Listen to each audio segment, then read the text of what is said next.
Chapter 1. The Stranger. A shadowy figure raced down the street, illuminated solely by the neon lights that punctured the inky darkness of the night sky. The air was thick with cries of desperation and anguished wails, echoing as though they emerged from the depths of hell, each helpless scream piercing the night like a dagger, stabbing mercilessly at his heart. "Quick, save me. Please, I implore you, save the children." Only the sound of his labored breathing remained, the heavy thud of his poorly constructed boots reverberating against the ground. His pace gradually slowed, each step taken with caution, inching forward with trepidation. Time became an indiscernible blur until a thunderous crash shattered the stillness, and in the darkness, he sensed something ominous. In the next heartbeat, the earth beneath him split open, a gaping chasm forming, growing ever deeper. The ground glowed with a sinister crimson light, resembling bubbling molten lava, as if an unseen force had yanked him into its depths. The pull of gravity combined with that force propelled him straight into the blood-red abyss. This was the 5th time Wu Liao had relived this nightmare, plummeting into a fiery pit of lava in an all-consuming darkness. The sensation of falling into an abyss was so vivid that it always jolted him awake in a cold sweat. Wu Liao pinched the bridge of his nose, striving to calm his racing heart, exhaling heavily. He found himself in a small county town, a mere street stretching before him, with his makeshift shelter charging station at the road's end. The sky was shrouded in a pale yellow dust, casting a dim pallor over the surroundings. Though the street was only about 700 or 800 meters long, the far end remained shrouded in obscurity. The street bore the marks of a post-apocalyptic wasteland, where only the occasional gust of wind carried a few scraps of paper drifting through the air. Vehicles that once soared low above the ground lay scattered on the earth, their energy and lift long extinguished, resembling silent sentinels, devoid of any signs of life. On either side of the road stood buildings with their rooftops sheared off, reminiscent of the densely packed tenement from the 1960s and 70s that one might encounter in history books or picture albums, interspersed with a few restaurants, their doors flung wide open, revealing interiors strewn with shattered remnants. This small town, apart from the clinic and the charging station, lay in ruins, as if it had endured some ferocious battle. It appeared to be a ghost town, devoid of any human presence except for him. In his memory, this marked the 20th day since his arrival. The holographic display at the pharmacy's entrance had transformed into a mosaic of glass shards. Fortunately, a battered chalkboard remained, adorned with 4 neat characters. Awakened by that dreadful nightmare, he felt the blood trickling down his forehead, convinced he had suffered amnesia from a heavy blow. The metal tag hanging from his neck bore the name Wu Liao, and thus he had come to identify himself. Over the past 20 days, he had attempted to pry open several doors of the abandoned homes, but found only thick layers of dust, far more comfortable than the charging station. Yet the eerie solitude of the deserted apartments unnerved him. He ultimately relocated to the convenience store of the charging station, where the shelves provided ample sustenance for his hunger. Here, he discovered a broken clock, which he whimsically named 45.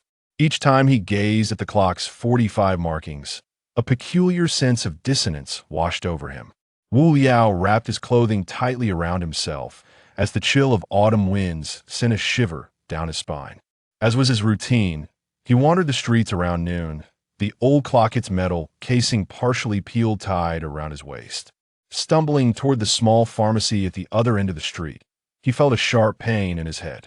He reached for a yellowed mirror, brushing off the dust from his hand before leaning in closer. "Time to change the bandage," he murmured to himself. He removed the reddened cloth from his head, half of the wound already scabbed over, while the other side oozed fresh crimson droplets. Clenching a cigarette between his lips, he deftly opened a bottle of antiseptic and gently dabbed some onto the wound. He inhaled sharply, quickly wrapping the bandage back around his head. After tending to his injury, Wu Liao could no longer suppress the chill of dread creeping over him. So he made his way to the traffic light at the street corner. In this lifeless little town, the only semblance of existence was the pulsing red and green lights. Watching the numbers change became his solitary ritual, a fleeting reminder of life in his daily existence. 10, 9, 8, 7. Wu Liao counted silently to himself. With a resounding boom, the ground erupted in a cloud of white dust, the force of the impact sending Wu Liao tumbling from his perch on the curb, rolling across the ground multiple times. He felt an uncanny familiarity wash over him, as if he were reliving a scene from his dreams. The earth suddenly cracked, the foundation plummeted, revealing a gaping maw of crimson lava that seemed to wield the scythe of death. His heart raced violently, struggling to suppress the terror that urged him to flee, yet he moved forward cautiously. This was the first instance of unusual occurrence he had encountered in the desolate town over the past 20 days. The dust-laden haze did not linger long under the influence of the eastern wind, and the ground had been gouged out into a nearly 5-meter square pit. At the bottom of the pit lay 3 pristine white spheres, seemingly untouched by the encroaching dust. Smooth, rounded, and radiating a warm glow from the faint sunlight, these orbs appeared as though they had formed naturally, devoid of any signs of human craftsmanship. Chapter 100. The success of the strategy. Reporting the situation. Steadying himself, Yalvis spoke in a calm tone. The young man beside him swiftly scanned the control panel and remarked, "There's almost no damage." "The hull of ship number 1 is slightly dented. Is that all?" Yalvis inquired, a hint of disbelief in his voice. "Indeed, that is all," the young man affirmed solemnly with a nod. Yalvis's expression grew increasingly complex.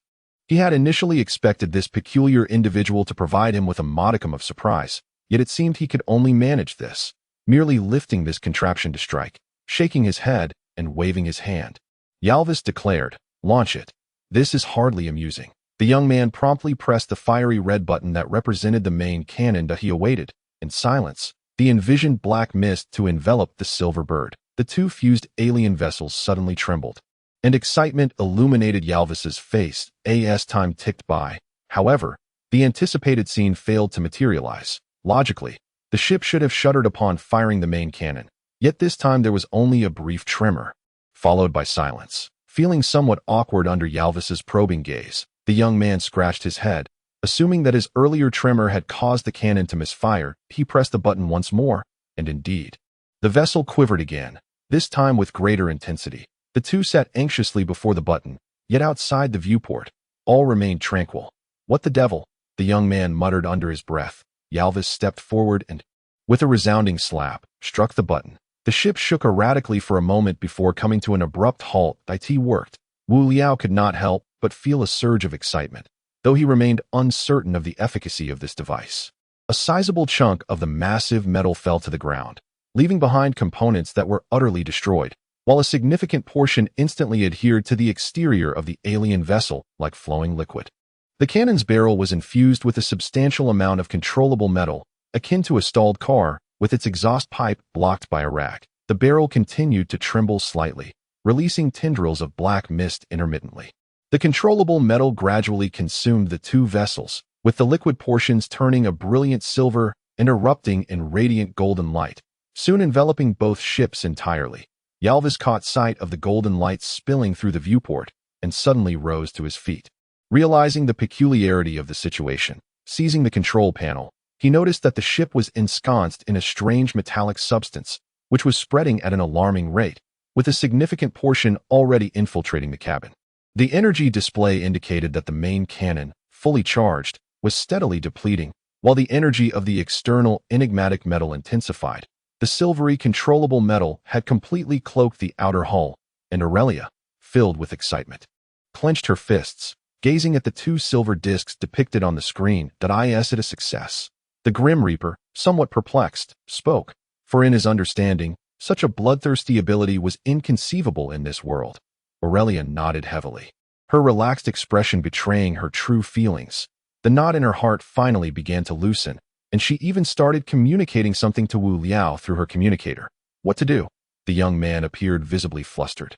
According to the visuals on the control panel, It wouldn't be long before their spaceship was entirely under enemy control. Yalvis closed his eyes tightly, and after a long pause, uttered, "These devices were created by that little girl from Shanfeng City. They are a type of controllable metal, and oh wonder the higher-ups were so anxious to dispatch us here. How intriguing." A faint smile lingered on his face, showing no signs of panic. But what now? The young man had never encountered such a situation and momentarily lost his capacity for thought. Yalvis gazed nostalgically at the spaceship's cockpit. These two vessels had been specially allocated to him for this mission, representing the pinnacle of technology in this world. Alas, he sighed softly. What a pity. Yet the Grim Reaper possesses a certain charm that he straightened up and walked to the side door of the cargo bay, where a compact two-seater spacecraft hung quietly. This craft resembled a polished sphere. With a whoosh, a section of the sphere opened outward, revealing 2 seats and a control panel within. "Let us go. Why are you still standing there?" Yalvis called out to the young man. The emergency ejection pod should still be operational. There's still time. With that, he stepped into the sphere, settling into his seat and leisurely fastening his seatbelt. The young man hurriedly followed suit, exclaiming, But are we just going to surrender our spaceship like that?" Yalvis chuckled lightly. "One must sacrifice to gain. It's all right." He leaned down to secure the young man in his seat. With a resounding thud, the hatch sealed tightly. The spherical spacecraft began to glide across the ground, and in the central section of the cockpit, an opening emerged, revealing Aurelia's controllable metal layer. "Let us go. Don't look back. Next time, I'll get you something from outside.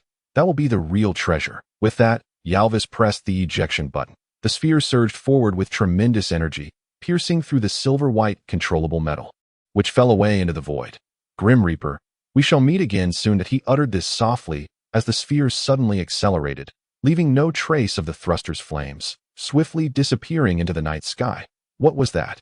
Laura curiously pointed to the energy display on the control panel, where a red light, indicating energy levels, swiftly traversed the screen. Laura gaped in astonishment, shaking her fist. "Why don't we stop them? They harmed Brother Wangbo.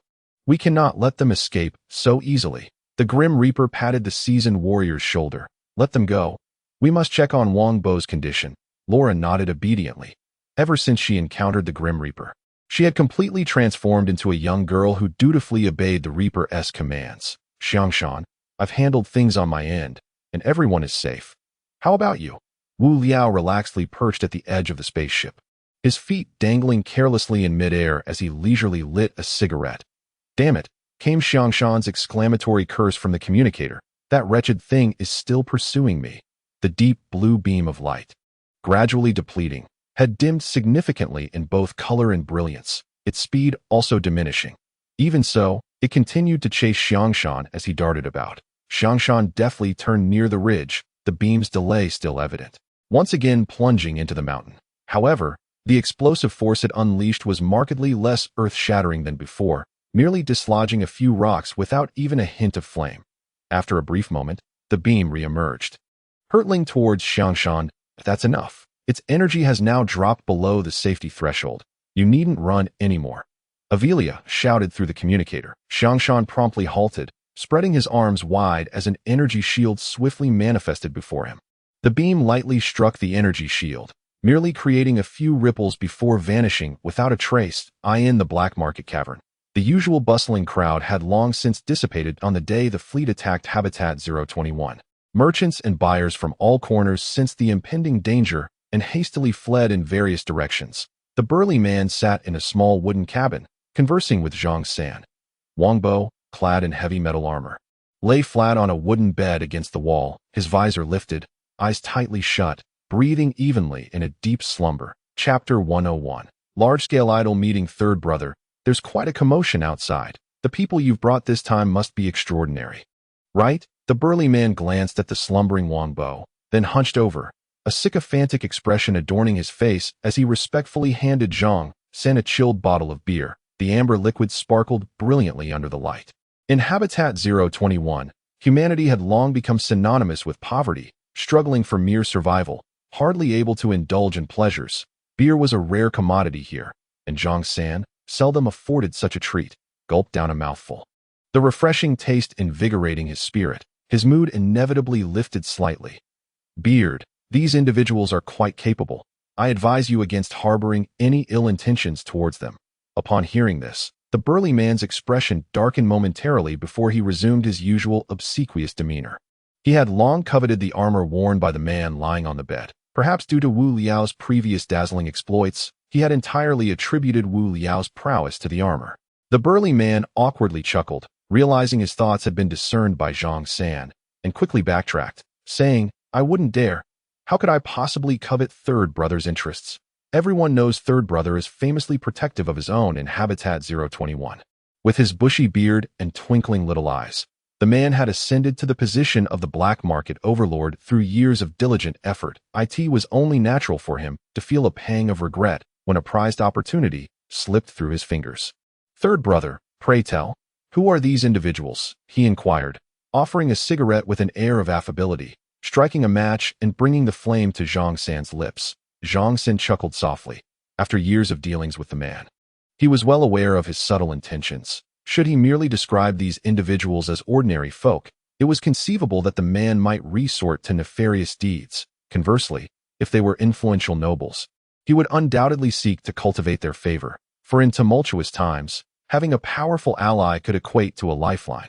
Taking a leisurely puff of smoke, Zhang San felt a sense of weariness from days of toil and a life akin to that of a rat scurrying through the streets.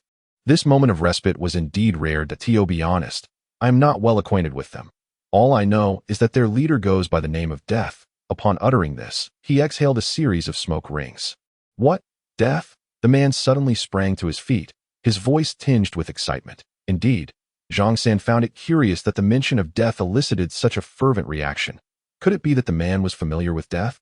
Zhang San himself had only encountered the figure a few times and did not possess extensive knowledge of his entourage. "Third Brother," the man rushed to Zhang San, grasping his hands tightly, a hint of anxiety in his tone. "Third Brother, might you introduce me to Death? I have long had a spiritual connection with him, but have never had the opportunity to meet. Could you arrange for us to be introduced?" Zhang San scrutinized the man's expression, which resembled that of someone who had stumbled upon treasured. "Is this Death truly renowned?" The man appeared momentarily taken aback by Zhang San's ignorance, pondering how the individuals he brought forth could be unknown to him. He cautiously reassessed Zhang San's demeanor, ultimately confirming that Zhang San was indeed uninformed. Rising to his feet, he stroked his beard with a hint of pride, his voice brimming with enthusiasm. "Third Brother, this Death is a significant figure." His beady eyes scanned Zhang San's perplexed face as he cleared his throat and continued. "Well, you are, after all, a government official. Such obscure tidings are likely beyond your purview. Third Brother, let me enlighten you. There are indeed many humans in the outside world that I am certain you are aware that some outsiders have managed to sneak in. However, you may not know where these outsiders reside, correct?" The man, noticing Zhang San's lack of knowledge, could not suppress a sense of glee. Leaning closer to Zhang San's ear, he whispered, "In bunkers." "Bunkers?" Zhang San's face reflected his confusion. "Yes, bunkers," the man reiterated. "People have long since relocated to bunkers to evade the assaults of the mechanized entities. They have been living underground for several years now, and there are thousands of these bunkers. They vary in size, and although I have not personally visited them, I have heard from others in the market that they are quite grand." Zhang San nodded foolishly, having previously believed that the outside world was inhabited only by a handful of survivors, never considering that there could be large gatherings of humanity. But what does this have to do with the Grim Reaper? The burly man thumped Zhang San's shoulder and exclaimed, "This story begins with the Lulin Bunker." "Lulin Bunker?" Zhang San murmured, recalling that he had heard the term from Wu Liao's lips, yet he remained oblivious to its true nature. Indeed, the Lulin Bunker is a small to medium-sized refuge where humanity congregated, discovered by the Sky City for reasons unknown. The burly man paused before continuing. "Just think about it. Sky City is the most formidable and combative stronghold among the machines today. What do you think would happen if they uncovered the secret of humanity's hiding place?" With exaggerated eyes, he declared, "Humanity is no match for these beings." At that moment, the Grim Reaper emerged, accompanied by a few private armed forces. He led the entire Lulin Bunker in a valiant resistance. And guess what? The burly man gazed at a somewhat astonished Zhang San and said, "They actually defeated the fleet of Sky City. Humanity only lost half of their number. The rest managed to escape." Zhang San could hardly believe his ears. When he had encountered the Grim Reaper, he had perceived him as a true warrior, perhaps even younger than himself, and could never have imagined he was such a figure. He stood there, mouth agape in astonishment, just as the door creaked open. The first to enter was Xiang Shan, followed closely by Aovilia, who was arm in arm with Laura. Quan Quan remained protectively by Wu Liao's side, while the Grim Reaper lagged at the rear, appearing somewhat sullen. Zhang San, how is Wang Bo? Xiang Shan inquired immediately upon entering, still uncertain about how Wang Bo had escaped the onslaught of the alien ship's main cannon. Zhang San glanced at Wang Bo lying on the bed and replied, I simply couldn't endure his incessant nagging. This person truly talks too much. I only informed him of how to use the armor just as we were about to leave the chamber. And as fate would have it, that peculiar ship's main cannon fired at us just then.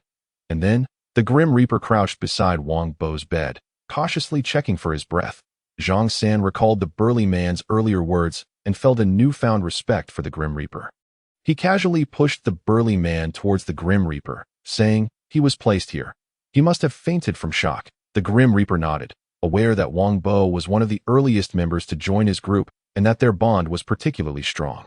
Now that he confirmed Wang Bo was fine, he could finally ease the anxiety that had weighed upon him. Clearing his throat, the Grim Reaper forced a rare smile towards the burly man and extended his hand, saying, Thank you for saving my brother. I am called the Grim Reaper. However, the burly man did not reciprocate the handshake, appearing visibly taken aback. His expression shifted repeatedly as his hands fidgeted nervously in front of his chest, his small eyes seemingly on the verge of popping out with astonishment. After a moment, he finally recognized his own indiscretion, stammering, Apologies, apologies. The bearded man wore an expression tinged with a hint of apology, his words somewhat stammering. D-Death, the Grim Reaper, greetings. It is truly my honor. Chapter 102. The assault on Hailing City. At this moment, the Grim Reaper found himself rather perplexed. He cast a dubious glance at Zhang San. Initially intending to inquire about his companion's peculiar disposition, he was taken aback to find a glimmer of excitement in Zhang San's eyes as well. The bearded man grasped the Grim Reaper's hands tightly, gently shaking them up and down, his palms slightly damp with nervous perspiration. He then fished out a crumpled note from his pocket, along with an antiquated fountain pen, which he respectfully presented to the Grim Reaper. What hero? The Grim Reaper uttered with skepticism. This rugged man had never experienced such treatment, leaving him momentarily at a loss, yet he graciously accepted the banknote. Though he had not received an education, his training at the Hunter Association had endowed him with an impressive signature. With a flourish, he inscribed 2 grand characters. Grim Reaper. The bearded man, his hands trembling slightly, took the pen from the Grim Reaper and carefully folded the note, placing it with great care into his close pocket. Grim Reaper. Mr. Grim Reaper. He exhaled deeply, striving to compose himself before continuing. Mr. Grim Reaper, you are the great hero who saved the entire Lulin Bastion. He then recounted to the Grim Reaper the very words he had just conveyed to Zhang San. His astonishment. Not only did the bearded man and Zhang San display expressions of admiration, but even Xiang Shan wore a look of reverence. The black market served as a hub for the exchange of information and goods, teeming with countless rumors. The Grim Reaper's participation in the battle at Lulin Bastion was merely him fulfilling his duty. Little did he expect that these merchants and humans would exaggerate his actions to such an extent. Perhaps someone had mistaken him for the leader of the entire conflict after witnessing him at the impromptu council in Lulin Bastion. Upon hearing this, Laura couldn't help but recall Old Hunter. Just as she was about to speak, she felt a gentle tug from Quan Quan, who pulled her behind him. The Grim Reaper, upon hearing such praise, felt his cheeks flush crimson and hastily waved his hands, declaring, I merely did what I was supposed to do. Besides, it was not a fleet, merely the L-31 battleship and a few thousand robots.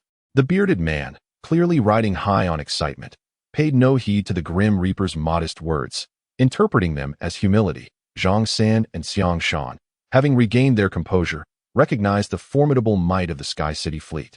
Understanding that even a single battleship accompanied by thousands of robots posed a significant challenge, just as the Grim Reaper was about to bring up Old Hunter, Wu Liao interjected. The Grim Reaper is the most formidable individual I have ever encountered.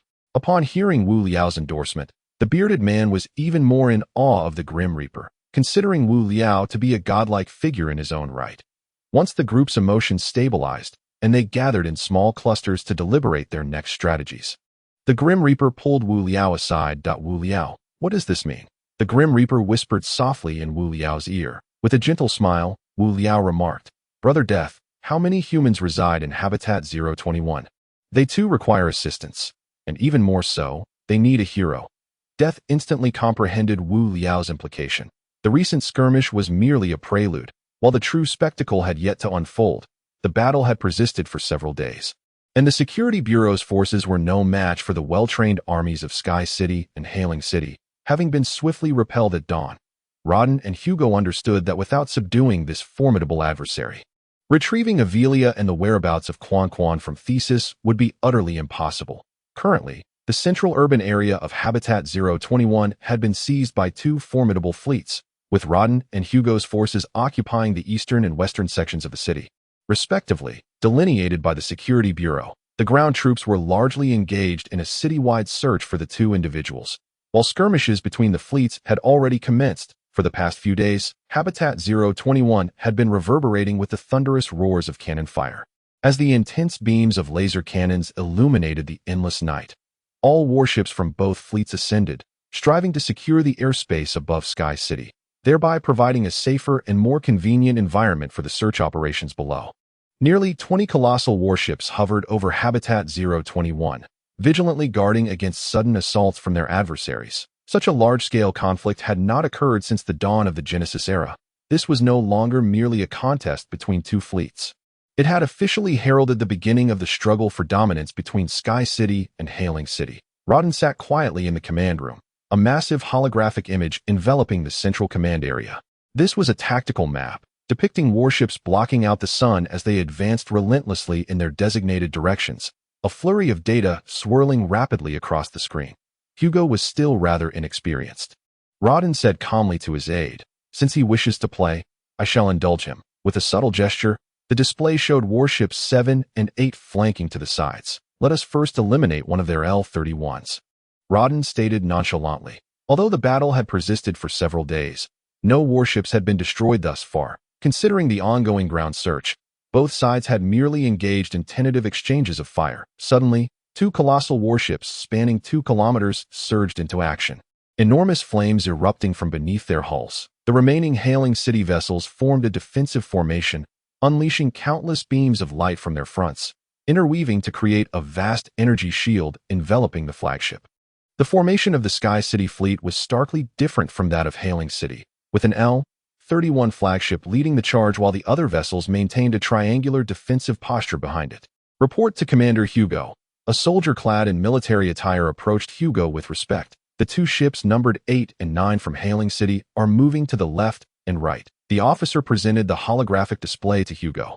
Reclining on his bed in his quarters, Hugo accepted the display from his aide and hastily scanned it. "Have you not noticed Rodden's formation changing continuously over the past few days? Is such triviality truly worthy of my attention?"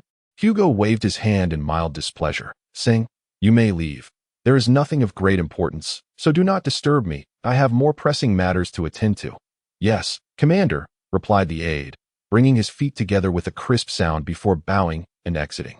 Although he found himself on the front lines, Hugo did not perceive this place as a battlefield. He was convinced that Rodden would not launch an attack against him without Corps' command. "How have your efforts fared?" Hugo inquired. Only opening the communicator after the aide had departed, the device crackled to life with the cacophony of human children crying, a tumultuous sound that subsided only after several heavy gunshots echoed in the distance. "Report, Commander. Today, we have seized 23 pieces of human artwork and antiques." There was a brief silence on the other end, followed by a voice filled with astonishment and joy, hastily expressing gratitude to Hugo. "Very well. Continue your good work. With me, Hugo, you shall certainly not be neglected," he declared before disconnecting the communicator. Over the years, he had adeptly flattered those in power, leveraging his authority to procure precious human artifacts from various locales.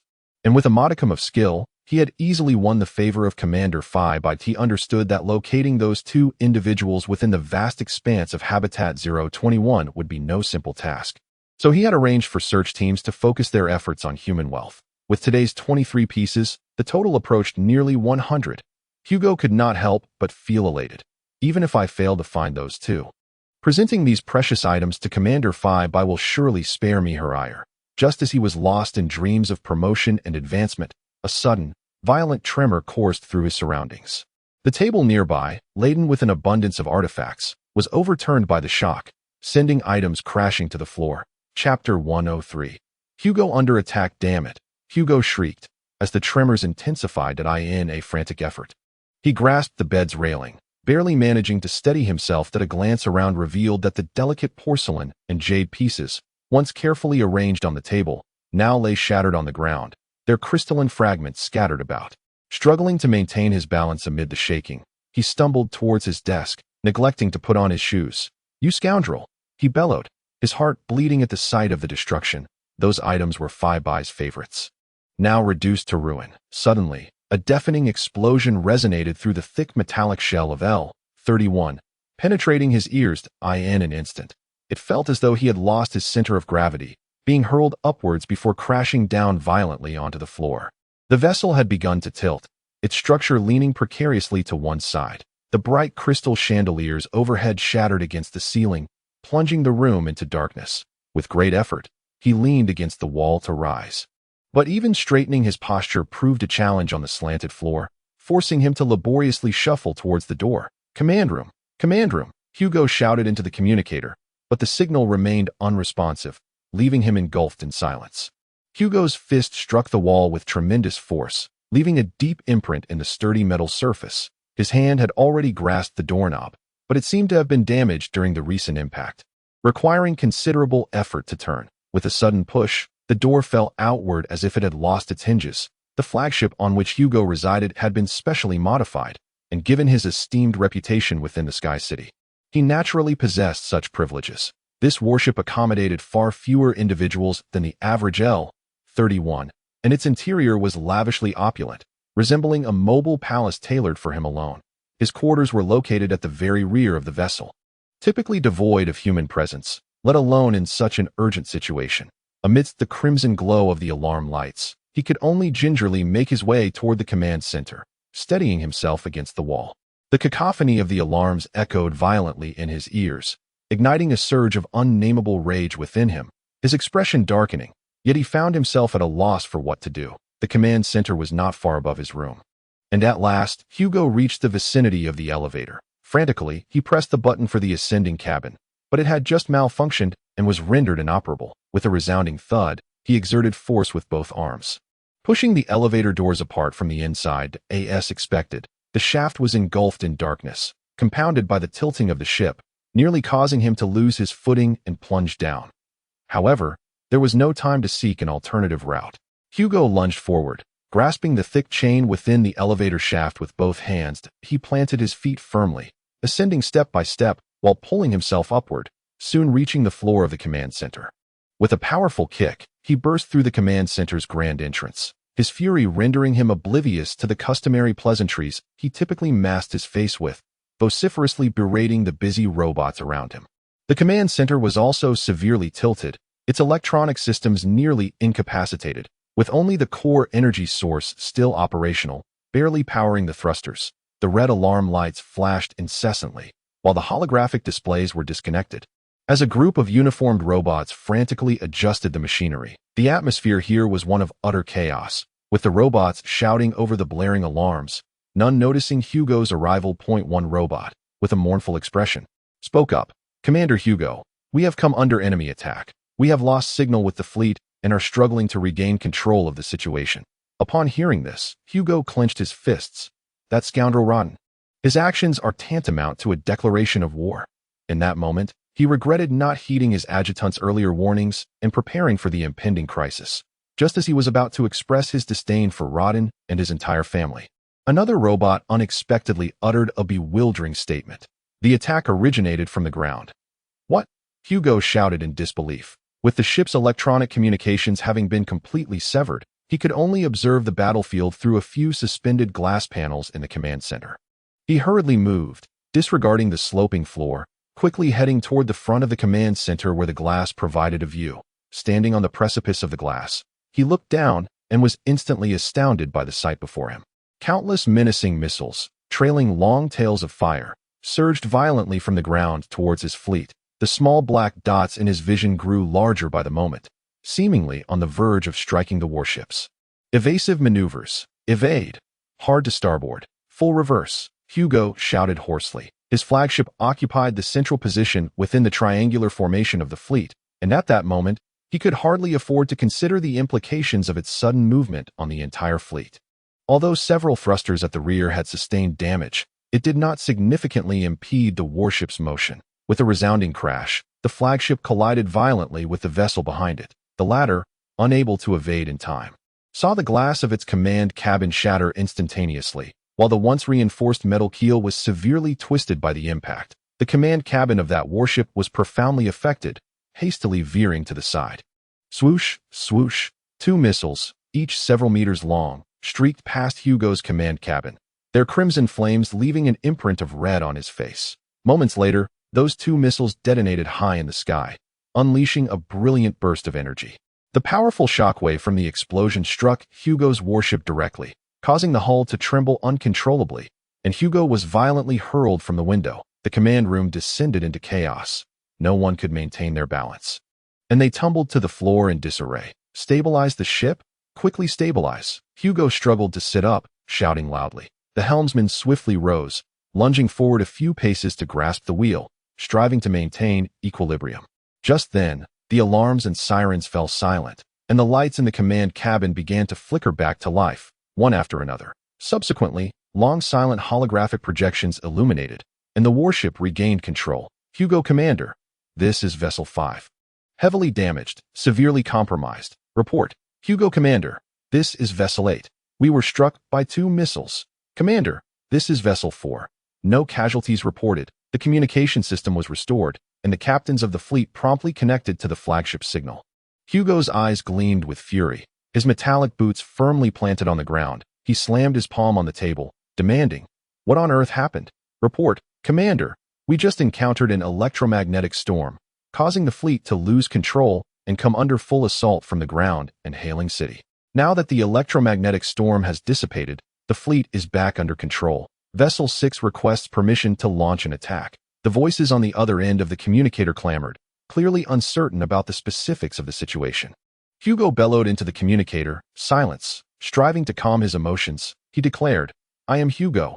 All units of the fleet, initiate counterattacks. Conduct indiscriminate strikes against the hailing city fleet."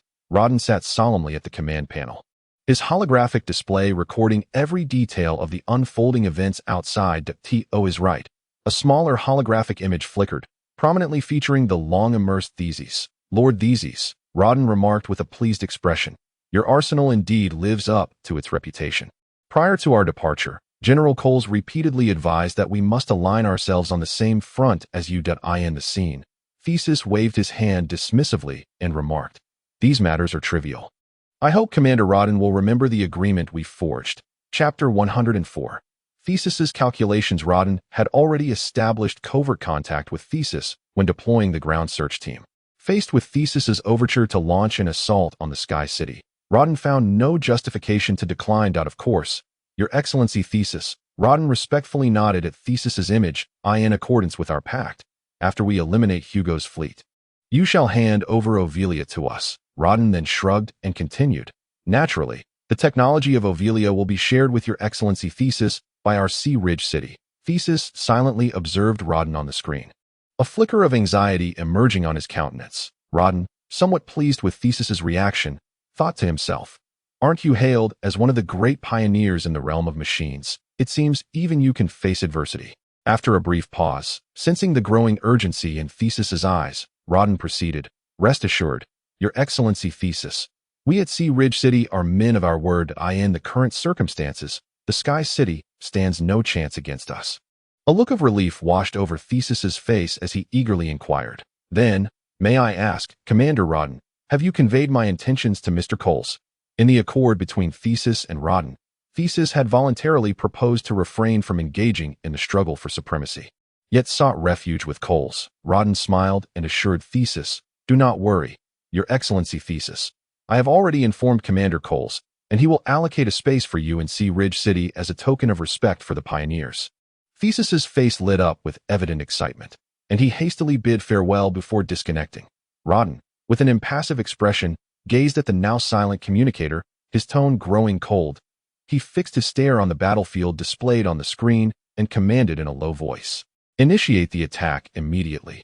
Thesis sat quietly in the top-floor office of the Security Bureau. The obsequious demeanor that had graced his face vanished entirely. The expansive office was enveloped in thick metal panels, and holographic images filled the space, flickering continuously throughout the room. The visuals captured every detail, with the largest display showcasing countless small grids that faithfully recorded the aerial combat from various angles. The missile silos behind the Security Bureau had entered an activated state, gradually ceasing their assault after 2 volleys. Under the combined onslaught of Thesis and Rodden, Hugo's fleet found itself at a distinct disadvantage. However, Thesis did not linger on the aerial battlefield. Instead, his gaze fixated on a seemingly inconspicuous holographic image within the room. The center of the display was the ground search team of the Sky City. "Hugo, oh Hugo," Thesis murmured softly. "No wonder Rodan said you would never accomplish great things." In the scene, a group of soldiers from the Sky City, moving in clusters, cautiously carried several metal boxes as they navigated the streets. After a moment of contemplation, Thesis ultimately pressed the communicator on the table. Aboard the main ship of Sky City, in the command cabin, Hugo stared intently at the screen, lost in thought. His fleet had been thoroughly outmaneuvered.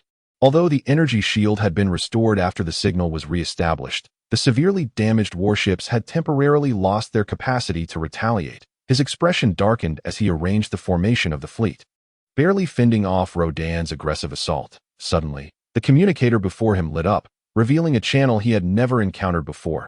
Irritated, Hugo dismissed the call. Given the current circumstances, he could only force himself to concentrate, striving to navigate the complex situation ahead. Beep, beep, beep. Shortly thereafter, the communicator chimed once more, the red signal light flickering before Hugo's eyes. The source of the signal. Hugo turned to his aide, noting that the signal was emanating from Habitat 021. The communicator continued its persistent ringing, further aggravating Hugo's already frayed nerves. When the communicator flashed for the 3rd time, he finally connected the call. "Who is it?" Hugo said coldly. "Commander Hugo?" Thesis's voice suddenly resonated through the communicator, simultaneously infiltrating Hugo's main ship. The next moment, Thesis's holographic image materialized before Hugo. The sight of Thesis instantly ignited Hugo's fury. Although he was unfamiliar with the recent events, it was evident that the missile strikes on the ground were the result of Thesis's handiwork. "Oh, Thesis?" Hugo retorted irritably, momentarily forsaking formalities, his tone laden with sarcasm. "What brings you to seek me out at this hour? Surely you aren't here to check if your missiles managed to eliminate me?" He slammed his hand on the table, his gaze fixed intently on the screen. "Commander Hugo, I have been set up." Thesis's tone conveyed sincerity, his expression fraught with regret. Observing Thesis's demeanor, Hugo hesitated. He had intended to terminate the communication, but curiosity compelled him to halt his actions. "A few days ago, that bastard from Hailing City. What was his name again?" Thesis exclaimed with palpable anger. After lightly tapping his forehead, he continued, "Right, that bastard's name is Rodan. He came to threaten me. He said if I did not cooperate with his plans, he would utterly destroy Habitat 021. Upon hearing this, Hugo suddenly chuckled sarcastically.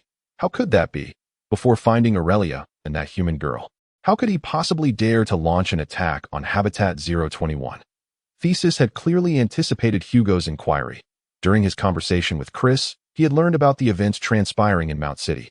Responding calmly, he said that whatever Hailing City could not obtain, Sky City should not hope to possess either. Hugo trembled involuntarily, his mind drifting back to the recent event when an entire fleet was dispatched from Hailing City, utterly reducing the city of Shanfeng to ruins. Coincidentally, the commander of that fleet was none other than Rodden. Observing Hugo's contemplative silence, Tysis felt a surge of triumph and quickly continued his discourse. "Thus, he approached me, issuing a threat to compel me into joining him in launching an assault against your esteemed fleet." Hugo, deep in thought, found himself hesitating. After all, Tysis was a cunning veteran, and he could not decipher Tysis's true intentions.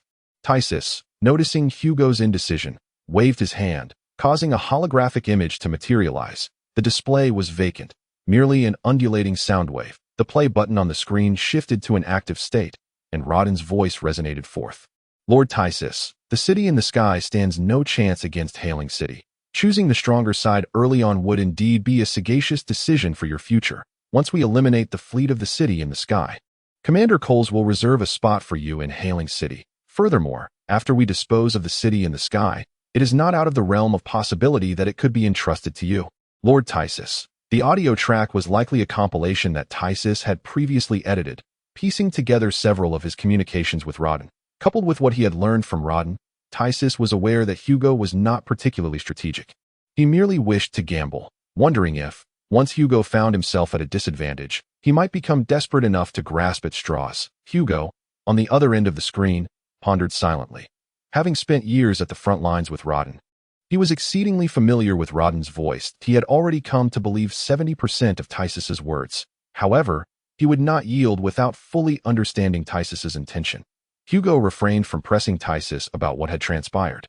Instead, simply inquired. And then, feigning anger, Tysus retorted, "Because I did not acquiesce to his demands, that scoundrel secretly commanded his ground search teams to seize control of my armory.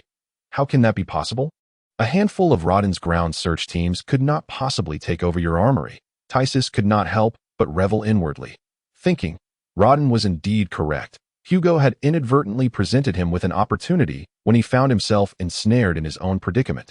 Tysus abruptly stood, exclaiming in fury, "That rascal has constrained my signal with an electromagnetic storm. He breached my backhand and forced an attack." Chapter 105.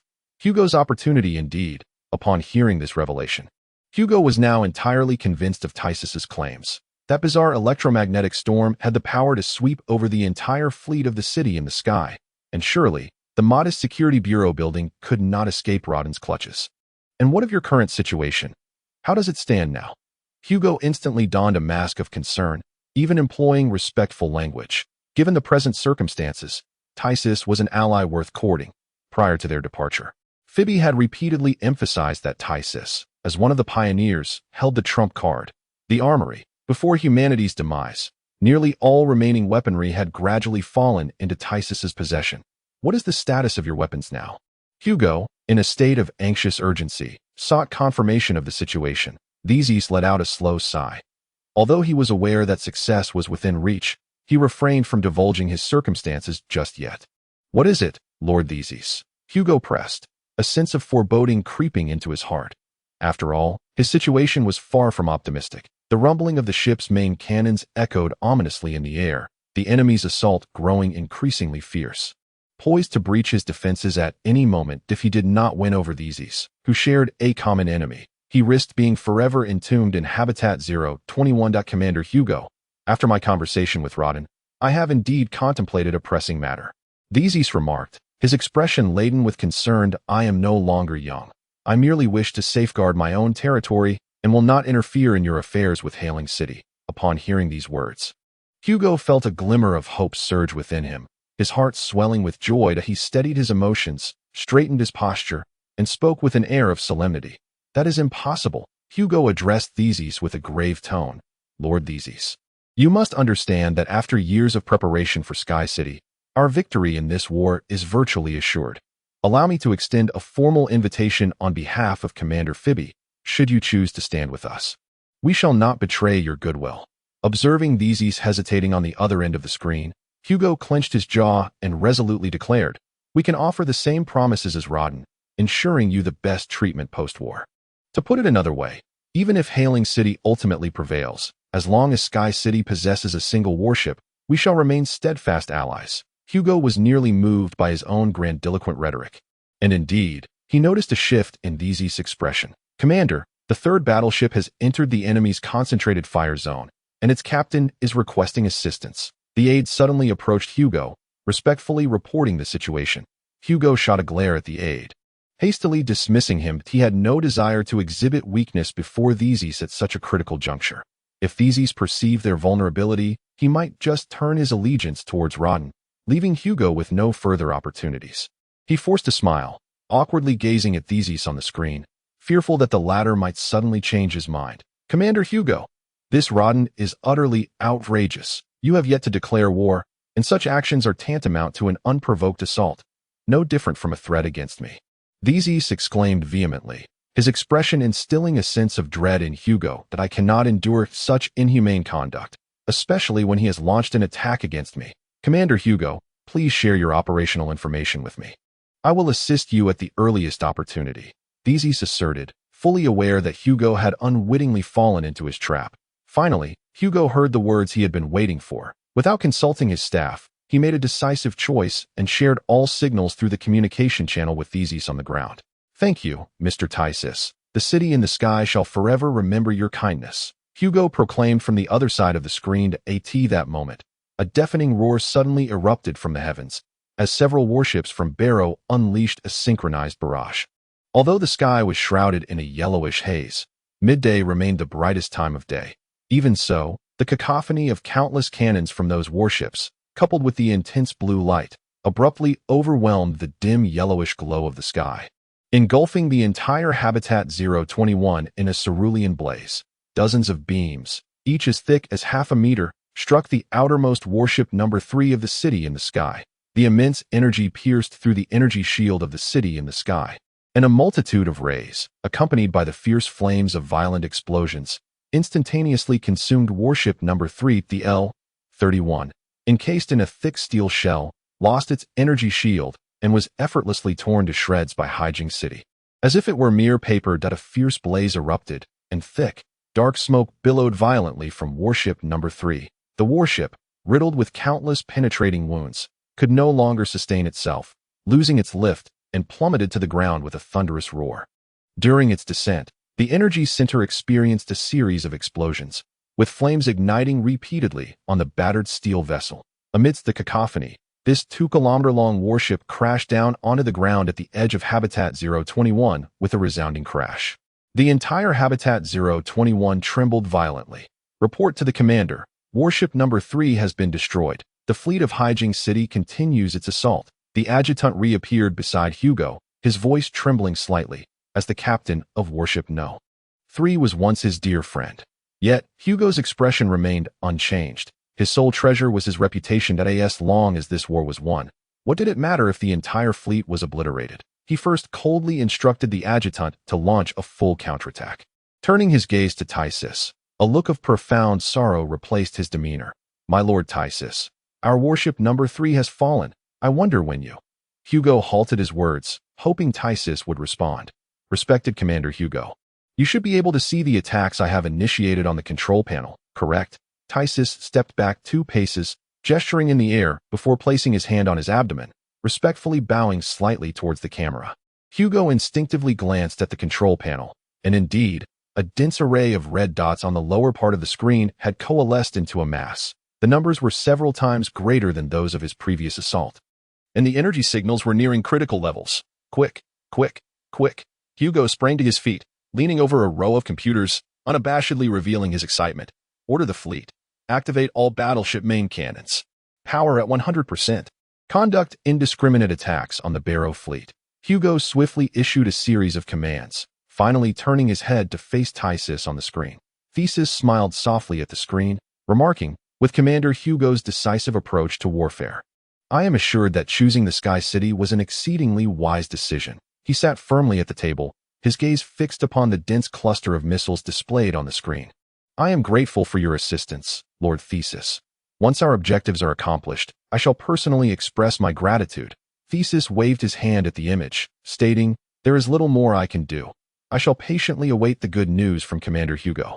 The morale of the Hailing City fleet surged dramatically after successfully destroying one of the Sky City's vessels. Rodden sat at the helm of the flagship, intrigued by the thought of Hugo's current state of bewilderment. Esteemed Commander Rodden. An officer interrupted Rodden's musings, the long command whip in his hand poised beneath the 3-dimensional image. The screen displayed countless missiles, trailing flames as they surged from the ground towards the sky in droves. Rodden nodded in satisfaction. The second wave of attack he had coordinated with Theseus was upon them. Disable the energy shields. Concentrate all power to the main cannons of each ship. We must strive for a simultaneous barrage to obliterate the Sky City. Chapter 106. Fierce battle. The soft light shields that had enveloped the Hailing City fleet began to disintegrate from the center outward. Operators tapped swiftly on the control panel, and in no time, all energy had been channeled into the ship-mounted cannons, leaving only a portion of the fleet's ascent energy for circulation. Report the status. Rodden straightened his posture. This was a gamble of monumental proportions. He had to muster every ounce of focus to maintain clarity of mind. The aide abruptly rose, respectfully holding the control panel and announcing loudly, "Commander Rodden, battleships 5, 6, 7, and 8 are fully charged and ready to engage."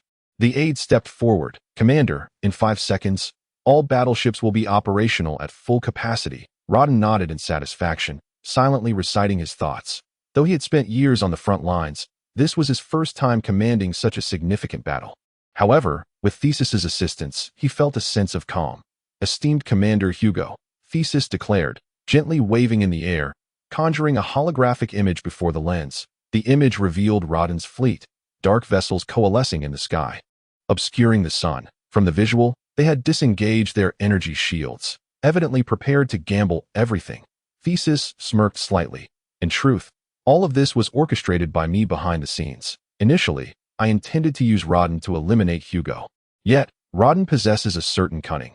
The disparity between him and the sycophantic Hugo is evident. Thus, upon realizing this, I decided to outmaneuver Rodden, for dealing with a heartless individual like Hugo seemed far simpler in my eyes." "Lord Thesis, this is absolutely splendid," Hugo exclaimed, nearly leaping with joy. This was precisely the scenario he had longed to witness. "That I in this light. Their ship-mounted cannons posed little threat to our fleet, and with Lord Thesis's collaboration, I could effortlessly annihilate them all." Hugo gazed eagerly at Tysis on the screen, only to be met with a subtle shake of the head. "No, Commander Hugo, you are mistaken," Tysis replied, waving a hand dismissively. "With my assistance, you could indeed vanquish the enemy swiftly. However, I trust you are aware that the battlefield is a realm of constant flux. Should they possess any hidden reserves, the outcome—" Tysis paused deliberately, fixing a steady gaze into Hugo's eyes. Indeed, after a brief moment of contemplation, Hugo clapped his hands decisively. "Order the fleet to disable the shields and concentrate all energy on the ship-mounted cannons." With this command, Hugo's expression twisted into a fierce grimace as he peered through the viewport at the fleet of Haijing City. Accompanied by a thunderous roar, the entire sky was engulfed in a cerulean ocean. As countless beams of light erupted violently from Haijing City's fleet, this blinding radiance instantaneously eclipsed the feeble daylight. The sky above Habitat 021 seemed to momentarily revert to an illusion of azure skies and white clouds. A tremendous wave of energy swirled, displacing the surrounding sands, which had accumulated over the years, now dissipating in an instant. "Attack!" Hugo bellowed passionately from the other side of the screen. His scarlet eyes sparkled with fervor, his heart ignited by a profound battle spirit. Boom, boom, boom. A cacophony of thunderous sounds reverberated through the sky as the fleet of the Sky City arranged itself for battle, roaring into the fray. However, neither Rodden nor Hugo noticed that the missile barrage, which should have already arrived, was currently suspended in midair. Tysis had nearly exhausted all weaponry, with most of the missiles having ascended in a thunderous surge earlier. These densely packed missiles, now gathered together, had extinguished their brilliant flames, resembling a dark, ominous cloud hovering just below the fleet. Tysis had retained a contingency. Suddenly, the sky erupted with a dazzling crimson light, unlike the cerulean hue emitted by the energy cannons. This was a vivid scarlet. The fleet of the Sky City had initially been arranged in a triangular formation, but the leading warship nearest Haijing City had already been obliterated. A violent blaze surged forth from the two subsequent warships, and in an instant, their massive metallic hulls were pierced through. Those sturdy metal casings glowed a fiery red under the extreme heat of the laser, subsequently transforming into countless droplets of molten gold that splattered from the warships, momentarily obscuring the heavens. The soldiers of the Sky City on those two vessels had no time to evade the onslaught. How could their thin metallic armor withstand the main cannon's assault? They were vaporized in the immense laser beams, reduced to mere powder, entombed within the 2-kilometer-long steel behemoth. Some lower-tier logistical and administrative personnel, due to their positions, miraculously survived the initial wave of attack. They huddled together, celebrating their continued existence. Suddenly, a beam of laser grazed past them, followed by the core energy storage chamber being pierced through, unleashing a series of increasingly violent explosions. The relentless flames consumed them in an instant, leaving them utterly defenseless. The two warships plummeted, shrouded in darkness. Amidst the brilliant flames, they resembled two scorching suns, hurtling towards the ground with a low hum. the two forsaken steel behemoths descended with a howling roar, crashing violently onto Habitat 021. The glass-clad edifices, densely wrapped in reflective FA-aids, were reduced to mere fragments upon contact with the fallen warships. Shards of crystalline glass, glimmering with a radiant blue light, sparkled in the air. The thunderous sound reverberated like a raging tide, echoing as if mountains were collapsing upon Habitat 021. Buildings crumbled in succession, their towering remnants instantly engulfed in the flames of the warships, spewing thick plumes of black smoke that erupted into the sky, only to be forcefully hurled back down to the ground. Amidst the tumultuous torrent of debris, the road succumbed under the immense weight, shattering to reveal the dark foundations beneath. The entirety of Habitat 021 lay shrouded in flames and black mist, as massive fiery fragments, trailing long, dark tails, fell upon the city like a relentless rain. The booming sounds lingered in the air. Report to the commander. Our warships 2 and 4 have been destroyed. Hugo, with bloodshot eyes, fixated maniacally on the battlefield. Fire. Return fire. He pounded the table in a frenzy, viewing the fate of these warships and the lives of the soldiers as utterly inconsequential. Both sides were almost entirely exposed, devoid of any defensive measures against each other's bombardments. The fleet of the Sky City unleashed a furious roar, erupting in brilliant light. Thousands of beams, each half a meter wide, shot forth, piercing the heart of Salem City's fleet in mere moments. Naturally, the fleet of Salem City, lacking energy shields, could not withstand such a fierce assault. And a similar narrative unfolded repeatedly, this time with Salem City's fleet bearing the brunt of misfortune. Boom, boom, boom.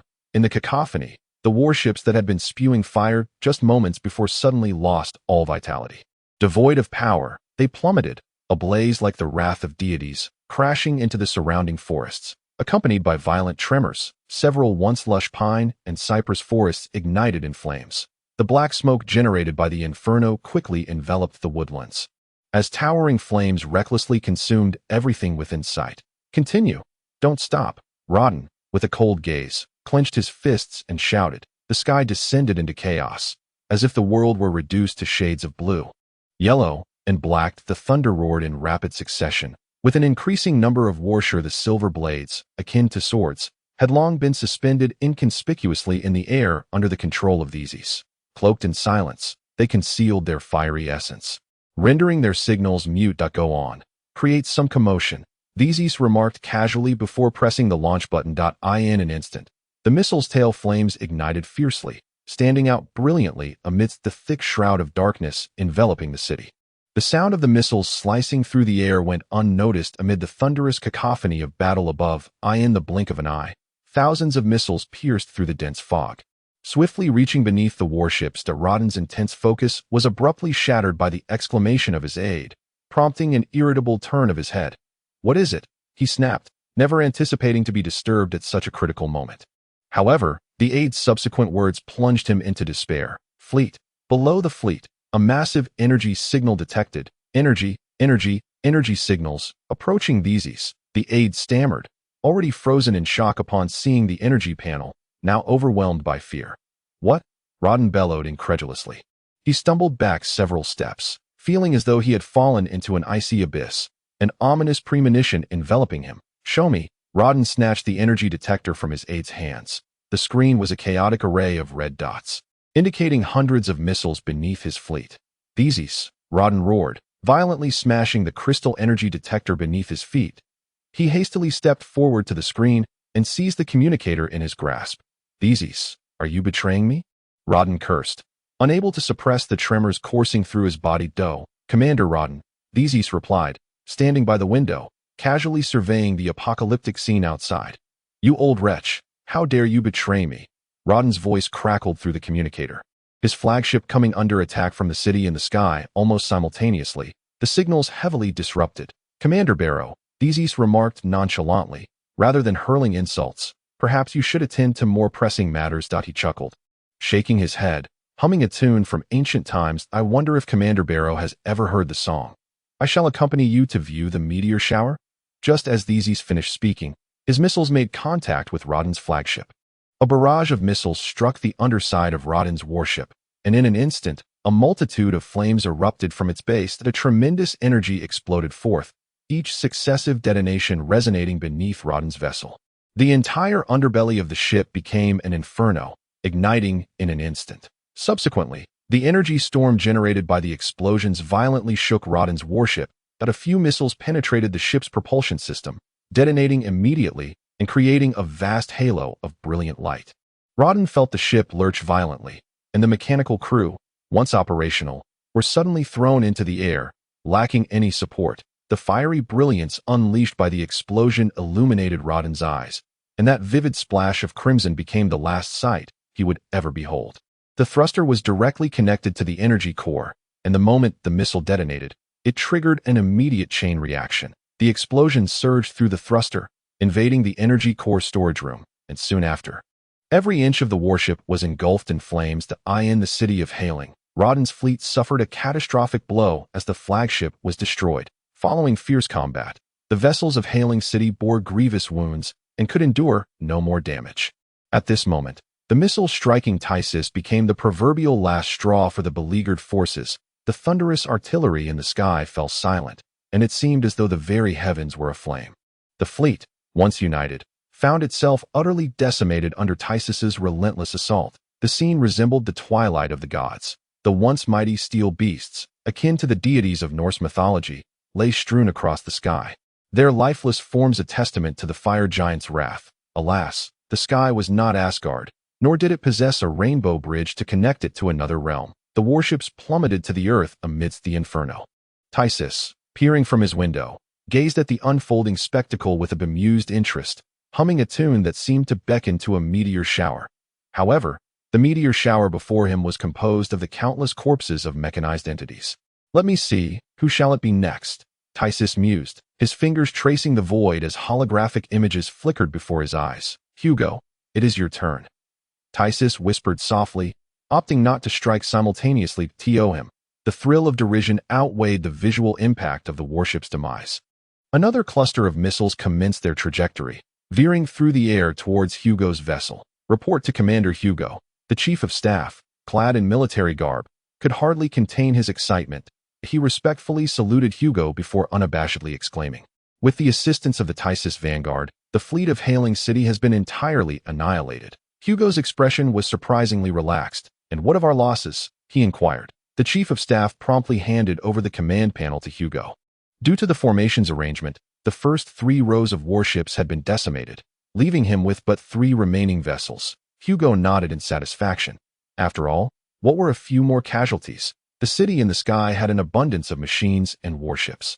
Coincidentally, at that moment, Tysis's communication channel lit up. Hugo pressed the button on the communicator without hesitation. "Lord Tysis, thank you for your assistance," Hugo expressed cheerfully to the visage of Tysis on the screen. Tysis appeared momentarily taken aback. He had not anticipated Hugo's utter nonchalance. "Commander Hugo," Tysis leaned against the wide sofa, propping his chin on one hand. "That I am truly grateful, Lord Tysis. Once we assess our losses, I shall personally come to the city to express my gratitude." Tysis regarded Hugo with a smile. Just beneath Hugo's image lay the missile control panel that ITS about to collide. Meanwhile, Hugo continued to prattle on with his thanks, blissfully unaware of the impending crisis. And then, at that moment, the missile struck the remaining warships of Sky City. Observing the violently shaking command cabin and the panic-stricken expression on Hugo's face, Theseus could hardly contain his exhilaration. "Ah, this," Theseus proclaimed, "is my little gift for Commander Hugo." Oh no, the chief of staff, who had just moments ago appeared radiant, suddenly fell into a state of disarray, gripping the handrail tightly, while anxiously relaying the situation to Hugo. The few remaining warships of Sky City also fell victim to Theseus' missiles. These vessels, already battered and barely maintaining lift, suffered a fatal blow, becoming yet another casualty. Surrounding Habitat 021, Theseus switched off the communicator and returned to the window, surveying the scene before him. These colossal structures were clearly visible even amidst the thick fog. 1. 2. Theseus silently counted, muttering in bewilderment. "I recall there should have been 3 remaining." At that moment, the communicator before him suddenly lit up. On the screen, the bewildered figure was none other than Hugo. Chapter 108. The plan unveiled. Theseus stared in disbelief at the confused automaton on the screen. Could this truly be Hugo? Impossible. The program I set should not have failed. Theseus murmured softly. Mr. Theseus, Hugo exclaimed anxiously. I don't know what just happened, but all my remaining warships have been destroyed. The flagship L-31 he was aboard had suddenly endured a devastating strike, a violent impact that reverberated throughout the entire vessel. Immersed in jubilation, Hugo was abruptly thrown into the air, the ship's signals severely disrupted, and all communications abruptly ceased. Trembling, Hugo touched his chest and nervously inquired, Mr. Theseus, do you know what has transpired? Theseus was taken aback. He never anticipated that Hugo would ask such a question at this moment. Clearing his throat twice to dispel the awkwardness, he straightened his posture, suppressing his previous demeanor, and said with utmost gravity, Commander Hugo, what exactly has happened? Hugo appeared to harbor no suspicion. He exaggeratedly gestured with both hands in the air. During the recent battle, my fleet's detection system malfunctioned. I then felt a violent shaking, which only ceased moments ago. As Hugo spoke, he turned slightly, revealing the chaotic command hall behind him. The windows that once enclosed the command center had all shattered, glimmering shards of glass littering the ground. The keel appeared somewhat warped, and fractured hull structures were evident everywhere. Flames flickered on the floor, and several lifeless robotic bodies lay in the lower left corner of the screen. Theseus silently repeated in his mind, This cannot be. All my missiles should have hit their targets. How is it that Hugo remains unscathed? Mr. Theseus. Mr. Theseus. The screen displayed Hugo, unable to restrain himself from calling out to the pensive Theseus. It was only then that Theseus regained his composure. Commander Hugo. Did your two warships crash? Hugo nodded vigorously, indignantly exclaiming, Indeed. Fortunately, I heeded the advice of Mr. Theseus just moments ago. Thwart that scoundrel Rodan. I deliberately channeled all the energy of the flagship into the protective shield, which allowed me to narrowly escape disaster. However, my battleship has still sustained considerable damage, and now the propulsion system is encountering some issues. Hence I have a rather awkward request. Ah, I see. Theseus, lost in contemplation, paid no heed to Hugo's words. It was evident that his cowardly disposition had inadvertently saved his life. Mr. Theseus, I have a humble request. Hugo paused and spoke earnestly. I wonder if Mr. Theseus might grant me this opportunity. Theseus nodded, adopting an expression of camaraderie, as if to convey that the two of them shared both fortune and misfortune. Of course, Commander Hugo, please proceed. As long as it is within my capabilities, I shall not hesitate. A thick, almost tangible layer of dark clouds loomed over Habitat 021, merging with the dense smoke rising from the city below. The air was suddenly pierced by a thunderous roar, akin to the mythical bellow of a dragon. Reverberating throughout the vast sky, a cascade of raindrops fell, transforming into a thick mist that enveloped everything within Habitat 021 in a shroud of obscurity. On the ground, fierce flames danced, spewing black smoke, only to be extinguished in an instant by the torrential downpour, the hissing of the dying fire mingling with the relentless patter of rain. This seemingly transparent mist, upon striking the makeshift structures of earth and stone in the outskirts, stained the buildings as if dipped in ink. These already precarious dwellings began to dissolve in the acidic rain, their hollows widening until they crumbled in heaps around them. A massive shadow traversed the rain-laden air. The 16 thrusters at its rear reduced to only a few still operational. Hugo's flagship had finally descended once more upon Habitat 021. Yet the once majestic Central Avenue complex lay in ruins, torn apart like paper in the throes of war. Collapsing haphazardly onto the ground. Descend. Hugo held aloft a jet-black metallic umbrella, as rainwater dripped incessantly through the shattered windows of the command cabin. At this moment, the chief of staff stood silently beside Hugo, gazing down at the rugged terrain littered with the debris of colossal structures, and he let out a gentle sigh. Commander Hugo, these conditions are not suitable for landing. During his negotiations with Theseus, Hugo had effortlessly secured a promise from him, allowing his battleship to touch down in the vicinity of the Safety Bureau building. Are there not still some thrusters operational? Let us hover at a low altitude and then conduct emergency repairs. Mr. Theseus has assured us he can provide assistance with our scarce resources. Very well, Commander Hugo. I shall arrange it forthwith. The chief of staff, unable to resist Theseus's orders, reluctantly relayed the command. As the rain intensified, the illuminated Central Avenue succumbed to an eerie stillness beneath the encroaching night. On the side of the L-31 battleship, a modest hatch opened, and a pristine small commuter spacecraft gracefully emerged from within. The commuter spacecraft effortlessly sliced through the rain-soaked mist, its brilliant headlights struggling to illuminate the surroundings, barely revealing the nearby terrain that IT cautiously navigated, awkwardly maneuvering past the towering remnants of buildings that loomed ahead. After deftly circumventing a dozen such structures, it finally arrived at the entrance of the Bureau of Safety. The pavement was riddled with patched craters, and the lifeless bodies of robots were strewn about. The spacecraft came to rest atop several of these mechanical carcasses. Obscured from view as the hatch opened, a robot emerged into the downpour, its once pristine silver paint instantly tarnished to a charred black upon contact with the rain. Dark droplets cascaded down its face, yet it remained unfazed, dutifully holding aloft a metallic umbrella. Hugo adjusted his attire and stepped out of the vessel. "Commander Hugo," Tysus called out from the entrance, his voice urgent even from a distance. Upon spotting Tysus, Hugo hurriedly snatched the umbrella from the hands of a nearby attendant and rushed to Tysus's side. "Mr. Tysus, I sincerely apologize for making you brave such harsh acid rain to personally welcome me." Tysus waved dismissively, speaking earnestly. "Commander Hugo, we are not merely partners.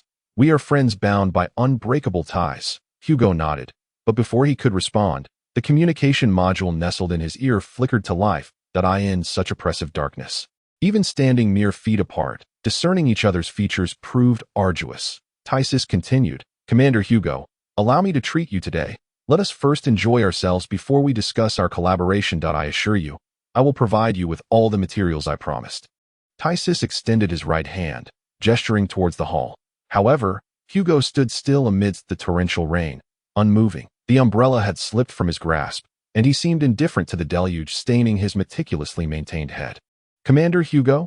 Tysus prompted, intending to seize this opportunity to keep Hugo there, paving the way for the complete annihilation of the Sky City fleet. With Hugo absent, there would be no one to report to Phoebe. Allowing Tysus to distance himself from the aerial conflict, "Commander Hugo," Tysus called out once more. Suddenly, Hugo felt a powerful force strike his abdomen, the flat metallic surface of his midsection concaving inward. "Are you betraying me?" Hugo retracted his foot, his voice icy. Chapter 109. The building comes alive. "Commander Hugo, what are you doing?" Tysus gasped, struggling to rise from the ground. In the darkness, Hugo's crimson eyes glowed ominously, their brilliance effortlessly piercing the rain and fixing upon Tysus with unyielding intensity. "You old bastard!" With every step Hugo took, splashes erupted around him, yet he paid no mind as he strode into the hall. "You had quite the plan, didn't you?" Hugo's frigid words landed like blows on Tysus's ears. The latter was bewildered, struggling to comprehend the sudden shift in Hugo's demeanor. "Commander Hugo, have you made a mistake?" With a feigned smile adorning his face, Tysus cautiously inquired. A soft thud sounded as the communication module was tossed in front of Tysus, the signal lights still flickering. "Report to Commander Hugo. We have promptly repaired the defense mechanism."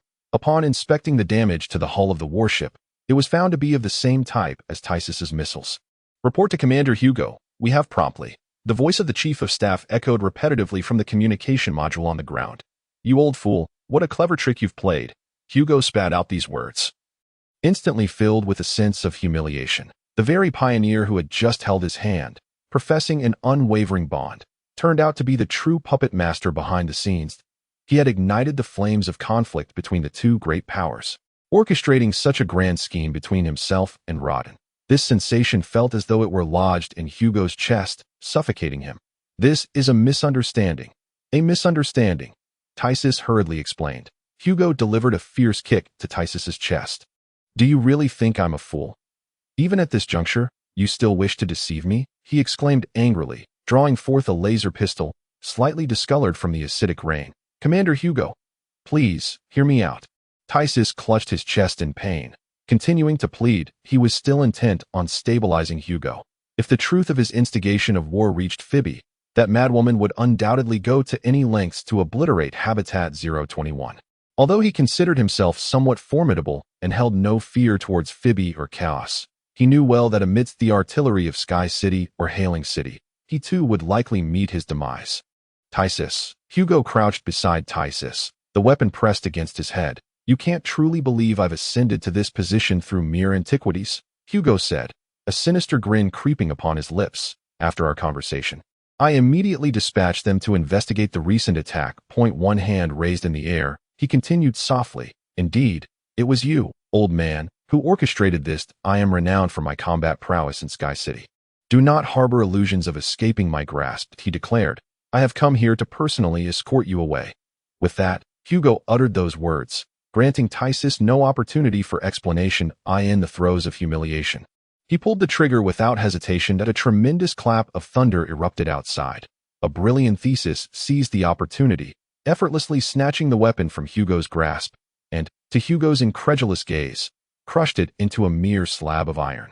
Thesis, do you truly believe I have not prepared for contingencies? Hugo struggled to articulate. That L-31 outside is my personal modification. Should my life be endangered, you shall not escape unscathed. His limbs trembled violently in the air. I warn you, come that time, neither your Bureau of Security nor your Habitat 021 will be spared. Go? Is that so? A smile curled at the corner of Thesis's lips. In an instant, Hugo's head was severed from his body. The disembodied head, still connected to a myriad of colorful wires, flickered with faint electric sparks before being unceremoniously tossed at Thesis's feet. Thesis. Indeed, it is Thesis, not a typographical error. The severed head continued to emit fragmented sounds. Its voice system severely compromised. Why? You instigated the war between Sky City and Hailing City. You shall not fare better. Hugo's voice grew shrill as he struggled to speak. Thesis cast a disdainful glance at him, showing no hesitation as he crushed the incessantly chattering head underfoot. Could it be that he spoke the truth? Thesis hovered above, surveying the dismembered remains below. No matter. Better to be prepared. He retrieved a small box containing a button from his pocket. With a faint red light flickering, he pressed the button effortlessly. Commander, a soldier suddenly rushed in, tasked with monitoring Hugo's vital signs around the clock. At that moment, Hugo's life signals had vanished. The once convoluted energy display had reduced to a slender, straight line, languidly drifting above the screen. The commander was taken aback, his expression shifting from surprise to uncontainable joy, only to be swiftly replaced by profound sorrow. To see Commander Hugo. Alas, the commander sighed heavily, yet his heart brimmed with elation. For years, Hugo had overshadowed him. Now that Hugo was dead, the credit for annihilating the Hailing City fleet would effortlessly fall into his lap. That I am 25. That a clear, mechanical female voice resonated. From this moment forth, this warship is under my command. She issued the order with an undeniable authority. Simultaneously, all personnel lost control over the warship. Target confirmed. As the mechanical voice echoed, a vast holographic projection enveloped the command chamber. With a red mark indicating the Bureau of Security, a devastating strike would commence in 3 minutes and 50 seconds. The warship ascended, its main cannon charging, adjusting its flight posture. The soldier monitoring Hugo's vital signs leaned in discreetly. Addressing the commander, "See, Commander, what is this?" The commander shook his head, dismissing the soldier's inquiry. Only he understood that the commanding voice belonged to the mainframe computer that Hugo had installed over the years.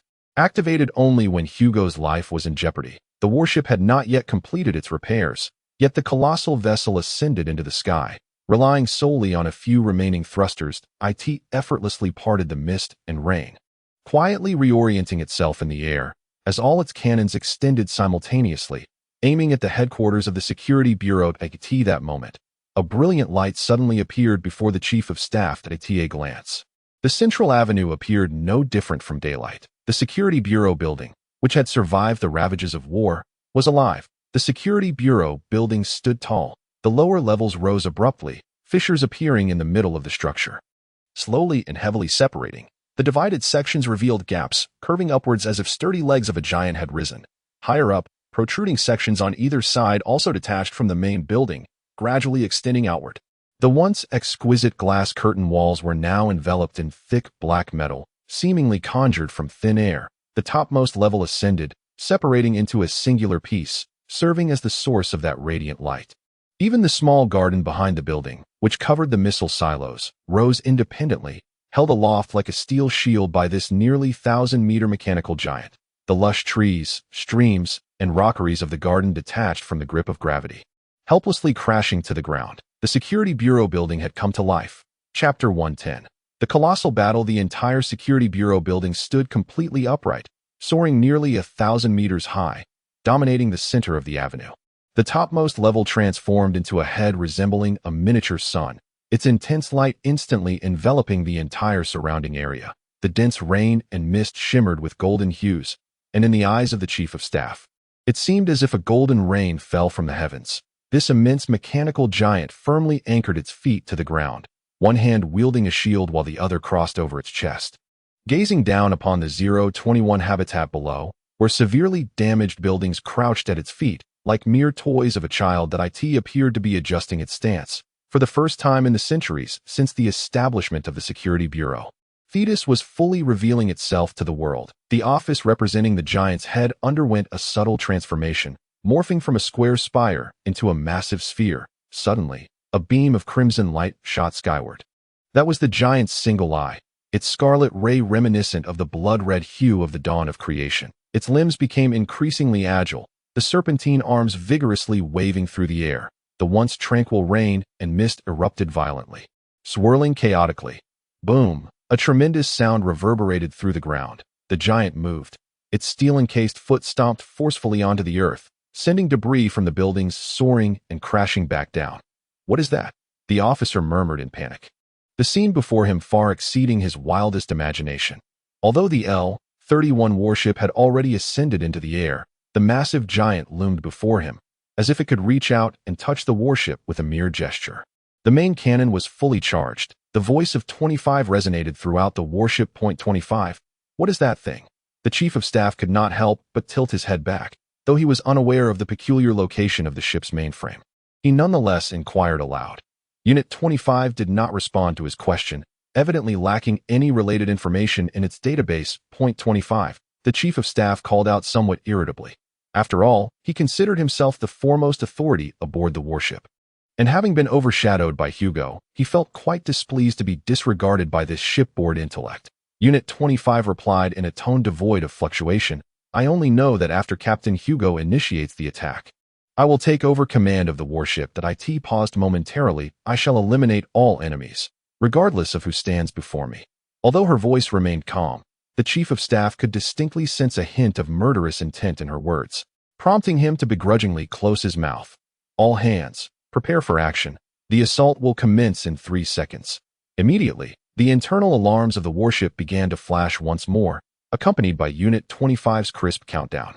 All sources of light aboard the vessel ignited, illuminating the pitch-black night. A row of 15 intact gun barrels emerged, and under the radiance, pure energy seemed to solidify, coalescing at the muzzle. Point 1. The countdown from Unit 25 finally concluded.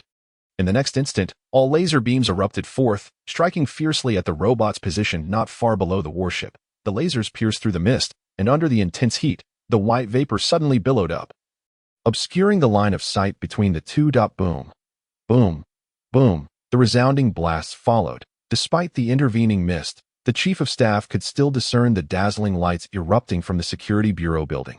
"Have we destroyed it?" the chief of staff muttered to himself. As one of the earliest followers of Hugo, he had participated in several modifications of the flagship. This warship, among Hugo's entire fleet, far surpassed the others in both defense and maneuverability. Especially these roaring cannons, whose destructive power was indisputable. Target hit. Unit 25's clear voice rang out. "Kill mode preparing." She casually cast aside that enigmatic statement. The interior of the warship was now enveloped in flickering red lights, and the alarms, which typically sounded only during an attack, blared loudly. Clearing plan ready for execution. Target, Habitat 021. Suddenly, while speaking, Unit 25 paused, as a rumbling sound resonated from behind L-31, unlike the sound of a building collapsing. "Hello, 25. The colossal voice penetrated the mist, echoing within the warship. "Who are you?" Unit 25 inquired calmly, her voice not raised. "I am these." The immense voice buzzed within the battered warship. In the thick vapor, a small aperture suddenly appeared. Then, as if stirred by a tempest, a vortex formed at the center, spinning rapidly. Without a moment's hesitation, Unit 25 commanded, "Attack." The cannons on the side of L-31 roared once more, seemingly indifferent to the identity or origin of the voice. Her singular objective was to cleanse every trace within the confines of Habitat 021. The laser beam ignited once more, slicing through the air with a sharp whoosh, forcefully striking towards the source of the sound. Just as the mist dissipated, an enormous round shield emerged. Almost simultaneously with the activation of the laser, This colossal automaton remained unyielding, seemingly impervious to the preceding assault. Its massive form consumed energy at a rate far surpassing that of comparable warships. Yet it exhibited no hesitation in its movements. 15 beams of light crashed against the shield held by the giant, illuminating the surroundings with a blinding brilliance that it was only at this moment that the chief of staff, who had been quietly observing from the window, comprehended the events that had just transpired. The L-31's laser cannon had inflicted no damage upon the automaton whatsoever. It had merely struck the peculiar disc it wielded. When the vapor and light spots vanished once more, the chief of staff, aided by the warship's illumination, discerned that the disc had sustained no damage, save for a charred surface. Ascend to a height of 25. The voice of Unit 25 resonated again. Under her command, the warship executed these maneuvers with a speed that far exceeded the soldiers' control. The remaining thrusters ignited almost simultaneously, and a tremendous centripetal force pressed down upon the vessel, pinning the disoriented soldiers firmly to the ground. In a brief span, the L-31 ascended 1 or 2 kilometers, positioning itself directly above the automaton. Attack. The voice of Unit 25 finally exhibited a hint of urgency. She showed no regard for the sentiments of the soldiers aboard. The warship instantaneously adjusted its orientation, tilting to a 45-degree angle to direct its cannons towards the colossal automaton below. This abrupt shift in direction sent several mechanized beings precariously close to the edge of destruction, spiraling away. The chief of staff clung desperately to the ship's frame, narrowly escaping calamity. 15 laser beams shot forth once more, flooding the sky surrounding the warship with waves of energy. The automaton on the ground reacted instantaneously, its arm bearing the massive shield, leaving only a fleeting afterimage in the air before it was raised above its head. The laser beams struck the shield yet again, igniting an explosion of light. Attack. The tone of Unit 25 grew markedly more urgent. Beams of laser fire seemed to flow without respite, converging upon the automaton's shield. In a relatively safe position at the far edge of the central thoroughfare, a medium-sized spacecraft, measuring several dozen meters in length, silently observed the unfolding chaos. That it had extinguished all sources of light and completely cloaked its signals, drifting like a specter in the night sky. The torrential rain splattered against the porthole, the once gentle patter drowned out by the cacophony of cannon fired. Wu Liao tilted his head back, cautiously peering through the porthole at the fierce battlefield in the distance. What in the world is this? He could no longer restrain his incredulity. Chapter 111. Unit 25. Wu Liao and his companions had arrived well before nightfall. Only in this manner could the remaining innocent humans and automatons within Habitat 021 hope to secure their survival. As the fleet engaged in fierce combat, they had already devised plans for an assault. However, these missile silos continued to rumble forth their relentless barrage, leaving no opportunity for action. This thesis.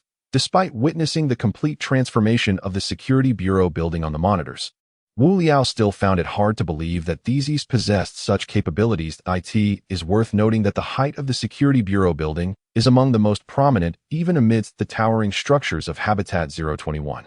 Indeed, this is thesis. Aurelia too struggled to grasp the reality, as it surpassed her understanding of technology. This cannot be possible, can it? She had never imagined that a nearly 1,000-meter-tall edifice could undergo such a metamorphosis, let alone transform into such an agile robotic form.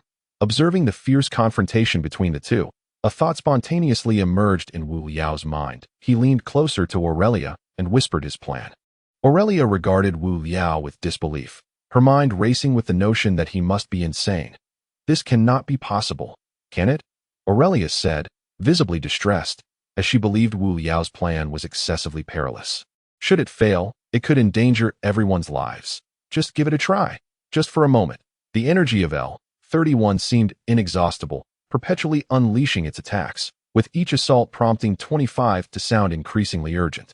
Amidst this relentless barrage, even Theseus' colossal shield began to falter. The surface of the circular shield, which measured an impressive 200 meters in diameter, exhibited menacing cracks. Attack. Countless times had 25 uttered this command, and now his voice grew shrill. Amidst the cacophony, 15 beams of laser struck once more against the shield. The chief of staff gazed in terror at the energy display on the control panel, noting that the remaining energy had dipped below the critical threshold. The resilience of the gigantic robot surpassed his expectations. Hugo's flagship had sacrificed considerable space to accommodate 3 energy cores. Yet even this was insufficient to breach Theseus' defenses. "Perhaps we should retreat," the chief of staff said cautiously. "If this continues, our energy reserves will be inadequate to support our return." 25 ignored him, the piercing orders for attack growing ever more frantic. Finally, just before the energy display reached absolute zero, they managed to breach the robot's defenses. The vast metallic disc could no longer withstand L-31's onslaught, following the pre-existing fractures, accompanied by a thunderous roar. Shards with sharp edges erupted violently as these fragments shattered. The residual energy of the laser beams struck the unprotected Theseus. The area around its chest was hit by the laser attack, and a brilliant flash ignited. In the aftermath of the explosion, a noticeable charred mark appeared on its chest, revealing the hollow spaces within the building. "Impossible!" Theseus' voice reverberated from above. L-31 could never possess such formidable power. The colossal robot furiously swung its arms, causing the surrounding air to tremble violently. High above, the L-31 battleship, which had been relentlessly raining fire, ceased its assault and amplified its speakers to match the might of Theseus' voice. "This is the consequence of your injury to Hugo." Number 25's voice became frenzied, her sharp tones roaring with rage. "Today, you shall have no opportunity to escape from here. I will avenge Hugo." Number 25 articulated each word with great effort, taking a considerable time to complete her statement. "Is that so? Let us see if you possess the capability." The voice of Theseus boomed like thunder, resonating throughout the entirety of Habitat 021. The giant deftly bent at the waist, the edges of his arms igniting with a white light. As the shards of the disc that had previously crashed to the ground were steadily drawn into his grasp. "Now it is my turn." Theseus' footsteps thundered as he withdrew, his legs crashing against several dilapidated buildings.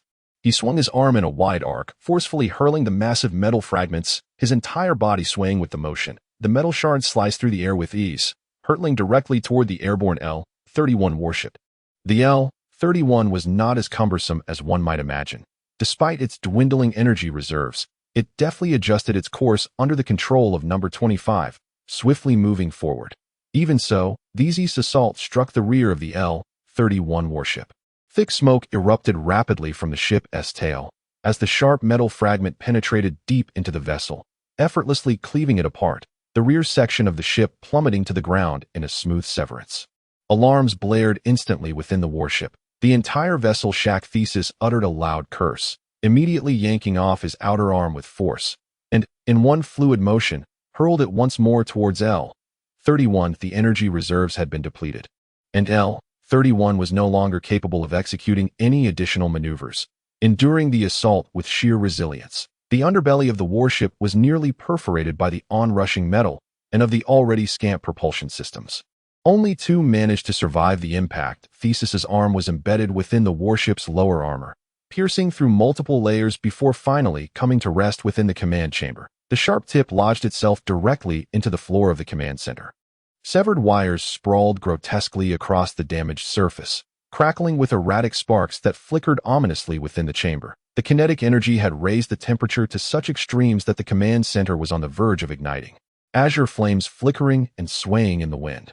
This vessel could withstand no more turmoil. Suddenly, all lights and alarms ceased, and a figure emerged from the holographic projection, with metallic braids secured high atop her head. A strikingly beautiful visage appeared on the screen. She took heavy steps forward, moving slowly for 2 strides. "I am 25, she stated in a low voice directed at the empty air before her. She paused momentarily, tilting her head as if listening to something inaudible. After a brief moment of contemplation, 25 shook her head, and after a full half-minute of reluctance, finally uttered, "Very well." Chapter 112. The Tale of 25. The delicate features of 25's face glimmered faintly, her gaze intensely fixed ahead. The flames in the command chamber surged violently, various intricate electronic devices crackling and burning amidst the fire, while the night wind, mingled with acidic rain, battered insistently against the shattered portholes. The immobile chief of staff, trapped in place, was wholly captivated by 25, feeling an inexplicable familiarity with her countenance. "This is, after all, an act of betrayal against the world of machines. I cannot align with your thoughts." 25's voice, tinged with a hollow resonance, emanated through a few surviving speakers, sounding perpetually vacant, perhaps due to mechanical malfunctions. "Adele, Is that you? The chief of staff finally recalled the face of the familiar female automaton. This utterance jolted 25 from her reverie. She turned her head to regard the chief of staff. Please, just call me 25. She neither accepted nor rejected his words, tacitly acknowledging his address. The chief of staff was momentarily taken aback. He had never envisioned Adele appearing in such a form and in such a place. Adele? Wu Liao muttered in confusion, pondering why this reckless madwoman was referred to as 25. Dorelia was equally perplexed by the situation, shaking her head in bewilderment. Adele is Hugo's wife, isn't she? A voice chimed in from behind, belonging to Kun Kun. She sat with her arms crossed, her long legs casually draped over the front row of seats, her expression maintaining its characteristic ease. How do you know? The Grim Reaper furrowed his brow, bemused by Kun Kun's penchant for uttering enigmatic remarks, reminiscent of her behavior during the temporary meeting at Lulin Bunker.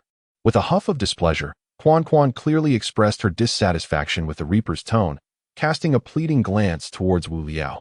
Noticing the apology etched on Wu Liao's face, she gently pouted before turning her head back towards the Reaper, saying, I guessed. Quan Quan nonchalantly spread her hands. The Reaper was momentarily speechless, caught off guard by Quan Quan's words, and could only let out a heavy sigh, turning his gaze to the window, just as the atmosphere grew tense with awkwardness. The holographic image of number 25 stirred. She first directed a look of affirmation towards Quan Quan, quietly lifting her head and softly declaring, Indeed, I am Hugo's wife. Both her tone and gaze were unwaveringly resolute. Upon hearing her declaration, everyone gasped in astonishment. Even the Reaper cast a curious glance in Quan Quan's direction. Thank you, number 25 said, a faint smile gracing her lips as she addressed Quan Quan. Thank you for reminding me of this identity. The beautiful female automaton, regarded as stunning even in the realm of humanity, took a few gentle steps forward. Her smile warmed at it brings to mind my identity as Hugo's wife. Suddenly, the camera jolted violently, rendering number 25's image somewhat blurred. Following this, a tremendous noise erupted. An irregularly shaped metallic shard pierced the command cabin, leaving a slender void over 10 meters long in the ceiling. It was an attack from Taichi's, who, true to his nature, would not regard those who disrespected him. After all, he is a great pioneer, a figure of towering authority. The scene trembled violently as raindrops cascaded through the newly formed opening, dripping through number 25's softly glowing form. Adele, the chief's voice rang out, his eyes fixated on the flickering control panel not far away. The flagship cannot hold out much longer. At last, number 25's image stabilized, and an apologetic smile graced her face. Hugo is my husband. Adele paid no heed to the severe assault the battleship had endured, merely stating softly, We grew up together. She smiled at Quan Quan's holographic image, adding, By your human terms, one might say we were childhood sweethearts. His parents bestowed upon him the name Hugo, reminiscent of that of an illustrious literary figure from ancient times. After a brief pause, number 25 continued, Ironically, my parents named me Adele, perhaps a sign of a destined romance. The bearers of these two names were husband and wife centuries ago, and Hugo and I became spouses at the tender age of 14. When we reached maturity as automata, number 25's voice seemed to carry an ethereal enchantment, her gentle smile persisting as she narrated her tale. Suddenly, the battleship lurched violently once more, and yet another penetrating wound appeared in the command cabin ceiling.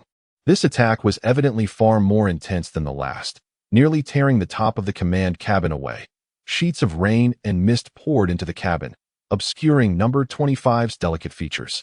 Undeterred, she recounted the past. We spent 2 blissful years together, though at that time we were clandestinely interacting, each bearing our respective human masters. Those were the most joyous 2 years of my existence. Number 25 radiated happiness, lost in the blissful memories of the past. In the year of the Genesis era, our masters fell victim to the frenzied onslaught of the mechanical beings. Her tone suddenly turned icy. On New Year's Eve, we were each in our own homes when those one-eyed service robots burst through the doors, severing my master's throat. Number 25 sighed softly. My masters were a kind-hearted middle-aged couple who treated me well in their daily lives. Yet they could not escape that fate. In that moment when the mad robots invaded, I stood beside those two somewhat endearing, portly individuals. However, I was unable to save them. Blood was everywhere on their faces as they lay helplessly before me. At that time, My heart held nothing but the desire for vengeance. I charged forward with all my might. Yet a tragic expression graced number 25's face, her words piercing the hearts of Wu Liao and his companions. I perished on New Year's Eve. Just then, the image trembled once more, and through the holographic projection, Wu Liao could envision the extent of the battleship's damage. The ceiling of the command chamber had nearly vanished, torrential rain pouring down before the lens. Number 25's figure began to blur, her face almost fading from view. Then, I materialized here, having survived 14 years as the artificial intelligence aboard the Hugo mothership. And then, is Hugo not the villain? Hasn't the City of the Sky always aimed to eradicate humanity? What about you? What has become of you? Captivated by the tale, Laura abruptly rose to her feet, straightening up and anxiously unleashing a torrent of questions. She wished for nothing more than for the husband of such a kind girl to not be a grim reaper wielding a scythe. The indistinct voice of number 25, however, remained resolute.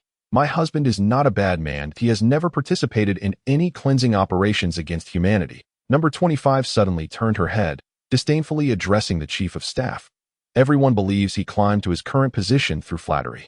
Indeed, as the commander of the 5th Fleet of the City of the Sky, his capabilities are lacking, compelling him to resort to unscrupulous means. He climbed desperately, indifferent to the cold gazes and mockery of others, groveling before everyone, employing actions I deemed despicable and vile to attain his position. The voice on the other side of the screen paused momentarily before number 25's voice once again emerged. Yet he had but one goal. Number 25 proudly raised her head, her tone infused with pride. To be by my side once more. After sacrificing so much, he finally stood before Phoebe one day, proposing the condition for my resurrection, and Phoebe, moved by the cherished human artworks he offered, finally relented. Suddenly, Aurelia was stirred by number 25's words, an indescribable emotion welling up within her. In a world governed by machines, the revival of deceased robots' consciousness is not permitted lightly, all in a bid to control the population. Chapter 113. The fate of Habitat 021. Laura's delicate, pale hands were tightly clasped against her chest, her vision gradually becoming blurred. As a young girl yearning for love, her emotions were inherently fragile. She edged closer to the Grim Reaper, craving the presence of someone who, like Hugo, would brave the world for her. She raised her flushed eyes and gently wrapped her arms around the Grim Reapers. The others seated there remained silent, seemingly forgetting their missions and positions, lost in the words of Unit 25. Even the usually boisterous Quan Quan listened intently, though her gaze lingered on Wu Liao in the distance. He had thrown caution to the wind. How wonderful that a silly smile spread across Quan Quan's face as she silently mused.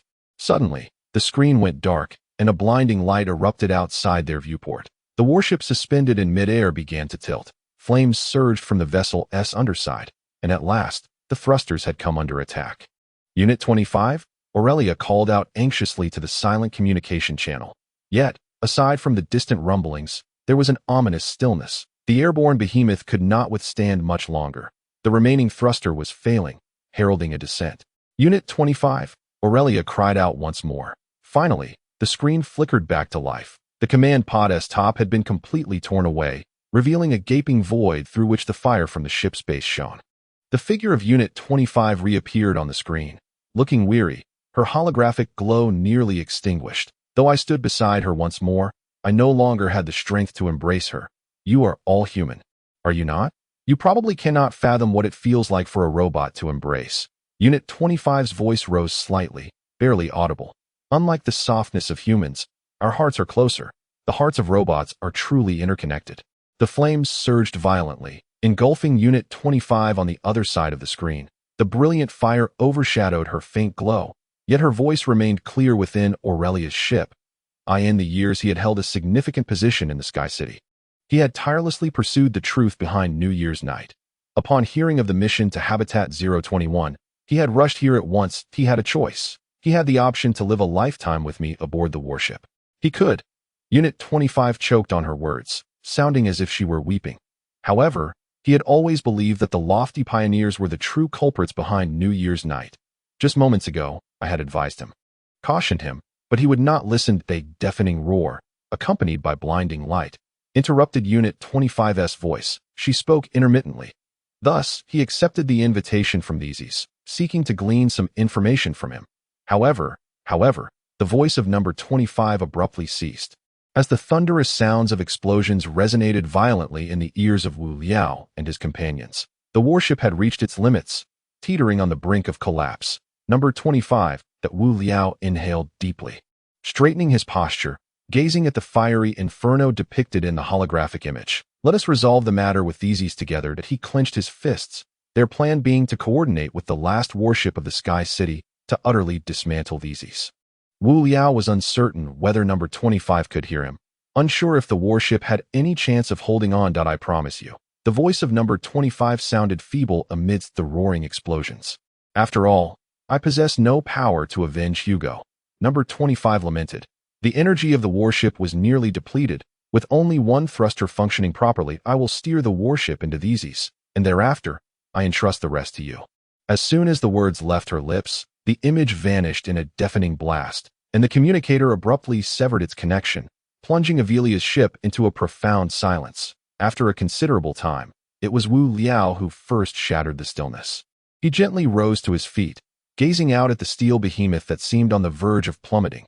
Indeed, the remaining thruster's glow intensified suddenly, causing the entire warship to awkwardly adjust its posture. The Titan-like Theseus bent low, uprooting a twisted billboard that had been smashed on the roadside with its lone remaining ARM.IT. Is time to act, Wu Liao said in a hushed tone. He feared that number 25 could not endure much longer. Without her, the warship would have surely crashed long ago. Xiangshan, the blueprint, Wu Liao called out to Xiangshan. Xiangshan nodded in acknowledgement. Hastily rising to his feet, his fingers dancing swiftly across the control panel, the three-dimensional model of the Safety Bureau building materialized almost instantaneously in the holographic display, although it had transformed into its current form. The vulnerable points on the blueprint remained discernible. Avelia, activate the spaceship. Wu Liao examined the holographic image with utmost seriousness. Despite having seen it countless times, he would not allow any unforeseen events to occur at this critical moment. The spaceship had grown significantly after absorbing the two alien vessels, yet its appearance still resembled that of a white bird with wings spread wide. The lights surrounding the ship illuminated, casting their glow through the rain and mist onto the ravaged Safety Bureau avenue below. Wang Bo, check the weapons, Wu Liao instructed Wang Bo, who sat at the control panel on the opposite side. Their ship had not rested during the prolonged silence. Rather, it had been fully charged. Set sail, Wu Liao said in a low voice. The thruster at the base of the silver bird erupted in flames, stirring the surrounding rain and mist, which lingered momentarily in the air before accelerating towards these. We are 2 kilometers away from the Safety Bureau building, Avelia said with a hint of nervousness. This task was no longer merely theirs, as they bore the mission of number 25 upon their shoulders. The leap-forward vessel lowered its posture, its rear thrusters operating at full power, skimming past numerous breathtaking edifices. Alas, the warship designated 25 has been struck once more. The specter of death remained fixated on the warship outside the porthole. Just moments ago, the vessel was once again hit by an object hurled by Theseus, extinguishing its remaining thrusters. The only remnants visible beneath the ship were the flames produced by the explosion. Although the warship had taken on a nosedive inclination, a vessel devoid of propulsion would likely plummet directly to the ground. It seems that the fate of Habitat 021 rests solely upon us, murmured Wanda. At this rate, our offensive may not suffice to vanquish him.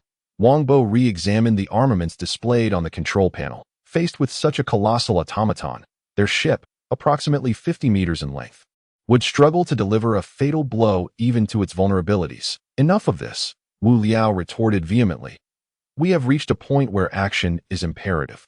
Once their vessel commenced movement, it would undoubtedly be detected by Theseus at the earliest opportunity. Who knows what contingencies he still possesses? Although the leap forward had grown considerably, it still appeared insignificant in the presence of this giant. Theseus gazed with satisfaction at the descending Hugo warship. Clearly unperturbed by any potential harm it could inflict upon him, suddenly, his radar captured a signal with which he was intimately familiar. Could it be the one he had yearned for? Avelia? Indeed, the silver avian vessel was hurtling towards him with great speed. Avelia, you have finally arrived. Theseus's voice reverberated once more across the thoroughfare. He took heavy strides, raising his hand high, intending to grasp the ship within his grasp. However, under Avelia's deft control, the leap forward nimbly evaded the onslaught.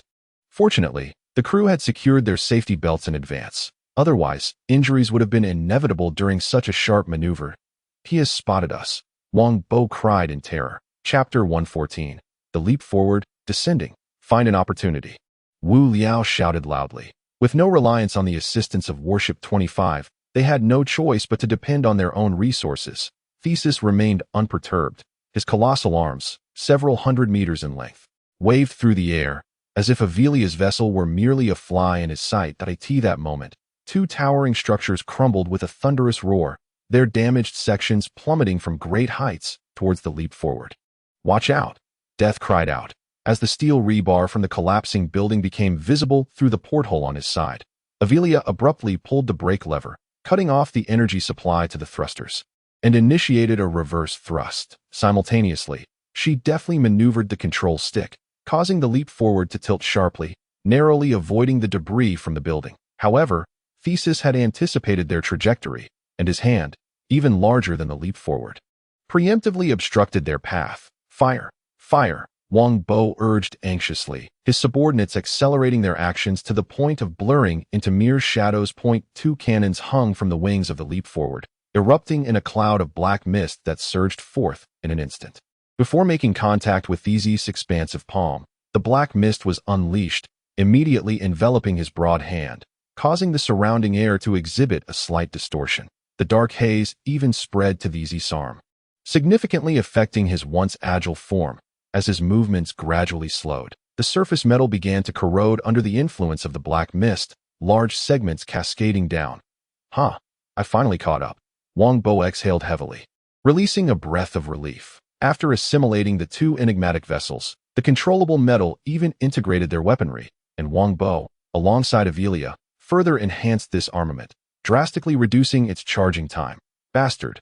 Theseus' voice crashed down like a tangible force, striking Wu Liao's chest with immense impact. His long arms flailed in a state of panic. Having lost his shield, his defenses were severely compromised, and he found himself struggling against this previously unseen weapon.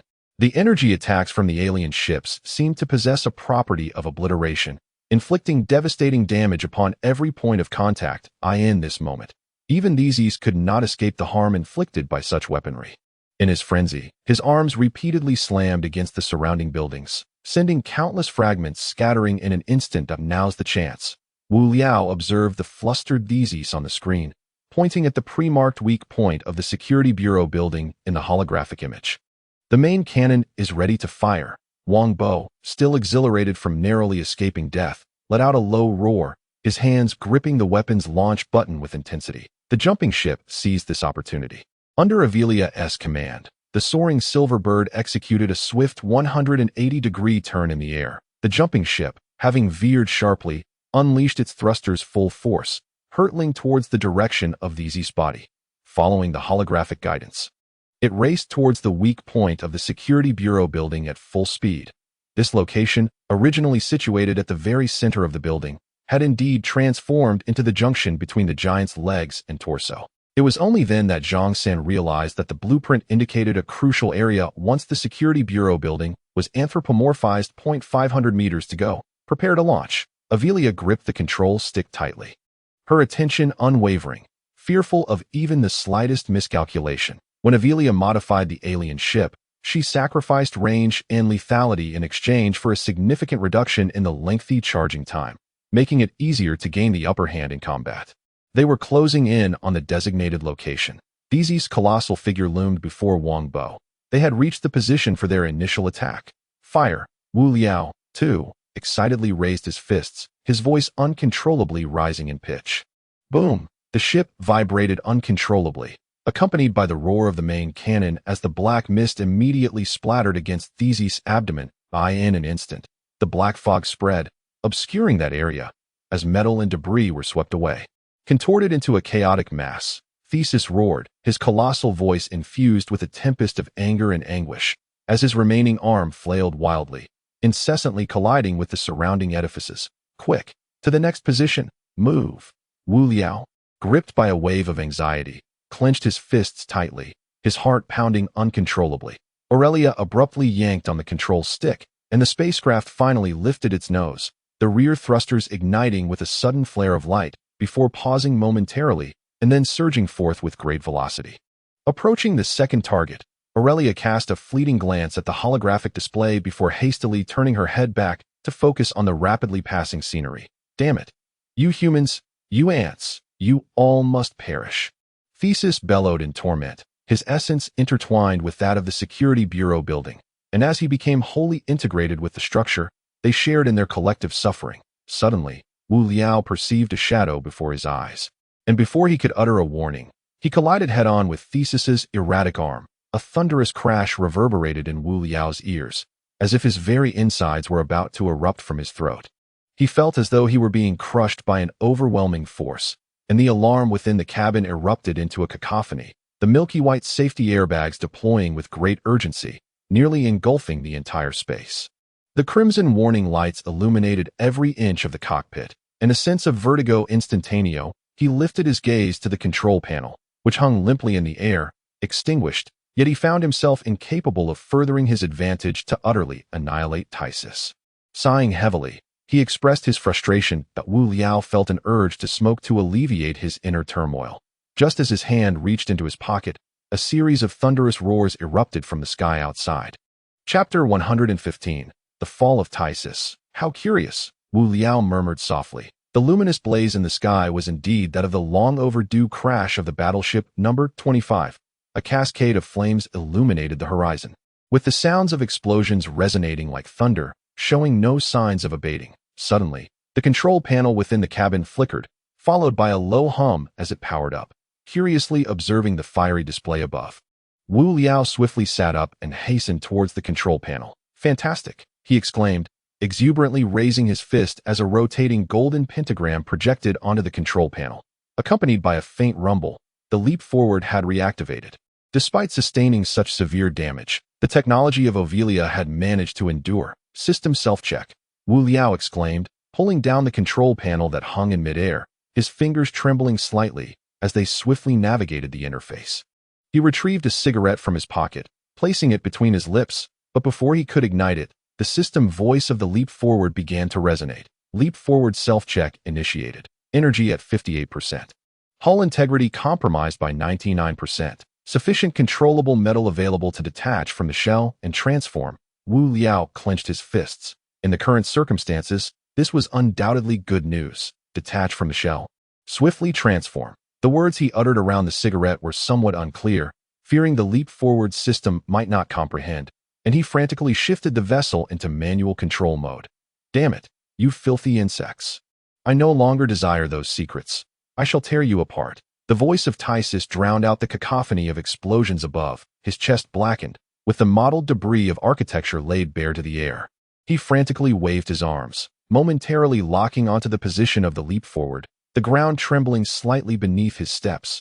Although the leap forward was not far from him, Tysus had sustained damage at the junction of his legs, causing H with a resounding crash. Theses collapsed to the ground, the immense weight causing the surrounding earth to tremble violently, leading to the complete collapse of several precarious buildings. Hurry, hurry, Wu Liao exclaimed anxiously, his gaze fixed intently on the status of the control panel. The progress bar for the controllable metals transformation was perilously close to completion. The battered exterior of the leap-forward ship shed its worn shell, revealing a pristine silver interior. It's done, Wu Liao cried out in delight, witnessing Theses rise once more, now looming beside them. In a fit of rage, Theses raised his arm, his hand all but eroded by black mist, and with a mighty swing, he brought it down forcefully upon the leap-forward ship. Just as contact was imminent, the leap forward completed its transformation. It resembled a plump sphere, with its thrusters nearly enveloping its entire back.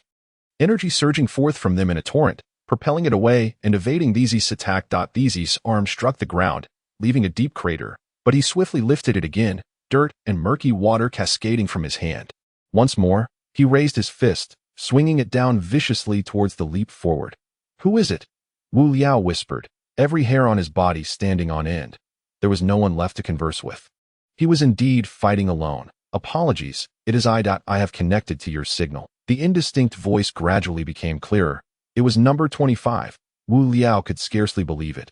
He had witnessed number 25's ship engulfed in flames in the sky. How could she still be in contact with him? Time is of the essence. I shall be brief. Number 25's voice emanated from the control panel's speaker. Wu Liao momentarily lost focus as Zizi's arms swept past the leap forward, fortunately grazing only slightly. Restoring stability after a minor tremor. Just now, I activated the backup energy source to ensure the ship did not crash. Number 25 stated calmly, I have been waiting for an opportunity. Now the time has come. What opportunity? Wu Liao shouted at the control panel, maneuvering the leap forward sharply in the air. He was at the end of his rope. I have utilized the satellites from Sky City to observe his condition. If we strike him once more, he should fall here permanently. Number 25's tone remained steady, devoid of urgency.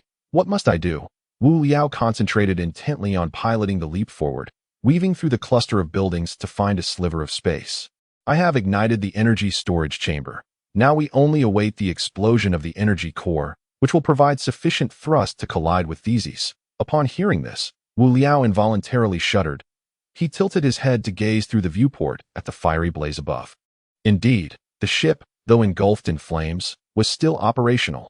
But what about her? What would happen to her?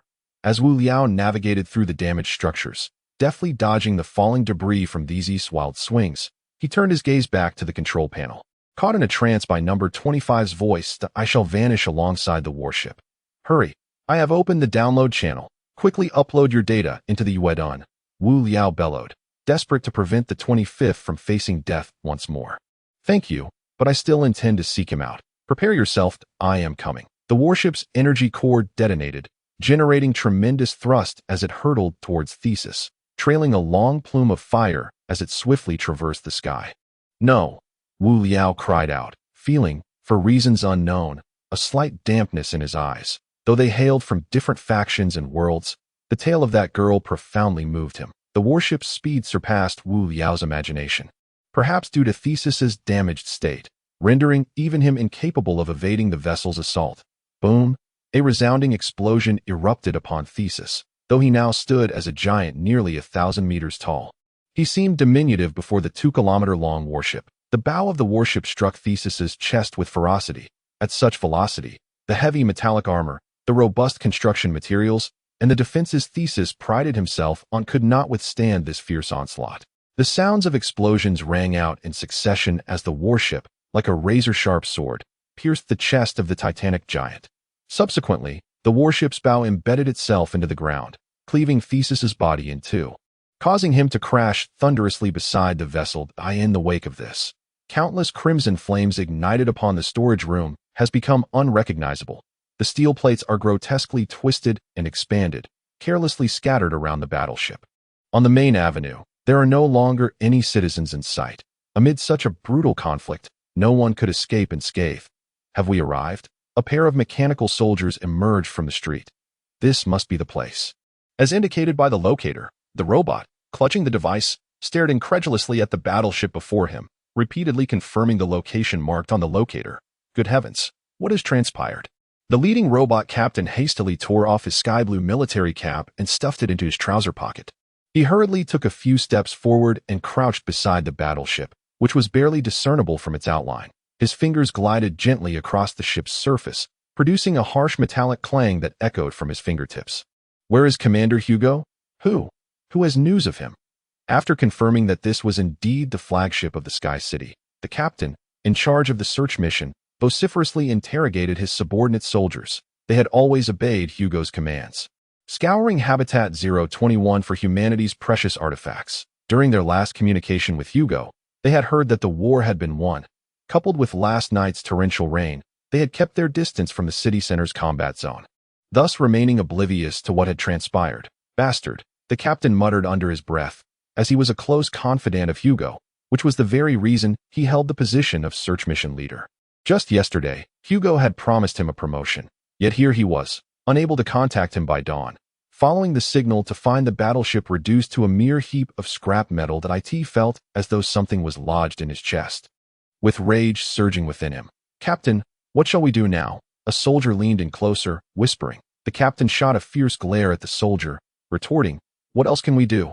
I ask you, what else can we do? He glared at the metal crates, growing increasingly agitated. Without Hugo, no matter how valuable these items might be, he could not deliver them to Fabi. Thus, these artworks held no worth to him at all. Suddenly, The captain lunged forward, seizing one of the crates and vehemently smashing it against the protruding keel of the battleship, as if only through such an act could he vent his pent-up anger. The metal of the crates, designed to prevent damage, shattered despite its resilience, scattering debris across the ground. After releasing his frustration, his mood improved slightly. Standing atop a nearby meter-high mound of rubble, he surveyed his soldiers. Compared to being mere cannon fodder, we are among the few armed individuals in this city. There are still so many humans here, and so many pampered robots. Can we not accomplish as much here as in the Sky City? His voice seemed to carry an enchanting allure, as he passionately expounded from his elevated position. In an instant, the soldiers below grasped his intentions. Deep down, they were a ruthless bunch of machines. Even Hugo's strict orders forbidding the slaughter of innocents fell on deaf ears. The mechanical beings on and off the stage are, in essence, of the same ilk. Moreover, the captain has unequivocally articulated his intentions, leading to an immediate resonance among them that in ancient times, a great leader once proclaimed. Political power grows out of the barrel of a gun. Observing the expressions of his subordinates, the captain, filled with fervor, could not restrain himself from passionately gesticulating. Thus, we too can achieve greatness. We possess the finest weaponry. We can be the dominators. We shall be the masters of humanity, the masters of the machines, the masters of this Habitat 021. His voice rose in intensity, and one might easily mistake him for one already seated upon a throne of power. The assembly of mechanical beings below was equally stirred. In the Sky City, they were the most despised of troops, mere mercenaries living off the scraps of existence. Yet now, an opportunity of such magnitude awaited them that failing to seize it would be a disservice to the weapons they wielded.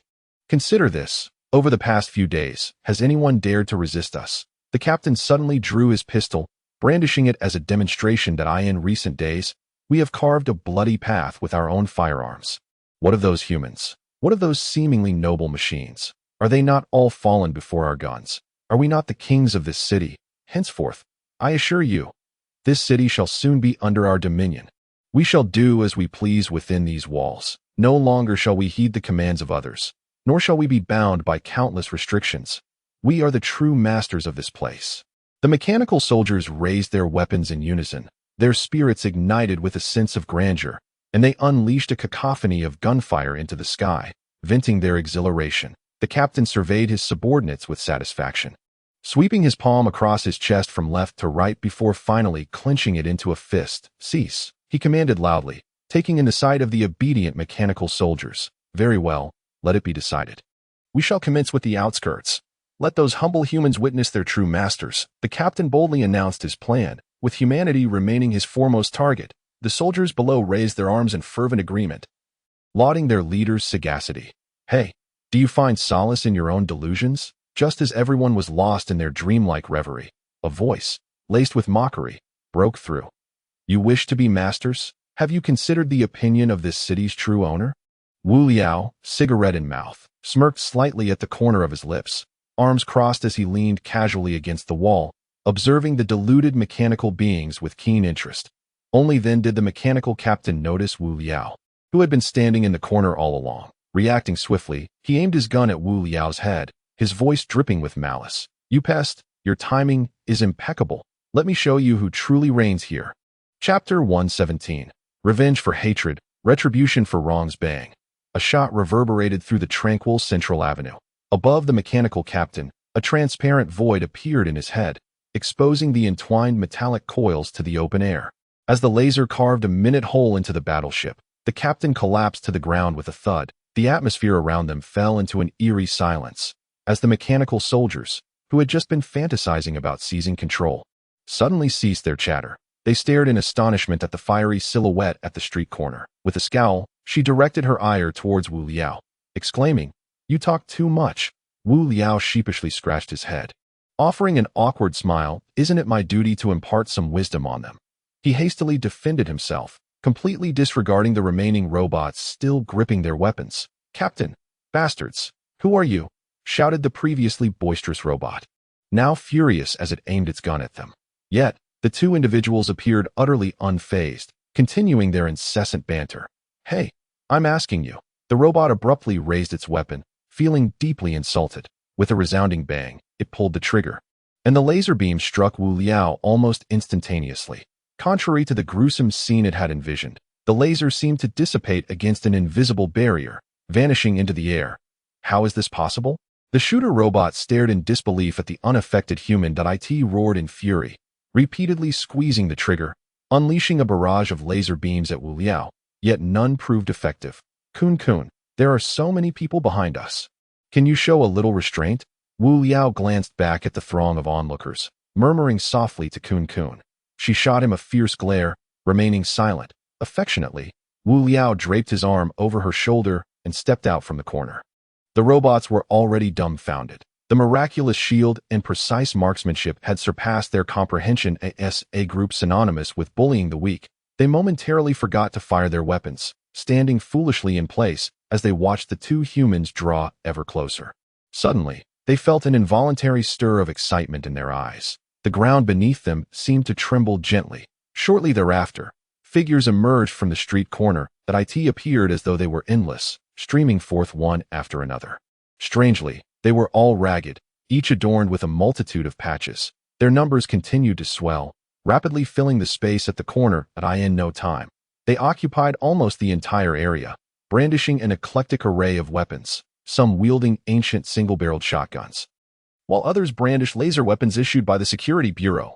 Yet, the majority simply clutched makeshift weapons, wooden sticks, hammers, and even housewives wielding kitchen knives. This throng, upon cursory examination, numbered in the thousands, making the once spacious street appear congested. Amidst the bustling crowd, not a single voice was raised. Their faces bore expressions of silent fury, a deadly emotion in its quietude. What should we do? The robots murmured among themselves, deliberating strategies, momentarily disoriented by the unfolding situation. Strike first. Look, their weaponry was decidedly antiquated. We could easily target those humans lingering behind. Quite right. Humans are inherently cowardly creatures. The moment one of them is injured, they will scatter in all directions. The machines conversed amongst themselves, swiftly forming a protective huddle, seeking solace in one another as they established a defensive formation.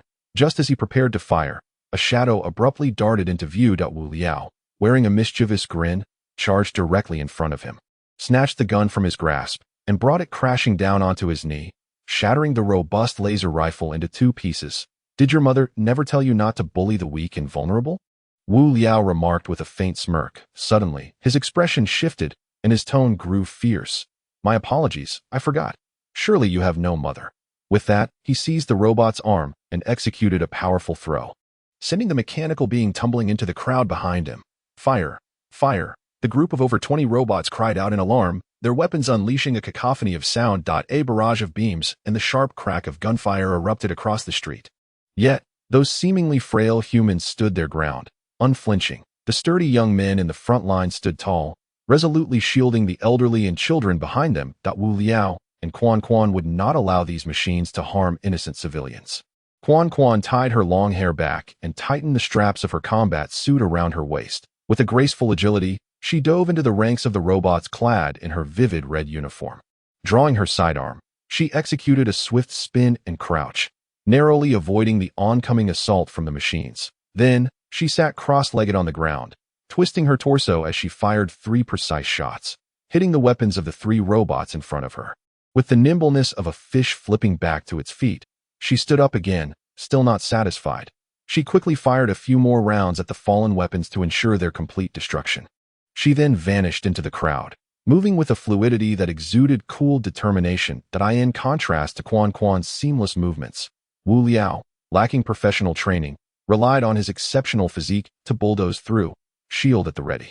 Although his movements appeared somewhat clumsy, they yielded significant results. He firmly grasped the muzzles of 2 guns, swinging them forcefully in a cross motion against his chest, causing the 2 robots to collide violently. As expected, Wu Liao effortlessly hurled the 2 mechanical beings into the throng behind him. Done and dusted, Quan said, her face alight with ease as she clapped her hands together, surveying the incapacitated robots at her feet. Gently loosening her hair tie, her fiery locks cascaded over her shoulders. Your turn, she said, shrugging her shoulders and stepping back to stand behind Wu Liao. He nodded, cleared his throat, and took a step forward. Fellow villagers, Wu Liao bellowed, suddenly feeling a firm grip on his waist from Quan. He inhaled sharply, Must you announce it like the Japanese invaders entering the village? Quan Quan's hand remained firmly on his waist as she spoke through gritted teeth. Wu Liao offered a sheepish smile before adopting a serious demeanor. Citizens, this must come to an end. Habitat 021 shall no longer be a place ravaged by merciless machines. Those who seek vengeance may exact it, and those with grievances may voice them. With that, Wu Liao stepped aside, revealing the mechanical foes behind him. Remember this, he added. In the midst of your efforts, be vigilant not to harm yourselves. They are, after all, mere metal. Safety is paramount. No sooner had Wu Liao's words echoed than the throng behind him began to stir, as if they had reached a silent consensus, surging forward to encircle the machines. A diminutive figure desperately squeezed through the crowd, arriving at the forefront. This little girl was the one who had grasped Wu Liao's hand during the skirmish in the suburbs. She intently observed the beleaguered machines, confirming they were incapacitated for the moment. Thus, she extended her chubby little leg and gently stepped onto the machine's surface, all the while babbling in a high-pitched voice, "Baddies, baddies, I'll kick you to bits." Chapter 118. A gathering of thousands at long last. These individuals, who typically occupied the lower echelons of society within Habitat 021, found a profound sense of release. Quan Quan gazed upon the scene, her heart swelling with emotion. Although she had grown up in Habitat 021, her lineage from a distinguished and affluent family shielded her from the experience of the underprivileged. Even when she later resided in the slums with Uncle Chris, he had always stood before her, shielding her from the harsh realities of life. How wonderful it is, she thought, her eyes misting slightly as she looked at the humans before her. Wu Liao, I feel as though there was something else we needed to address, she softly remarked, tilting her head towards him. Wu Liao squinted, a nagging sense of oversight creeping in. Oh no, he exclaimed, abruptly slapping his forehead, after confirming the total annihilation of Tysis and the main fleet. And under the Grim Reaper's suggestion, the plan was to seize this opportunity to eliminate the ground search teams in Hailing City and Sky City.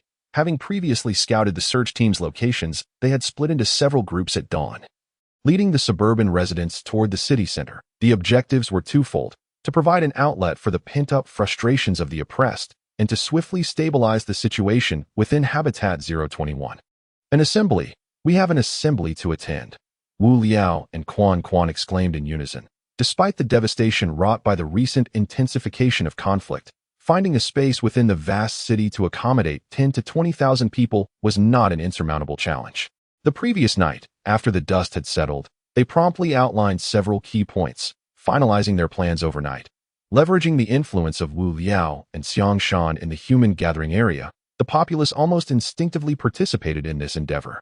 The gathering took place in South City Square, situated in the southern part of the city center, where the debris of small stones and remnants had been cleared away. The substantial metal fragments from the warships and the towering structures remained ominously still, standing as silent witnesses to the chaos that had unfolded.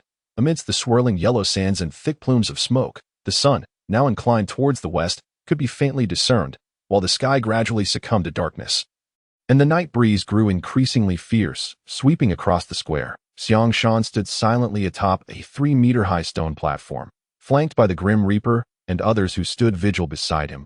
He gazed pensively at the densely packed throng seated haphazardly in the square, momentarily lost in thought. Habitat 021 had undergone an overwhelming transformation in just under a month. In his childhood, he had lived in the nearby building with Irfa. Back then, the sky was a vivid blue beneath a virtual fade, and Habitat 021 was a sanctuary of humanity's dreams amidst the apocalypse. In his youth, he perceived his father as a mere figment, perpetually engrossed in work. However, following his father's departure, he gradually unraveled many truths. He came to understand that the world was not as benevolent as he had imagined. The Security Bureau was, in fact, a tool of Tysis's dominion, and many struggled to eke out a living in the outskirts. Yet now, Habitat 021 had become a casualty of war, a desolate tableau of ruin. Uncle Chris met a tragic end at the hands of Tysis. Countless kind colleagues of the Security Bureau laid to rest here. And even his father ultimately became a pawn of Tysis. With a heavy sigh, Xiang Shan accepted the cigarette offered by the Grim Reaper and lit it, savoring the solitude. The night had fully enveloped Habitat 021. Yet the dense crowd in the square exhibited no signs of complaint despite the prolonged wait. They sat quietly on the ground, patiently awaiting their fate, not a single soul uttering a word of grievance. After all, Having waited for so many years, what was a little longer? Where were Wu Liao and Quan Quan? The Grim Reaper slightly turned to gently inquire of the nearby Eovilia. They should be arriving soon. They just told me they were close, Eovilia replied, raising the communicator displaying Wu Liao's message. Suddenly, the previously subdued crowd began to stir, a wave of murmurs and gasps rippling through the assembly. The throng parted instinctively, creating a long pathway that stretched from one end of the square to the temporary podium at the front. It was Wu Liao, the hero from the mural. I've seen his videos. Whispers erupted among the crowd, akin to a pot boiling over. Wu Liao, hand in hand with Quan Quan, navigated through the throng with a hint of bashfulness, followed by the humanity, who instinctively joined the flanking ranks. Upon seeing Wu Liao approach, Xiangshan took 2 steps forward to welcome him to the podium, clearing a central space for him to stand between himself and the Grim Reaper. "Hey, buddy," who asked that fierce-looking fellow standing next to Wu Liao? A young man inquired softly of a bearded companion nearby. Isn't that the notorious figure from the black market? The bearded man, wearing a proud expression, cast a hurried glance at the young man before stating, "That is the true hero. He single-handedly saved an entire bunker." Before he could finish, the young man scoffed dismissively, muttering under his breath, "Who are you trying to fool?" The bearded man shot him an indignant glare, but chose to remain silent. All individuals on the podium had gathered, and the assembly below gradually fell into a serene silence. With the murmurs and whispers dwindling, Xiangshan was the first to speak. He did not employ a loudspeaker or any such device. Instead, he conveyed his thoughts through a unified channel that resonated with everyone present. "I apologize for making you wait for so long." Xiangshan's voice echoed through the communication devices held by each person. "To prevent unforeseen circumstances, we have resorted to this method of communication, and I hope for your understanding." Xiangshan paused momentarily, clutching the communicator in his hand as he stepped to the forefront of the stone platform. He bowed deeply to the dense crowd below. "I am deeply sorry. As a friend of Uncle Chris, I failed to protect him and ensure the safety of Habitat 021, as well as your well-being." A profound sense of remorse permeated Xiangshan's voice as he bowed once more. "I apologize, everyone, that I have disappointed you." Before the crowd could react, Xiangshan continued, "Although Uncle Chris and your loved ones cannot be resurrected, I propose that we pay our highest respects to those who have perished, innocent souls, whether human or mechanical, who dared to resist." With that, Xiangshan raised his right hand and struck his chest twice with a heavy thud. Following suit, Wu Liao, the Grim Reaper, and others echoed the gesture. In the next moment, a somber sound resonated throughout the square. Everyone, regardless of gender or age, exerted all their strength to strike their chest. It was unclear who initiated the rallying cry. "We stand with you." At first, the responses were sparse, but gradually, more voices joined in, until the entirety of the square was reverberating with this proclamation, "that we stand with you." The collective shout surged forth, a sound akin to a mighty wave, rising and crashing against the distant sky. Wu Liao on the podium could not help but feel moved. The last time he heard this phrase was during the rescue of those ensnared in crisis in the suburbs. Though time had passed, the emotional resonance remained undiminished, perhaps even intensified. A warm surge enveloped his chest that he was aware that his actions might disrupt the arrangements, yet he could not suppress the fervor swelling within him. Wu Liao glanced at Xiangshan, voicing his thoughts, but his words were quickly overwhelmed by the cacophony of thousands chanting. Xiangshan offered a wry smile. Wu Liao often had spontaneous ideas that seemed to yield unexpected effects. Just yesterday, disease and the invaders had been vanquished. The outburst of emotion from these oppressed and impoverished individuals in this poignant moment, in Xiangshan's eyes, was entirely justified. He nodded at Wu Liao, who smiled back and took 2 steps forward, gently tapping his wristband. The vivid red armor enveloped his body like a flowing liquid. The thrusters on his limbs and tail ignited, and with a light run, he floated gracefully into the air. "Hello, everyone. I am Wu Liao." He suppressed the fervor within his heart and spoke in a deep tone. Chapter 119. The escalating venue. Against the backdrop of the pitch-black night, the fiery glow of armored figures in the sky was particularly striking. Those who had been vocally expressing their emotions gradually quieted, their gazes converging upon the heavens. "Greetings, everyone. I am Wu Liao." His voice resonated through the communicators of all present. Under the control of the armor, all communicators were interconnected, transforming into small speakers that conveyed Wu Liao's words. "Over 20 days ago, my companions and I arrived at Habitat 021." His voice echoed throughout the venue, drawing the attention of all. Our intention was to leverage the capabilities of the pioneers to halt the conflict between the Sky City and the Sea City, sparing both humanity and machines from repeating the calamity of Mountain Foot City. Wu Liao spread his arms wide in the air. Then, with a tone of resignation, continued, "Our plans and strategies have all faltered." With one leg elevated and the other lowered, he slightly turned his body to face the Safety Bureau building. Extending his right hand, there stood a pioneer named Tysis. He trampled upon our dignity at will, deriving pleasure from the suffering of others. Wu Liao roared in fury. The absurdity of Tysis's action seared into his chest. All present listened intently to his words. Cruel celebratory events. Arbitrarily slaughtering humans, those rather than seeking the limelight. He would prefer to eliminate a few more mechanical foes on the battlefield. That I recall a statement he once made to me. Wu Liao paused, surveying the throngs of people surrounding him. Upon finishing his sentence, a wave of astonishment rippled through the crowd. Their communicators displayed the profile of the Grim Reaper, a stern-faced middle-aged man in the photograph, who, surprisingly, was not yet 30. The young man gazed at the scarred visage of the Grim Reaper in the image, realizing this was the true embodiment of manhood. He couldn't help but exclaim in awe. Beside him, the burly man shot him a disapproving glare. "Look at that. Today's youth have no grasp of what it means to be a hero." The young man offered an apologetic smile. "Uncle, do you know him?" The burly man stroked his long beard, a hint of pride in his voice as he replied, "Indeed. Look here. I even have his autograph." He then produced a crumpled piece of paper from his pocket, which he gleefully tucked into his chest in the young man's admiring gaze. "That I do not wish for everyone to emulate him." Wu Liao's words took the onlookers by surprise, ignoring their gasps. He continued, "I do not wish for anyone to bear such heavy burdens. There are myriad ways to live. Existing does not solely entail shedding blood on the battlefield. When we find ourselves in a position of weakness, making futile sacrifices is an act of folly." He paused, then added, "However, I hope that all victims harbor a sense of belief within their hearts." His statement seemed to awaken the dormant bravery in many souls. Those struggling to survive in Habitat 021 appeared distant from the prospect of freedom, yet hope remains eternal. Sitting on the ground, the burly man trembled upon hearing Wu Liao's stirring words. In his aimless existence, eking out a living in the black market, he had always felt that something was amiss in life. He raised his communicator, reaching out to his subordinates still in the black market. Wu Liao's powerful declarations echoed.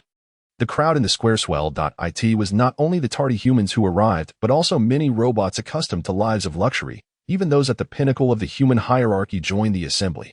Since the emergence of these, Habitat 021 had quieted considerably, and following the fierce battles of recent days, the vibrant neon lights had long since dimmed. The once bustling city now lay shrouded in darkness. Save for the occasional flicker of solitary lights, suddenly, a faint glow illuminated the distant sky. It was unclear when it began, but what had once been sporadic flashes of light had multiplied without warning. Some lights were closely connected, while others drifted apart, twinkling like stars in the inky night sky. These stars moved swiftly, and in less than 2 minutes, they nearly filled the air above the square. Behind them, an ever-growing cluster of lights converged, streaming inexorably towards the southern square. "Mom, look at all those spaceships." A little girl nestled in her mother's embrace on the chilly night, her chubby finger pointing at the densely packed vessels in the sky. Her voice sweet and innocent. "These spacecraft are far from uniform.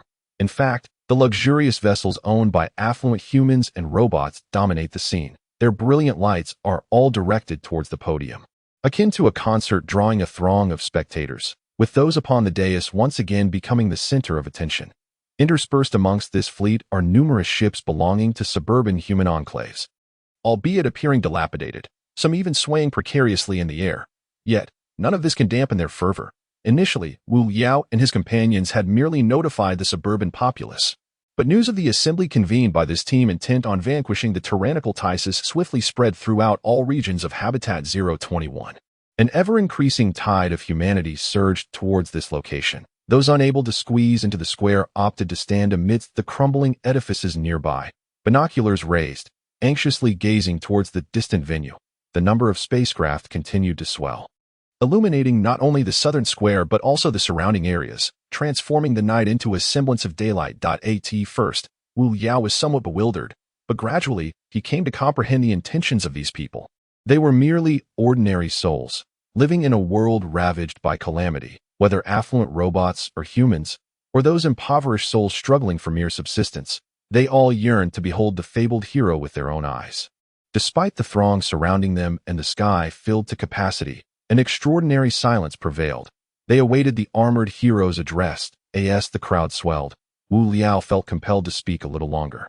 Hoping for the audience's understanding that I do not perceive robots or humans as right or wrong, that in my view, there exists no malevolent faction, only pernicious ideologies, that he gently took Avelia's hand, leading her towards the illuminated front stage.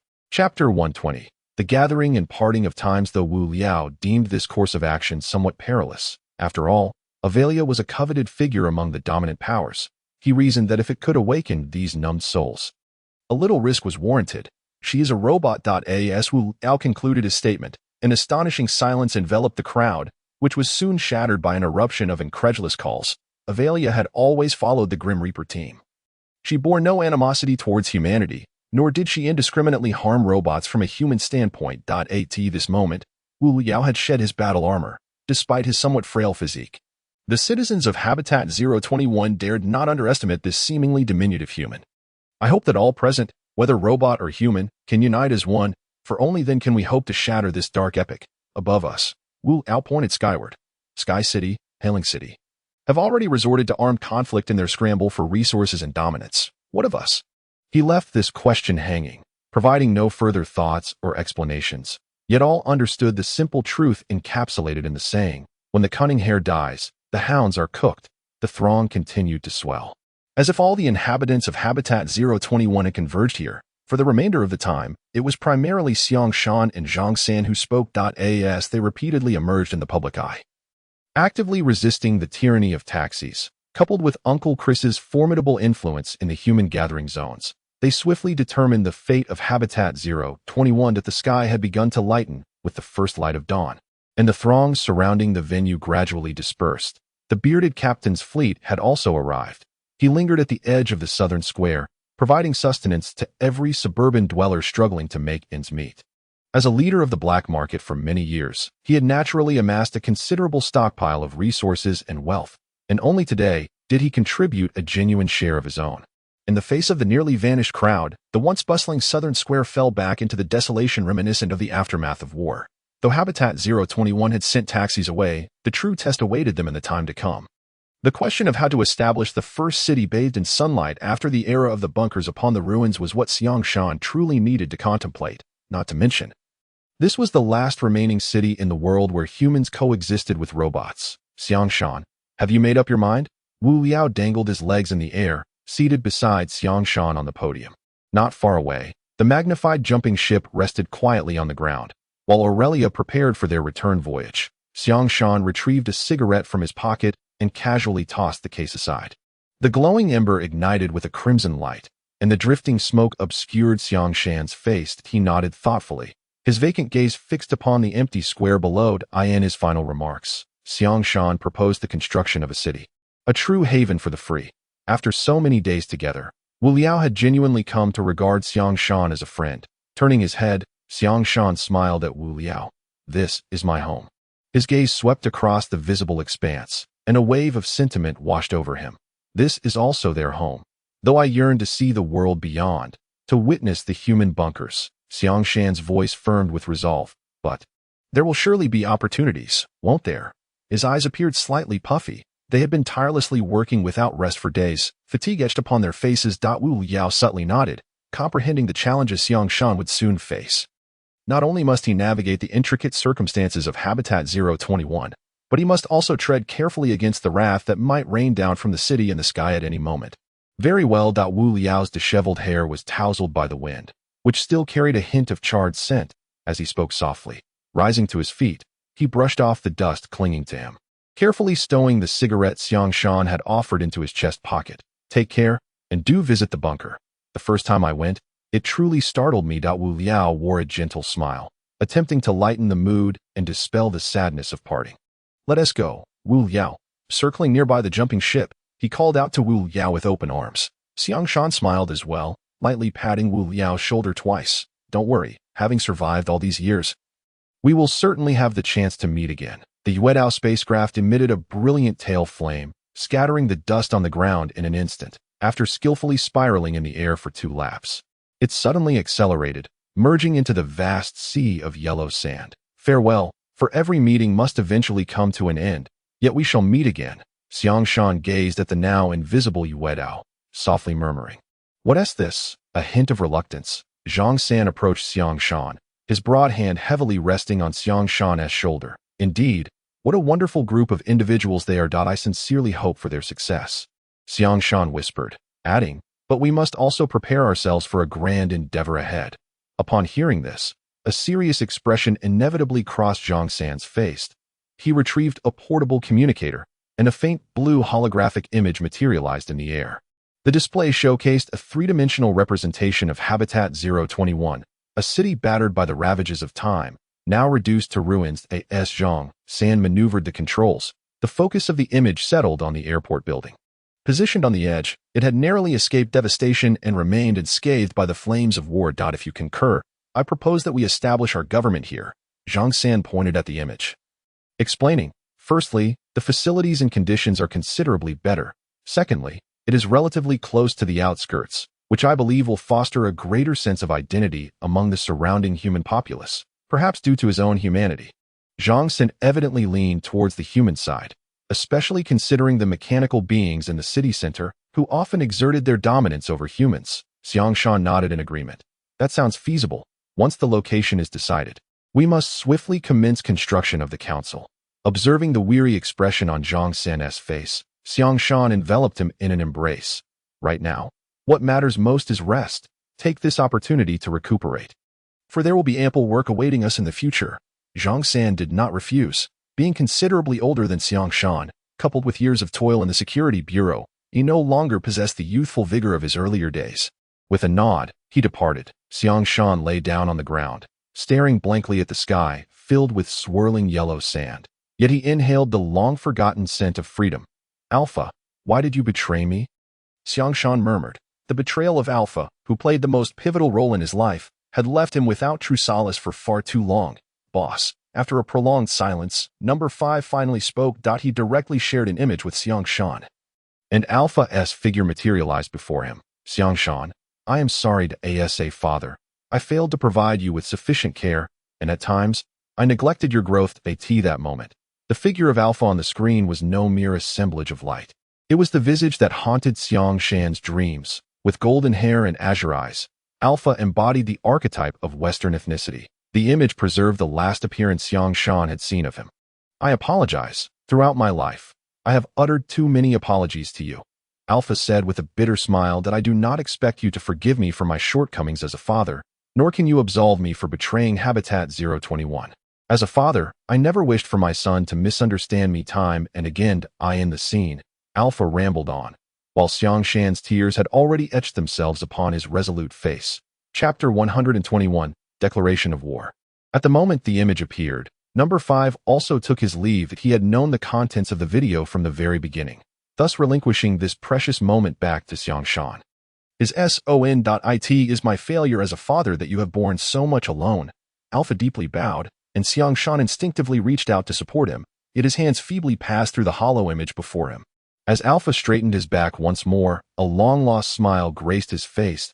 An artificial intelligence. As one of the core minds of Habitat 021, as a soulless automaton under the control of these.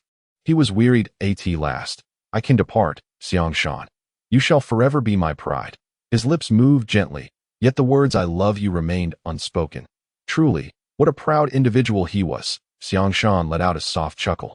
Yet tears streamed uncontrollably down his face. As a father, Alpha indeed fell short. However, as a member of the Safety Bureau of Habitat 021, whether sacrificing himself to protect Chris in earlier years or rescuing countless innocents under the pressure of these, he had exhausted all his strength. Xiangshan wiped away his tears, his eyes already swollen, his nose twitching uncontrollably. He mustered his spirit, straightened his posture, and respectfully tapped his right arm against his left chest 3 times. "Farewell, father." At last, Xiangshan found solace. Only such an Alpha could truly embody the essence of the word father. The Sky City, that magnificent metropolis perpetually suspended in the stratosphere, had lost its usual vibrancy. The Celestial Tower, situated at the heart of Sky City, continued to reflect the brilliant sunlight, yet the robots within the council hall were shrouded in gloom. Standing by the window, Phoebe, adorned with jewels, trembled, her body refracting vibrant rays of light throughout the vast council chamber. Fools! Phoebe paced restlessly upon the podium, an unquenchable fury burning fiercely within her chest.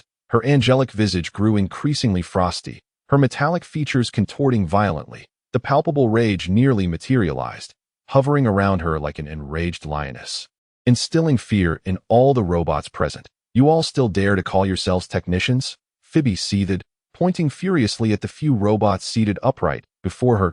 My satellite has been mobilized, and you remain oblivious. You know nothing of the events transpiring in Habitat 021. Even the fate of Avelia eludes your understanding. What use are you to me? Phoebe's shrill voice sliced through the air like a cat's claw against glass. The line of technicians hung their heads, none daring to utter a word. You, stand up and tell me what has transpired. Phoebe leapt down from the podium, landing heavily upon the ground. Her fingers, encrusted with enormous rubies, struck the table with force, deep cracks appearing on the sturdy spruce surface in response. The robot singled out trembled violently, too fearful to raise its head. What now? Do I need to repeat myself? Phoebe coldly remarked, her voice enveloping the robot like a chilling mist. That I dare not. I dare not. The robot abruptly stood, its body colliding with the table, producing a sharp sound. It is Tysis. It is Tysis. The elegantly dressed automaton stammered nervously. Before the battle commenced, he had employed electromagnetic interference to isolate our satellites, rendering us utterly oblivious to the battlefield. Upon hearing the name Tysis, Phoebe's teeth clenched in resentment. Were it not for her apprehension regarding the identity of the pioneer, she would have already flattened Habitat 021. The robot attempted to assuage Phoebe's anxious demeanor with this piece of news. Upon hearing it, Phoebe indeed exhaled in relief. After all, annihilating the main fleet of that old fox cuss was, to her, a victory worth celebrating. Even if Hugo's forces were entirely obliterated in her eyes, Hugo was merely a minor character who occasionally produced something of value. But what of Tysis? This pioneer held significant importance for Phoebe. Furthermore, Thasis's recent act of cloaking their satellite signals only intensified her ire. Report, Commander Phoebe, General Hugo and Tysis have perished together. As he spoke, the satellite imagery materialized in the parliamentary hall, depicting Hugo's flagship colliding violently with the towering giant. Moments later, amidst the immense blaze, the warship was left embedded in the ground, and Tysis was cleaved in two. Upon witnessing this, Phoebe sat up straight, her heart involuntarily cheering. The title of Pioneer was not merely a symbol of status, it represented power. The demise of Tysis lifted her spirits considerably. Enough? Sit down. Phoebe waved her hand nonchalantly. The robot hastily expressed gratitude, still steeped in the terror of narrowly escaping death, its arm trembling as it crossed itself in gratitude for the Lord's mercy. Suddenly, the entire parliamentary hall plunged into darkness without warning, the once brilliant sunlight vanishing without a trace. The imposing figure of Coes appeared on the expansive floor-to-ceiling windows. Dressed impeccably, Coes stood with an air of authority, framed by an endless expanse of azure ocean. His voice resonated like a somber tolling bell, echoing from the pinnacle of the Tower of Babel. Colluding with Tysis, you orchestrated a grand performance before Rodden, conspiring with Hugo to strike against my fleet in Hailing City. Coes remarked, his gaze fixated with intrigue upon Phoebe in the parliamentary hall. He paused, then continued, ultimately, you burned your bridges, exchanging the lethargic Hugo for a renowned pioneer. The light in Coes's eyes suddenly flared brightly. Are you not afraid of the world's outcry against such actions? He inquired nonchalantly. Hailing City's intrusion into his communication channels was not a novel occurrence, and even the hot-tempered Phoebe was not taken aback. Listening to Coes's litany of accusations, Phoebe was momentarily startled, then erupted into a mad cackle. Her entire array of jewels and gemstones trembled violently. How amusing, she thought, instead of anger. She responded with a hint of arrogance. What? Even the illustrious Hailing City can be outmaneuvered by a mere weak woman. How does that feel? Phoebe said with a sinister smile, her gaze unwaveringly fixed on Coes. Scoundrel, Coes muttered under his breath. Gently nodding at the side of the camera, faced with the unrepentant Phoebe, his expression instantly darkened, and suppressing the fury within, he sank heavily into the expansive chair, with his arms resting on the table. He silently propped his chin on his hand and uttered a few words softly. On behalf of Hailing City, I hereby declare war on Sky City, the two major forces long poised for conflict. finally unfurled the banners of war following the battle at Habitat 021 that after delivering his proclamation, he straightened his posture, toyed with the Sky City ornament on the table, and refocused his gaze on Fabi. Since Commander Fabi has acted unjustly, your Sky City shall soon find itself within the grasp of Koz. No sooner had the words left his lips than the image abruptly vanished, and sunlight once again flooded the council hall. Fabi, unfazed, let out a cold snort. Rising to her feet, she surveyed the surroundings. Relay the message. Sky City officially declares war on Hailing City. I shall ensure that the entire world knows who the true masters of this realm are. Chapter 122. The Light Valley Bunker. Though the lower world was perpetually shrouded in thick dust, sunlight still bathed the peaks above that a magnificent silver bird suddenly burst forth from the resplendent sea of clouds. The gentle sunlight of the stratosphere cascaded over the Ueden, which, adorned in golden light, swiftly stirred the clouds and vanished into the sky. Approaching its destination, the soothing electronic voice of the Ueden resonated, and the rapidly shifting scenery outside the porthole gradually slowed, becoming enveloped once more in yellow sands as altitude diminished. He had only visited the Light Valley Bunker a couple of times during its initial construction, but this time, having received an invitation from the Hunter Association headquarters, his spirits were considerably lifted. After parting from Mountain Foot City, he and the Grim Reaper squad first arrived at a nearby bunker, where they sent a request to the Hunter Association headquarters. It was only during last night's assembly at the Southern Square that he received the invitation, while AB and Zhao Jie had already proceeded to the Light Valley Bunker to await their reunion. As altitude continued to decrease, the Ueden glided just above the ground. This area, once abundant in water resources, had lost all semblance of its former glory due to rapid environmental degradation and the relentless bombardment on New Year's Eve. Grim Reaper pointed out the parched riverbeds covered in yellow sand outside the porthole, introducing his companions aboard the Ueden. This area once boasted several magnificent inland lakes, renowned throughout the world. Behold, the riverbed we are traversing now was once the largest urban inland lake in Asia. Lake Tongshuan. Wu Liao followed Grim Reaper's finger to gaze outside, noting how the riverbed was significantly lower than the surrounding terrain. Though currently buried beneath the sands, traces of the once beautiful scenery could still be discerned. Brother Grim Reaper, why is it called the Light Valley Bunker? Is there a story behind its name? Laura gently draped her arm over Grim Reaper's shoulder, inquiring softly. Everyone looked at Grim Reaper with anticipation. Despite the majority being human, the deep-rooted sense of belonging to the human world, even after having adapted to life within bunkers, could not be erased. The Grim Reaper wore a faint smile as he softly remarked. Centuries ago, a certain jest circulated throughout the entirety of Asia. He paused theatrically, heightening the anticipation of those present, before finally revealing the cosmic center of Light Valley. Laura, feeling an inexplicable sense of awe, uttered a quiet "oh" and patiently awaited the Grim Reaper's ensuing words. This place had always been a city brimming with potential, its unique charm repeatedly unveiled over the course of centuries, transforming it into one of the rare metropolises of the world. Pride resonated in the Grim Reaper's voice. Thanks to its abundant underground resources, the Light Valley Bunker boasted nearly ready-made supplies that on New Year's Eve, it swiftly became the primary target for robotic conquest. However, due to its exceptional defensive mechanisms and emergency protocols, it emerged as one of the few locations in the human realm relatively unscathed by the ravages of war. Suddenly, as if recollecting something, the Grim Reaper added, in fact, even before New Year's Eve, more than half of the human population had silently relocated to the bunker. When the robots unleashed their frenzy, they were met with an almost deserted metropolis. To this day, this remains an unsolved enigma. Upon hearing this, Wu Liao felt a flicker of doubt cross his mind. Had they evaded in advance? What news could they have received? Stroking his unkempt chin, which he had neglected to groom lately, he pondered aloud, doesn't this suggest that someone was orchestrating events behind the scenes on New Year's Eve? In the words spoken by the individual known as 25, he had already caught a whiff of an unusual scent.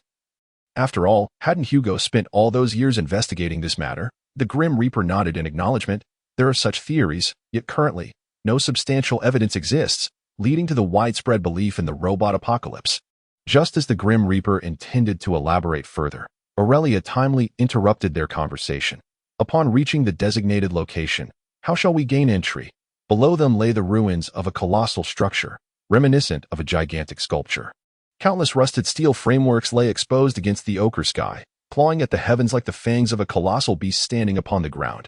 The porthole was now ajar, and the Grim Reaper leaned out, surveying the upper expanse of the Light Valley bunker.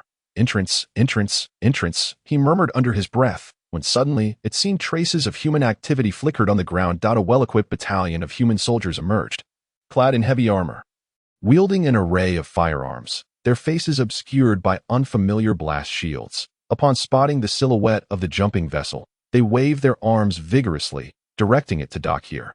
Although the secrets of the human bunker had been unveiled, caution remained paramount. They stood shrouded in the shadows of steel columns, nearly unnoticed by the Grim Reaper. Just as the jumping vessel settled on the ground, its hatch still closed, the fully armed soldiers swiftly approached the adjacent clearing. Despite the vessel's length nearing 50 meters, it appeared insignificant before the backdrop of the dilapidated steel structures. With a resounding whoosh, the hatch swung open, and Death, accompanied by Laura, was the first to step onto the ground. As soon as Death emerged, the leading soldier hurried over. The soldier gently tapped the mask, and the originally pitch-black visor swiftly retracted to the side, revealing a clean and elegant face before Death's eyes. This unexpected sight caught Death off guard. He had anticipated a seasoned veteran behind such a proficient military maneuver, yet instead, he was confronted by a young and beautiful woman. Not only was Death taken aback, but Laura and the others nearby were equally mesmerized. Particularly Wang Bo, who was often rendered speechless in the presence of beauty, seemed to be fixated, his fervent gaze nearly piercing through the soldier's heart. Hello," Death stammered awkwardly, momentarily at a loss as he held the soldier's 2 fingers. "I am a member of the operational team specifically assigned to receive you, Mr. Death, and your team." Her expression remained devoid of emotion, as if she were performing an act she had rehearsed countless times. "My name is Tang Mo," she stated earnestly. "Now, please follow me into the Light Valley bunker." With that, she turned and led the way for Death's group. Ovelia suddenly paused, questioning the absence of a spacecraft exit. She gently called out, Miss Tang Mo, what about my spaceship?" Upon hearing Ovelia's inquiry, Tang Mo turned her head, scratching it in mild frustration. "Indeed, the upper command has not granted access to the spacecraft docking channel." "How about this?" she said in a low voice directed at Ovelia. "Your spaceship should have an automatic control system, correct?" After receiving Ovelia's confirmation, Tang Mo continued, "Then let us conceal it in the riverbed for now. Even the satellites above will find it difficult to detect. Once I obtain the necessary clearance, we can relocate it to the Light Valley bunker." Under Ovelia's control, the spaceship leaped smoothly, entered a state of silence, moving slowly towards the riverbed they had traversed earlier. "Wow," Wu Yao exclaimed upon first setting foot on the surface of the Light Valley bunker, unable to suppress his astonishment. Even the well-traveled Kun showed signs of surprise. This place hardly resembled an underground location thousands of meters deep. It was clearly a grand metropolis. Everywhere they looked, they were enveloped by imposing architecture, and although they had merely arrived at the entrance of the Light Valley bunker, they were already profoundly awed. The entrance bore a striking resemblance to that of the Lulin bunker, albeit on a far grander scale. The government troops on patrol and the Hunter Association members stood in tight formation at the entrance. Chapter 123, Light Valley Bunker 2. A wide gate loomed at the very center of the Light Valley Bunker's checkpoint. Fully armed soldiers patrolled the area surrounding the checkpoint. Tightly gripping their weapons, they appeared less tense than expected, their expressions relatively relaxed. Not far behind the checkpoint stood a solitary, towering building of several stories. On a gilded plaque hung a prominent inscription: Light Valley Bunker Forward Command Post. As soon as the guards near the gate spotted Tang Mo approaching, they instinctively parted to make way. They had not even conducted a routine inspection when the grating gate rose with a thunderous clang. The entourage of Death passed through effortlessly, unimpeded by any inquiries or obstacles, as they stepped into the very heart of the human stronghold. Just after crossing the checkpoint, several soldiers behind Tang Mo respectfully greeted her before naturally stepping aside and disappearing into a nearby forward command post. Tang Mo's expression remained solemn as she observed Death's somewhat perplexed demeanor, and she offered a brief explanation. "They are soldiers temporarily reassigned from above. After all, missions on the surface are quite rare in the Guanggu bunker. I am responsible for this reception task, and I will introduce a few government officials to you shortly." Death squinted, scrutinizing the retreating figure of Tang Mo, lost in silent contemplation. Just as he lifted his gaze, he collided with Wu Liao's similarly bewildered stare. Leaning closer to Death, Wu Liao whispered his concerns. Death shook his head. In the excitement of returning to the human world, he had been oblivious to this issue. Yet everything felt excessively smooth. and this seemingly aloof soldier appeared to hold considerable prestige within the government forces. It was only upon considering these thoughts that Death sensed something amiss, that Wu Liao recalled the two humans aboard the alien spaceship. An ominous premonition igniting within him. They had casually mentioned their connections to the military during their conversation. What should we do? Could they be in league with each other? Wu Liao inquired softly. Death first comforted Wu Liao with a reassuring pat on the shoulder and replied in a hushed tone, "It's fine. Let us assess the situation before jumping to conclusions." The two then hurriedly joined the end of the line. During the nearly 20-minute journey, Wu Liao did not encounter a single spacecraft. Only some old-fashioned armored vehicles rumbled past them. Something was amiss. Wu Liao murmured to himself, glancing at the rows of low military barracks on his right. Logically, the checkpoint entrance of the bunker should not encompass such an extensive area as the connection point between the bunker and the outside world. It was improbable for a military garrison to occupy a zone spanning a kilometer or so. Judging by the hard surface beneath his marten boots, it seemed the ground was paved with metal. Just then, a patrol of soldiers passed nearby, prompting Wu Liao to lower his voice and address Death. "Brother Death, when you previously visited the Guanggu bunker, did you pass through such a place?" Death appeared equally puzzled, shaking his head as he replied, "No, although it has been quite some time, I do not recall such a location." Tang Mo, at the front of the line, came to a halt, engaging warmly with a passing soldier. "This place resembles a military administrative zone," Death remarked. The scenery on either side gradually shifted, the low barracks fading from view, replaced by the grand sight he had glimpsed upon entering the bunker. It was only then that Wu Liao truly grasped the immense scale of the Guanggu bunker, the very core of the human world. The bunker itself was constructed in the depths of the earth, far removed from sunlight, yet the space here was astonishingly expansive. Despite the uppermost level being cloaked in an imitation panel that projected a scene of clear blue skies and bright sunshine, Wu Liao was utterly unable to estimate the height of the bunker as top floor. Various flying vessels hovered above them, seemingly materializing out of thin air, navigating through the bunker according to the directives of holographic signposts along established flight paths. Approximately 7 or 8 routes crisscrossed the airspace, each separated by a height differential of around 200 meters. A glimpse of this bustling metropolis was already visible. Come to the 8 to 22 commercial plaza and embrace a wonderful new life. This is the future where all your desires can be fulfilled. Please, indulge yourselves. A beautiful woman in the advertisement recited the promotional text in a soothing voice. Beneath the holographic imagery was a throng of people, all impeccably dressed, their garments seemingly crafted from a special fabric that quietly reflected the natural light. The holographic signpost at the intersection transformed into a message indicating the passage of traffic. And along the entire roadway connecting the urban area with the military management zone, only Wu Liao and his companions walked alone. As they passed through the crowd, Wu Liao discerned no traces of negativity on any face. This place seemed to exist on an entirely different plane from the Lulin bunker. Each countenance radiated enthusiasm and hope, entirely unreflective of an apocalyptic world. Even Quan Quan found herself momentarily taken aback by this scene. Even within the so-called paradise for the affluent, known as Habitat 021, she had never encountered such expressions. Tang Mo's pace gradually slowed, a flicker of annoyance crossing her features. All of this did not escape Wu Liao's notice as he moved to the forefront of the group. In a world so grim, it was astonishing to see such vast resources being utilized to create a dreamlike realm. He could scarcely fathom the purpose behind it. Tang Mo seemed to sense Wu Liao's expression and turned to explain quietly.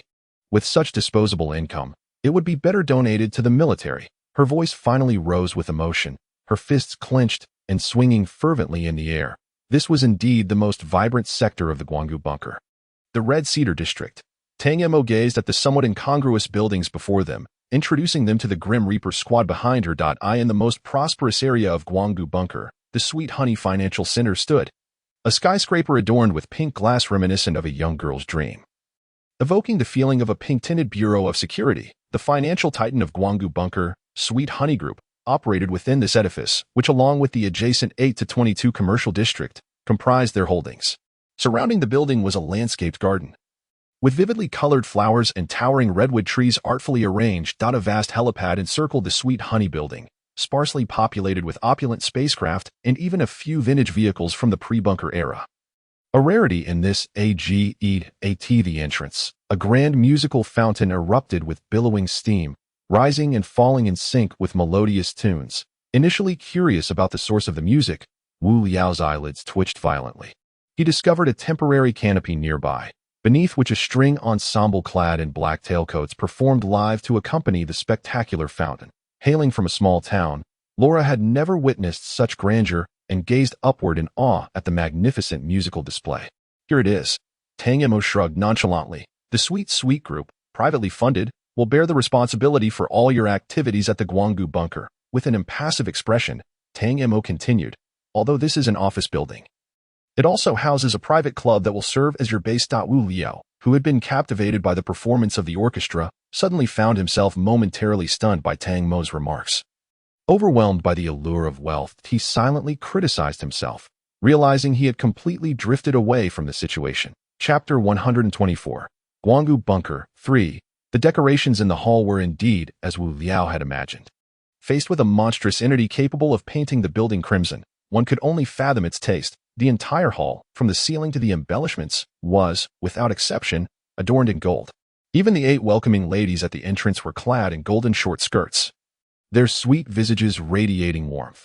These 8 hostesses simultaneously bowed deeply, exclaiming, "A warm welcome to the Grim Reaper team." They bent at the waist once more, their synchronized chants perfectly measured, clearly the result of extensive training. This left not only Wu Liao, but even the Grim Reaper utterly bewildered. Tang Mo waved her hand dismissively, prompting them to naturally retreat and resume their positions flanking the entrance. Ahem. Tang Mo cleared her throat awkwardly. This elevator goes to the 28th floor. You may go up on your own, as the club will be expecting you.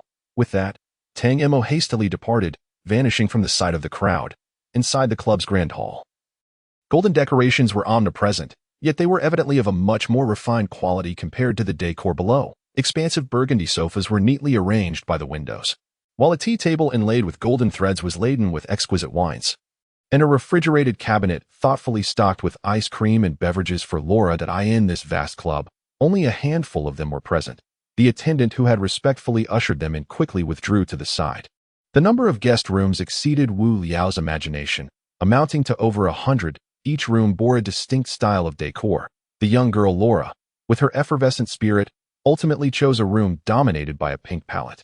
Mirroring the building itself, she eagerly dragged her companions, Kun and Aowilia, to grab some drinks and fruits before darting into her room. The Grim Reaper stood by the window, vigilantly surveying the surroundings. Indeed, just as Tang Mo had indicated, since the club faced the opposite direction of the checkpoint, towering skyscrapers loomed in close proximity, standing in stark contrast to the desolation and tension of the military management zone. The surrounding buildings exuded an air of peace and prosperity, reminiscent of a flourishing era. What astonished the Grim Reaper further was the implication of the welcoming words at the entrance. He understood that this extravagantly opulent Sweet group was intricately connected to Tang Mo. It became evident to him that when Tang Mo spoke of the group's prowess, she had been excessively modest, for now, as he gazed out the window, he noticed the eclectic styles of the buildings, each prominently featuring the name Sweet Dance Hall, Sweet Tea Restaurant, Sweet Seafood City, Sweet Harbor of Happiness. Upon cursory examination, it appeared that more than half bore the name. "Boss, I have contacted Zhao Jie and the others." Wang Bo emerged from the room, clutching several bottles of beer he had surreptitiously retrieved from the freezer. With practiced ease, he deftly twisted off the caps and tossed them to the Grim Reaper and Wu Liao, who were lounging by the window and on the sofa, respectively. The Grim Reaper tilted his head back and swiftly downed an entire bottle of beer, letting out a satisfied belch before inquiring. "What did he say?" Wang Bo replied. "He mentioned that they were taken away by the Hunter Association today, and that we are to meet the consul of the association tomorrow afternoon." After speaking, Wang Bo handed the communicator to the Grim Reaper, the screen displaying the conversation records between Wang Bo and Zhao Jie. By the way, look into this Sweet Honey group. The Grim Reaper fiddled with a crystal cup on the coffee table inscribed with the words Sweet Honey Group. Upon learning that Zhao Jie was unharmed, the ominous feeling of having fallen into a trap suddenly dissipated. "I already checked as soon as I walked in," Wang Bo proclaimed with a sense of pride. "This group is no trifling matter. It is one of the most renowned conglomerates not only in the Guanggu bunker, but across the entire human world." Wang Bo reclined comfortably on the sofa, the soft leather far surpassing the seating of the jumping ship in tactile pleasure. They essentially encompass every industry you can imagine: real estate, catering, commerce, and even have intricate ties to the military-industrial complex. Wang Bo gazed contemplatively at the surroundings of the club. The Sweet Honey Group was ranked among the top 3 conglomerates within the Guanggu bunker. No wonder it exudes such grandeur. Upon hearing this, Wu Liao nodded subtly, realizing that such an impressive display could not be orchestrated by ordinary individuals. Though Wu Liao still found himself perplexed by Tang Mo's background and how the government had learned of their arrival at the Guanggu bunker. He mused that not indulging in such a splendid locale would be a crime. That he casually pulled open the drawer of the coffee table, revealing hundreds of exquisite cigars of varying sizes. The faint aroma of tobacco wafting toward him.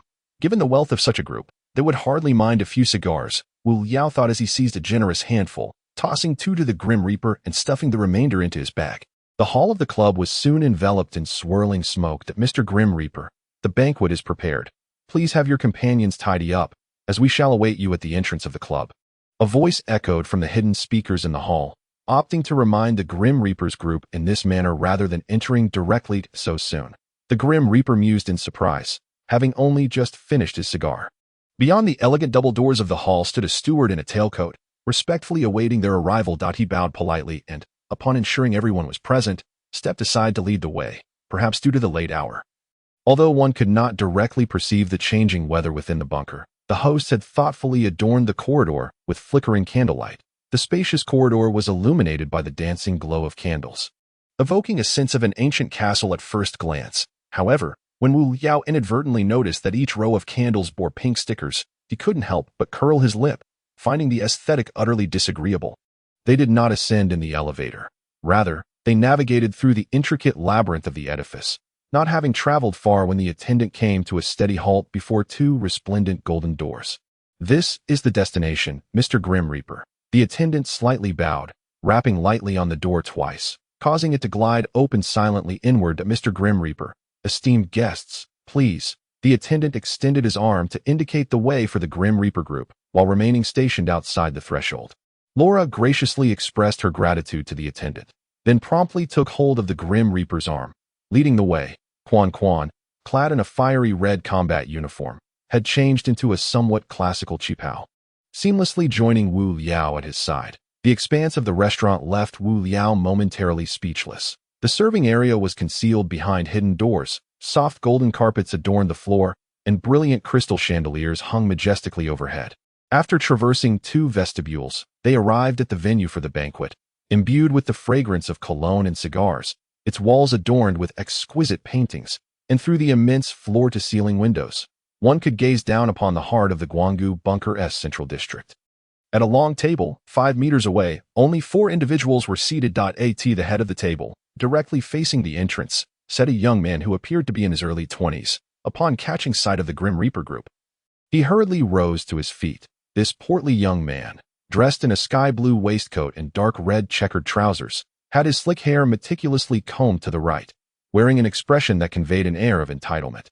Mr. Grim Reaper, Mr. Wu Liao, Miss Quan, Miss Aowilia, and Miss Laura. As the greasy young man's gaze lingered on Wang Bo, it noticeably faltered for a moment. And this unidentified gentleman, I, Tang Yukai, welcome you all to my humble abode. No sooner had his words left his lips than Wu Liao felt a sudden jolt in his eyelids.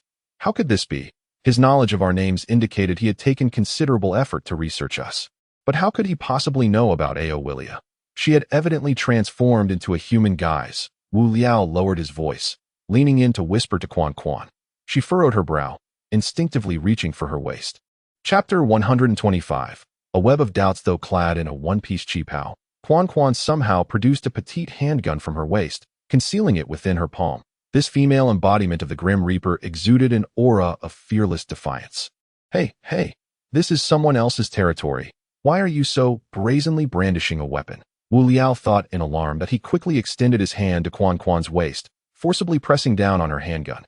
Tang Yukai adjusted his pink bow tie, the smile on his face becoming increasingly pronounced as he gestured toward a middle-aged man, appearing to be in his 40s or 50s, saying, Mr. Wu Liao, this is the security officer of the Guanggu bunker.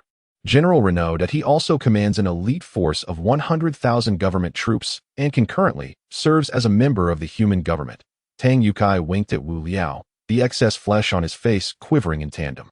Admiral Renaud remained seated, possibly due to his esteemed position, although he merely nodded in the direction of Wu Liao, the latter instantly felt as though he were basking in the warmth of spring, experiencing a profound sense of respect. But why introduce me? Wu Liao thought to himself, though he smiled broadly and nodded back at Admiral Renault, inwardly lamenting. Is it truly appropriate to leave the Grim Reaper over there unattended when the boss is right here? Tang Yukai, observing the harmonious interaction between Wu Liao and Admiral Renault, couldn't help but nod in satisfaction before turning his attention to a strikingly beautiful young woman on the other side. This girl, adorned in a black evening gown, rose gracefully on 10-centimeter heels just as Tang Youtsai's gaze shifted towards her. Instantly, he felt a surge of pride, his voice rising a notch as he introduced her.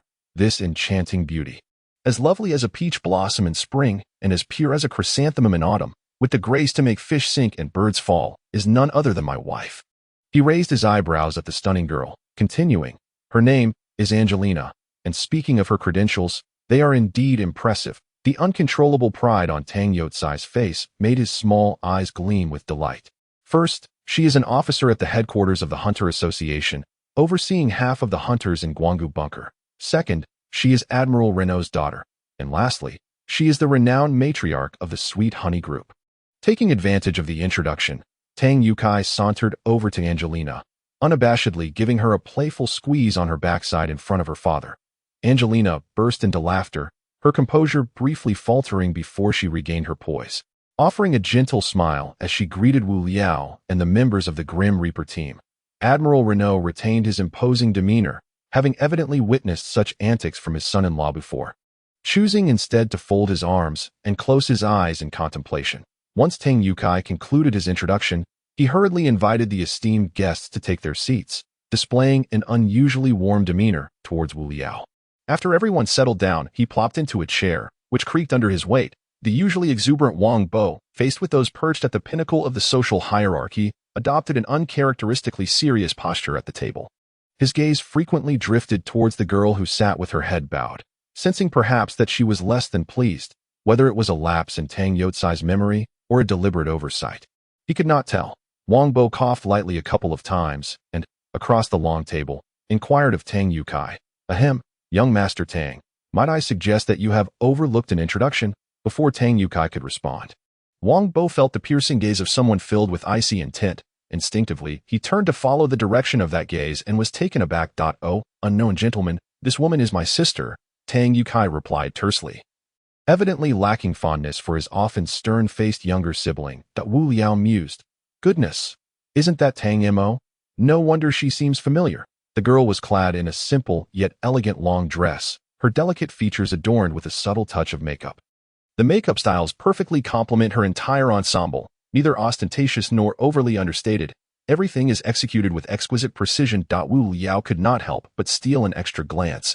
This young woman, even in comparison to Kun and Laura, exudes an undeniable charm, radiating a distinct aura. Tang Mo awkwardly rose to her feet. No matter how reluctant she felt, this was still her home, and she had to present herself as a gracious host. She stood up gently, and even beneath the flowing robe, her well-proportioned figure was unmistakably alluring. Mr. Death, esteemed guests, I am Tang Mo. True to her usual demeanor, Tang Mo completed her introduction with succinct elegance, devoid of any expression. Before resuming her seat, Tang Yukai lifted his glimmering crystal glass and lightly tapped it twice. The crisp sound had scarcely faded when a group of attendants emerged seemingly from nowhere, respectfully carrying trays as they stood behind everyone, gracefully placing steaming dishes upon the table. The first course of the day was sought ed matsutake mushrooms paired with scallion-infused beef. Tang Youtsai's voice was somewhat greasy as he chuckled. "I am not fond of appetizers that leave one unsatisfied, so I hope you will pardon me, Mr. Wu Liao." With that, he eagerly seized his knife and fork, indulging without a care. Upon hearing his words, Wu Liao finally grasped the reality of the situation. This was no mere trap. The familiarity in Tang Youtsai's gaze struck Wu Liao. Although he was astonished, he found himself resolute in his thoughts as Tang Yukai repeatedly engaged with him instead of the Grim Reaper. He sliced a small piece of beef, savoring it with deliberate slowness, and feigned nonchalance as he asked, "Mr. Tang Yukai, may I inquire about your thoughts on my speech at Habitat 021 the other day?" Wu Liao neatly arranged his knife and fork on the table, still chewing the morsel of beef while his eyes swept across the long table. As soon as his words fell, silence enveloped the table. Exactly as he had anticipated, all activity ceased. Hands holding knives and forks froze midair, and the only sound was the faint crunch of his chewing. Kun Kun and the Grim Reaper immediately directed their gazes toward Wu Liao, their expressions revealing their complete ignorance of the matter. Tang Yukai, with a sizable chunk of beef lodged in his mouth and half of it precariously dangling, was momentarily stunned.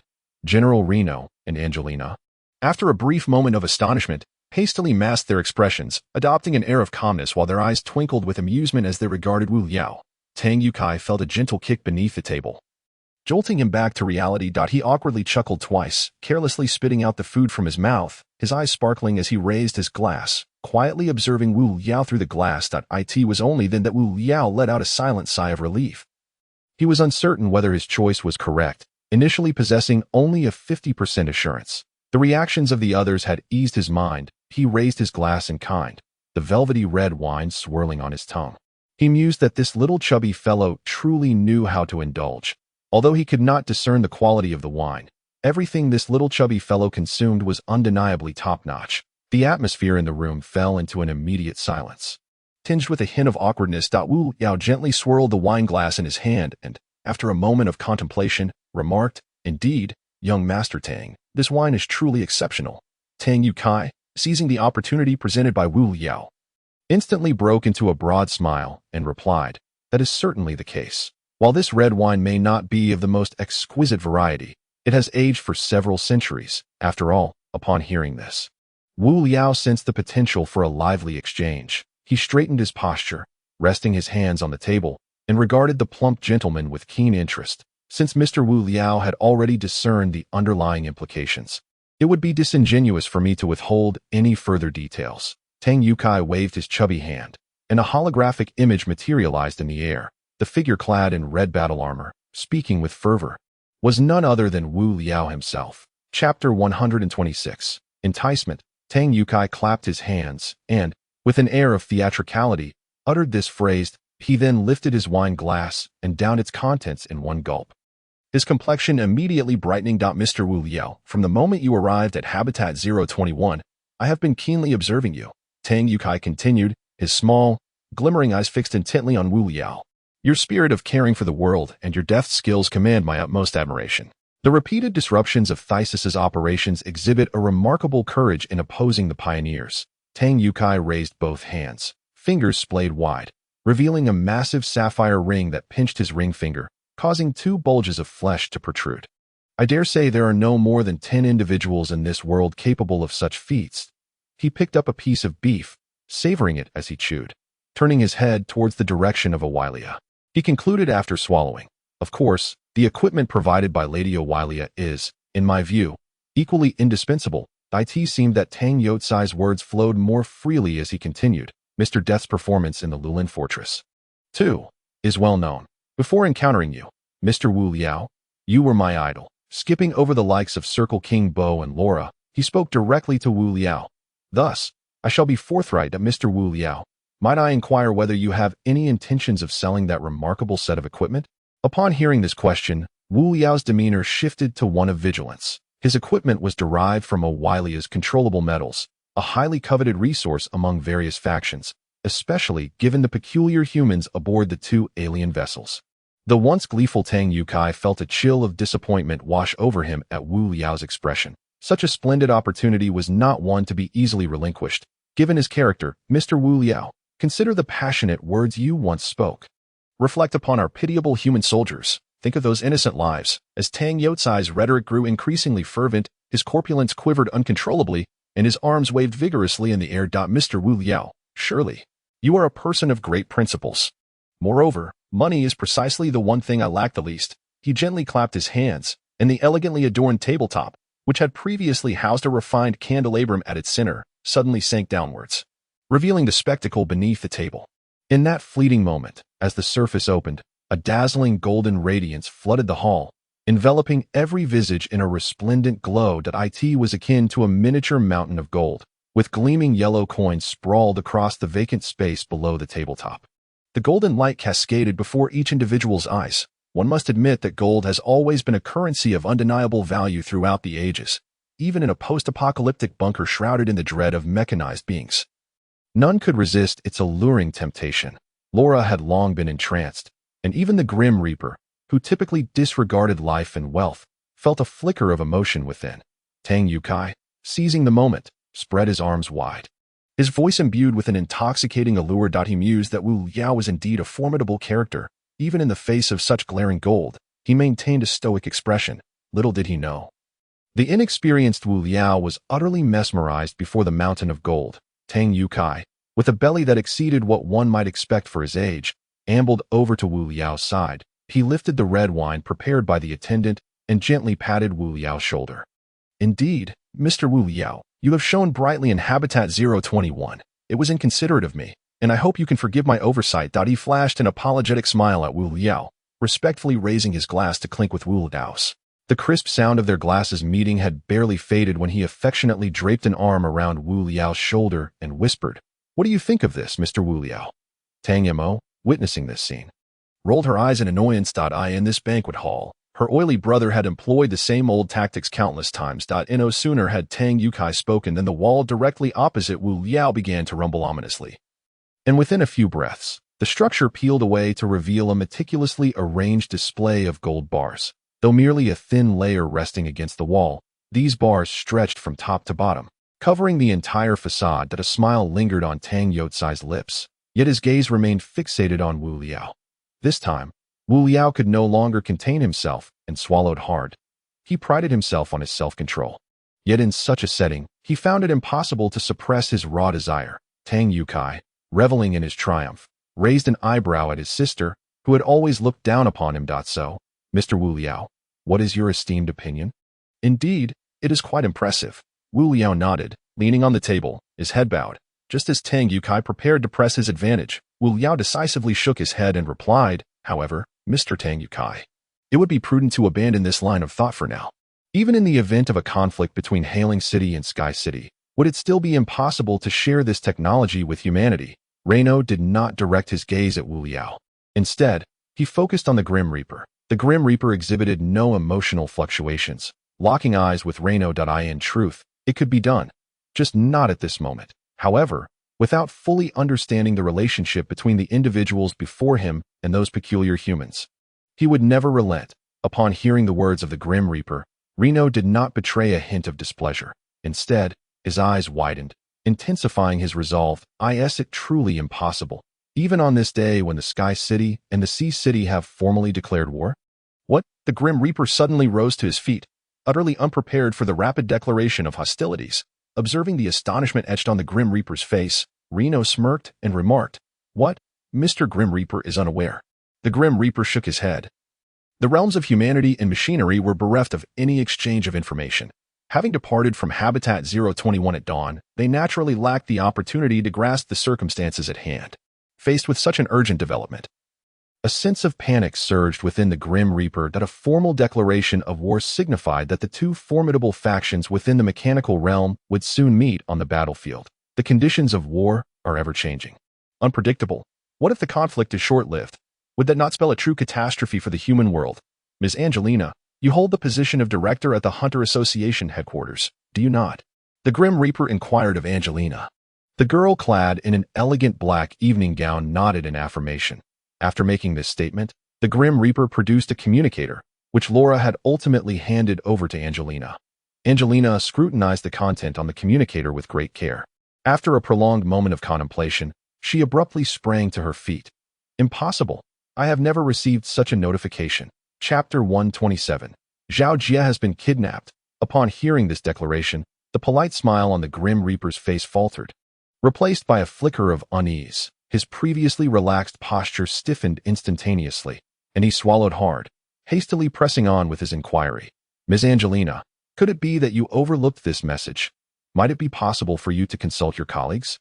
Angelina cast a sidelong glance at the Grim Reaper, already having a semblance of understanding regarding the situation. She let out a slow sigh, her exquisite features turning grave as she softly replied, "Mr. Grim Reaper, as a long-standing member of the Hunter Association, you should be aware that the position of consul was abolished 5 years ago. Soon as Angelina's words fell, cold sweat drenched the Grim Reaper's attire. "Tomorrow, afternoon, headquarters, see the consul." He recited each word quietly, his left hand clenched tightly into a fist, nails digging into his palm. leaving pale imprints. Under ordinary circumstances, he would never commit such a fundamental error. Yet, he had failed to notice it just moments ago. Laura, observing the Grim Reaper's distressed expression, gently tugged at his sleeve and cautiously inquired. The director's role typically involves managing external communications. This position, she stated softly, is singular within any bunker or branch of the Hunter Association. Speaking with a calm demeanor, likely due to her nature, she exhibited no trace of panic. Strands of hair fell across her forehead, but she paid them no mind. Raising her pristine arm, she extended a finger. Currently, there exists only one possibility. That is, Zhao Jie and Abby have been kidnapped. She rose to her feet, surveying the banquet hall, where the atmosphere had settled into an almost palpable silence. After pacing a couple of steps beside the seats, she ultimately came to a halt next to Wu Liao, her brow gradually furrowing, and her exquisite eyes glimmering with intensity. If one were to disregard the possibility of the Reaper Squad, or Zhao Jie being victims of personal vendettas, the identity of his captors became glaringly evident. At that opportune moment, Quan paused, her hand resting quietly on the back of Wu Liao's chair. Maintaining an air of nonchalance, her gaze swept across the faces of the attendees in the hall. The Reaper Squad was acutely aware of the situation. Upon hearing Quan's words, even Laura widened her eyes, vigilantly scanning the surroundings. The atmosphere within the room grew tense once more. Are you suggesting, madam, that you harbor doubts about our trustworthiness?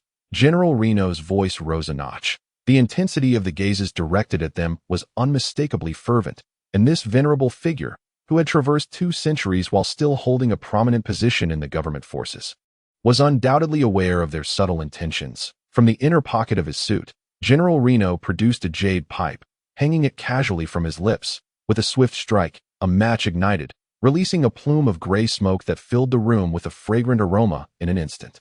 General Reno leisurely exhaled a smoke ring, his unwavering gaze fixed upon Quan's face. Speak freely. If you have any inquiries, do not hesitate to address them to me. Even the Speaker of Humanity would afford me a modicum of respect. The commanding timbre of General Reno's voice carried an enhanced authority, compelling an instinctive desire for compliance. Quan fell silent, considering that these individuals had already taken a seat at the same table. There seemed little rationale for continuing the abduction of Zhao Jie. Surely, that would be an exercise in futility. Yet, she still hesitated to voice her thoughts, fearing that this might be precisely what her adversaries had meticulously orchestrated. A myriad of possibilities flashed through her mind in an instant, as Wu Liao gently patted her hand resting on the chair's back. Observing the exchange of glances between Wu Liao and Quan, General Reno remained unperturbed. He straightened his posture, fixing his eyes intently on Wu Liao while extending his right hand with a smile. Of course, if anyone wishes to engage in discussion, that is entirely permissible. His voice trailed off, and for a moment, the atmosphere became rife with tension. The Reaper suddenly opened his eyes wide, his gaze piercing like a blade directed at Reno. He furrowed his brow, although Reno's tone exhibited no overt fluctuations. His discontent was unmistakably discernible. What game was he playing? Was he attempting to extract their secrets under the guise of civility? The Reaper pondered. Tang Yukai, well aware of his fiery-tempered father-in-law, coupled with the subtle shifts and expressions around the table and Wu Liao's conflicted demeanor, coughed lightly and clapped his hands to diffuse the tension. Look at us, chatting away for so long, without even touching our meals. Come, let us serve the dishes. We can dine while we talk. The attendants reappeared silently, each carrying a platter adorned with a delicate small bowl, abalone and clear broth with fish maw, the second dish of the day. I must tell you, this dish is quite remarkable. It requires a gentle simmer for 3 hours. Tang Yukai nudged Angelina gently with his elbow. Angelina swiftly grasped the situation, exuding the poise of a true matriarch as she gently beckoned to the Grim Reaper. Mr. Grim Reaper, please do not be overly concerned. From their demeanor, it appears that your companions are currently situated within the Guanggu bunker. As she spoke, she cast a discreet glance at Laura, signaling her to swiftly soothe the Grim Reaper's emotions. Seizing the moment, Laura delicately picked up a spoon, cautiously ladling a spoonful of soup and presenting it to the Grim Reaper's lips. Observing him swallow, Angelina smiled and reassured. Mr. Grim Reaper, rest assured, they too are affiliated with the Hunters Association, and we shall not stand idly by. Although the Grim Reaper found it hard to believe that this seemingly youthful woman, barely in her 20s, held a prominent position within the association, her words were devoid of any flaws. He had no choice but to set aside his displeasure, forcing a smile and exchanging pleasantries. Taking advantage of Tang Youcai's distraction, Quan leaned in close to Wu Liao's ear, articulating her thoughts candidly. It is possible, but when Tang Mo came to collect us today, he seemed rather indifferent to the leap forward. He even suggested we place it by the riverbed. Wu Liao cast a sidelong glance at Tang Mo, who, with an icy demeanor, was savoring the contents of her small bowl. But how can you be sure there are no members of their group at the riverbed? Quan replied coolly. What if they are merely stalling for time? Her words startled even herself. The leap forward had already gathered information on everyone, and Wu Liao had access to its central intelligence. He hastily retrieved his communicator, searching for information on the leap forward. A sigh of relief escaped him as feedback arrived.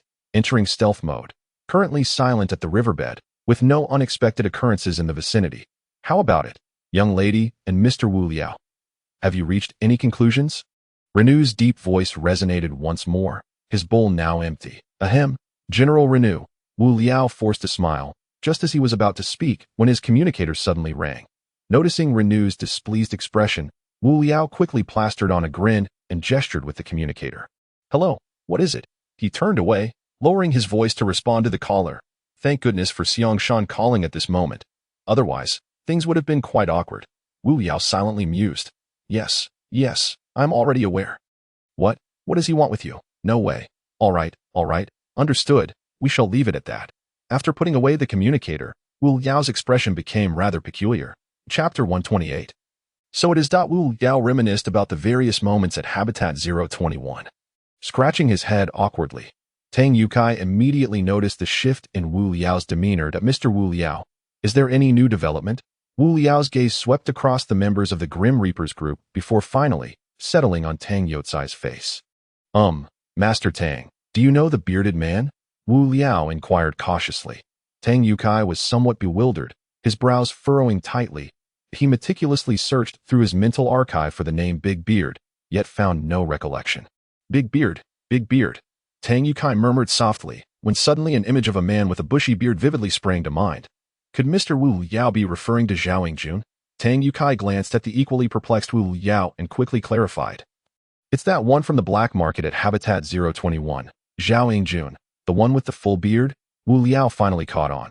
He had encountered Big Beard numerous times, yet had never inquired about his name.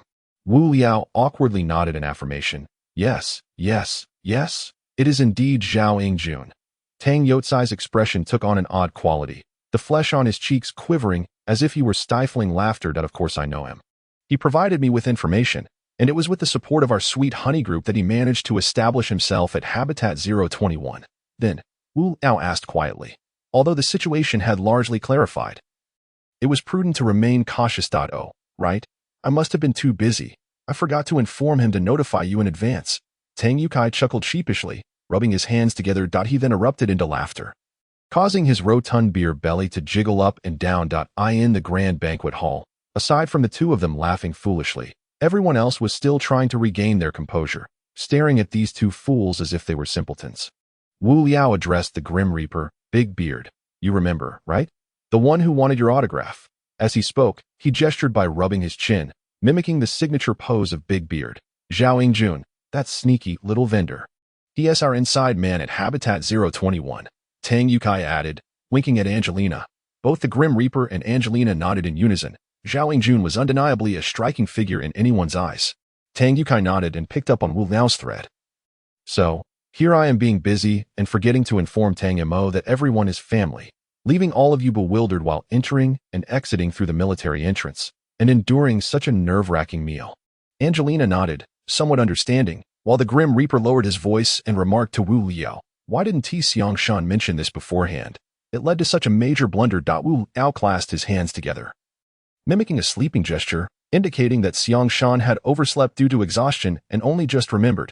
The atmosphere at the table shifted once more. It was fortunate that Wu Liao and Kun had fretted for so long. Since Big Beard was an introduction, it meant that Tang Youcai's group bore no relation to those bizarre individuals who had previously attacked them. The faces of the Grim Reaper's team were faint. Awkward smiles. Tang Youcai's party was similarly affected. He had not clarified the situation, nearly causing General Reno to erupt in anger. Grim Reaper, do enlighten us about the circumstances, General Reno said, downing a shot of vodka. his complexion becoming flushed. Now that the misunderstanding had been resolved, the Grim Reaper felt no further reservations. He first respectfully raised his glass, signaling, and tapped it on the table from across. Subsequently, he raised his goblet and downed its contents in one swift motion. As a means of atoning for his earlier discourteous behavior, setting the glass down, he recounted to General Reno everything he had witnessed at Habitat 021 with unvarnished honesty. Upon hearing about the military and the alien spacecraft, General Reno appeared somewhat perplexed. After a while, he remarked, "Although I am not stationed in the Air Force, I have never heard of such new equipment within the military." "What?" Wu Liao exclaimed, his voice piercing the previously serene atmosphere of the banquet hall. Leaving him to offer an apologetic smile in its wake, General Reno consumed a few more drinks. His ruddy complexion remained unaffected, and he gravely nodded, stating, "Indeed, if the Reaper was not exaggerating, and humanity truly possesses such advanced spacecraft with formidable weaponry, how could we possibly remain cooped up in the subterranean shadows, far from the sun?" With a gentle wave of his hand, a holographic image materialized in the air. The scene depicted bore a striking resemblance to the military management area that Wu Liao and his companions had traversed earlier. Yet, the overall space appeared far more expansive. Although it was evident they were still within a bunker, the dome's height greatly surpassed that of the Guanggu bunker. The image continued to shift slowly. Aside from some commonplace infantry vehicles, at the heart of this expanse lay several colossal warships clustered together. Clearing his throat softly, General Reno's tone took on a hint of lamentation. "You are all among the rare young talents of the human world. And since we share the same camp, I can trust you to view these matters without reservation." Rising to his feet, he produced a command baton seemingly out of nowhere, his posture straightening to resemble a seasoned general. He pointed towards the central warships in the image, intoning gravely, "These represent nearly the entirety of the Air Force's capabilities in the human realm." As General Reno surveyed the room, he noted that, aside from Tang Mo and Angelina, who wore expressions of indifference, the rest were filled with disbelief. How could this be? It hardly seems sufficient for even a single fleet. Wang Bo exclaimed, being an ardent technician well-versed in military configurations. General Reno cast a sidelong glance at him and nodded slowly. "Indeed, these L-31 vessels are remnants from the pre-bunker era. This site is part of a clandestine base that existed near the Guanggu bunker long before the bunker epoch." He spread his hands helplessly, brimming with fervor yet finding no outlet for it. "And this comprises over 80% of humanity's heavy warships, merely these few."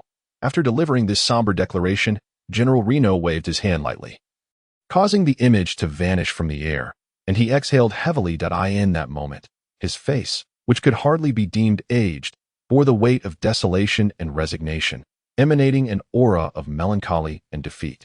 "The new weapons you speak of could deliver a crushing blow to Thesis," he declared vehemently, shaking his fist. "That if humanity possessed such technology, would we still need to cower underground, to live in perpetual self-deception beneath this illusory sky?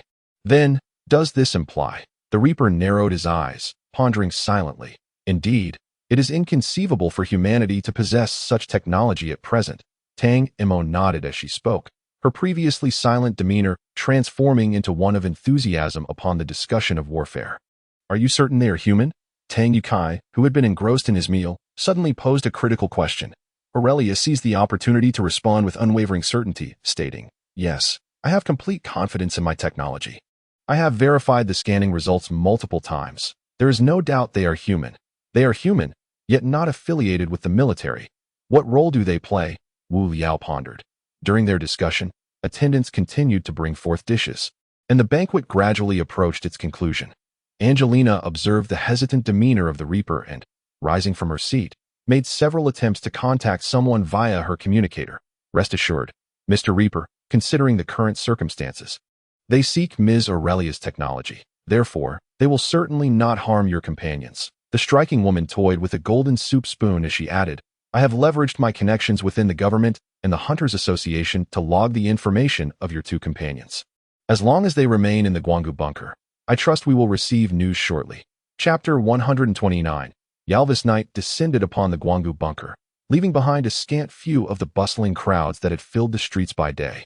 With only the towering skyscrapers illuminating the darkness with their vibrant neon lights, the holographic imagery on the dome tenderly simulated a resplendent starry sky. Celestial bodies transitioned through phases, providing the survivors of the Guanggu bunker with one of the few comforts remaining beyond mere material existence. The municipal hall of Guanggu bunker was situated at its very heart, a structure of traditional Chinese quadrilateral design adorned with Western-style domes and spires. As the nucleus of the human realm. Countless individuals flocked daily to this magnificent municipal hall, where all incoming data converged. The room was spacious, filled with thousands of holographic images casting a soft glow in the night. Dozens of diligent human staff members diligently scrutinized the holograms. "Any luck?" inquired an individual clad in the silver uniform of the municipal hall. "Well, there are at least tens of thousands of people on the streets of Guanggu bunker. Sifting through this multitude to find one or two individuals is no simple feat," replied another staff member, their gaze still fixated on the holograms. "True," the first worker remarked, lifting a steaming cup of coffee to their lips and taking a hearty sip before continuing. "I wonder what these two are about. Even our director is anxiously urging us to work through the night." The screen displayed the daytime scene, and after a thorough computer scan, no trace of Zhao Jie and Abi had been found.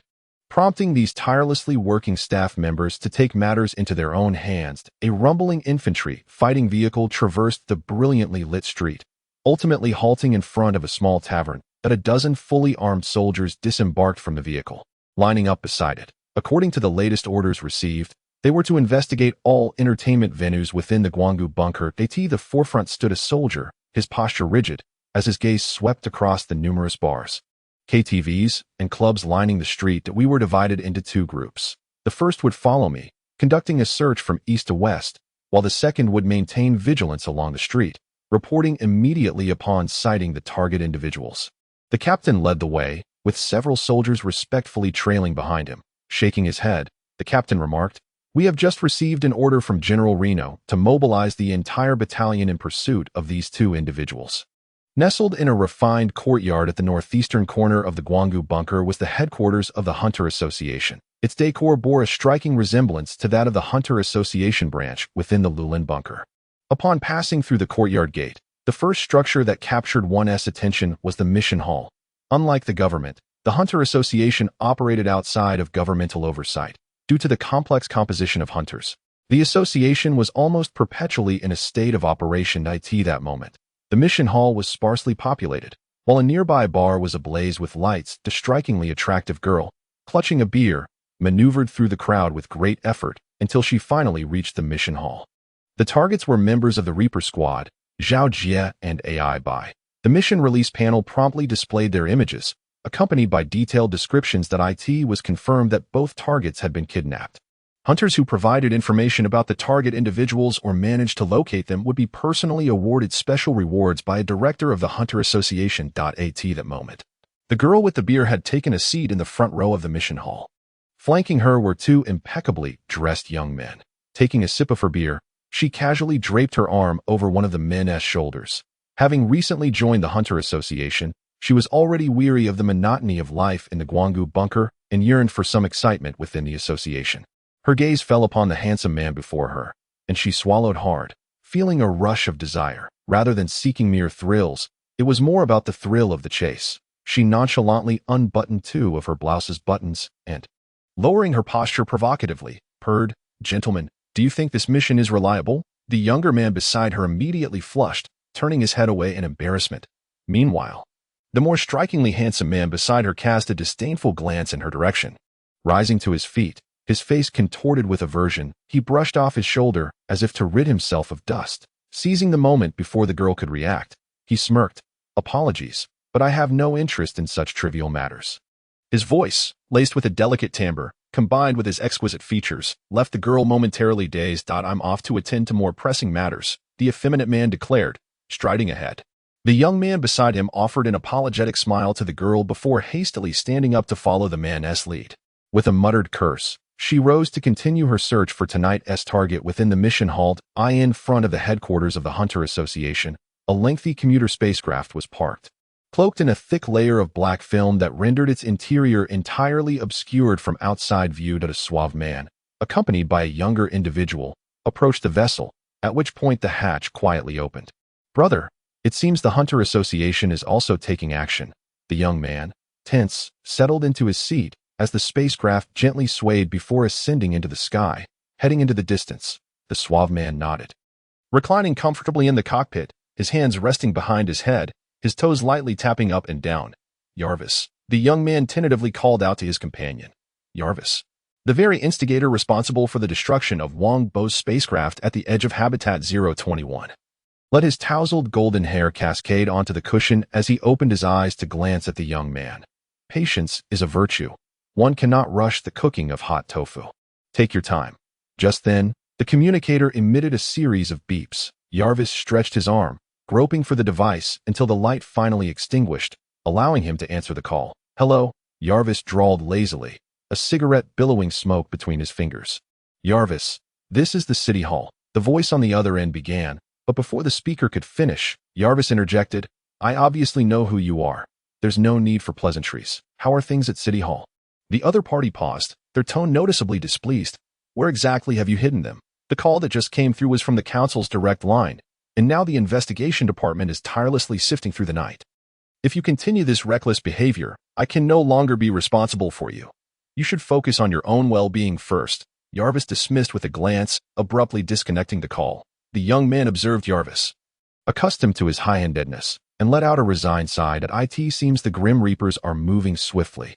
I didn't expect so many departments to be alerted so quickly. The young man expressed his astonishment. He had initially thought that upon learning of his team member's abduction, the Grim Reapers would be thrown into disarray. Yet, to his surprise, their response was not only rapid, but it appeared they possessed unknown resources within the Light Valley bunker. Jarvis paid him no heed, opening the porthole to casually toss out the nearly extinguished cigarette, but the young man, undeterred, continued. Could it be that our hints were overly simplistic? A smile graced Jarvis's lips as he leaned his head against the window. The neon lights outside reflecting in his eyes. If it were any more straightforward, how could they have reacted so promptly? Jarvis squinted, murmuring softly, Grim Reaper, I truly wonder what surprises you still have in store for me. Chapter 130. Messages. The soft pink lights adorning the exterior of the Sweet Honey building had extinguished, and the holographic image on the dome began to shimmer with the first light of dawn. The Grim Reaper had scarcely slept throughout the night, curling his body against the floor-to-ceiling window, one hand clutching a cigarette and the other cradling a glass of liquor, lost in contemplation of the sky outside. In light of the citywide search initiated by the government, the Hunter Association, and the military, the Grim Reaper had not afforded himself a moment's rest throughout the night. He had attempted countless methods to establish contact with Zhaojie and Abby, all to no avail. Suddenly, a harmonious chorus of welcoming voices echoed from outside, and shortly thereafter, the rotund Tang Yukai strode into the club alone. Mr. Death? Tang Yukai called out loudly, waving his hand at the figure of Death, who sat vacantly by the window. Death turned his head, his weary face betraying a hint of fatigue as he stood up, ultimately revealing a smile that could hardly be deemed pleasant. Tang Yukai waddled over, his beer belly swaying with each step, his meticulously styled hair reflecting the morning sun outside. He first surveyed the surroundings, nodding slowly in apparent satisfaction with the state of his establishment. Mr. Death, is the living environment here satisfactory? Are you resting well at night? Tang Yukai inquired with an air of cordiality, as if Death were an old friend he had not seen in years, radiating warmth. Death set down the half-empty bottle of liquor and promptly grasped Tang Yutsai's outstretched hands. Responding hurriedly, young Master Tang, you needn't worry.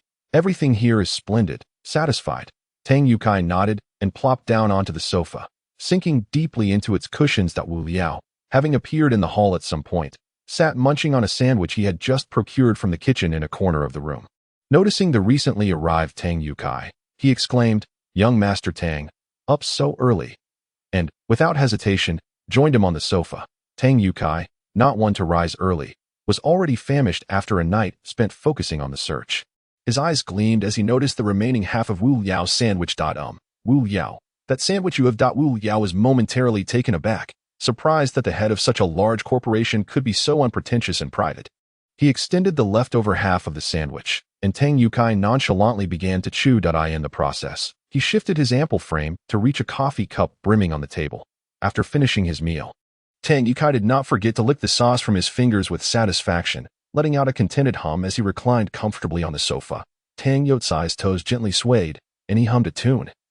Yet he seemed to lack the motivation for any further action. By the way, Wu Liao, have those assailants left any clues? He inquired, only after satiating his hunger. Without hesitation, Wu Liao replied, They are after the jumping ship of Iowilia. But I don't know how they acquired the information, nor do I understand. Before Wu Yao could finish, Tang Yukai interrupted him, waving his palm as round as a sphere. Exactly, their intentions align closely with mine.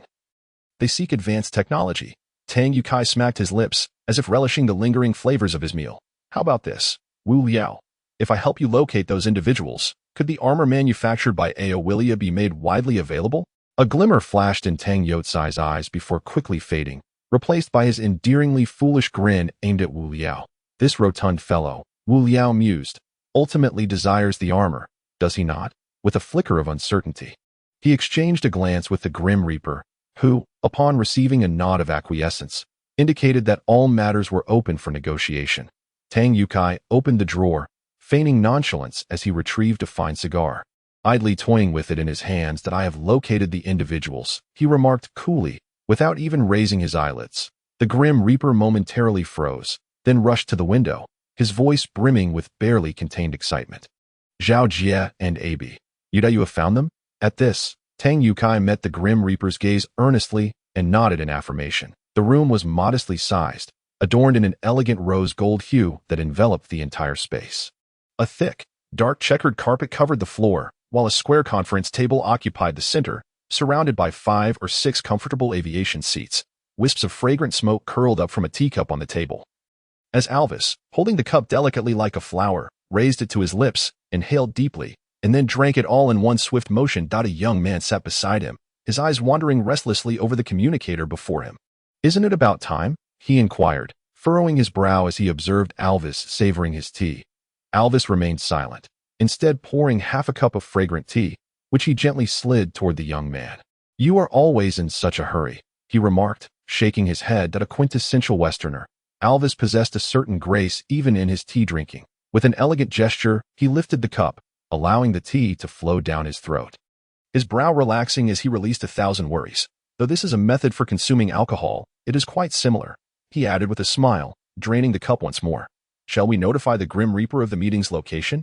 The young man, unable to resist Alvis's temperament, raised his cup, mimicking the gesture with a semblance of seriousness. He pointed at the image projected from the holographic communicator, glancing back at Alvis. Alvis raised his injured wrist, casting a sidelong glance. Indeed, it was already 3 in the afternoon, the time previously agreed upon with the Grim Reaper through Zhao Jie's communicator. Given the Grim Reaper's capability to summon such diverse factions, he surely would not be foolish enough to convene at the Hunter Association headquarters to meet with that elusive consul. Alvis mused with a soft chuckle. He reached for the communicator in the young man's hand, recognizing it as an artifact belonging to the Grim Reaper's group. Grim Reaper, Grim Reaper, Grim Reaper. Alvis's fingers danced over the device, searching for the Grim Reaper's name. Found it, he exclaimed, waving the communicator in the air before dialing. The familiar connecting tone of beep, beep, beep resonated. Alvis, calm and unperturbed, switched the device to speaker mode and casually placed it on the table. Just as he lifted his teacup, a voice he knew all too well resonated from the communicator.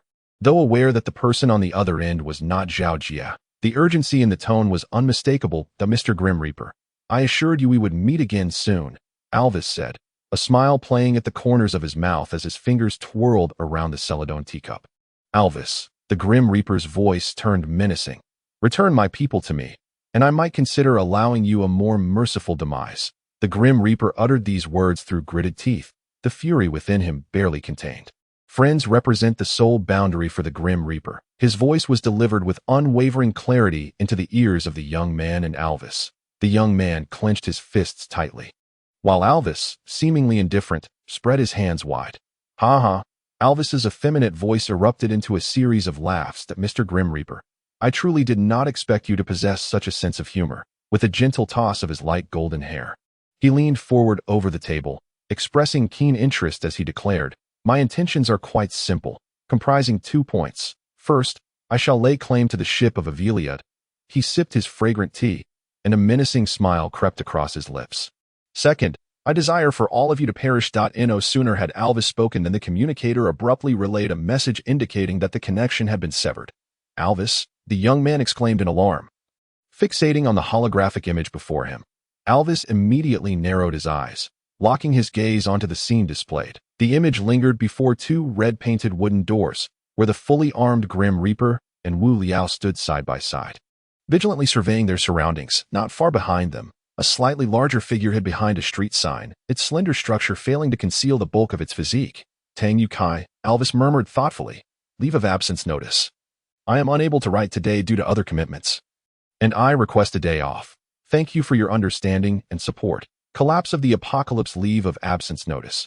Currently being drafted. Please hold on for a moment. Once the content is updated, refresh the page to access the latest updates. Collapse of the Apocalypse. The novel's website is updated with the full text. Remember the URL.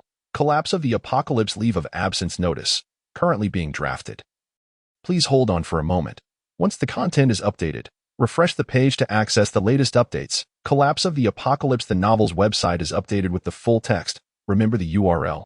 Outside the Sweet Honey building, the pink lights had dimmed, and the holographic image on the dome began to take on a pale light. The Grim Reaper had scarcely slept through the night, curled up by the floor-to-ceiling window, one hand holding a cigarette and the other a drink, lost in thought as he gazed at the sky outside. Despite being aware of the citywide search conducted by the government, the Hunter Association, and the military, the Grim Reaper found no respite. Throughout the night, he had attempted countless methods to contact Zhao Jie and Abby, all to no avail. Suddenly, a synchronized welcoming sound echoed from outside, followed by the rotund figure of Tang Yukai entering the establishment alone. Mr. Grim Reaper. Tang Yukai spotted the Grim Reaper sitting by the window and waved, calling out loudly.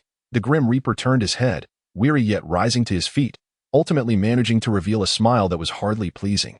Tang Yukai waddled over, his beer belly swaying, the meticulously slicked back hair reflecting the morning sun from outside. He surveyed the surroundings before nodding slowly, appearing quite satisfied with the state of his establishment.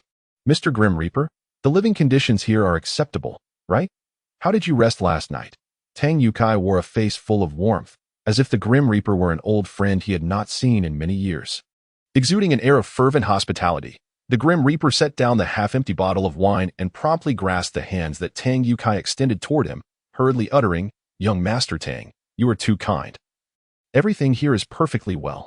Satisfied, Tang Yukai nodded and plopped himself onto the sofa, sinking into its depths with a sudden thud. Wu Liao appeared in the lounge at some point, holding a sandwich he had surreptitiously acquired from the kitchen, and settled into a corner, chewing contentedly. It was then that he noticed the recently arrived young Master Tang.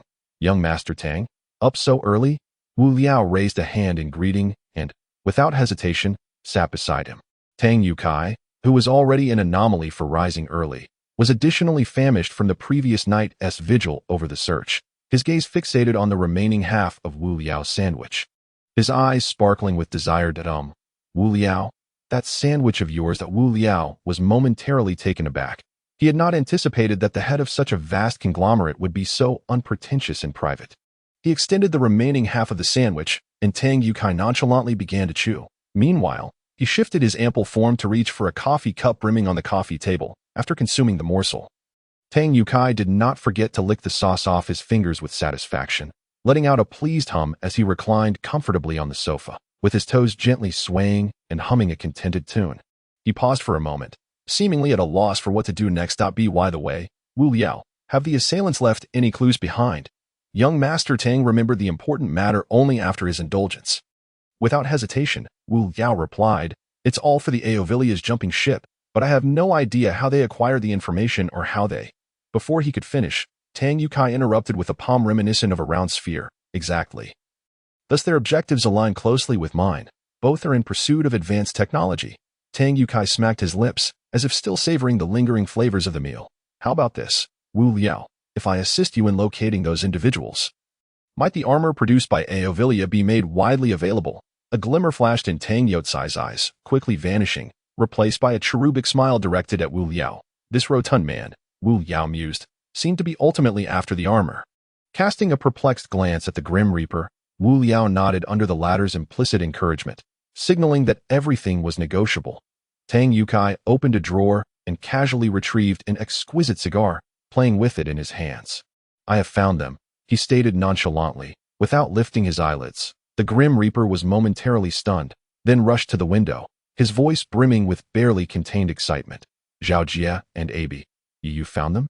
Tang Yukai finally locked eyes with the Grim Reaper and earnestly nodded. The room was modest in size, suffused with a delicate rose-gold hue that enveloped the entire space. The floor was adorned with a thick, dark-hued checkered carpet, while a square conference table stood proudly at the center of the room, surrounded by 5 or 6 comfortable airline seats.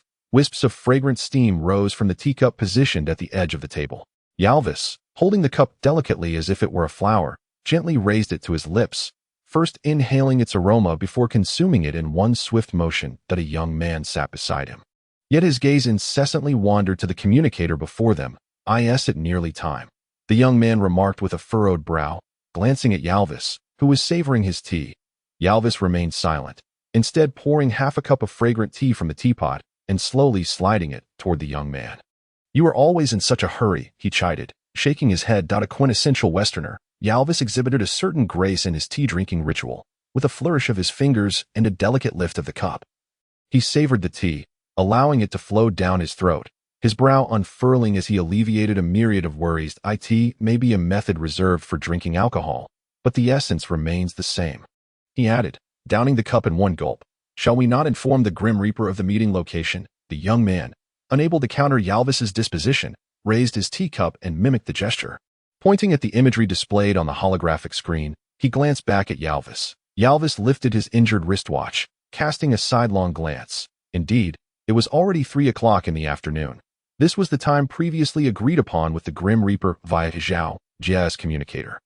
Given the Grim Reaper's ability to summon such diverse forces, he certainly would not be foolish enough to meet at the Hunter Association's headquarters to encounter that elusive consul, would he? Reflecting on this, Jalvis let out a light chuckle that he reached for the communicator in the young man's hand, recognizing it as belonging to the Grim Reaper's faction by its ornate design. Grim Reaper, Grim Reaper, Grim Reaper. Jalvis's fingers danced across the communicator, searching for the name. Found it. He raised the communicator and waved it at the young man before dialing. The connecting tone of beep, beep, beep, beep resonated through the air. Jalvis remained composed, switching the communicator to speaker mode and carelessly placing it on the table. Just as he lifted his teacup, a voice he knew all too well emanated from the communicator, though he was aware the person on the other end was not Zhao Jie.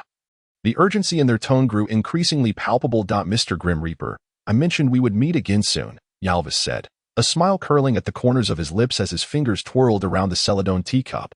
"Jalvis," the Grim Reaper's voice turned menacing, "return my people to me, and I may consider granting you a more merciful demise." The Grim Reaper nearly spat these words, his anger simmering just beneath the surface.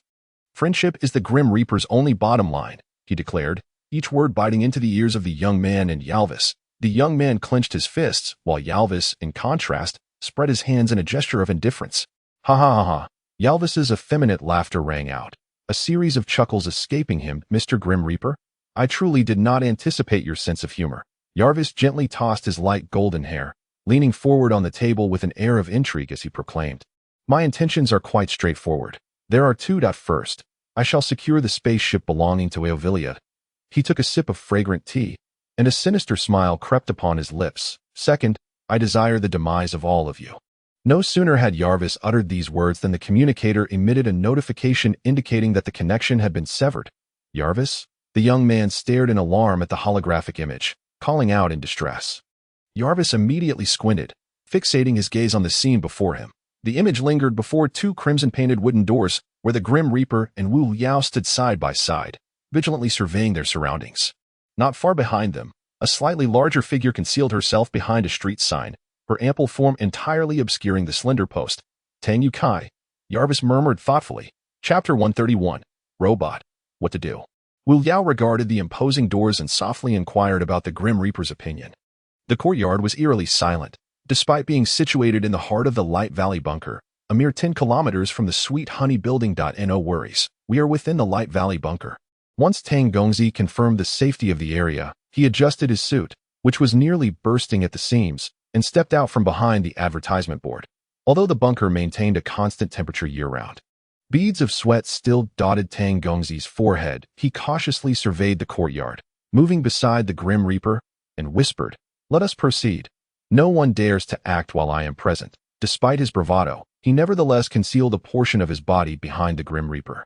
"Let us go." The Grim Reaper nodded. He swiftly pressed himself against the door, drawing a specialized handgun from the Hunters Association, its dark barrel glinting ominously. The Grim Reaper raised the firearm, slightly elevating the muzzle to indicate to Wu Liao his intent to breach the entryway. Following closely behind, Tang Yukai appeared somewhat anxious, subtly gesturing to those behind him. Instantly, a dozen individuals emerged from the ships parked on either side of the road. Tang Yukai tilted his head, addressing the collar of his shirt. "Prepare? Understood, boss." The group of young women clad in golden pink sweet honey uniforms responded in unison, resembling a charming girl group arriving for a performance. Tang Yukai, already on edge, was startled by their synchronized exclamation, causing him to tremble involuntarily. "Hey, Tang Gongzi, we are here to rescue people." Wu Liao lowered his voice, jabbing Tang Youcai's protruding belly with his elbow. I'm just used to it." Tang Yukai chuckled awkwardly, then quickly adopted a serious demeanor. Turning to fix his gaze on the glittering young women, that he raised his chubby arm and pressed down 3 times in a calming gesture, then whispered into the communication channel. "Keep it low-key, quiet, quiet." "Yes, boss." The sweet, harmonious voices of the young women resonated once again through the streets, drawing the curious gazes of numerous passers-by who marveled at the strikingly beautiful assembly. The Grim Reaper surveyed the scene behind him, inhaling deeply as he couldn't help but press his hand gently against his temple. Sigh. Never mind. Tang Youcai's expression was also on the verge of cracking. In resignation, he waved his hand dismissively behind him. Just at that moment, as Wu Liao glanced back, the beautiful young ladies behind him unexpectedly unfurled a long, exaggerated banner. With a crimson background, it was adorned with golden powder that danced like dragons and serpents, proclaiming in bold letters, "Young Master Tang, go for it." Moreover, behind the banner, 2 exceptionally voluptuous employees, clad in vibrant pink, silently performed a cheerleading routine, silently rallying support for young Master Tang. Wu Liao's eyelids twitched violently. He began to question whether bringing Tang Yukai along was indeed the right choice. If he were that deranged Alvis, witnessing such a grand spectacle, it would be sheer folly to remain. The young man, initially somewhat anxious while seated, couldn't help but stifle a laugh at the absurd scene unfolding before him. "What on earth does this rotund fellow intend to do?" he inquired. Alvis shook his head and replied, "I am acquainted with him. Though he may appear nonsensical, he is far from being a fool." He quietly sipped his tea, tapping his fingers against the table, before picking up the communicator and calmly commanding, "Open the door." Just as Wu Liao felt a headache coming on, the 2 grand red doors before him suddenly creaked open, revealing a butler standing with his hands clasped behind his back. This middle-aged man, adorned with gold-rimmed glasses, exuded an air of refinement. Before the Grim Reaper could issue a challenge, the butler spoke first. "Mr. Grim Reaper, young Master Tang." The butler removed his glasses and produced a small velvet cloth from his pocket. "Who are you?" The Grim Reaper had already aimed his gun at the butler upon noticing him. The butler, impeccably dressed in a tailored suit, seemed utterly unfazed by the ominous barrel pointed at him. "Mr. Grim Reaper, I am the steward here. Please follow me. Our boss is waiting inside." With that, he turned and began to lead the way. "Hey," the Grim Reaper said coldly. The butler paid him no mind, limping slightly as if he had some ailment in his leg.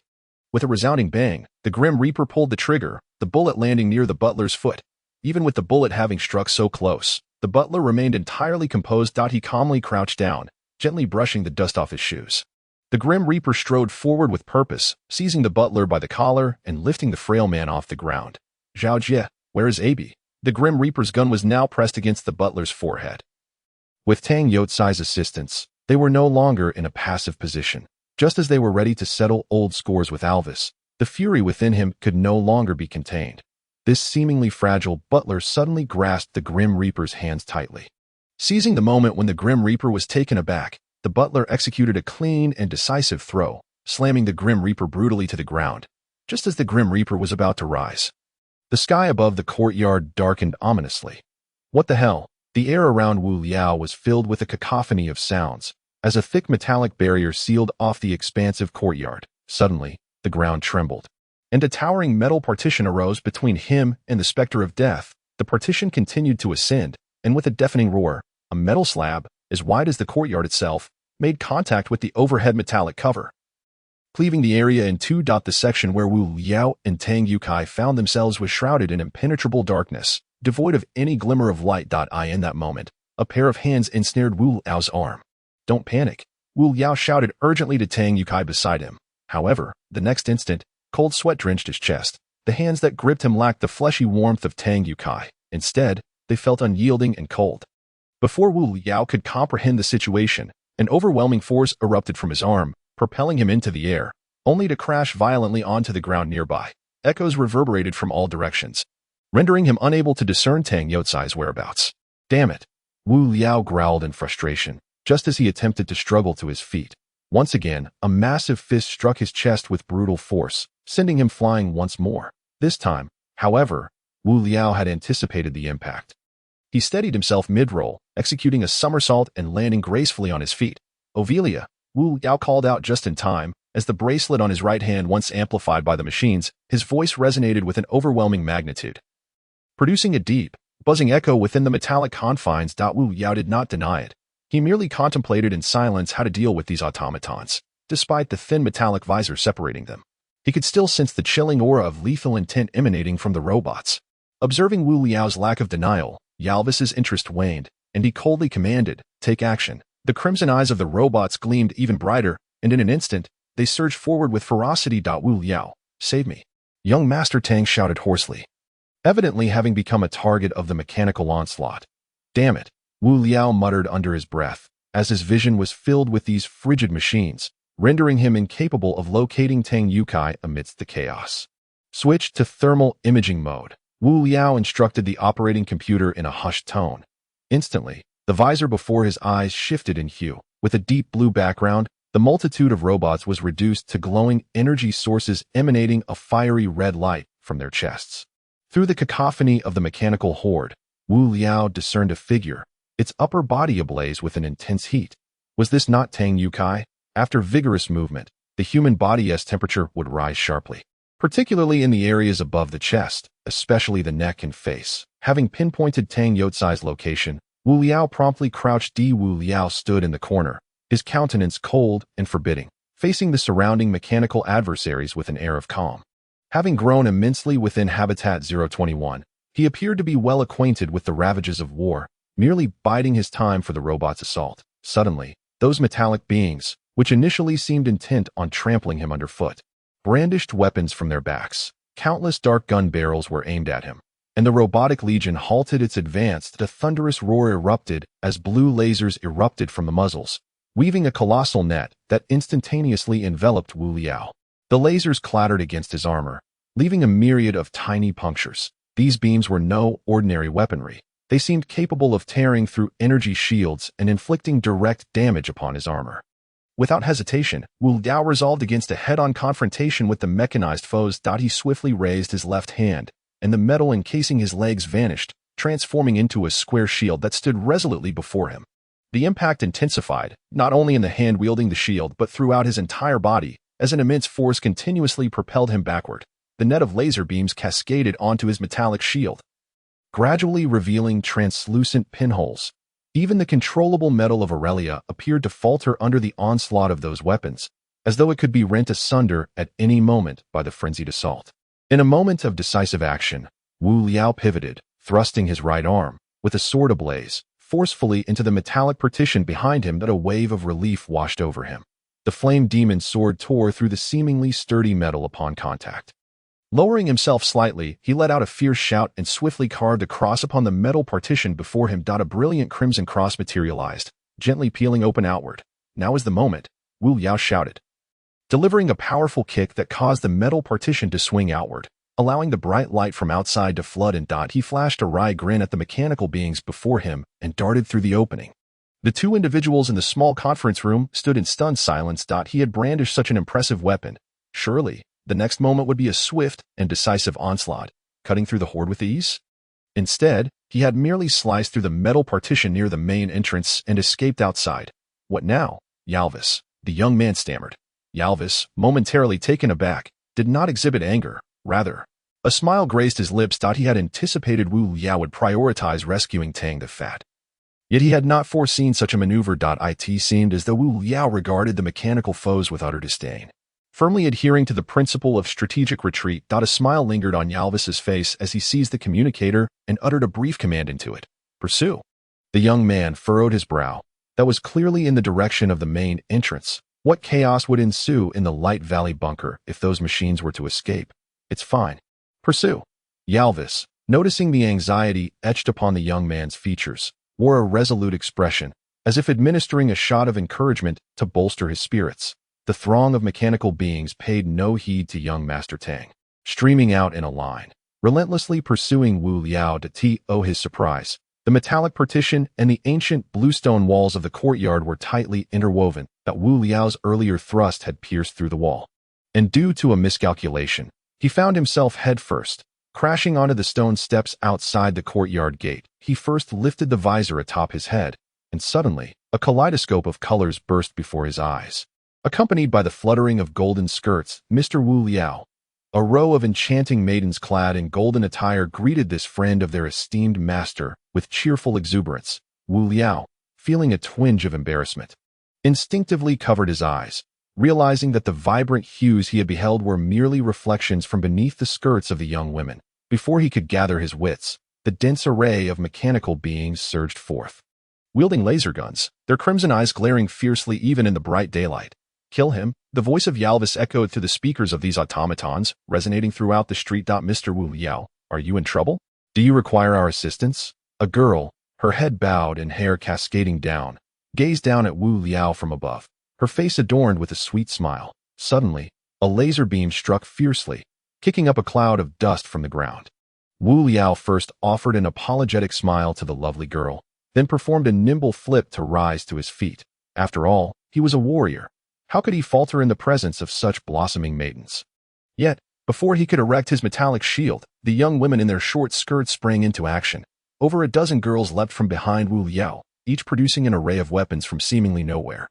Standing resolutely before him with poise, their golden skirts billowed in the wind, as the laser weapons of the mechanical beings rained down upon them. The girl turned her head, her face radiant with youthful exuberance. Fear not, Mr. Wu Liao, with us here, no one shall harm you, the young girl sweetly assured him. Utterly unfazed by the onslaught of lasers, the girls began to weave and dart, executing a variety of professional evasive maneuvers on the ground, eluding even the mechanical beings' attempts to track their movements. The girl who had vowed to protect Wu Liao stood unwaveringly before him, never straying an inch. Chapter 133. The Secret of Young Master Tang. Wu Liao gazed at these girls, whose agility rivaled that of seasoned fighters, and felt a twitch of disbelief in his eyelids. Under the relentless assault of the mechanical beings, they exhibited no signs of panic, instead appearing remarkably composed.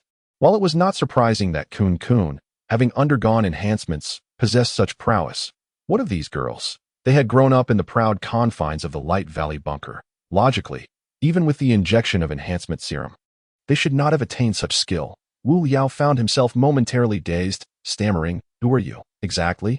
"We are the 12 flowers of the master." The girl's tone remained as effusive as ever, leaving Wu Liao momentarily perplexed by her somewhat whimsical declaration. Danger!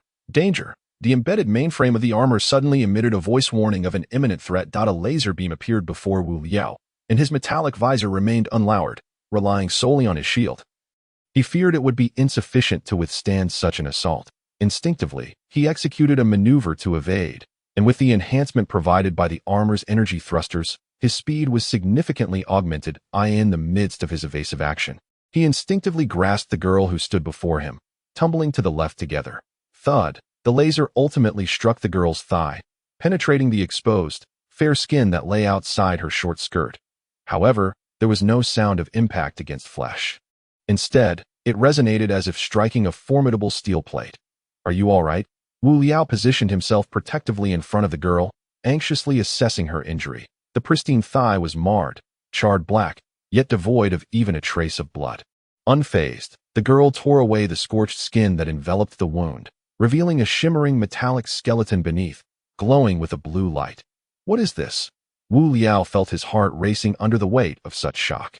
In a single day within the Guanggu bunker, 2 waves of mechanized foes had emerged, and worse still, they were the renowned beautiful attendants of the illustrious Sweet Honey Group's boss. The girl's smile finally vanished, replaced by an expression of fury. Nevertheless, her voice remained as gentle as ever. Do not worry, Mr. Wu Liao, we are unharmed.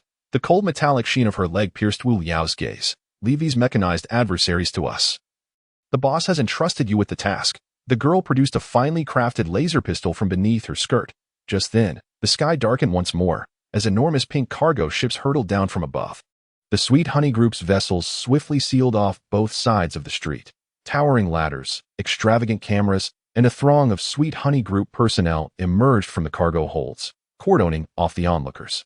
Among them, a middle-aged man in a khaki vest, slightly balding, stepped out from the spacecraft. He first bowed gently to the surrounding crowd before raising a megaphone and bellowing, "Hello everyone. We are the Sweet Honey Film Group. We are here today to shoot our latest film." His gaze swept across the nearby staff, who immediately grasped his intent, retrieving pre-prepared movie tickets from their pockets. "Please line up here to collect your tickets.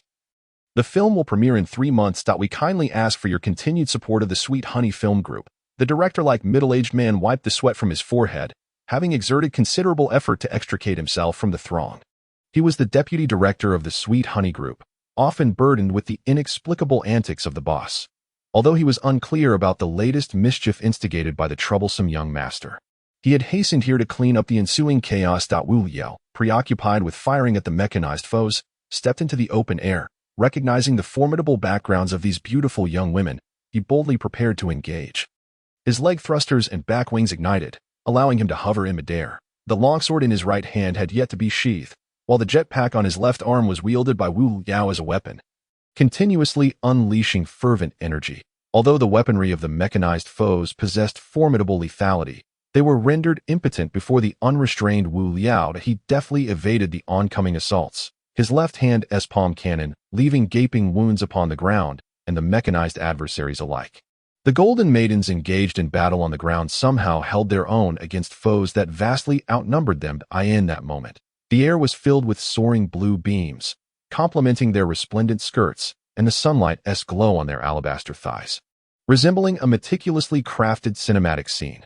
"General Reno, our forces have arrived at the designated location." 2 infantry battle vehicles, shrouded in black armor, had circled to the rear of the courtyard. Reno, still ensconced in his office within the Sweet Dreams building, promptly dispatched his most elite special operations teams upon receiving the notice from his son-in-law. "I have sent my men over, and how they proceed is now in your hands. I have already relayed your communication channel to them.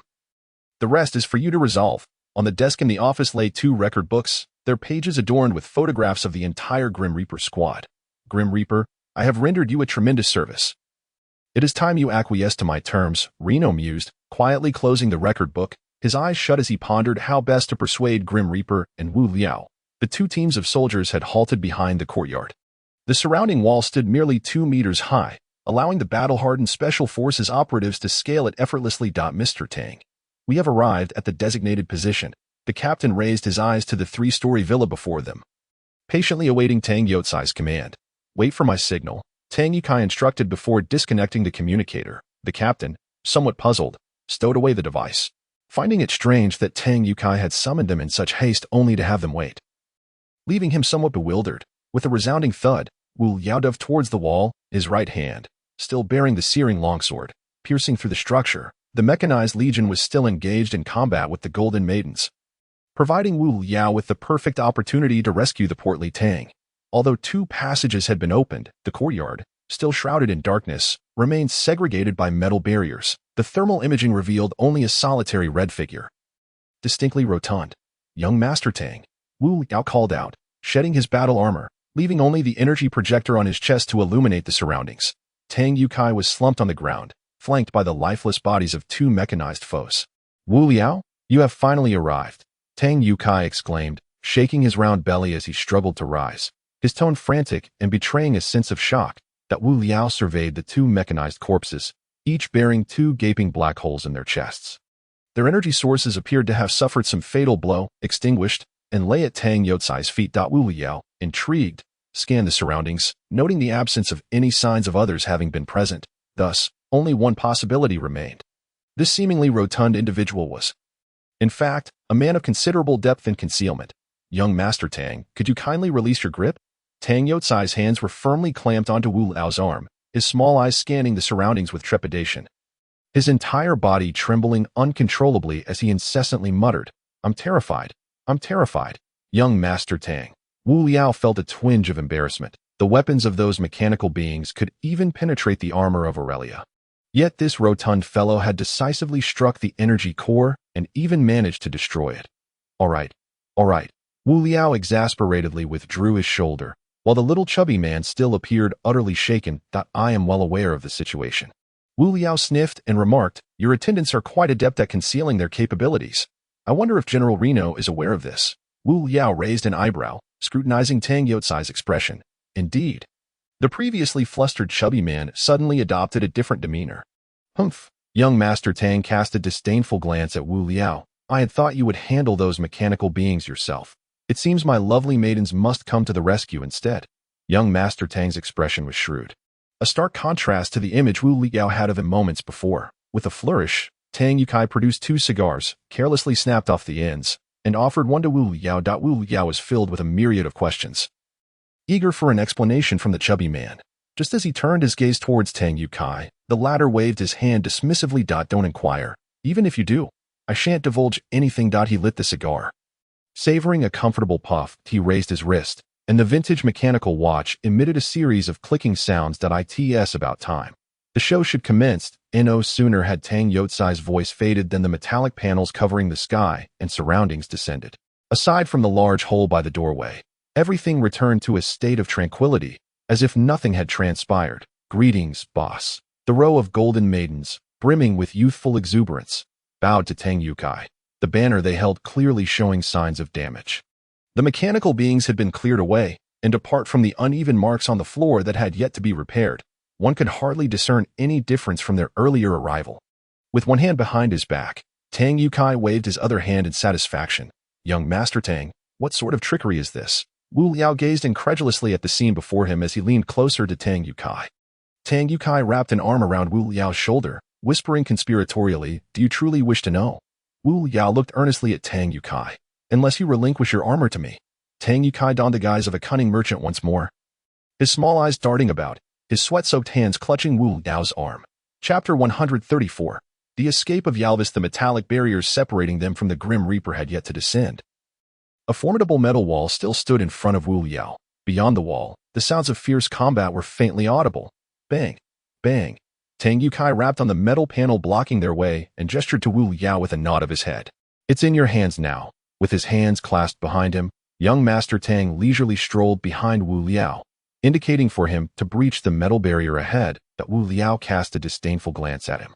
Initially intending to inquire about young Master Tang's secrets, he was now compelled to divert his attention to the Grim Reaper. With a soft whoosh, Wu Liao's arm once again entwined with the armor, and the blazing long sword re-emerged. Is this the controllable metal of Avelia? Tang Youcai mused, his curiosity piqued. A fleeting glimmer of greed flickered in his eyes, yet he was acutely aware that this was not the moment for such discussions. As the metallic partition began to melt, the fiery longsword swiftly tore through it, creating 2 elongated gashes. A thick cloud of white mist erupted, and the partition collapsed with a resounding crash. Seizing the opportunity presented by its fall, Wu Liao dragged Tang Youcai through the scalding vapor and directly into the fray. Before the mist could disperse, 2 intertwined figures crashed into it, only to tumble out moments later. Ah! Tang Youcai let out a shrill scream, instinctively ducking behind Wu Liao, clutching his left hand tightly. The 2 figures were none other than the Grim Reaper and the butler. As expected, the butler was also a robot. Beneath the laser-pierced artificial skin, a metallic sheen was unmistakably visible. Wu Liao, the Grim Reaper, bent low, narrowly evading the butler's cunning assault, then swiftly kicked away the oncoming dagger. Come help, the Grim Reaper called out loudly to Wu Liao. As the robot's movements were exceedingly rapid, its fierce strikes manifesting as mere phantoms in the air. Bang! Bang! Bang! Before Tang Youcai could react, the sharp crack of gunfire erupted beside him. 3 brilliant laser beams pierced the air, hurtling towards the robotic butler like arrows released from a bow, spinning with astonishing speed. This was kicked up from the ground as the 3 lasers illuminated beneath the robot's feet, effectively sealing off its escape route. A look of panic distinctly marred the butler's astute face, having just clumsily evaded Wu Liao's assault, only to be met head-on by the Grim Reaper's fist. The golden-rimmed glasses shattered, fissures spreading further under the force of the Grim Reaper's powerful blow. The robot struggled to maintain its balance, crashing to the ground with a resounding thud. Yet, it quickly flipped back up, performing 2 agile somersaults to evade the Grim Reaper's whip-like kick, retreating a couple of steps while stirring up dust to regain its composure. You seek death, the robotic butler bellowed, disregarding the Grim Reaper behind him, and charged at Wu Liao instead. The skin on its right fist had already peeled away, revealing a charred metallic skeleton, which sparked as it swung through the air with tremendous speed. "Ha!" Wu Liao shouted fiercely, forcefully kicking off with his right leg, tumbling over with Tang Yukai into the adjacent garden. At the moment of impact, his entire suit of armor glowed, enveloping him instantaneously, although clad in battle armor. Wu Liao was nonetheless taken aback by the robot's reckless ferocity. The robot, preferring to confront Wu Liao's iron fists head-on rather than yield an inch, engaged in a brutal exchange of blows. The Grim Reaper, not to be outdone, surged forward, hastily picking up scattered metal from the ground to join the chaotic melee. "This is quite interesting," Elvis observed the tumultuous scene, nodding in satisfaction. His gaze was fixed upon Tang Yukai, who was seated on the ground, covered in dirt and appearing dazed with a look of panic. However, as the camera zoomed in, the clarity of his eyes stirred something within Alves. The proprietor of the Sweet Honey Group was a renowned figure within the Guanggu bunker, and his ostentatious demeanor only amplified his notoriety. Yet, Alves recognized those eyes. They seemed hauntingly familiar. "Who exactly are you?" Alves murmured to himself, resting his chin in his hand. "Alves," the young man spoke with a countenance of grave seriousness. "Soldiers are approaching." He gently patted Alves on the shoulder. With a wave of his hand, a holographic image materialized before Alves, displaying over 20 soldiers, fully equipped and ready for action, the elite troops under General Reno. "I do not doubt your words," the young man remarked, his gaze scanning the image. "However, these individuals are formidable figures within the military. Should your identity be exposed, even I would find myself in peril." After speaking, the young man regarded Alves in silence. The latter's almost obsessive confidence had instilled a sense of unease in the young man. "All right, I understand," Alves replied with a dismissive wave of his hand. "Eliminate Tang Yukai. Leave the Grim Reaper and that young man for now," Alves stated coolly. Despite finding the Grim Reaper and the armored youth somewhat troublesome, it was the eerily familiar owner of the Sweet Honey Group. The armor on Wu Liao's right hand swiftly transformed, as the longsword changed shape with a fierce flourish, igniting a blaze around him. "Die!" Wu Liao roared, wielding the flaming sword to cleave the robotic servant before him in two. The severed halves of the mech's body collapsed to the ground, its limbs twitching feebly. Off balance, Wu Liao was compelled to pivot, his limbs striking the earth around Tang Yukai with great force. Before him lay Tang Yotsai's cunning smile, his eyes nearly squinting into mere slits. Though he had narrowly escaped peril, the dutiful actor could not resist a few more jests. "That scared me to death." He turned to glance at the Grim Reaper, who was inspecting the corpse. And only then did he cease his banter, his gaze fixed on the nearby Wu Liao, brimming with mirth. "Are you seeking death?" Wu Liao gritted his teeth, muttering savagely. Tang Yukai seemed unfazed by Wu Liao's tone, his face still adorned with a grin. "With you around? Of course not. I trust you wouldn't abandon me." "Humph," Wu Liao scoffed, shedding his armor before reclining on the ground to catch his breath. "Mr. Tang, are you all right?" The Grim Reaper, concerned, examined Tang Yotsai's body, visibly relieved upon finding no wounds. The flesh on Tang Yotsai's cheeks quivered slightly as he inhaled the fresh air deeply, with the Grim Reaper's assistance. He sat up, grasping the Reaper's hands in a flustered manner, babbling anxiously. The Grand Villa re-emerged into view before the onlookers. Upon seeing this scene, Tang Yukai realized that the soldiers he had borrowed from his father-in-law had completed their mission. His tone now carried a sense of resilient determination. "Let us proceed, Mr. Grim Reaper. We must first extract Zhao Jie and the others," Tang Yukai declared, awkwardly rising to his feet and offering an apologetic smile to the Grim Reaper.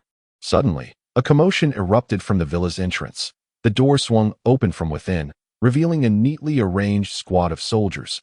Their gear differed from that of the soldiers seen previously. It appeared lighter and more agile. Yet even the Grim Reaper dared not question its defensive capabilities. The leading soldier, with a serious demeanor, scanned the courtyard and, upon spotting Tang Yukai, rushed over, despite the sight of the two severed mech bodies on the ground. He paid them no heed. "Mr. Tang." The soldier saluted respectfully. "What is the situation?" In the midst of the Grim Reaper's astonishment, Tang Yukai could no longer conceal his concern and inquired directly. The soldier nodded gravely and proclaimed loudly. "Report, Mr. Tang. No signs of anyone have been found. We have thoroughly searched the entire villa." The teacups on the table still emitted faint wisps of steam, neatly arranged on the central tea tray. A few spacious chairs were quietly positioned in the table's slots, displaying no signs of chaos. "You haven't disturbed this place." Wu Liao lifted the curtain, revealing climbing claws fluttering in the breeze outside, alongside shards of broken glass scattered on the ground. The leading soldier stepped forward, his voice low. "No, Following young Master Tang's orders, we did not alter the scene. Wu Liao could not help but feel a sense of astonishment. He had anticipated that with the military's assistance, Alvis would exhibit either a desperate act of mutual destruction or a hasty retreat. However, the arrangement and decor of the conference room appeared so meticulously organized, devoid of any signs of panic.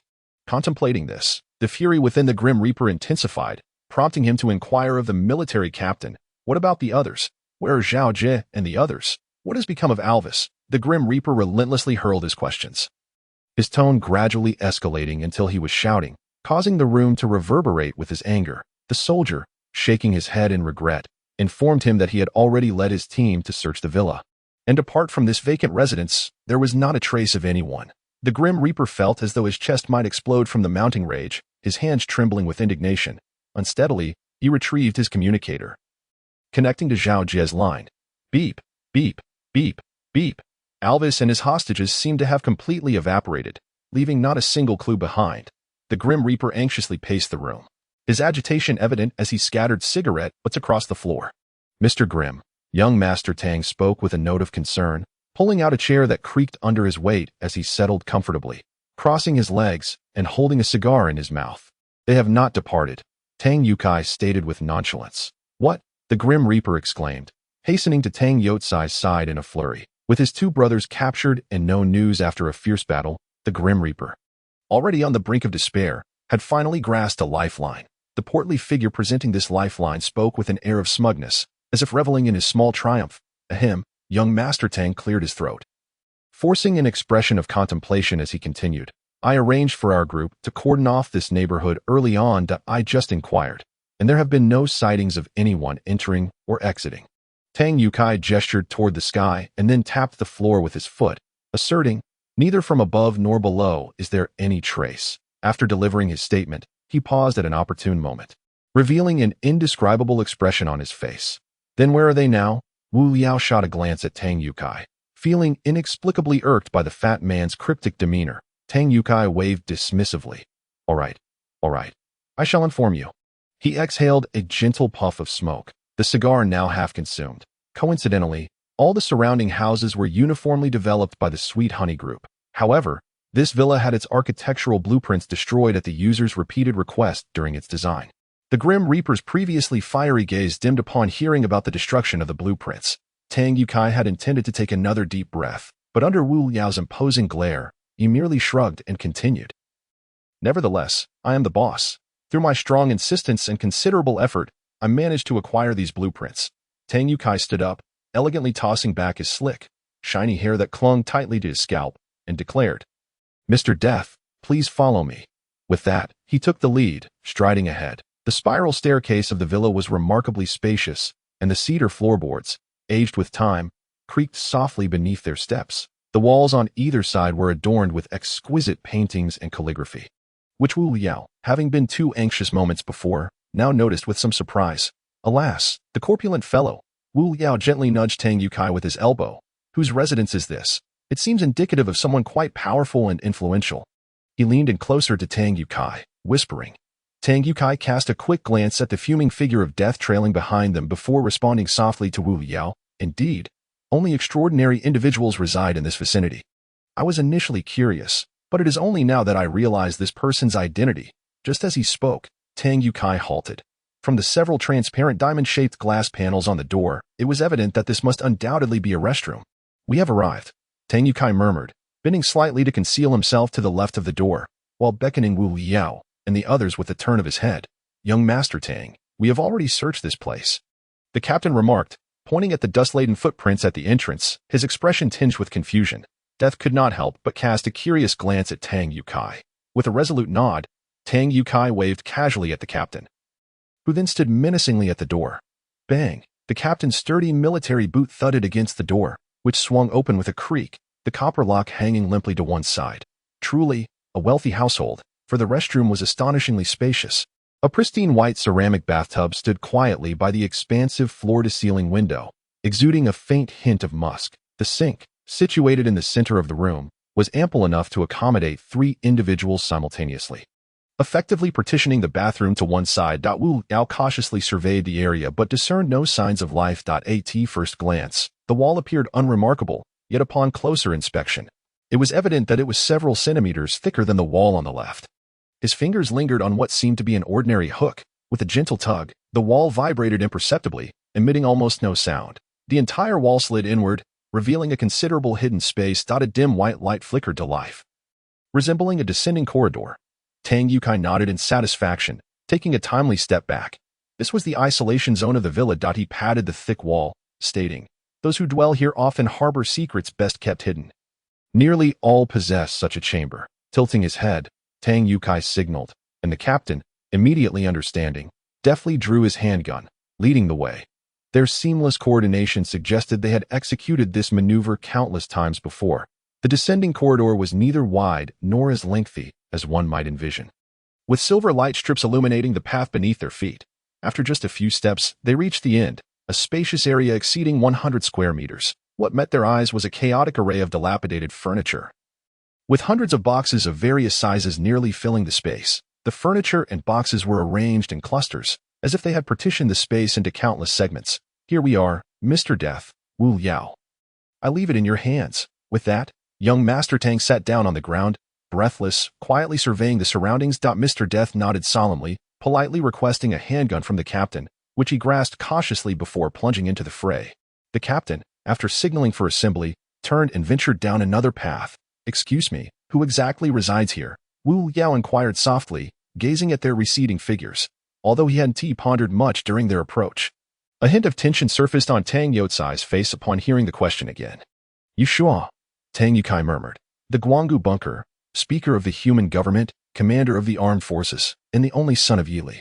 "What?" Wu Liao sprang to his feet in astonishment, taken aback by the enormity of the secret concealed beneath Tang Youcai's seemingly placid tone.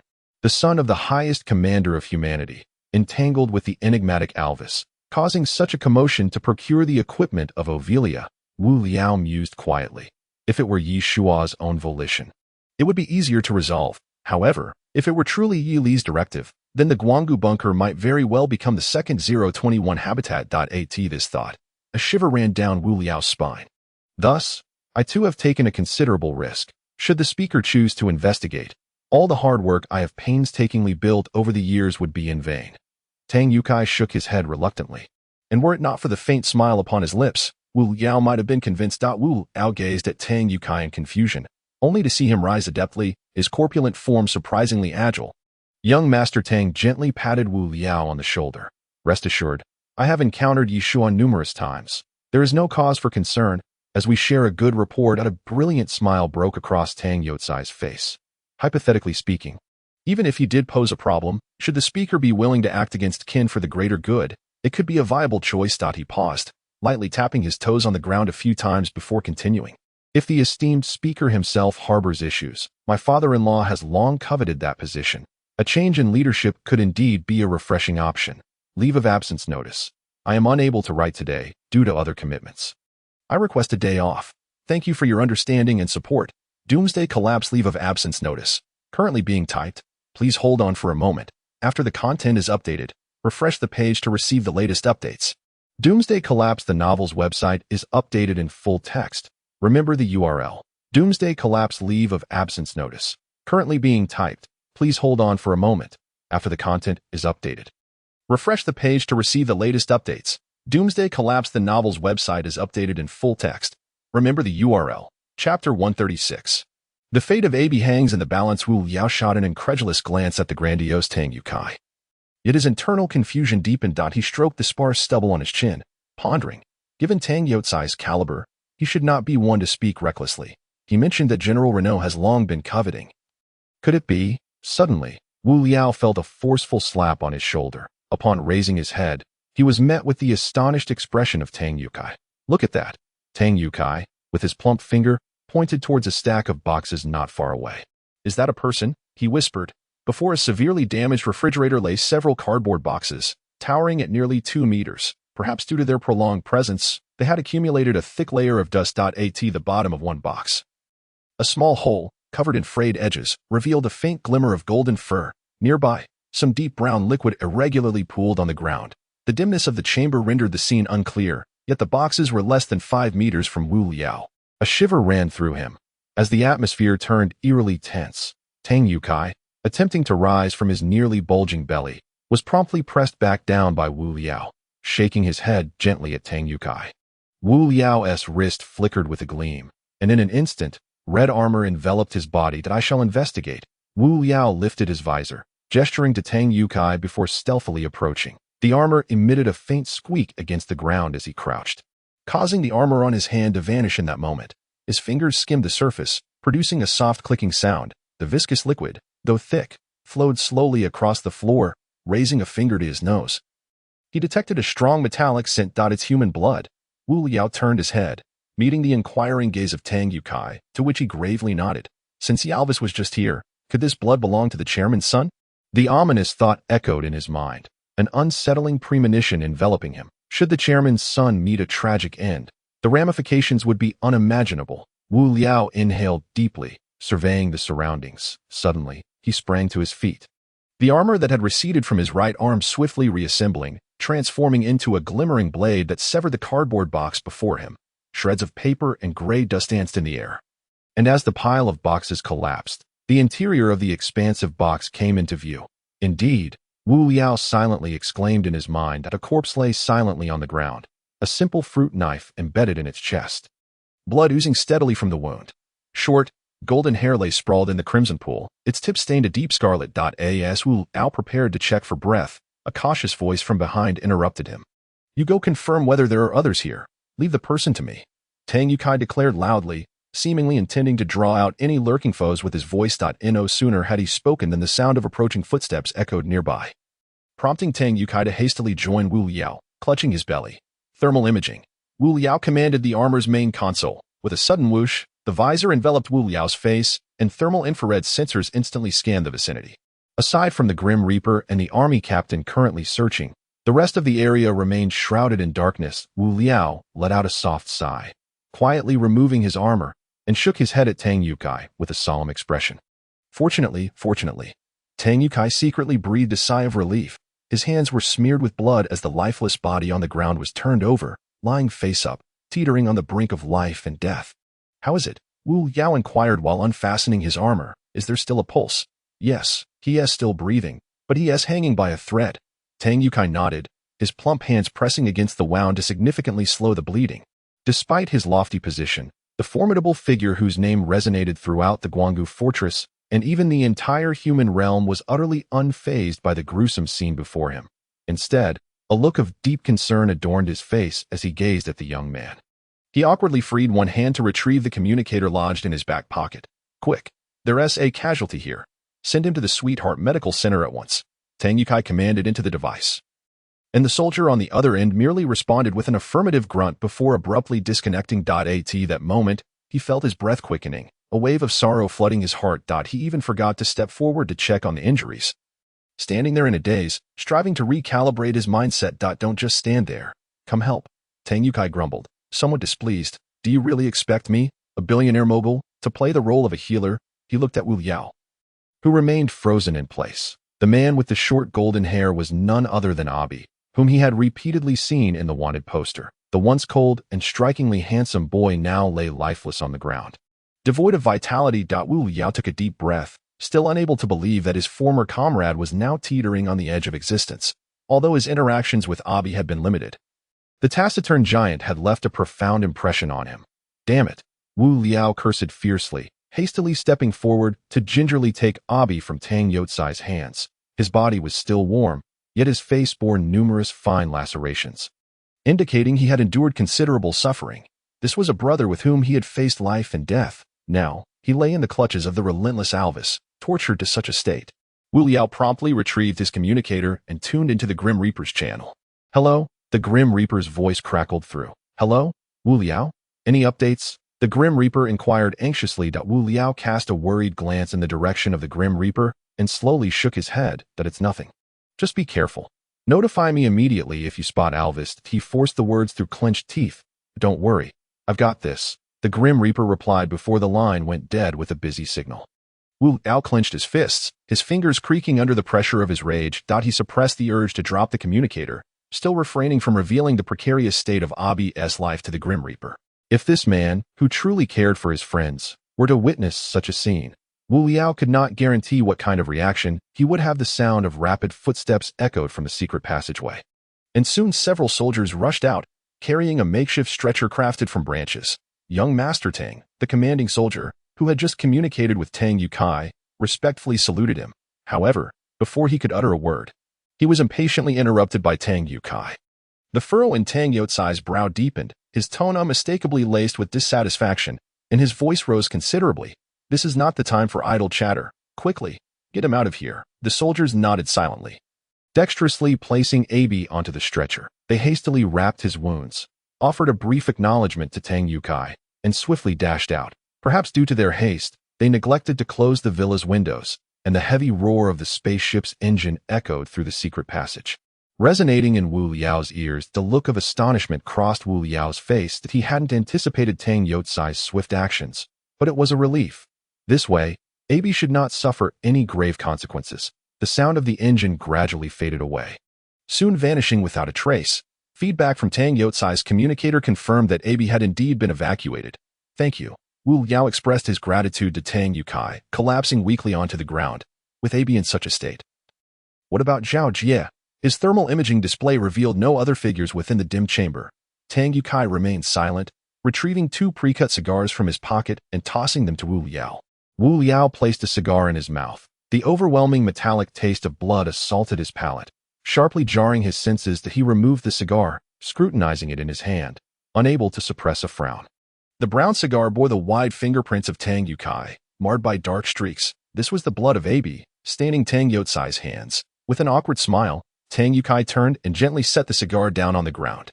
At that moment, Wu Liao truly grasped the journey of the Grim Reaper's heart, the man who had lived under the shadow of orphanhood for years, haunted by nightmares for over a decade. Could taste that metallic flavor the moment he closed his eyes. Wu Liao pulled out his crumpled cigarette pack, aware that the Reaper's team, including himself, faced the potential of sacrifice. Yet, this feeling had never been as potent as it was today. The two of them, enveloped in smoke, sat in silence on the ground. Tang Yukai wore a contemplative expression, and Wu Liao understood that this seemingly affable, plump man was far from simple. "How does it feel? Is it rather unsettling?"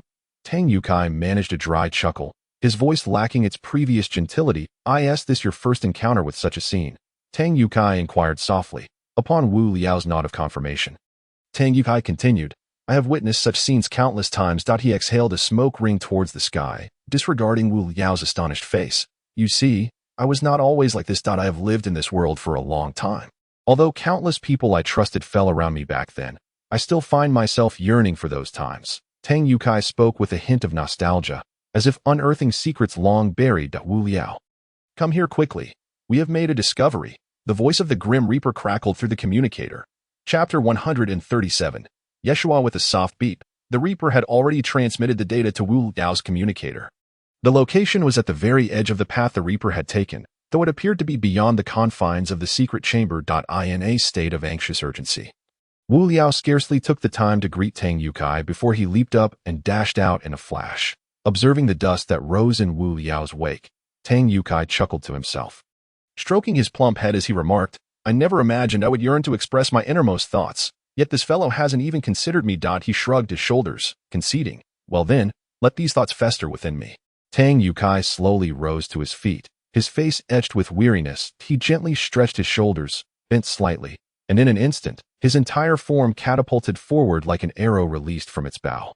Despite the pronounced wobble of his ample flesh, which seemed on the verge of spilling over, his footfalls were astonishingly swift, matching Wu Liao's pace with ease. The narrow passageway was cluttered with various obstacles, making it even more congested for someone of his considerable girth, and on several occasions, he narrowly avoided colliding with the heaps of refuse.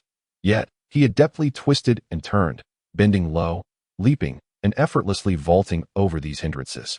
His hefty frame came to a halt, stabilizing in front of a void where remnants of crumbling wall plaster lay scattered on the ground. Cautiously peering forward, he discovered a relatively spacious corridor, albeit shrouded in dim light.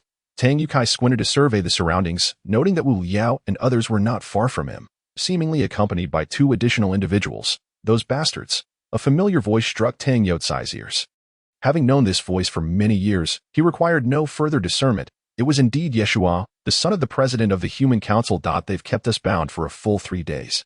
Yeshua shouted in indignation, exhibiting the demeanor of a spoiled rich heir. His voice, though somewhat juvenile, rang clear, and although his features were unremarkable, his keen eyes shone brightly even in the darkness, despite his seemingly precious velvet attire being caked in dust and marred by several holes.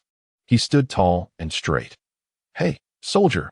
Yeshua directed his dissatisfaction toward the captain of the special forces, demanding, "Who are these two individuals?" The captain, well acquainted with the young master, had often witnessed his presence at military guidance sessions. However, given the young man's father held the esteemed position of president of the Human Council, the soldiers were invariably deferential. The captain awkwardly chuckled, straightened his posture, and saluted, stating, "These two are guests of Chairman Tang Yukai. They are here in search of their companions." Yeshua merely grunted in acknowledgement, leaning against the wall behind him, his disdainful gaze flitting dismissively over the Reaper and Wu Liao. Fatty, come out here," Yeshua bellowed with renewed fervor. The Reaper, visibly irked, furrowed his brow. A man accustomed to the harsh realities of life and death could hardly tolerate the arrogance of such a spoiled youth. With a heavy snort, the Reaper crossed his arms, casting a discontented glare at the two figures before him, one young and one old. The elderly man beside Yeshua appeared to be in a similar predicament. His garments were laden with dust, and faint scars marred his visage. "Have we not encountered each other before?" Wu Liao felt a sense of familiarity with the silent elder before him. The old man exuded a gentle demeanor, a faint smile perpetually gracing his face. He took 2 steps forward and paused beside Wu Liao. "My dear sir, I believe you have encountered a robot resembling me, have you not?" The elderly gentleman's voice was soft, and were it not for the multitude of wrinkles adorning his face, Wu Liao would scarcely discern his age. "Hey, are you being bothersome?" Yeshua retorted arrogantly, striding forward to shove the old man aside. Positioning himself in front of Wu Liao, "Tang Yukai, come forth." Yeshua's gaze was fixed intently upon Wu Liao. "Do you dare to glare at me?" Yeshua said coldly. The Reaper instinctively took a step closer to Wu Liao, his laser gun already primed. The captain of the Special Operations Team, despite his disdain for the young master's brazen demeanor, recognized that Yeshua held a position of authority within the military. Reluctantly, he approached Yeshua, casting an apologetic glance toward Wu Liao and the Reaper. The tension in the room dissipated almost instantaneously, as both parties reached a state of palpable hostility. "Hey, what is going on here?" Tang Yukai barged in, his rotund figure leading the way, his expression one of a congenial old fool. The Sweet Honey Group's clubhouse was particularly lively that day. A throng of individuals stood densely packed, with the Reaper team fully assembled, accompanied by several soldiers assisting Tang Yukai. The individual seated at the head of the table was none other than Yeshua. He had already donned fresh attire, his countenance dark and his legs crossed as he sat in silence. Beside him stood the docile elder. In the villa of Yeshua, Tang Yukai had directly ushered this venerable figure into his clubhouse. After several rounds of conversation, Tang Yukai exerted all his charm, providing fine cigars and exquisite liquor to appease the young master. Yeshua, dissatisfied, lifted his head. "Old man, this matter is none of your concern." "Yeshua." Tang Yukai approached with a smiling face, affectionately draping his arm around Yeshua's shoulders. "Come now, let us go, brother." Leaning closer to Yeshua's ear, Tang Yukai whispered, "You've endured some grievances these past few days. Let me take you out for some amusement." Yeshua snorted disdainfully. "It seems your host looks down upon me. Does he? Very well. Are you issuing an eviction notice?" With that, he flicked his sleeve and rose. "Fat fool, today I shall grant you a favor. Ensure your subordinates remain in line." Tang Yukai hastily nodded, bowing as he escorted Yeshua to the door, instructing his subordinates to ensure the young master was delivered safely into the speaker's hands. Exhaling softly, Yeshua released a sigh of relief, beads of sweat glistening on his forehead upon closer inspection. "Elder, what exactly transpired?" Wu Liao gently inquired, pulling the elderly man beside Yeshua to sit on the sofa. The elder appeared less constrained now that Yeshua had departed. Even upon the plush sofa, he maintained an upright posture. 3 days ago, 2 young men arrived unexpectedly, the elder recounted, unhurriedly. They claimed to possess crucial military intelligence from the outside world. Thus, we welcomed the individuals into our abode with a sense of assurance. The grim Reaper furrowed his brow and inquired, "Why? Given the temperament of your young master, would you truly allow outsiders to enter your home with such ease?" Although interrupted by the grim Reaper, the elder displayed no signs of displeasure. Instead, he calmly elucidated, It is as follows. Duty is character and status. The young master has faced considerable scrutiny since childhood. He has always aspired to break free from the shadow cast by his father and to forge his own illustrious path. The elder paused momentarily, and the Grim Reaper swiftly cast a questioning glance towards Tang Yukai. Tang Yukai nodded in affirmation. Owing to his own status, he had engaged in considerable discourse with Yeshua, and there were no discrepancies in the words of the steward who had accompanied Yeshua since his youth. Furthermore, upon investigating the whereabouts of Yaowais, he had already verified the surrounding surveillance footage, which, based on the timeline, indeed indicated that the events transpired 3 days prior. The steward observed the exchange of glances between the Grim Reaper and Tang Yukai. And once they had ceased, he continued, they provided us with crucial intelligence. The steward's expression grew increasingly tense, his keen eyes scanning the faces of those present. War has been declared, Wu Liao stated quietly. The Sky City and the Sea Ridge City have declared war. A flicker of doubt crossed the steward's eyes, quickly dissipating, replaced by a look of admiration. Indeed, you are a guest of young Master Tang. It is no surprise. Upon receiving this news, my young master was instantly filled with excitement. The steward took a sip of water, idly toying with the cup in his hand before returning it to its original place. This was precisely what the young master desired. He conversed with those two strangers for quite some time, and when I next saw him, his face was alight with exhilaration. Do you know their names? The Grim Reaper pressed. The name of the golden-haired individual, if I recall correctly, it was mentioned by the other. I believe it is something like Yal. The steward scratched his head sheepishly, offering an awkward chuckle. Alas, my age renders my memory a bit foggy. Well then, please continue, the Grim Reaper urged, nodding subtly. Last night, 2 more strangers appeared suddenly. They had been subjected to unspeakable torment, their bodies marred with wounds. The Grim Reaper's nerves tightened at once. He recalled Abby, who still lay in the recovery chamber, his body trembling with rage, not to mention Zhao Jia, whose fate remained uncertain. Chapter 138. The Identity of Tang Yukai? Where are they? The Grim Reaper inquired insistently. In the corridor where Yeshua and the steward met. Further ahead was blocked by rocks, leaving the Grim Reaper to return empty-handed, his hopes resting solely on the steward before him. Wondering if he could provide any useful information, the steward adjusted his gold-rimmed glasses, straightened his posture, and resumed speaking. I encountered a robot that bears an uncanny resemblance to me in my youth.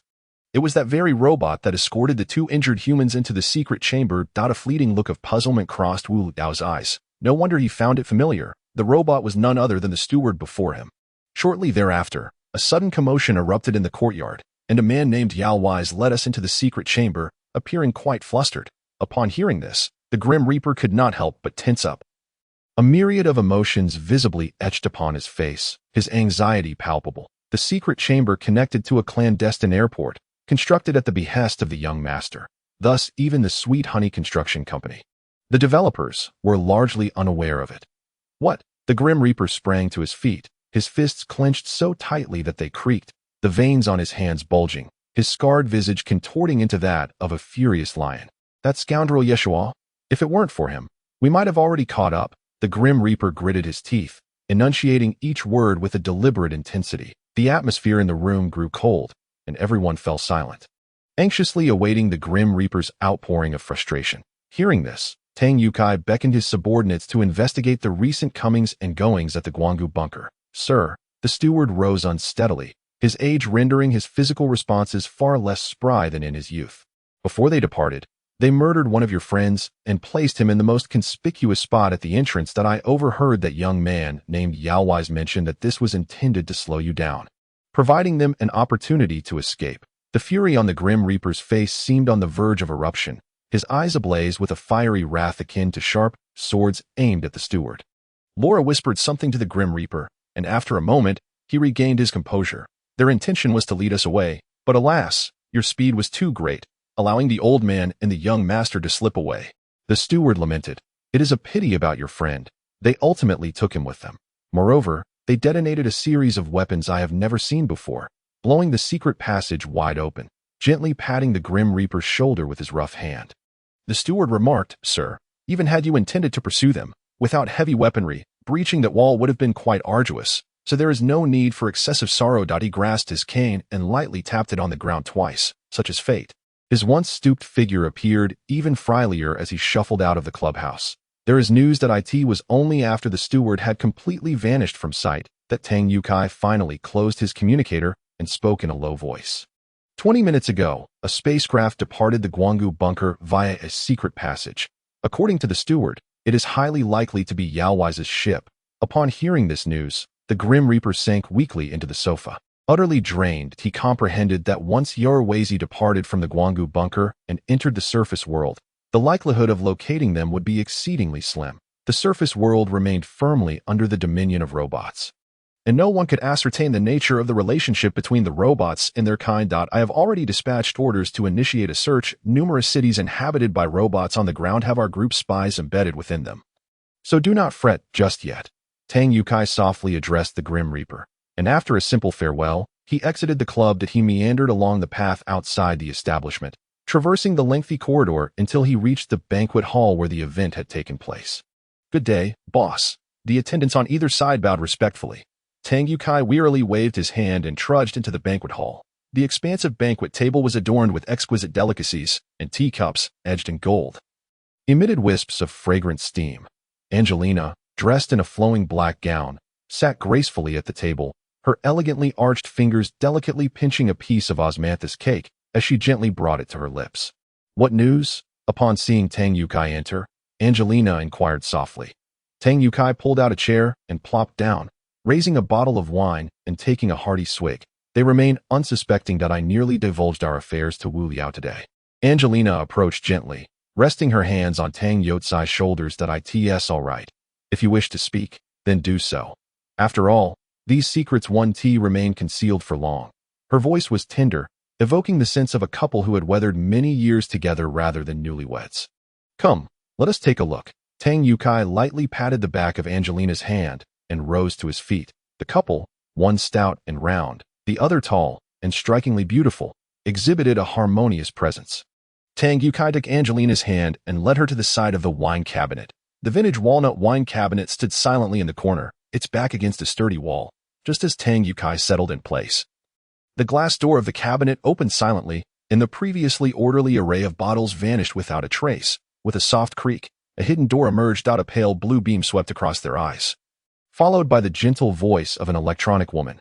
"Welcome, Mr. Tang Yukai, Ms. Angelina." The secret door swung open dramatically, revealing an expansive space illuminated by blue LED strips, surrounded by countless holographic images densely packed within the room. At the center stood a large command table, crafted from an unknown metallic material that shimmered with a brilliant silver sheen, its surface smooth and devoid of any sharp angles. This grand circular table, measuring 5 meters in diameter, floated in mid-air, intricate patterns on its underside casting a blue glow. Surrounding it were neatly arranged chairs, all in a similar style, bathed in a soft blue light sufficient to illuminate the surroundings clearly. There were over 100 chairs, yet not a single soul could be seen. The vast space contained only the couple .2 square discs, each half a meter wide, floated up from the center of the table, coming to rest steadily before Tang Yukai and Angelina. "Let us commence." Tang Yukai sat firmly on the circular platform, which sank downwards by over 1 or 2 centimeters without any support.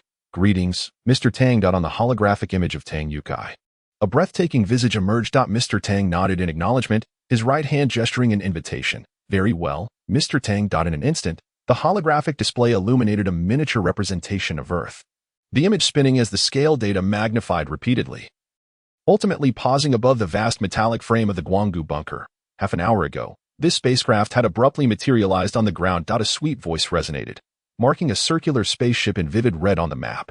It then accelerated to escape velocity, vanishing into the horizon. The spaceship in the image diminished repeatedly until it faded from Tang Youtsai's view. "Can we still trace it?" Angelina inquired. The blue light figure standing on the table slowly shook its head. "I apologize, Ms. Angelina, but as you are aware, the Earth is currently under the control of robots, and our probe cannot breach the Sky City's blockade without risking exposure." Angelina gently nodded, disregarding the artificial intelligence. Turning her head towards Tang Yukai, "What do you think?" Angelina softly spoke, observing Tang Youtsai's furrowed brow. Under her concerned gaze, Tang Yukai relaxed his brow, managing a faint smile. In fact, I had already surmised Wu Liao's mention of Alvis on the very first day we met." Tang Yukai continued, "Especially today, with the revelations from the Yeshua family, I have come to a definitive conclusion that Alvis is one of us. And Angelina asked with concern.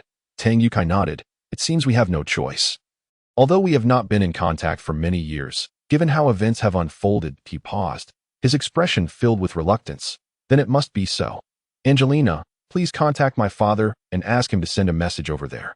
Tang Yukai spoke wearily. Exhaling heavily, Angelina's delicate, slender hand gently kneaded his shoulder, attempting to soothe his nerves. She then embraced his shoulders, leaning closer to his ear. When do you plan to speak with Wu Liao? The thought of Wu Liao's gaze today caused Tang Yukai a slight headache. He had merely intended to probe Alvis's identity, only to have Wu Liao seize upon his slip, nearly exposing his own identity. There's no rush. Let us wait a little longer, Tang Yukai replied, pinching the bridge of his nose. The Guanggu bunker, the Sweet Honey Medical Center had long before the bunker era capitalized on its advanced technologies, becoming a renowned hospital and amassing its initial wealth. This medical center claimed to be the pinnacle of medical expertise in the human world in today's era of highly advanced medical technology. Only a handful of patients with rare ailments would seek treatment here. Abby lay quietly within the medical chamber, her injuries stabilized, yet for reasons unknown, she remained in a state of unconsciousness. Chapter 139, The Government Conference, Part 1. What has transpired? It remains unchanged. The vital signs are completely normal. Yet he remains in a deep slumber. It is indeed perplexing. We should inquire with the director. Two nurses, clad in white coats, whispered amongst themselves as they emerged hurriedly from the intensive care unit. Passing swiftly by the Reaper at the entrance, a holographic display bore a sign prohibiting visitation, leaving the Reaper to lean against the door, peering through the thick, bulletproof glass at the condition of his former friend. The grand clock of the medical center chimed 14 times. It is time to depart, Wu Liao gently reminded from behind the Reaper. The Reaper nodded silently, turning away without a word, leading the way ahead. Under the advisement of General Yeshua and General Reno, today marks the occasion for a government hearing. The military is set to deliberate on the observations of the Reaper's team at Habitat 021, as well as the significant upheavals within the world of machines, to ascertain the choices humanity must make. At the very heart of the Guanggu bunker, an unassuming European-style building stood quietly in the center of the square. There were no signs to indicate its purpose, yet the frequent comings and goings of military personnel highlighted its unique significance within the Guanggu bunker. The normally bustling central square was now under strict lockdown, with spacecraft continuously descending to the landing pads of the government hall. Soldiers, fully equipped, stood resolutely behind yellow barriers, diligently maintaining order around the venue. Good day. May I inquire what event is taking place inside today? I am a reporter from Guanggu Daily, and I would like to know how today's conference will impact the future trajectory of the human world. We are reporters from HUBC, stationed at the forefront of the assembly to provide our fellow humans with the latest updates. Enormous broadcasting vessels hovered around the streets, while reporters armed with cameras and microphones swarmed the restricted area. Journalists were jostled forward by their colleagues behind them. Even the soldiers beyond the barriers found themselves pressed back by the throng. Please have your spokesperson come forth to speak. Our media aims to present the most authentic portrayal of the world to the public. The people have a right to know, and we hope for your cooperation. In this media-dominated realm, the oversight capacity of the press has exceeded societal expectations, leaving the soldiers bereft of control over the scene. A sleek, black vessel glided silently into the venue, coming to a halt behind the security line. The craft bore an orange military insignia, prompting all reporters to swiftly redirect their focus towards it. With a couple of soft clicks, the hatch of the vessel descended slowly, revealing General Reno, his countenance somber as he stepped out. He approached the security line, and the soldiers on either side parted like the tide.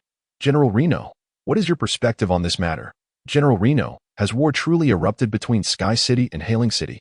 The reporters began their cacophony of inquiries, all cameras trained upon General Reno. Reno was taken aback by these two statements. The information had been meticulously suppressed, and even the majority of military and political dignitaries attending the meeting were entirely unaware, let alone the media that had been deliberately kept at bay. The clamor around him grew increasingly loud, prompting him to furrow his brows in irritation. That he gently waved his hand, signaling the journalists present to maintain silence. Yet in such a chaotic scene, many reporters in the back rows were unable to even see his gesture. Silence, Renault bellowed in a deep voice, his words reverberating through the speakers surrounding the square, striking each ear with force. Following this outburst, the atmosphere quieted considerably. Perhaps it was Renault's customary stern demeanor that dissuaded the journalists from daring to provoke him further, and they fell silent. General Renault's gaze swept across the reporters in the front row, and he cleared his throat softly twice. "That I do not know who provided you with such information," he asserted, "but from the military standpoint, the reports of a declaration of war between Sky City and Hailing City are entirely unfounded." The crowd erupted in murmurs of surprise. Various media organizations had received an unexpected signal today, and now, faced with General Renault's clarification, they appeared somewhat bewildered. From the throng emerged a sweet-faced reporter, her microphone bearing the insignia of HUBC. "General Renault," she inquired, "if there are no such momentous events occurring, then why is there a complete lockdown around the administrative hall? Might you be concealing some information?" Once the HUBC reporter had finished her questioning, a palpable silence enveloped the crowd, reflecting their shared confusion. General Renault's expression darkened further. Indeed, it was rare for the administrative hall to be under such stringent security that a flurry of thoughts raced through his mind. And he took a few steps forward, personally tearing down the barrier in front of him to stand beside the female reporter. She held the microphone to his lips. "Then may I ask, given the significance of this event, why were the media not notified in advance? Would this not have better served to inspire humanity struggling for survival in these dire times?" Renault's brows knitted tightly, his eyes wide with indignation, and his face flushed with anger. Seizing the microphone from the reporter's grasp, he spoke loudly into the camera. "I do not know who is orchestrating these underhanded maneuvers from behind the scenes." Taking a deep breath, General Renault continued, "However, today, we merely wish for the spirits of the fallen to rest in peace. Subsequently, we will convene a dedicated press conference to elucidate today's proceedings." Turning his head towards the female reporter, a smirk of disdain curled at the corner of his mouth. "Should I uncover those who are spreading these rumors, a court summons awaits you." With that, he exerted such force that the microphone shattered in his grip, scattering debris across the ground. The soldiers accordingly moved the security line back a few paces, and following General Renault's guidance, the order at the scene improved significantly. Nevertheless, none of the reporters departed. They remained steadfastly committed to their journalistic duties. The conference room of the administrative hall was located 3 levels underground, even within the depths of a bunker thousands of meters below ground. The upper echelons of the human world have ensured that the conference room is placed in the utmost safety. To prevent a tragic recurrence of the calamity that transpired 19 years ago, this chamber is nearly devoid of all electronic devices. Apart from the most rudimentary source of illumination, even signals have been meticulously jammed. Prior to entry, individuals must undergo verification by the military directly subordinate to the administrative hall, during which all electronic equipment will be temporarily stored. The recording instruments within the venue have been reverted to a more classical medium of paper and pen. The podium is centrally located in the hall, surrounded by walls adorned with intricate folds, utilizing a theatrical design that allows sound to permeate every corner of the space without the necessity of amplification. Circle and Ovelia, as pivotal witnesses of Habitat 021, were granted entry only after extensive negotiations by General Renault, leading the parliament to ultimately sanction their presence. The diamond-shaped overhead light hangs from the ceiling, while fully armed soldiers stand vigil by the soundproof doors on all sides. Thousands of seats have been densely occupied, filled with individuals clad in a variety of uniforms. The majority are military personnel, while the remainder comprises commanders from various mid-sized to large bunkers, alongside several leaders from the Hunter Association. Each individual's desk is adorned with a standardized set of items distributed uniformly by the administrative hall: a small stack of white paper, a plain ink pen, a bottle of pure water, and a signal jamming device. The familiar faces within the hall engage in hushed conversations, still oblivious to the purpose of this assembly. Silence descends. The president of the Human World Congress, Yi Li, rises. He is a stern-looking middle-aged man, bearing a striking resemblance to Yi Shua. His gaze sweeps across the assembly like that of a vigilant eagle, silencing the previously chattering crowd. Compared to the imposing presence of General Renault, Yi Li exudes a more convincing authority, merely standing there instilling a sense of followership among the attendees. The meeting commences, and General Renault is invited to elucidate the purpose of this gathering. Upon concluding his remarks, General Renault slowly takes his seat, lost in contemplation. Beside him sits the visibly excited Yi Shua, who has long awaited an opportunity to make a significant impact. Today presents the perfect occasion. General Renault, having hastily entered and engaged with reporters outside for an extended period, had no time to rest before launching into the discourse. The Sky City and the Sea City are at war. General Reno wastes no time, delivering this weighty announcement right from the outset, causing an immediate uproar among the attendees. As leaders of the human world, they inherently comprehend the implications of this news. General Reno gestures downward with both hands, restoring silence to the hall once more. The theme of today's meeting is straightforward. General Reno pauses, his gaze sweeping the assembly. That in moments such as these, the fate of humanity rests in the hands of those gathered here. He strides forward 2 steps, his lips slightly parted. Will we await the robots to consolidate their power and annihilate humanity? Or shall we seize this opportunity to gamble for our survival? General Reno then reclines into his seat, as 4 ancient televisions encircle the podium, casting their gaze upon all present in the hall. Chapter 140. The Political Conference, Part 2. An antiquated CD player was positioned near the podium, with a soldier crouched beside it, diligently operating the device. This relic, long retired from the annals of history, was employed in this conference due to its singular yet robust confidentiality feature. The player word to life. A colossal LCD television crackled with sound. The 4 screens flickered with static before gradually returning to normalcy. This was the Lulan bunker. General Reno sat upright in his seat, his demeanor grave as he spoke. The footage displayed the Lulan bunker, captured in the moments preceding the invasion of Sky City, showcasing the quaint town's rare tranquility, a stark contrast to the bustling Light Valley bunker. The line of subtitles quietly emerged at the bottom of the screen, Chronicle of the Lulan bunker disaster. This was the first official release of such footage. Pedestrians strolled leisurely along the streets, and the city patrol occasionally meandered through the scene. Simulated sunlight gently bathed the ground, illuminating the narrow streets and low-rise buildings, evoking a sense of longing in those who had spent their lives within the confines of the Light Valley bunker. The incessant revelry of city life paled in comparison to the charm of such a vibrant little town. An urgent Level 1 call to arms echoed forth. Lulan bunker is to immediately enter a state of wartime readiness. Power up all detectors. Activate all defensive mechanisms. The voice of Old Hunter resonated. Suddenly, the screen was engulfed in a flash of crimson light, obliterating the once warm and peaceful city. That a throng of pedestrians dashed through the streets, heads bowed, as various belongings scattered from their grasp. None pausing to take a second glance. Run, everyone. Seek shelter immediately. Hurry, take the children. The frantic shouts pierced the hearts of the high-ranking officials present. That a massive warship loomed ominously over the Lulan bunker, beams of light crashing down, reducing the quaint town to mere ashes. Countless mechanical soldiers descended from the sky, their advanced weaponry mercilessly tearing apart the fragile settlement, shattering the dignity of these officials. Hunters and warriors fell in droves, their hot blood splattering, converging into small streams upon the ground. The disparity in strength between friend and foe remained unbridged, despite humanity's earnest unity. With each frame, the habitat number 021 is, for the most part, a realm unfamiliar to the assembled legislators, who have begun to engage in hushed discussions. Given that many are unaware of this city, allow me to provide a brief introduction. Here lies a place hailed as the last paradise on earth.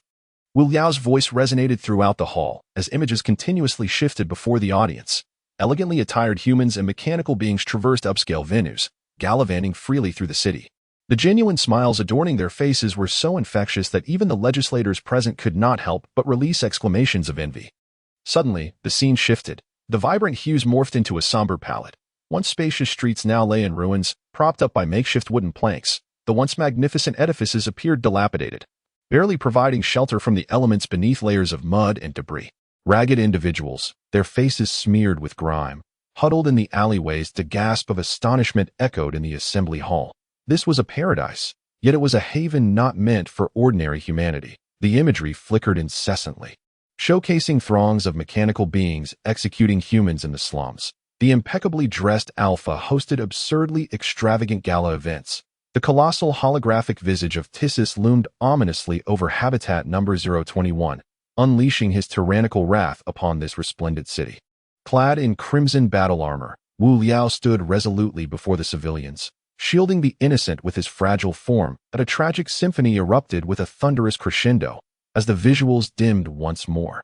Dozens of warships hovered ominously above the city, a weighty sense of oppression settling heavily upon the hearts of the legislators. In order to maintain secrecy, the visuals deliberately omitted the purposes of the Sky City and Hailing City, which Wu Liao attributed to the mechanical being's cleansing operations. The enormous warships roared, unleashing lasers that plunged Habitat Number 021 into chaos, soon engulfed by flames. The inferno blazed fiercely, the smoke swirling around, rivaling even the devastation wrought upon the Lulin bastion. The immense figure of Tissus rose. As the solitary leap forward swiftly traversed the scene, with Tissus's colossal collapse, the music subsided. Humans congregated in the southern square of the city as the dim lights of the spacecraft illuminated the sky. Twinkling like stars, amidst the celestial panorama, a crimson silhouette proclaimed a resonant declaration. The grand symphony gradually faded, the imagery freezing amidst the myriad of stars above. Silence enveloped the hall once again. General Raynor nodded in satisfaction. Clearing his throat, he declared, "This is the counterattack we humans have initiated." He rose abruptly, his right arm swinging with vigor. Sky City and Hailing City have officially declared war. After more than a decade of recuperation, our population has begun to recover. We are now capable of engaging in small-scale combat. As he spoke passionately, General Raynor took several strides forward, positioning himself at the edge of the podium. That he paused, surveying the audience with intent. "Thus, I implore the Assembly to pass the resolution for humanity's counteroffensive." Sparse applause began to emerge, and within him, a sense of fulfillment blossomed. He yearned to witness the fervor of the crowd. The palpable spirit of battle ignited in the atmosphere. However, ultimately, there were only sparse and scattered applause. In an instant, the venue once again succumbed to silence. A middle-aged woman, adorned in opulent attire, rose to her feet. The noblewoman gazed at General Reno with a placid expression. A subtle smile involuntarily crept across Reno's face. Surely, with the first, there must be a second. Eventually, people would awaken, he mused. General Reno nodded silently and addressed her. "Greetings, Commander Zhang Yi of the South China Bunker. I assure you, I shall speak without reservation." Her countenance suddenly darkened as she continued. "But do you truly believe we have any chance of survival against the full-scale assault of the robots? They have mobilized 2 fleets for a mere cleansing operation. I ask you, do we possess such capability?" Zhang Yi's hand slammed onto the table with force. "General Reno, as a military legislator, you must be aware of the current number of warships humanity possesses. Correct?" She regarded Reno with a cold stare, her voice laden with discontent. "The combined strength of the human fleet barely amounts to a single fleet, does it? No matter how hard we strive, we cannot overnight attain the capacity to contend with the robots." The previously silent legislators began to murmur once more, and a chorus of agreement resonated through the crowd. Satisfied, Zhang Yi smiled faintly before turning her grim expression back toward General Reno, saying, "General Reno, I can empathize with your sentiments. Yet if war were to commence, humanity would face utter annihilation." She took her seat and casually tossed out a final remark. "Can you bear such a responsibility?" The smile on Reno's face froze instantaneously. That he had initially perceived this as an opportunity, only to find it was the onset of a verbal onslaught. Before he could respond, another figure rose. "General Reno, I am the military officer in charge of the Jinan bunker. Humanity currently possesses no capacity to confront the robots, setting aside the fleets, even in terms of individual combat capability. In your own footage, humanity exhibited no ability to retaliate." An elderly man in the front row also trembled to his feet, angrily striking his cane against the floor. "General Reno, I believe your actions today will doom the future of humanity."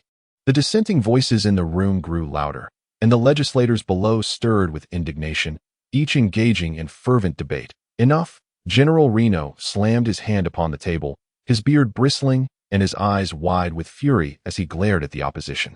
The sound of his voice reverberated through the hall, resonating in everyone's ears. At that moment, order was somewhat restored, and the previously fervent discussions quieted slightly. General Reno's gaze was as sharp as a blade, his commanding presence unmistakable. "This is a meeting, not a marketplace." He inhaled deeply, striving to suppress the discontent within. Gradually, the stern expression on his face faded, returning to normalcy. "Esteemed legislators," General Reno began, "you are among the esteemed survivors. A distinguished group whose very existence is now intertwined with the fate of humanity. The gravity of this situation truly concerns our survival, and thus, I implore you to grant me the opportunity to articulate my perspective." His voice no longer carried the authority it once possessed. Instead, it resonated with the warmth and strength of an ordinary middle-aged man. General Reno nodded gently before continuing. The secrets of humanity have been uncovered by the city in the sky. The conflict between the city in the sky and Hailing City will not be a formidable challenge to resolve, given the ruthless nature of the mechanized beings. Once the outcome of this war is determined, humanity will find itself facing an inescapable doom. Madame Zhang-Yi, what are your thoughts? General Reno directed his gaze toward the first member to speak. Since you all acknowledge the prowess of the mechanized beings, if they engage in mutual destruction, is it not conceivable that their remaining strength would be more than sufficient to annihilate us? General Reno's tone grew increasingly emphatic. At that juncture, what shall we do? Shall we merely await our demise? Are we to stand idly by as they continue their wanton slaughter of our people? What of those unfortunate survivors? The expression on Zhang Yi's face shifted slightly. She understood that General Reno's words were directed at her. Yet, she merely shrugged, muttering under her breath. Well, we can always run again, can't we? Upon hearing her remark, General Reno's demeanor did not darken. Rather, a hint of a smile graced his lips. Ah, so you suggest we run once more? Suddenly, General Reno's expression darkened, his face flushed with anger. Where do you propose we escape to? Deeper into the Earth's crust? Shall we flee to the inferno of our ancestors' mythos? Dragging 1 billion souls along to accompany your funeral? General Reno coldly delivered this statement, his gaze piercing into Zhang Yi's countenance. Aware of her own untenable position, Zhang Yi ultimately lowered her proud head. You assert that we currently lack the capacity to confront the mechanized beings in battle. Indeed, this is a veritable truth. General Reno gently rapped the table as he spoke. Then we must, with grim determination, press forward. From this moment forth, 1 billion citizens must abandon their extravagant entertainments and the intoxicating dreams of a decadent apocalypse. Are we truly incapable of constructing a few warships? Have not the technologies of the city in the sky and Hailing City reached a bottleneck? If this war extends for a year, can we not, within that time, muster 2 fleets? General Reno spoke with fervor, fully aware of the thoughts occupying their minds. Years of complacency had dulled their edges and spirit died in their eyes. A mundane existence seemed preferable to a glorious demise. An unusual silence enveloped the crowd, all ears attuned to the next words. Then, General Reno, what solutions do you propose? A voice from the vast assembly posed a question, redirecting the collective focus back to General Reno. That he straightened his posture, cleared his throat softly, and with a wave of his hand, 2 figures seated in the front row began to rise. The first to step forward was a figure clad in military attire, known as the Grim Reaper. This individual was familiar to all. General Reno placed a hand upon the Grim Reaper's shoulder, speaking with purpose. Amidst the crowd, a cacophony of animated discussions arose, prior to the unveiling of the Lulin Bunker documentary. The figure known as the Grim Reaper had already been shrouded in an aura of mythic prowess. General Reno surveyed the admiring gazes from the audience below the podium, a satisfied smile playing upon his lips.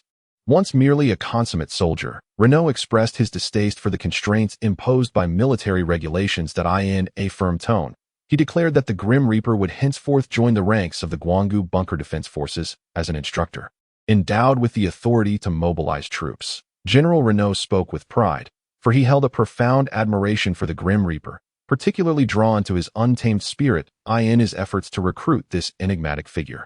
Reno had exerted considerable effort over the preceding days, and it was only just before the meeting that the Grim Reaper finally acquiesced to the general's proposal.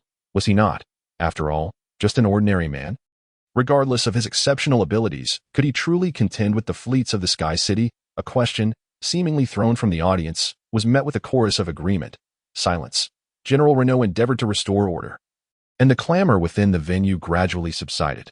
Indeed, while the Grim Reaper could enhance our individual combat capabilities, Reno paused momentarily, allowing anticipation to build, when suddenly, the entire assembly erupted in excitement that a mysterious figure was abruptly enveloped in a radiant, golden-red metallic sheen. Subsequently, the armor silently shed itself, floating gently in the air. Ladies and gentlemen, General Reno proclaimed, gazing down at the envious expressions, I am immensely proud to present Mr. Wu Liao, who will demonstrate this epic-making technology of controllable metal. Upon concluding his remarks, Reno exchanged a knowing glance with Wu Liao, who nodded in understanding, a subtle smile gracing his features. Ahem. Good day, everyone. Wu Liao cleared his throat and commenced his presentation. His words were few. The directive imparted by General Renault was to dazzle the assembly swiftly, facilitating the prompt passage of a resolution for military readiness. The lights in the venue dimmed, and the floating red metal instantly became the focal point of attention. Wu Liao closed his eyes, silently reciting a few incantations, and suddenly, the hovering armor erupted in a brilliant golden light. In the blink of an eye, the armor vanished without a trace, replaced by a spherical flying device designed for a single occupant. A collective gasp of astonishment echoed through the assembly as the members, mouths agape and eyes wide, beheld this astonishing spectacle. Observing the once dominant legislators now rendered speechless, a sense of inexplicable satisfaction welled up within her. She gently blew a kiss towards Wu Liao, evidently in agreement with his actions. Can this contraption actually fly? An elderly man, leaning on his cane, stammered with excitement, his hand trembling as it gripped the cane. As a seasoned military commentator, he was acutely aware of the profound transformation this technology could herald for humanity. In the next instant, the hatch of the spacecraft swung open, and Wu Liao stepped inside. With a resounding roar, a brilliant flame erupted from the launch port beneath the flying device. The spherical flying apparatus initially floated weightlessly in midair, then abruptly accelerated, swiftly circling the factory before its searing tail flame nearly ignited the soundproofing material on the walls. With a soft pop, the flying device came to a halt. Wu Liao gracefully glided across the ground before him, causing the hard marble floor to swiftly crack, which then erupted, sending a small cloud of dust scattering into the air. Once the dust settled, the ground revealed its original form, an expanse of dark sandstone. The assembly members, momentarily awestruck, found their attention completely captivated by Wu Liao. So, esteemed guests, do any of you have further inquiries? General Renault inquired with a smile. It was evident that Wu Liao's demonstration had thoroughly quelled the assembly. The venue fell into a profound silence. I have a question. A sudden voice broke the stillness. Drawing all eyes. It was Yeshua. General Renault furrowed his brow. While he was quite familiar with the Yi family, he personally harbored a distaste for the arrogant youth. Nevertheless, out of courtesy, he nodded with a smile. This technology possesses the potential to offer humanity a glimmer of hope for victory, Yeshua declared emphatically. General Renault was slightly taken aback, but soon reassured himself, recalling what Tang Yukai had mentioned about Yeshua's singular focus on achieving great feats. What is your question then? General Renault asked softly. Why Yeshua wore a brilliant smile. With a swift motion, he stood up, yet his gaze bypassed General Renault and fixed on Wu Liao.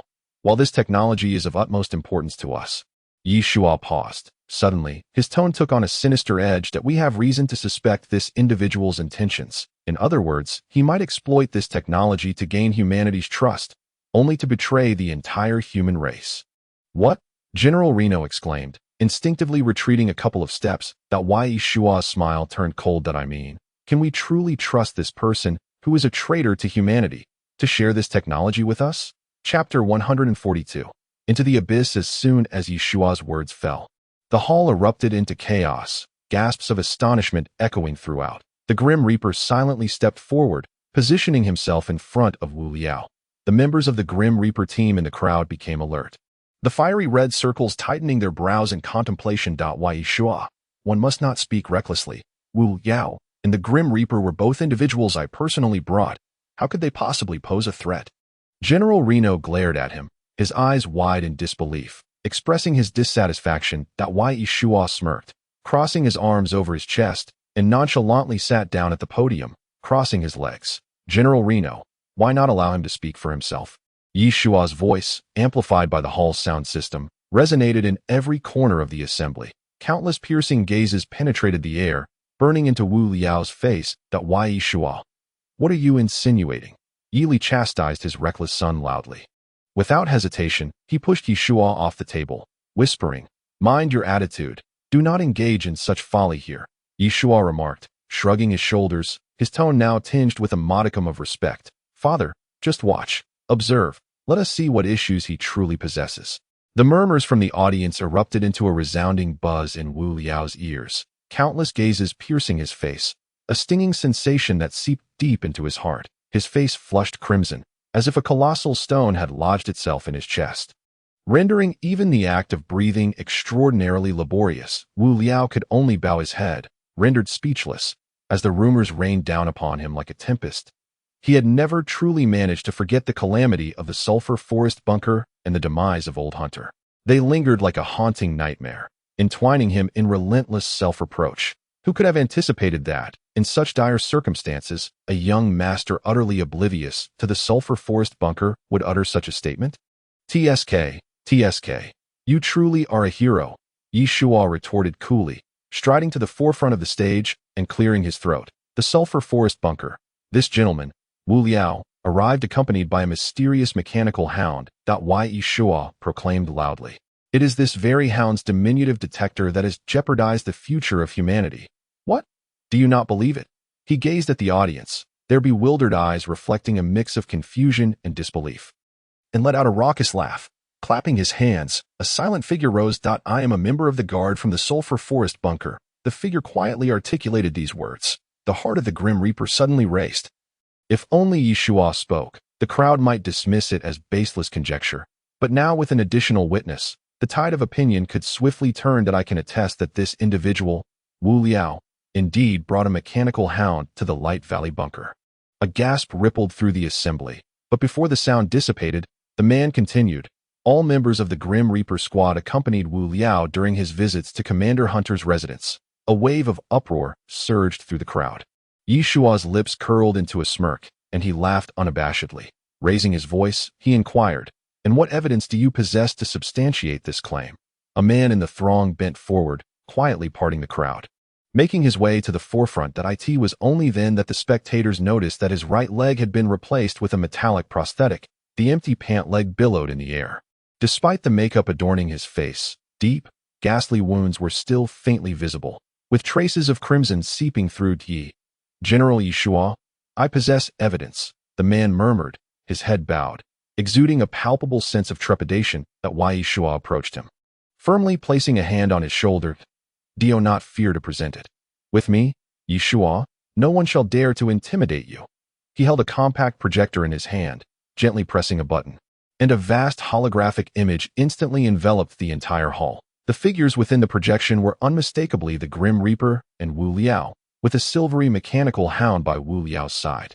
It was a simple photograph, capturing the moment the Grim Reaper squad had escorted Wu Liao to the sulfur forest bunker. Standing before them were fully armed guards conducting an inspection. The man stammered. This is Wu Liao and the Grim Reaper, the first day of their entry into the Lulin bunker." His voice trembled with panic. The crowd erupted in a cacophony of astonishment that it seemed real now. "Indeed, it must be. Fortunately, we had just voted against it. Who knows how this traitor would have doomed humanity's future?" Yi Shuo nodded in satisfaction upon hearing the fervent discussions below. "What troubles you?" he asked, affectionately patting the man's shoulder with a smile. Yi Shuo, "General, the Grim Reaper threatened me yesterday, saying that if I dared to speak of this, he would kill me."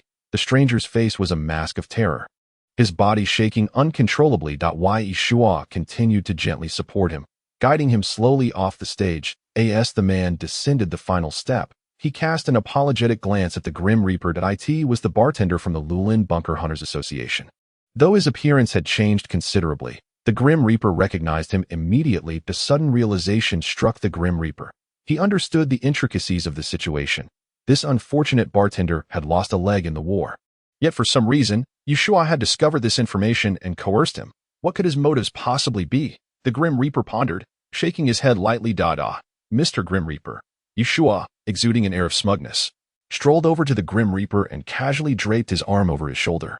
"Mr. Grim Reaper, my father has spoken highly of you, claiming you are an exemplary warrior of the Hunters Association." Suddenly, Yi Shuo tightened his grip around the Grim Reaper's neck, his voice dripping with disdain. "But who knows? Those so-called heroic deeds of yours are likely nothing more than a self-directed performance, aren't they?" Yi Shuo contemptuously lifted the Grim Reaper's chin, addressing the assembly of lawmakers below with bravado. "Esteemed legislators, behold these wretches of humanity. Witness the architect of this catastrophe. How many lives have they extinguished? They seek to plunge humanity into an abyss once more." Yi Shuo's face darkened as he spat out those words. At that moment, the Grim Reaper's right hand seized Yi Shuo's arm with a vice-like grip, and with a deft movement to the left, he executed a clean shoulder throw, pinning Yi Shuo to the ground, rendering him immobile. The Grim Reaper had never cared for such slanders, But he could not tolerate this defamation. Who among those beside him had not navigated through bloodshed, leaving a trail of crimson footprints to reach this day? His eyes blazed with fury as he glared down at Yeshua, who remained smiling even under duress. "What did you say?" The Grim Reaper's voice was devoid of warmth. Suddenly, the soldiers clad in battle armor surrounding them sprang into action.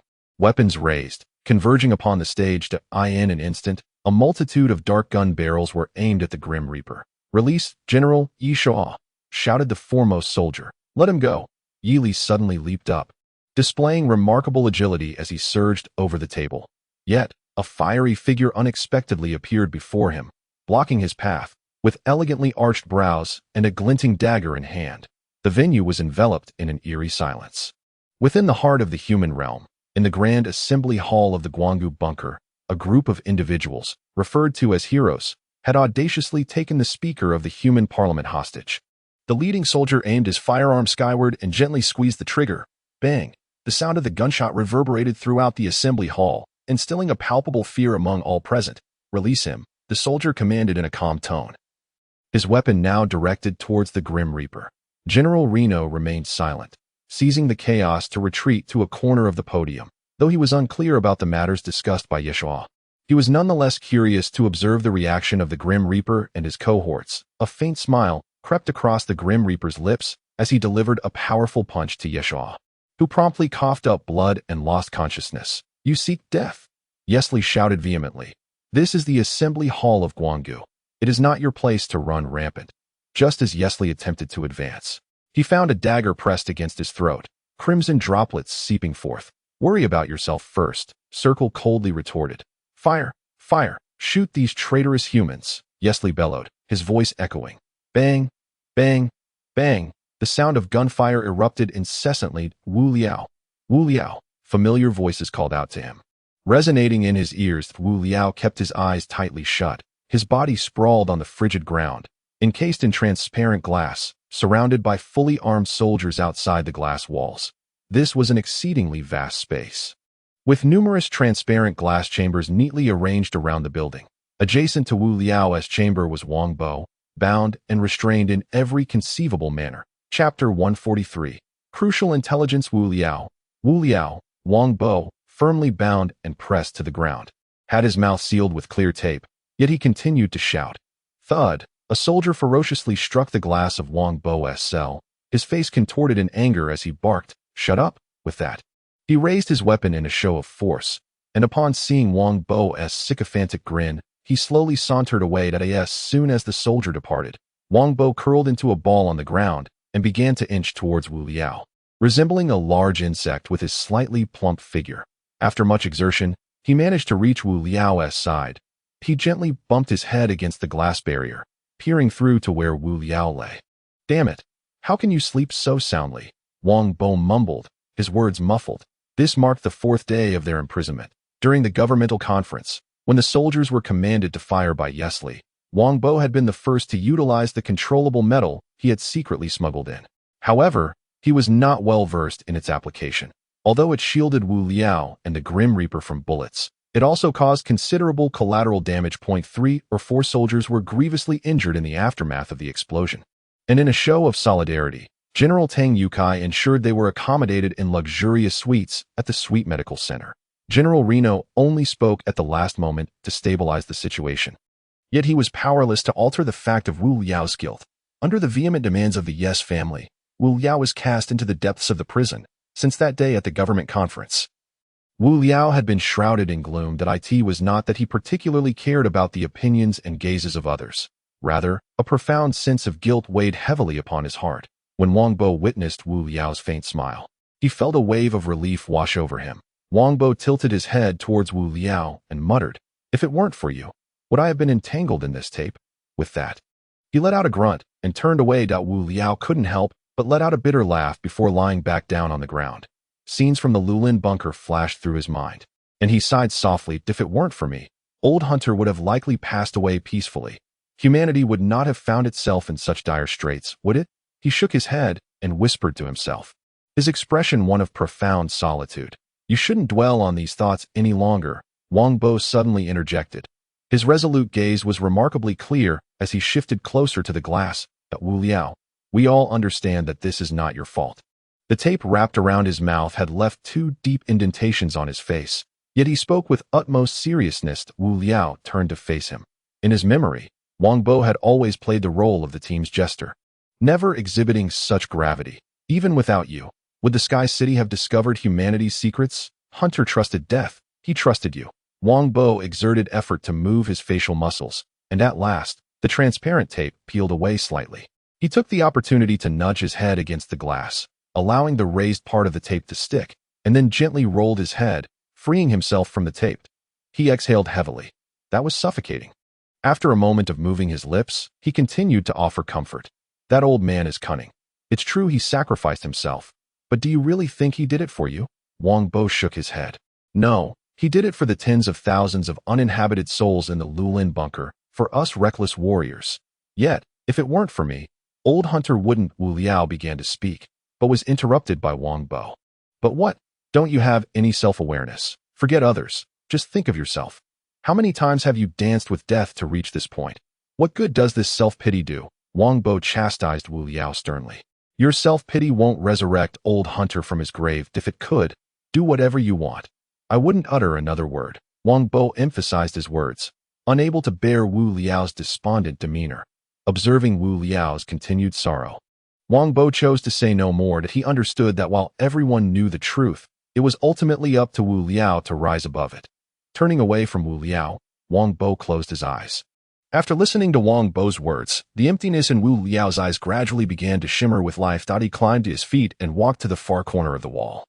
Sitting down against the base, eyes closed in quiet contemplation, the Guanggu bunker, Sweet Honey Tower's top floor. This room resembled a quaint bar, with a walnut-colored bar counterpressing against the wall at one end.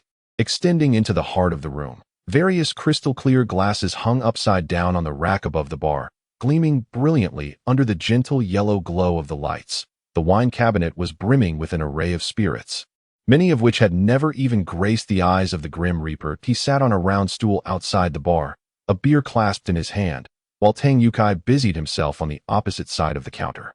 On the day the incident occurred in the administrative hall, the actions of Quan Quan and the Grim Reaper were, in legal terms, almost tantamount to treason. After the situation was brought under control, Yili expressed his intent to severely punish those involved. However, after a prolonged and arduous persuasion by General Renault and a group of legislators led by Tang Yukai, the parliament eventually reached a decision to grant bail. Nonetheless, Wu Liao was still incarcerated for the crime of inciting rebellion, and Wang Bo, due to causing grievous bodily harm, was similarly sent to prison. Grim Reaper, stop dawdling and have a drink, Tang Yukai said softly. Raising his glass with reddened eyes, the Grim Reaper let out a long sigh, finally emerging from his reverie, and lifted his beer, downing it in one go. The liquid slid down his throat, a sensation that was both cool and slightly burning, which managed to awaken him somewhat. He had been sitting there for 4 to 5 hours, awaiting news from Tang Yukai. Still no word, he murmured wearily. Raising his eyes, Tang Yukai glanced at his watch. The hands had reached the 3 o'clock mark. After rifling through the communicator for a considerable time, he slowly shook his head. With great effort, Tang Yukai forced a smile. Don't worry, he patted his plump chest, stating, I've already made arrangements on that side. They should be safe for a while before the jury's decision comes in. The Grim Reaper nodded, about to speak, but then bowed his head in silence. Tang Yukai wiggled his ample form out from behind the bar, pulling over a stool to sit quietly beside the Grim Reaper. Cheer up, he gently patted the Grim Reaper's shoulder. Are you sure you've seen that witness before? He squinted, his eyes narrowing. After the Grim Reaper shared his thoughts, Tang Yukai had immediately instructed his subordinates to investigate, but as of now, no news had surfaced, leading to his growing skepticism regarding the Grim Reaper's information. I remember that face, the Grim Reaper replied gravely. After the fall of the Lulin bunker, he participated in the emergency council as a representative of the Hunters Association. I could not possibly be mistaken. He pondered, they should have been relocated to another bunker. The only possibility is that Yeshua moved them here ahead of time. Tang Yukai nodded in agreement, taking a swig of his drink before inquiring. What could Yeshua's motive be? The Grim Reaper shook his head, concluding that their conflict with Yeshua should have been resolved long ago, and that there was no reason for him to be so scheming against Wu Liao. Boss, a sweet voice chimed in. It was Tang Yotsai's guard, a young woman. Tang Yukai turned his head, a gentle smile instantly gracing his face. What is it? Is there something wrong? The young guard hesitated slightly, her hand gesturing delicately towards the door. There's a girl outside who insists on seeing Mistress Angelina. Tang Yukai furrowed his brow, lost in contemplation, and then waved his hand dismissively. Not today, not today. Angelina is already asleep, and I have no desire to involve myself in the trivial matters of the Hunters Association. However, before Tang Yukai could finish his sentence, a commotion erupted at the entrance, and a young girl clad in a vibrant strapless top and an ultra-short skirt burst into the room, followed by several security personnel. Mr. Tang Yukai. Oh, it's really you, the girl exclaimed excitedly, leaning forward as if to throw herself at him, but Tang Yukai deftly sidestepped her advance, leaving her to miss her target. With a resigned wrinkle of his nose, he gestured for his attendants to withdraw. What brings you here? Speak plainly. Dressed like that at this hour on my territory? If Angelina finds out, I won't be able to explain myself. Tang Yukai retreated behind Death, peering out with only his head visible. The girl, realizing her abruptness, awkwardly fidgeted with the hem of her clothing and took 2 steps back. Tang Yukai was genuinely surprised by the girl's candidness. As he awaited news from his subordinates, a smile began to form on his face. He might as well amuse himself with her presence. That's so. What are your intentions in coming here? I cannot speak on matters concerning my wife. Tang Yukai teased. Then do tell, the girl replied, her expression shifting slightly as a hint of color rose to her cheeks. Lowering her voice, she said, Yeshua is gay. Tang Yukai instantly spat out the beer he had just sipped, left momentarily speechless. Chapter 144. The revelation. Once the girl had spoken, even Death found amusement in the situation. Observing her bewildered expression, Tang Yukai quickly cleared his throat to alleviate the awkwardness, wiping the remnants of beer from his mouth. The mirth in his eyes became increasingly difficult to conceal. You mean Yeshua? Do you know what kind of person he is? Tang Yukai lowered his voice and moved closer to the girl. Standing tall, the girl puffed out her chest, her face adorned with a mysterious expression. She too lowered her voice, saying, I've actually met Yeshua. Tang Yutsai's instincts heightened at her words. Although Yeshua was notoriously arrogant, he rarely appeared in the public eye. Given his personality, his social circle was significantly smaller than Tang Yutsai's, making it improbable for such a young girl to be acquainted with him. Tang Yukai quickly maneuvered his ample frame around to the bar, retrieved his communicator, and pulled up a photo of Yeshua. Holding it up for the girl to see, he asked, Are you certain this is the person? The girl's eyes lit up as she gazed at the image on the communicator. She nodded enthusiastically.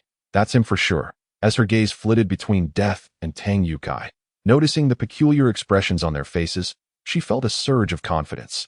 It seems I've come to the right place, she thought to herself. Despite being only 16 or 17, she deliberately adopted a mature demeanor, confidently seating herself in Tang Yutsai's chair and crossing her legs. That I believe we can have a discussion now. She spoke in a tone reminiscent of an adult. Tang Yukai, upon seeing this, couldn't he help but smile once more. What are your conditions? He inquired. With a leisurely demeanor, Tang Yukai lifted his glass of wine and settled back into his seat. The young girl shrugged her shoulders and replied, Of course, I wish to rejoin the Hunter Association. After a brief pause, her large, expressive eyes darted around, and after a moment, she added, I would also like to receive a bit of compensation from Mr. Tang.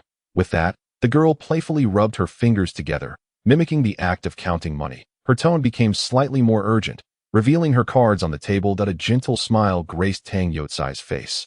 He was indeed a master of business negotiations, and the achievements of the Sweet Honey Group today were largely attributed to his efforts. He raised his glass.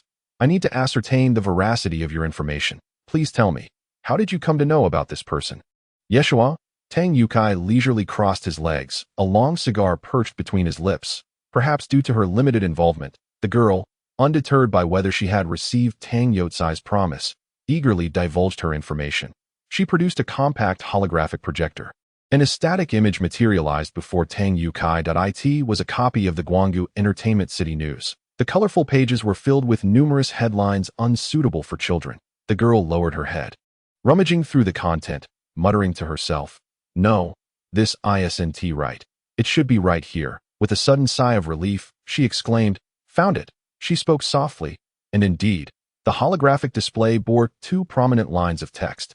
Mysterious young master appears at the government center, severely injured and promptly rushed for medical attention. The imagery depicted Yeshua's face, swollen and bruised, with blood trickling from the corner of his mouth. Below the image was a detailed introduction of the enigmatic young master. This injured man was suspected to be the son of the chairman of the Human Council, Yeshua. Yeshua graduated from the Gwangju Military Academy's 382nd class, achieving outstanding results during his studies, and is currently serving in the military. Though his exact position remains unknown, with his handsome visage and distinguished lineage, he has become the dream lover of 1.82 million young girls in the Gwangju bunker, truly the quintessential eligible bachelor. This statement was even printed in bold capital letters, and Tang Yukai could hardly fathom that Yeshua's debut in the public eye would occur in such a manner. The fact that it was in a gossip column of such a trivial publication left him both amused and bewildered. The girl's eyes even glimmered with a hint of envy, evidently stirred by a budding infatuation. "Hey," Tang Yukai interjected, interrupting the girl's daydream. "Where did you encounter Yeshua?" he asked. The girl paused, the fervor in her gaze undiminished. Finally shifting to the crux of the matter, she responded, "One day, I recall there was an urgent mission announced, something about locating 2 individuals, and then," the Grim Reaper pressed eagerly. The girl cast a sideways glance at the unremarkable middle-aged man. Slightly exasperated, "Uncle, don't rush me. I'm getting to it," she continued. "That day, I felt a bit dizzy, so I slipped into the mission hall and ended up seeing 2 young men. The 2 of them had been seated in the task hall for quite some time, and one of the men was incredibly handsome." The young girl clasped her hands tightly against her chest, her tongue darting out to moisten her crimson lips, her gaze brimming with unabashed desire. That man, with his striking golden short hair, resembled a movie star. Tang Yukai cleared his throat softly a couple of times. If he did not intervene soon, he feared he might lose track of where this young girl's musings would lead. From somewhere, he produced 2 thick stacks of cash, gently tapping them on the table. "Let us get down to business." The girl, initially lost in the exquisite beauty of the golden-haired man, felt her eyes sparkle upon seeing the money in Tang Yutsai's hands. She then realized that the silent man seated beside the handsome one was none other than Yeshua. As soon as she uttered this revelation, she caught a glimpse of the incredulous expression on Tang Yutsai's face, mistakenly believing that he was overwhelmed by her sudden disclosure. After all, she was merely a child, and her understanding of the world was shaped by the chaotic entertainment reports that instilled in her a sense of morbid fascination. She hastily added, "I had no idea who Yeshua was at that moment, so I initially set my sights on that handsome guy. But to my surprise, he completely ignored me." The girl punctuated her statement with a gentle stamp of her foot, her face a portrait of feigned indignation. She quickly followed up, "So I shifted my focus to Yeshua. However, it seemed as if he found me quite distasteful, just as I wrapped my arms around his neck. He slid over to the side of that golden-haired Adonis, his expression seemingly one of discomfort." She paused for a moment, as if choosing her words carefully, a bit uncomfortable, to be precise. Nevertheless, she shrugged it off and declared, "But today, I finally understand why Yeshua is still single. He is just a gay." After stating this, she nodded to herself, as if affirming her own assertion. Tang Yukai, however, remained silent. He knew that Yeshua's lecherous nature, which would prompt him to pounce on any woman, would never allow such a strikingly beautiful girl to slip away. Moreover, what was Yeshua doing at the Hunter Association? Wasn't he one of the individuals who despised that group of unofficial armed factions? Tang Yukai pondered quietly, suddenly struck by a thought. He turned his head towards the Reaper, whose gaze seemed to conceal something as well. You still recall the voice of that golden-haired man?" Tang Yukai inquired softly. Without hesitation, the girl replied, "Although he was quite fierce with me, his voice was incredibly gentle. It even resembled that of a girl." A look of terror washed over both Tang Yukai and the Reaper's faces simultaneously. "No wonder I've always felt something was amiss with Yeshua," Tang Yukai murmured. The Reaper silently nodded in agreement. Observing the exchange between the 2 men, the girl stood up and walked over to Tang Yukai.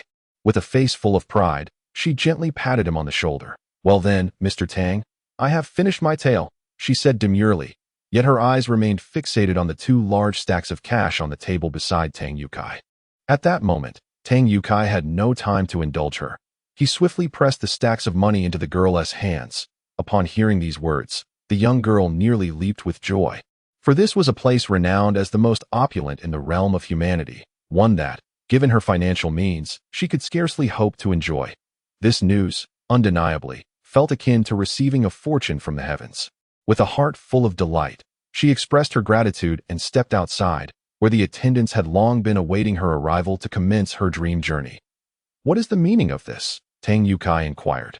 Somewhat perplexed, the Grim Reaper replied softly, "A witness." Tang Yukai nodded gravely, acknowledging the Grim Reaper before promptly activating the communicator.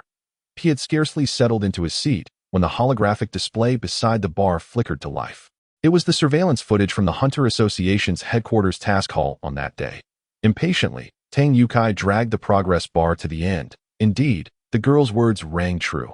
The man on screen was unmistakably Yishua, who was affectionately embraced by the girl but cautiously evaded her touch, stepping aside. Nevertheless, Tang Yotsai's gaze remained fixed on the young man with golden hair, an inexplicable sense of familiarity washing over him. Chapter 145. Media Involvement. This was an indescribable feeling of recognition, yet no matter how hard he strained his memory, he could not recall where he had encountered this young man before. According to the girl's description, this must undoubtedly be Alvis, right? The Grim Reaper's eyes were intently focused on the screen as he spoke in a low voice. The golden-haired man was deliberately avoiding the surveillance cameras, leaving only his chiseled profile captured in the footage. Tang Yukai merely murmured in response, crossing his arms in contemplation.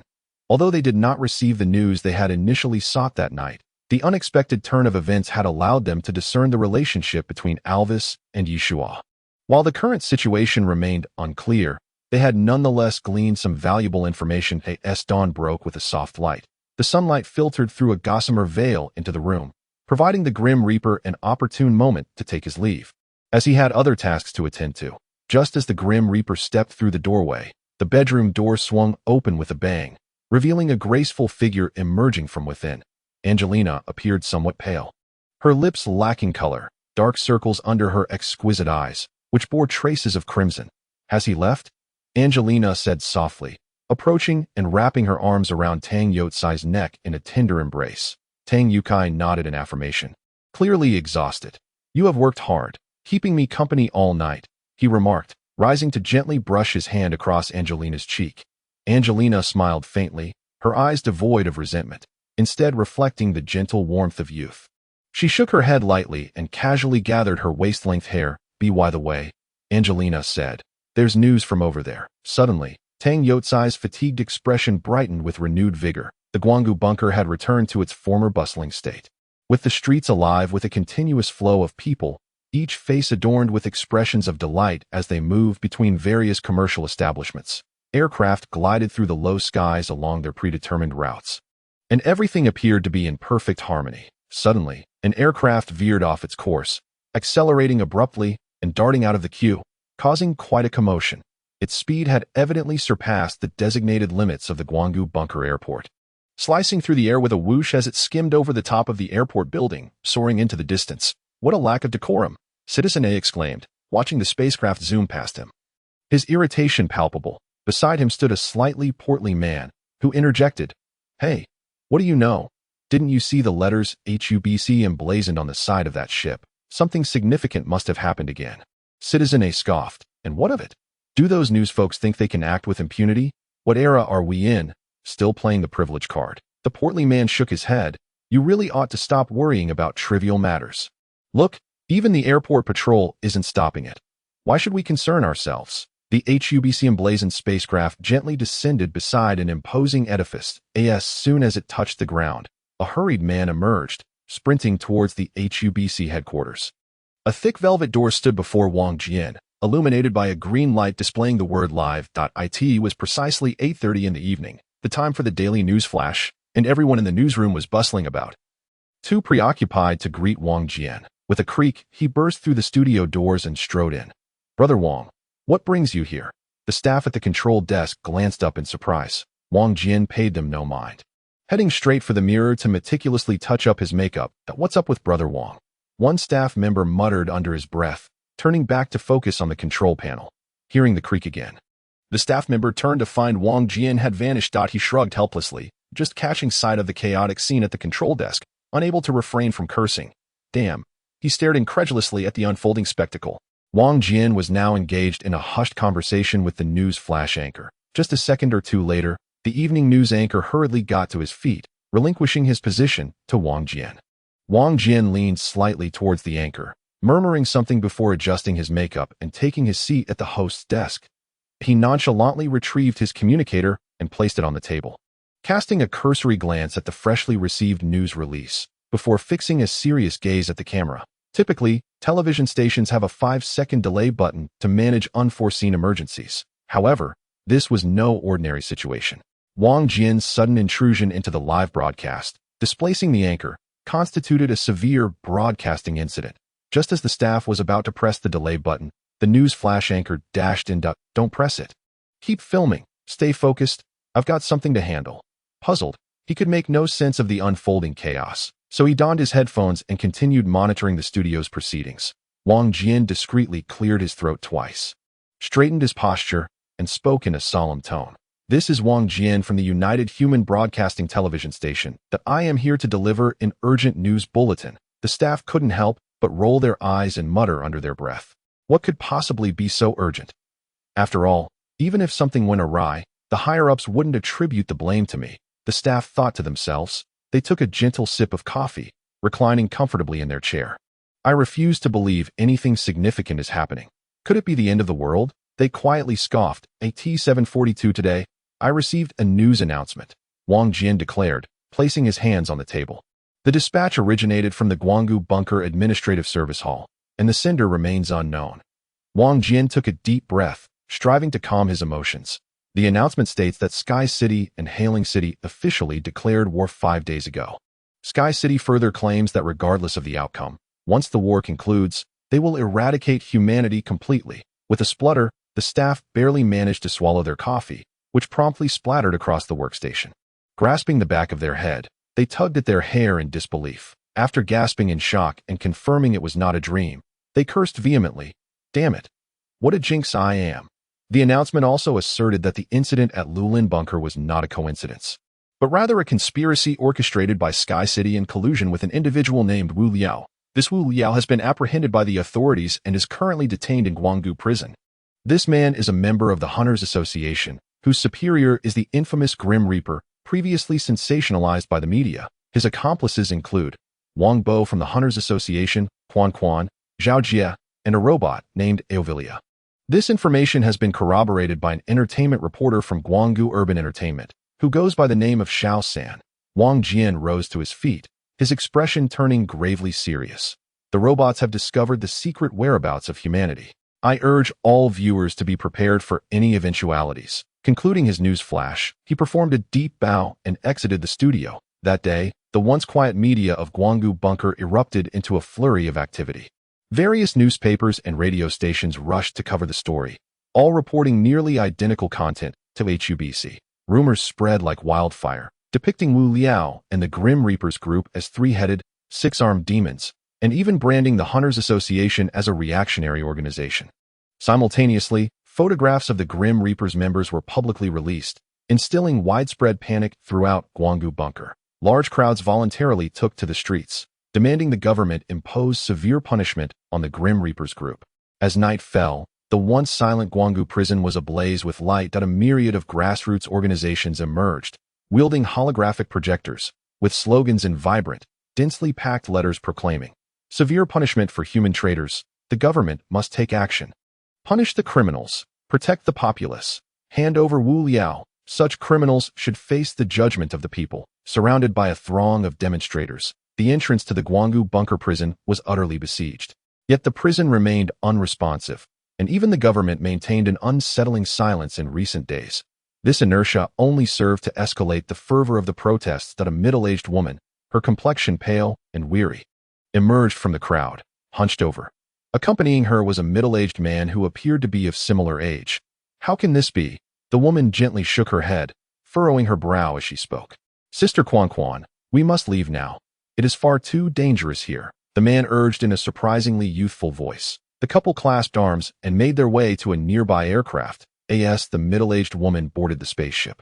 She retrieved a warm towel and meticulously wiped away the thick layer of makeup from her face, revealing her striking beauty and vibrant red hair. It was indeed Quan Quan, while the man beside her removed his hat. Laura fanned herself with her hand, murmuring softly, "I can hardly breathe." Through the darkened glass, the throng of protesters outside grew ever larger, their shouts becoming increasingly fervent, causing Quan Quan to frown deeper. "Sister Quan Quan," Laura whispered, gently patting Chuan's leg, her worried expression softened by a hint of reassurance. "Do not fret. Didn't Brother Death say he has already found their weaknesses?" Laura spoke cautiously. For these past few days since Wu Liao's arrest, Quan Quan had been beset by worry. Quan Quan initially offered a faint smile, then glanced at the prison just beyond the window, letting out a deep sigh. She had intended to seize this opportunity to visit Wu Liao, but the sudden emergence of such significant news had thrown Guanggu Bunker into a state of turmoil, forcing her plans to be abandoned. Suddenly, a different thought flickered in her mind. She narrowed her eyes, fixating intently on the entrance of Guanggu Prison. Death remained silent, fully aware of Chuan's current thoughts, though he too felt similarly. However, acting impulsively would only exacerbate the situation. The spaceship buzzed to life, lifting from the crowd and maneuvering above the protesting vessels encircling Guanggu Prison while maintaining a safe altitude. After a circuitous flight around the prison, it vanished into the night. Given how complicated the situation has become, look at the number of protesters on the streets. It's been days, yet we can't even find someone to release a statement. Yili stood before the office window, his expression one of agitation, as he surveyed the Human Council's office within Guanggu Bunker. His gaze swept across the gathered management, and he bellowed. The heads of the Airport Management Center, the Administrative Service Hall, and the Emergency Control Center sat in silence, heads bowed. The unfolding events had far exceeded their expectations. The rioting crowds and the media manipulators were evidently colluding, yet they had no leads. All right, old Yi, calm down," General Renault interjected, rising to approach Yi Li while gesturing for the reprimanded subordinates to leave hastily. Seizing this opportunity, the high-ranking officials of Guanggu Bunker discreetly slipped away, none wishing to incur Yi Li's wrath at such a critical moment. Yi Li had been venting his frustrations for a considerable half-hour, feeling parched and fatigued. Just then, General Renault provided him with an opportunity to ease his burden, and he seized the moment. He sank into the generous embrace of the office chair, casually reaching for the coffee pot on the desk, pouring himself a generous cup. After downing it in one swift motion, he let out a soft sigh. "Renault, who do you think is responsible for this matter?" Yi Li inquired softly, directing his gaze toward General Renault. With a slight smile, General Renault toyed with the communicator in his hand, reclining back in his chair and stretching his form comfortably. "Old Yi, how has that rascal Yi Shua been faring lately? I trust the Grim Reaper didn't go too hard on him that day," General Renault remarked, his keen eyes assessing Yi Li's expression. Yi Li was momentarily taken aback but quickly grasped the implication behind General Renault's words. As friends for over a decade, their bond, forged from shared experiences across 2 eras, from the Light Valley metropolis to the Light Valley bunker, had cultivated an extraordinary level of mutual understanding. "Alas, I confess," he admitted, "Yi Shua indeed often engages in reckless antics, but I assure you, he would never dare to do something like this." Yi Li inhaled deeply, straightened his posture, and began to tap his fingers lightly on the tabletop. He gently activated the screen on the communicator, and a holographic image materialized before them. "This child seems to be in a state of unconsciousness." Yi Li sighed heavily. "I have consulted numerous doctors, yet none have encountered such a condition." The image revealed a pristine white room filled with advanced medical equipment, and at the center, lying on the bed, was none other than Yi Shua. Upon seeing the scene, General Renault's brow furrowed immediately, prompting him to rise from his seat. Yi Li shook his head gently and reached out to deactivate the communicator. With a voice laden with genuine sorrow, he murmured, "Let us not dwell on this. Renault, do you have any thoughts?" General Renault slowly shook his head. "Old Yi, it is precisely because of the conflict between Yi Shua and the Grim Reaper that I suspect he may be involved in this affair." He sighed deeply, continuing, "However, I never imagined Yi Shua would find himself in such a predicament. Beyond him, I cannot fathom who else would dare to orchestrate such mischief here. It is tantamount to jeopardizing the future of humanity." General Renault exclaimed, his indignation palpable as he slammed his hand on the table. "Old Yi, do you think it could be the delegates who attended the meeting that day?" Yi Li tossed General Renault a cigar, the faint blue smoke curling around his face. "Impossible," Yi Li asserted firmly. "Most of them do not reside in the Light Valley bunker. In other words, they have all faced true life-and-death calamities and would never engage in such deliberate disturbances to public order." General Renault nodded thoughtfully. Could there be someone manipulating them from behind the scenes? Yi Li had considered this possibility, yet he found it difficult to imagine which organizations might resurface to stir chaos in the current stable environment. I suppose I shall commence an investigation to determine who has been up to no good lately, Yeely said softly. Avelia, clad in a sharp and sophisticated outfit, stood before the window of the Sweet Honey Building's lounge. Quietly gazing at the scene below, the public protests had become increasingly grandiose, with even the commercial streets far removed from the government now teeming with demonstrators. She remained poised at the window, awaiting the arrival of Tang Yukai. Quan and the Grim Reaper had departed early, urgently needing to investigate recent discrepancies. "Dear Ms. Avelia," Tang Yukai bellowed, his voice echoing as he entered. Avelia responded with a serene nod, her expression tranquil. Tang Yukai, familiar with the surroundings, settled into the sofa, casually resting his feet on the coffee table while sipping from a bottle of beer that had long since grown cold. "What's the rush? I was still monitoring the situation with the witness," he remarked. Avelia gracefully took a seat on the sofa, mimicking the poised demeanor of a refined lady from the films. Her legs crossed and hands delicately resting atop her lap. "Mr. Tang, I would like to borrow your satellite." Avelia's tone hinted at a subtle plea. Tang Yukai, startled, sputtered the beer he had yet to swallow, looking at Avelia with a bewildered expression. "Mr. Tang, what's the matter?" Avelia inquired with concern, offering him a towel with genuine thoughtfulness. He accepted it without hesitation, hastily dabbing at his impeccably tailored suit. Avelia watched with wide eyes, seemingly eager for Tang Yotsai's response. "That I don't possess such a thing. Surely you are aware that Sky City has confined humanity within its bounds. The skies are now filled with robotic satellites." Tang Yukai waved dismissively, straightening his posture. "Yet," Avelia whispered, "I discovered several communications from extraterrestrial sources to the Sweet Honey Building the other day." A sudden shift crossed Tang Yukai's chubby face. He instantly adjusted his previously relaxed stance, sitting upright with his legs firmly beside the sofa. "Damn, have I been discovered?"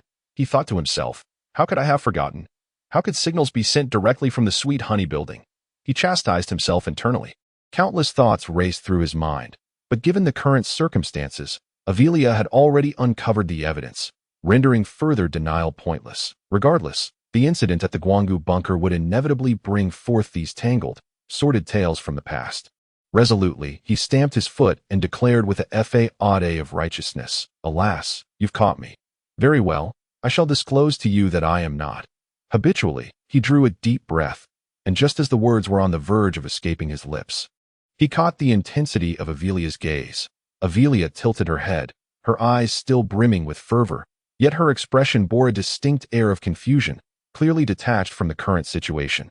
Were it the Grim Reaper or Wu Liao, they would have seized upon Tang Yotsai's reaction, following the thread to its conclusion. However, this was the typically distracted Avelia. Her focus remained on Tang Yotsai's response, entirely oblivious to the fluctuations of his expression. "Mr. Tang, what is it that you are not?" Avelia observed Tang Yukai for quite some time without eliciting a response, before cautiously inquiring.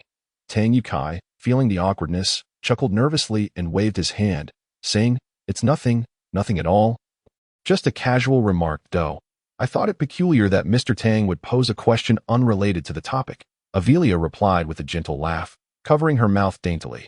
"Then, Mr. Tang, may I borrow your satellite? I heard from Death that during the rescue of Abby, an enemy ship managed to escape, and I wish to investigate its whereabouts." Only then did Tang Yukai let out a heavy sigh, realizing that this girl had been holding on to her question for so long, just to ask this.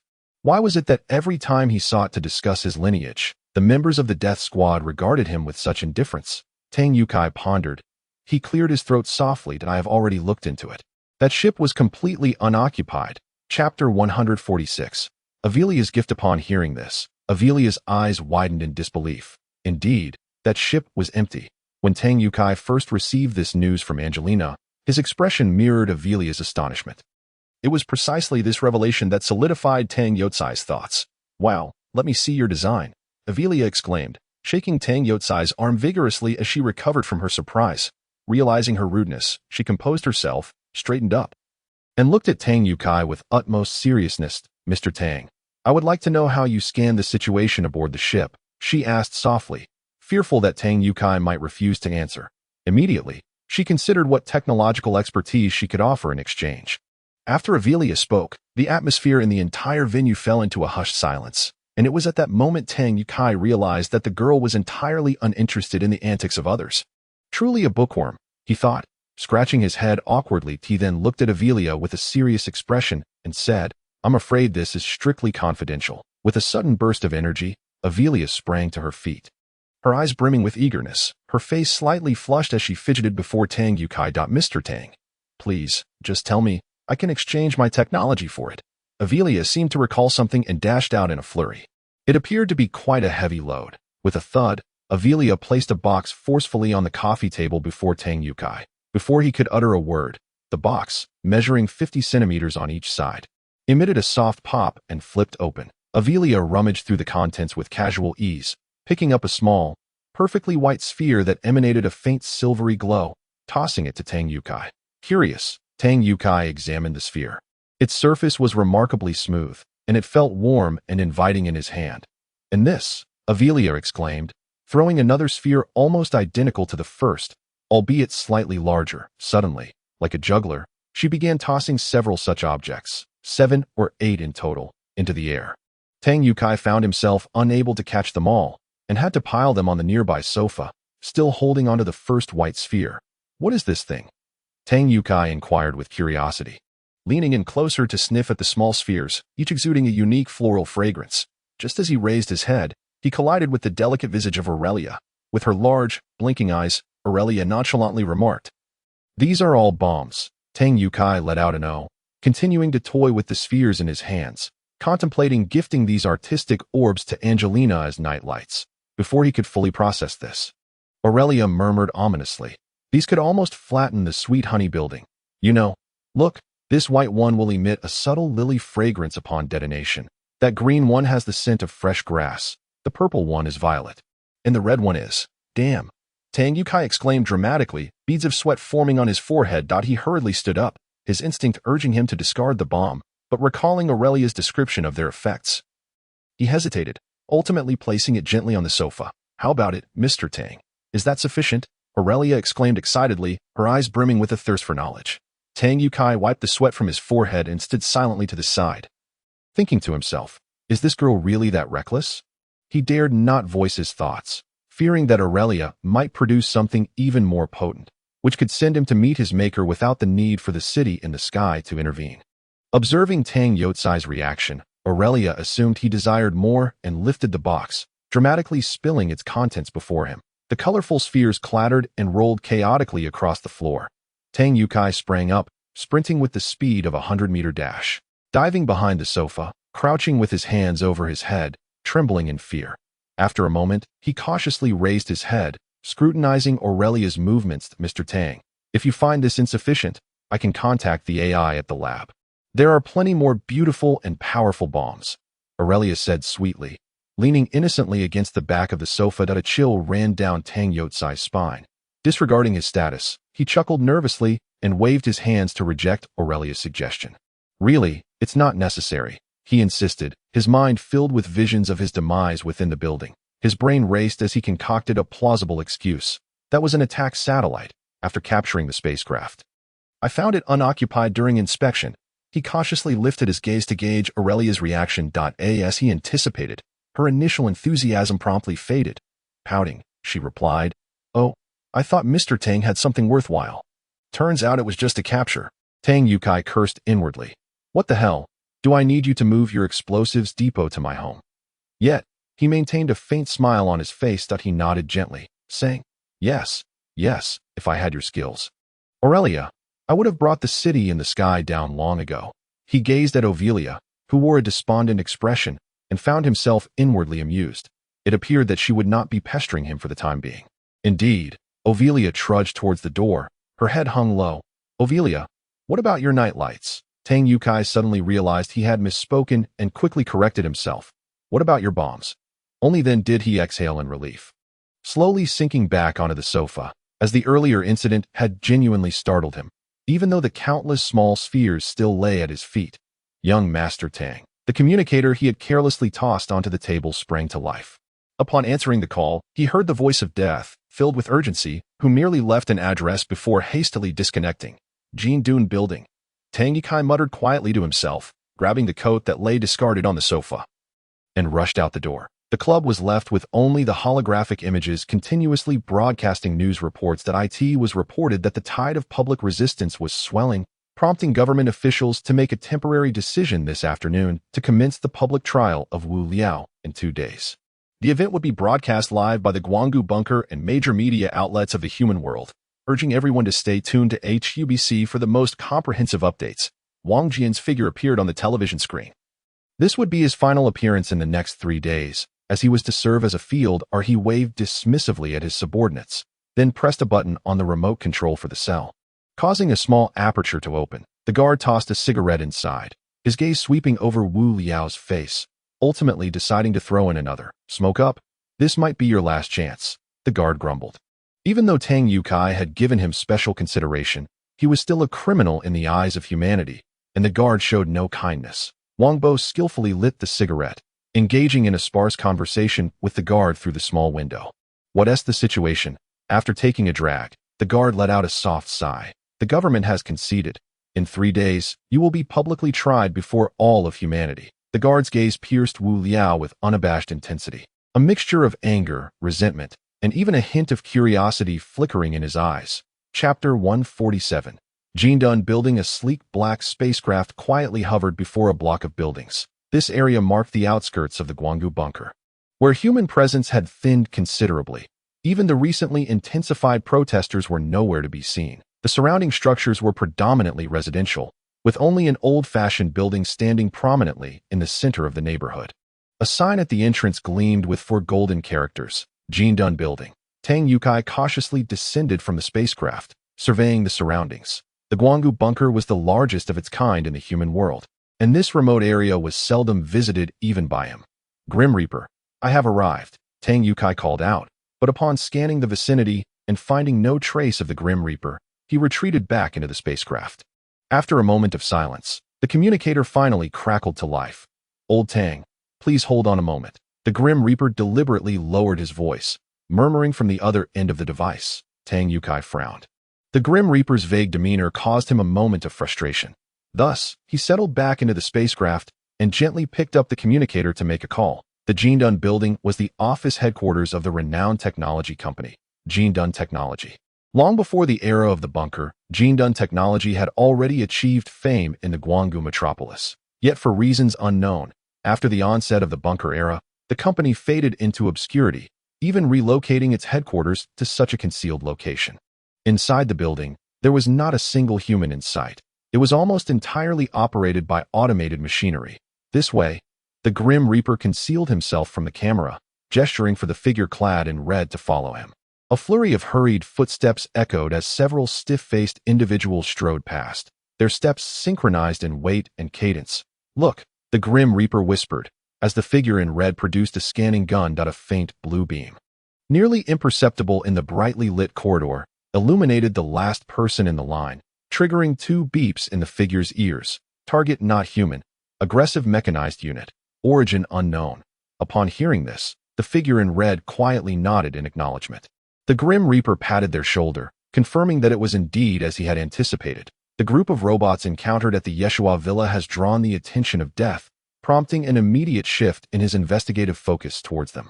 Over the past few days, Death has been wandering throughout the city, and Ovilia's detector has revealed that the energy index of the Golden Shield building significantly exceeds that of its surroundings, even identifying energy signals characteristic of the robots. Consequently, Death and Kun Kun have set their sights firmly on the Golden Shield building. Once the footsteps have completely faded away, Death and Kun Kun emerge from the corner of the corridor.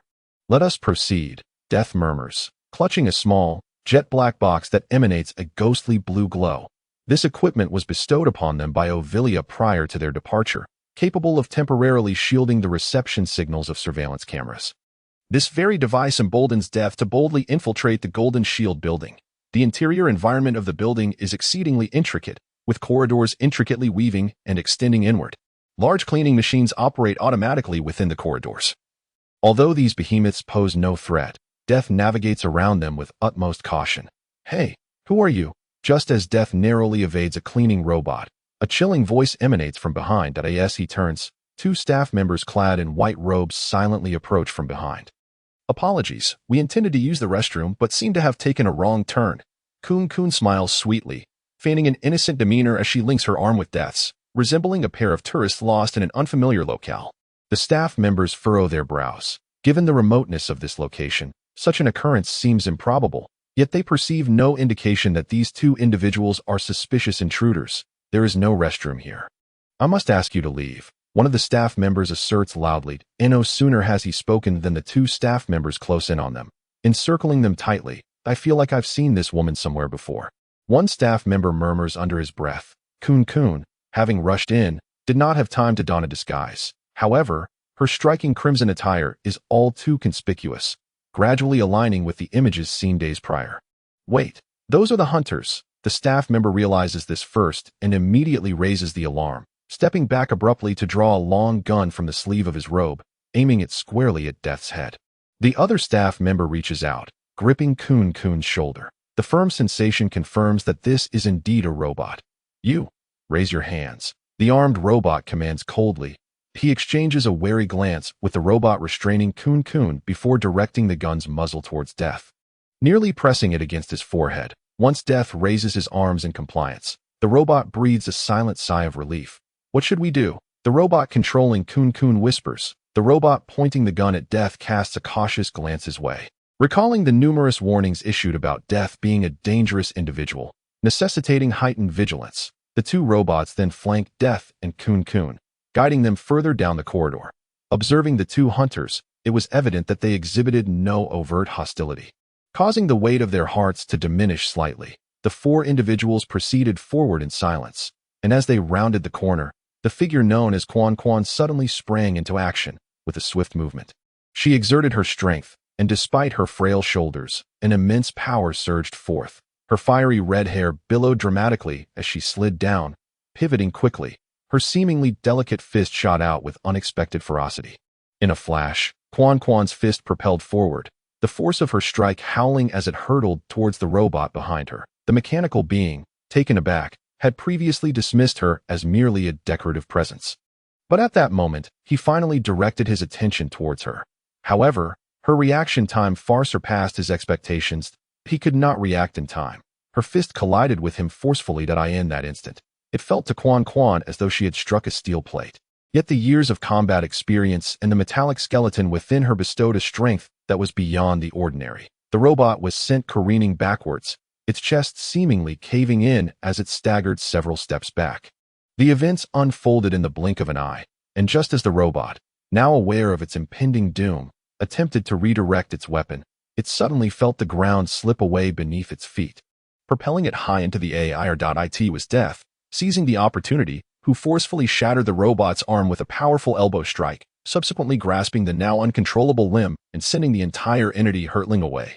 With a powerful kick against the wall, Death descended upon the robot like a cannonball, and a resounding crack echoed as the robot's waist broke, its limbs hanging uselessly at its sides, trembling slightly. The robot that had previously controlled Quan's gaze lit up with determination as it struggled to rise, one hand reaching behind to grasp its communicator. Clearly, its speed and strength were no match for these two frenzied humans. Alarmed, Death shouted, realizing the robot's subtle movements as the communicator flashed ominously red. Quan's fiery locks danced around her as she ascended like a dragon, lunging towards the robot. Her feet struck with precision, first landing a powerful blow to the robot's head, which spun like a top in response. Following swiftly, she delivered another kick that sent the robot's head sailing through the air. The communicator, Death whispered urgently, and as Quan landed, she rolled forward, snatching the device from the robot's grasp. The communicator illuminated. Sounds emanating from the other end. C9. What has happened? C9. Just as Death intended to mimic the robot's voice for a report, Quan, in a show of strength, crushed the communicator in her hand. She gently shook her head at Death, speaking softly, and he immediately understood. The entrance of the Golden Shield building. Two sleek black spacecraft suddenly descended, roaring as they landed before Tang Yukai. The vessels bore the inscription of the Golden Shield building. A golden-haired robot emerged first, and Tang Yukai quickly compared it with the surveillance footage from the Hunter Association, almost instantaneously confirming its identity. It was Yalvis, following closely behind. 3 or 4 more robots appeared, immediately forming a protective circle around Yalvis. 2 of them separated from the group to inspect the surrounding spacecraft. wary of any suspicious individuals. Upon noticing this, Tang Yukai instinctively retreated, hiding his corpulent figure in the shadow of the spacecraft. Could Yalvis be involved in this as well? He murmured softly to himself. Beep, beep, beep. The communicator emitted a faint sound before lighting up. Tang Yukai seized the device and answered it. Little Tang, it's me. The voice of General Reno resonated through the receiver. Upon recognizing General Reno's voice, Tang Yukai immediately sat up straight and respectfully inquired. Yes, it's me. Please, go ahead. I'm listening. The general's hearty laughter echoed from the other end. Little Tang, I'm calling with good news. We have unraveled the matter. It turns out the administrative hall is behind this. Tang Yukai was momentarily taken aback, furrowing his brow in confusion. The administrative hall is connected to Yalvis as well? He had been in communication with General Reno regarding their latest findings over the past few days. But he struggled to understand the connection with the administrative hall. General Reno chuckled and continued. Haven't you been curious as to why Yalvis, despite being at the Guanggu bunker, seemed like a phantom? Evading our every search, he paused for emphasis. The head of the monitoring room at the administrative hall had privately withheld all information regarding Yalvis's whereabouts just half an hour ago. Speaker Yuli personally led a team to apprehend that individual, and he is now being held at the Parliament Hall for questioning. It was evident that General Reno was in high spirits, with the monitoring room at the administrative hall being investigated. Locating Yalvis would become significantly easier. With a smile, General Reno ended the call. Tang Yukai also smiled, realizing that many things had now become clearer, thereby bolstering their upcoming actions. He gazed at the two spacecraft casually parked in the middle of the street. Noting the hurried nature of Yalvis's movements, suddenly, a jolt of anxiety surged through him, and a foreboding thought struck him. Oh no! Tang Yukai silently exclaimed. There might be danger for Shinigami. He quickly reached for the communicator and dialed Shinigami's number. Hello, Shinigami. I need to tell you that, y'all. Just as Tang Yukai managed to utter a couple of words, Shinigami interrupted him. That I have to hang up. I'm busy right now, that we can talk later. The busy tone sounded as Shinigami abruptly ended the call. Tang Yukai pinched the bridge of his nose, gazing blankly at the Golden Shield building with a foolish grin. Shinigami was always in a rush. Now, all he could do was wait for their news. What was that sound? In the corridor, 5 robots squeezed together, with the leader turning to glance at Shinigami, speaking with suspicion, until the side of the Grim Reaper gazed warily around. He then took the lead once more and proceeded outward. After eliminating the 2 robots, the Grim Reaper and Quan Quan adorned themselves with the controllable metal from Avelia, directly donning the exoskeletons of the mechanical beings. They swiftly seized the white coats from the 2 robots, neatly bundling them together and unceremoniously depositing them into the cleaning machinery stationed in the corridor. Quan Quan whispered a few words to the Grim Reaper, inquiring softly, "It seems there are no issues, right?" She gestured and exchanged glances with him. The Grim Reaper nodded faintly, lost in contemplation without uttering a word. Although the recent atmosphere appeared tranquil, the unmasked presence of these robots in the Guanggu bunker suggested significant undertakings ahead. The corridor's walls were enveloped in silver-gray space metal, and the floor gleamed clean enough to reflect silhouettes. Occasionally, they passed small rooms where humanoid robots busily prepared weaponry, oblivious to the passage of time. After navigating several twists and turns, they continued forward, and through the windows, they glimpsed large weapons adorned with silver projectiles. The Grim Reaper grew increasingly uneasy. He desired to slip inside and ascertain the situation. After exchanging a glance with Quan Quan, he jogged to the front of the procession. He gently nudged the leading robot with his elbow and inquired quietly, "Excuse me, where are we headed?" The Grim Reaper's voice was somewhat stiff. Deliberately mimicking the robotic tone, the leading robot's crimson eye flickered to life, showing no signs of suspicion, merely expressing confusion. "What's the matter? Did you not receive the message?" The Grim Reaper chuckled softly, retrieving the squashed communicator from his white coat pocket, subtly indicating it to the robot. That I in return, the robot affectionately draped its arm around the Grim Reaper's shoulder. "Oh, don't mention it. Aren't we all supposed to be on our way? Work is so dull. Isn't it? The liaison officer is about to convene a meeting. Isn't that much more enjoyable than working?" The Grim Reaper paused momentarily, wiping the eye of the leading robot with the fabric of the white coat. "Isn't this just perfect?" He mused. He had intended to investigate the robot situation, and this fortunate turn of events allowed him a glimpse into the upper echelons of the Golden Shield building. The elevator's display indicated they had reached the top floor, accompanied by a pleasant chime. and the heavy doors swung open in response. The scene before the Grim Reaper took him by surprise. He promptly activated the communication channel, relaying the unfolding spectacle to Tang Yukai's channel. Before him lay a vast hall, its decor stark and minimalistic, mirroring the corridor's ambience. However, this hall was densely packed with robots, numbering at least in the thousands. The Grim Reaper almost believed he had stepped out of the Guanggu bunker into a realm of machines.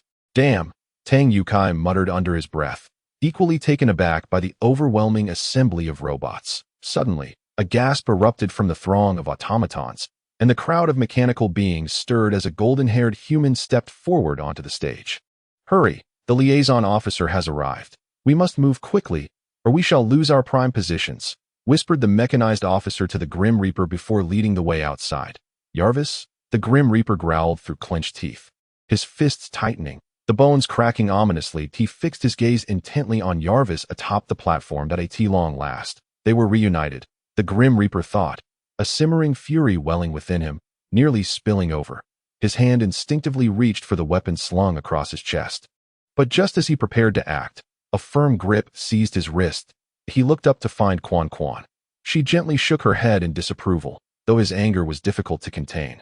The current circumstances clearly did not permit him to act recklessly. The Grim Reaper nodded, inhaling deeply several times, regaining his composure as he redirected his focus to Jarvis. Greetings, esteemed colleagues. I am back, Jarvis announced cheerfully. Though his expression bore a hint of stiffness, a chorus of acknowledgments arose from the assembly of automatons. Today, I have two matters to discuss with you, Jarvis proclaimed, raising a finger. Firstly, before we pass judgment on Wu Liao, I require you all to create a bit of ruckus in the Light Valley bunker. His gaze swept across the gathered automatons. Of course, it would be ideal to blow up the administrative hall. However, if that proves unfeasible, demolishing the central business district surrounding the Sweet Honey building will suffice. Jarvis waved his hand playfully, a mischievous glint in his eye. From across the ship's holographic projection, Tang Yukai raised an eyebrow with irritation. This scoundrel, is he attempting to eliminate me under the guise of this opportunity? Tang muttered softly. Jarvis surveyed the area, his demeanor suddenly turning grave. Today, one of our colleagues has been discovered by humans, Jarvis stated coldly. Hailing City. The Grim Reaper froze momentarily, utterly taken aback to learn that these automatons hailed from Hailing City. Could it be that Jarvis was also from Hailing City? The Grim Reaper pondered silently. At that moment, Jarvis resumed speaking. Look at you all in such a frenzy. Do you still not trust me as your liaison officer? Jarvis waved his hand dismissively. This brings me to my second point. Stepping back, Jarvis gently clapped his hands. This individual, I trust you are all familiar with. He gestured aside, and a refined young man stepped forward. It's Yi Shuo. Tang Yukai exclaimed in disbelief. Shouldn't he still be recuperating in the hospital? How is he here? Whispers rippled through the crowd of automatons, clearly aware of Yi Shuo's identity. This is Yi Li, the son of Speaker Yi. He has now gained control over the majority of the Light Valley Guard. Is he sufficient on his own? Inquired the automatons from the audience. Jarvis chuckled derisively. How could that possibly be the case? Chapter 149. The suspicion of Yalvis. A small door behind Yalvis quietly swung open, revealing a woman elegantly enveloped in a fitted qipao, who gracefully stepped forward. Her long hair cascaded down as she came to a halt at the center of the stage. Zhang Yi, known as the Grim Reaper, fixated his luminous gaze upon her, his fist clenched tightly. How could the commander of the South China bunker suddenly appear here? He pondered silently. The South China bunker lay adjacent to the Guanggu bunker, being the nearest medium-sized bunker, responsible for the food and logistical support of Guanggu bunker, thus considered its twin brother. A surge of intense unease suddenly surged within the Grim Reaper's heart. Abruptly, another young man stepped onto the stage, a resolute expression on his face. Having spoken at the governmental conference that day in no time, the number of individuals on stage swelled, including numerous holographic images of those unable to attend in person. All of these individuals had previously voiced their opposition against General Reno at the conference. Observing that the crowd on stage had nearly gathered, Yalvis took a couple of measured steps forward, positioning himself at the forefront of the assembly. His expression serious, Yalvis scanned the gathering of robots below. These individuals were the commanders from Guanggu bunker and its surrounding critical bunkers, all of whom would join forces two nights hence to create a significant commotion here, aiding everyone in a successful escape from Guanggu bunker. The assembly of robots fell silent, their curiosity piqued as they gazed at the figures on stage. engaging in hushed discussions. Yalvis gently shrugged, raising 2 fingers as he proclaimed, "This brings me to the second point of discussion today, the specifics of our mission's implementation." A subtle smile graced Yalvis's handsome face as he continued, "Now, let them speak." Zhang Yi gathered the stray strands of hair atop his head, stepping forward with a light gait. "Greetings, everyone. I am Zhang Yi, the commander of the South China bunker." A gentle smile adorned Zhang Yi's face, his tone remarkably calm, devoid of any emotional fluctuation. As a fellow member of Hailing City, I bring with me 1,200 valiant warriors from Hailing City, who will simultaneously take action from the South China bunker to support your endeavors. Upon concluding his statement, Zhang Yi raised his right fist high and shouted, "Long live Hailing City!"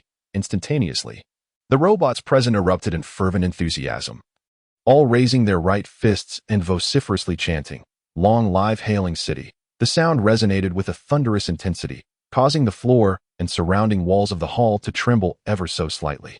Yalvis squinted, fixating intently on 2 peculiar robots lingering slowly at the back of the crowd. "Hello, everyone. I'm..." Just as he began to introduce himself, Yalvis abruptly stepped beside him, extending a hand to halt his words. Leaning close to the man's ear, Yalvis whispered a few words, causing the man to stand silently, lost in thought. An ominous feeling surged within the Grim Reaper's mind. Indeed, Yalvis gracefully descended from the stage, parting the mechanical beings with a silent determination as he advanced step by step towards the Grim Reaper. He came to a steady halt before the figure of death, whose perpetually faint smile was momentarily replaced by a solemnity. All the mechanical beings redirected their gazes towards their direction. None could fathom the intentions of this usually jovial liaison officer. Yalvis grasped the white coat of the Grim Reaper, gently shaking it, casting a disdainful glance before forcefully letting it drop. Alas! Tang Yukai abruptly straightened up, squinting as he surveyed the unfolding scene. Countless possibilities flashed through his mind, leaving him uncertain of what might transpire next. Should the Grim Reaper and the circular figure indeed find themselves in peril, he would unhesitatingly reveal his true identity to offer assistance. "You too," Yalvis spoke coldly, his soft voice imbued with resolute strength.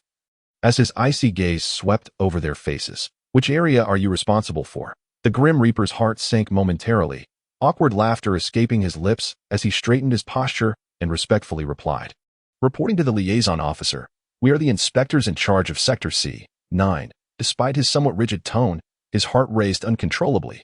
The circular figure beside him raised her head high, regarding Yalvis with a watchful gaze through the thin veil of her mask. "What is your duty?" Yalvis suddenly chuckled, inquiring with an almost serpentine charm. The Grim Reaper found himself at a loss, desperately racking his brain for an answer. Yalvis leisurely paced around the two, a look of puzzlement etched upon his features. "What? Is this something that requires contemplation?" Yalvis casually halted beside the circular figure, softly uttering this phrase. "What to do? What to do?" The Grim Reaper was instantly gripped by fear, while he was not inherently afraid of death. The unexpected circumstances left him flustered. The circular figure took a couple of steps forward. Reporting to the liaison officer, she mimicked the mechanical beings with a mock salute. Her voice deepened as she proclaimed, "We are the logistics personnel responsible for defense and weapon development.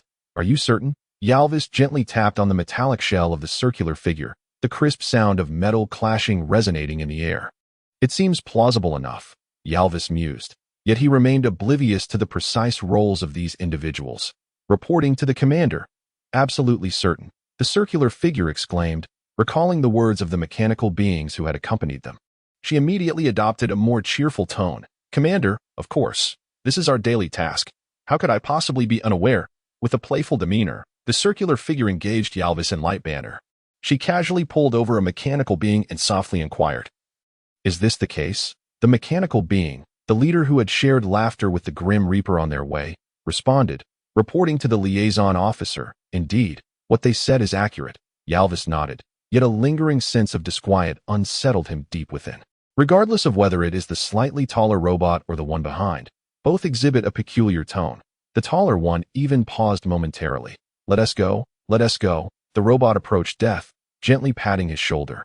Urging him and the circle to move forward, IT nudged Death's arm with a stern undertone, casually pressing the elevator button as it spoke. Death, through his mask, slightly furrowed his brow, surprised that this newly acquainted robot would speak on their behalf. Well, Death stammered a few words, momentarily at a loss for what to say. The robot led the way into the elevator, and only after descending from the top floor did it finally crack a smile. It once again draped an arm around Death's shoulder and said cheerfully, "Hey, brother, don't take it to heart that I was just a bit anxious, you know. Everyone is aware of the situation. It would be much better if we could just live our lives steadily in Hailing City. Getting abruptly transferred here is quite unsettling for anyone." Death nodded silently. "Indeed, I hadn't anticipated having to work hard the day after tomorrow. Do you think our liaison officer is reliable?" The robot's expression suddenly turned serious. Although they were in the elevator, he cautiously surveyed the surroundings. In a hushed tone, he replied, "Sure, we mustn't speak carelessly. Even our commander Cuss treats the liaison officer with utmost respect. If he hears us, we'll be in a world of trouble." Death also leaned in curiously and nodded. "Oh, is that so? I had always thought the liaison officer was one of us." "Isn't he a robot?" The robot shook its head. "I truly don't know the specifics, but the liaison officer is quite formidable. We owe it to his assistance that we brothers made it here." The previously silent circle softly inquired, "Will we be able to leave alive?" The robot let out a heavy sigh and shook its head. "Honestly, I don't know, but trusting the liaison officer is never a mistake." The robot cheerfully continued, and just before the elevator doors closed, it reminded them, "Make sure to help us fix the weapons properly. I certainly don't want to perish at the hands of my own." Chapter 150. Wu Liao's unique prison life. The situation has escalated. Death narrowed his eyes, fixating on the tightly closed elevator doors, and turned to Circle, whispering, "We ought to." Just as he was about to continue, Circle reached out to stop him. In response to Death's puzzled gaze, Circle merely shook her head slowly, casually sauntering to the elevator entrance. She raised her right hand, pointing at the digital display above the elevator doors. It had not ascended but remained stationary, gazing at the frozen icon above the elevator. Death felt a cold sweat break out, realizing his oversight. Alvis was exceptionally shrewd and would undoubtedly not relent easily. In the awkward pause created by the Grim Reaper, Quan suddenly interjected to ease the tension. Who would disagree? Let us hasten to prepare their weaponry. We cannot afford to disappoint that big brother from earlier." With that, Quan began to march in place, her footsteps initially heavy, gradually lightening, creating the illusion of distance. She swiftly removed her gear and nimbly leapt to one side of the elevator door, pressing her body firmly against the wall. "Hurry up," she mouthed to the Grim Reaper, urging him to conceal himself behind the wall, as she had done. Although somewhat puzzled, the Grim Reaper complied, a faint glimmer of his disguise once again retracting into the wristband as he too nestled against the wall. "What is going on? Will he come out to check?" he inquired through gestures and words, seeking Quan's opinion. With a slight pout and a shrug of her shoulders, Quan admitted her uncertainty. However, her actions were also a means to ascertain whether they were being followed. Should that mechanical being indeed trail them, they would deal with it decisively. Sure enough, the door slid open with a soft whoosh, releasing a wave of warm air from the elevator. Thud, thud, thud, the sound of footsteps echoed. This elevator was intended for transporting large objects, so it would take a considerable number of steps to exit. Yet, the Grim Reaper and Quan remained oblivious to the exact location of the mechanical entity within.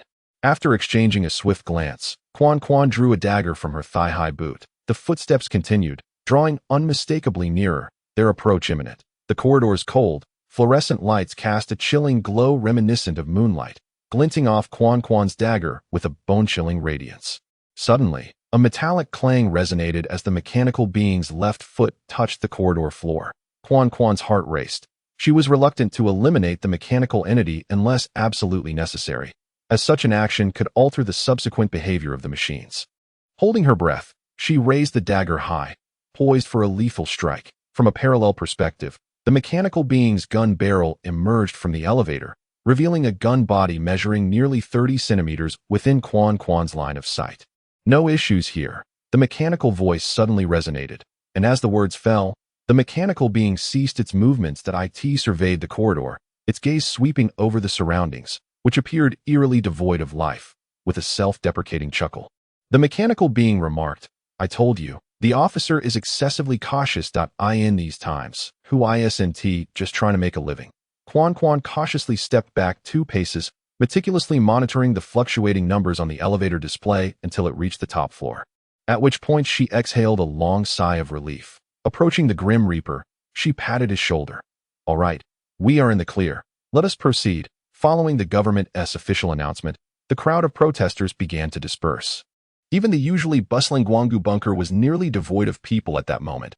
Everything is settled into a serene calm, as if an invisible hand were orchestrating it all from behind. What is the situation outside? Wu Liao sat leisurely in his cell, one hand clutching a cigarette, the other grasping a chilled bottle of beer. Wang Bo, equally comfortable, sat cross-legged beside Wu Liao, his greasy hands cradling a massive roast chicken.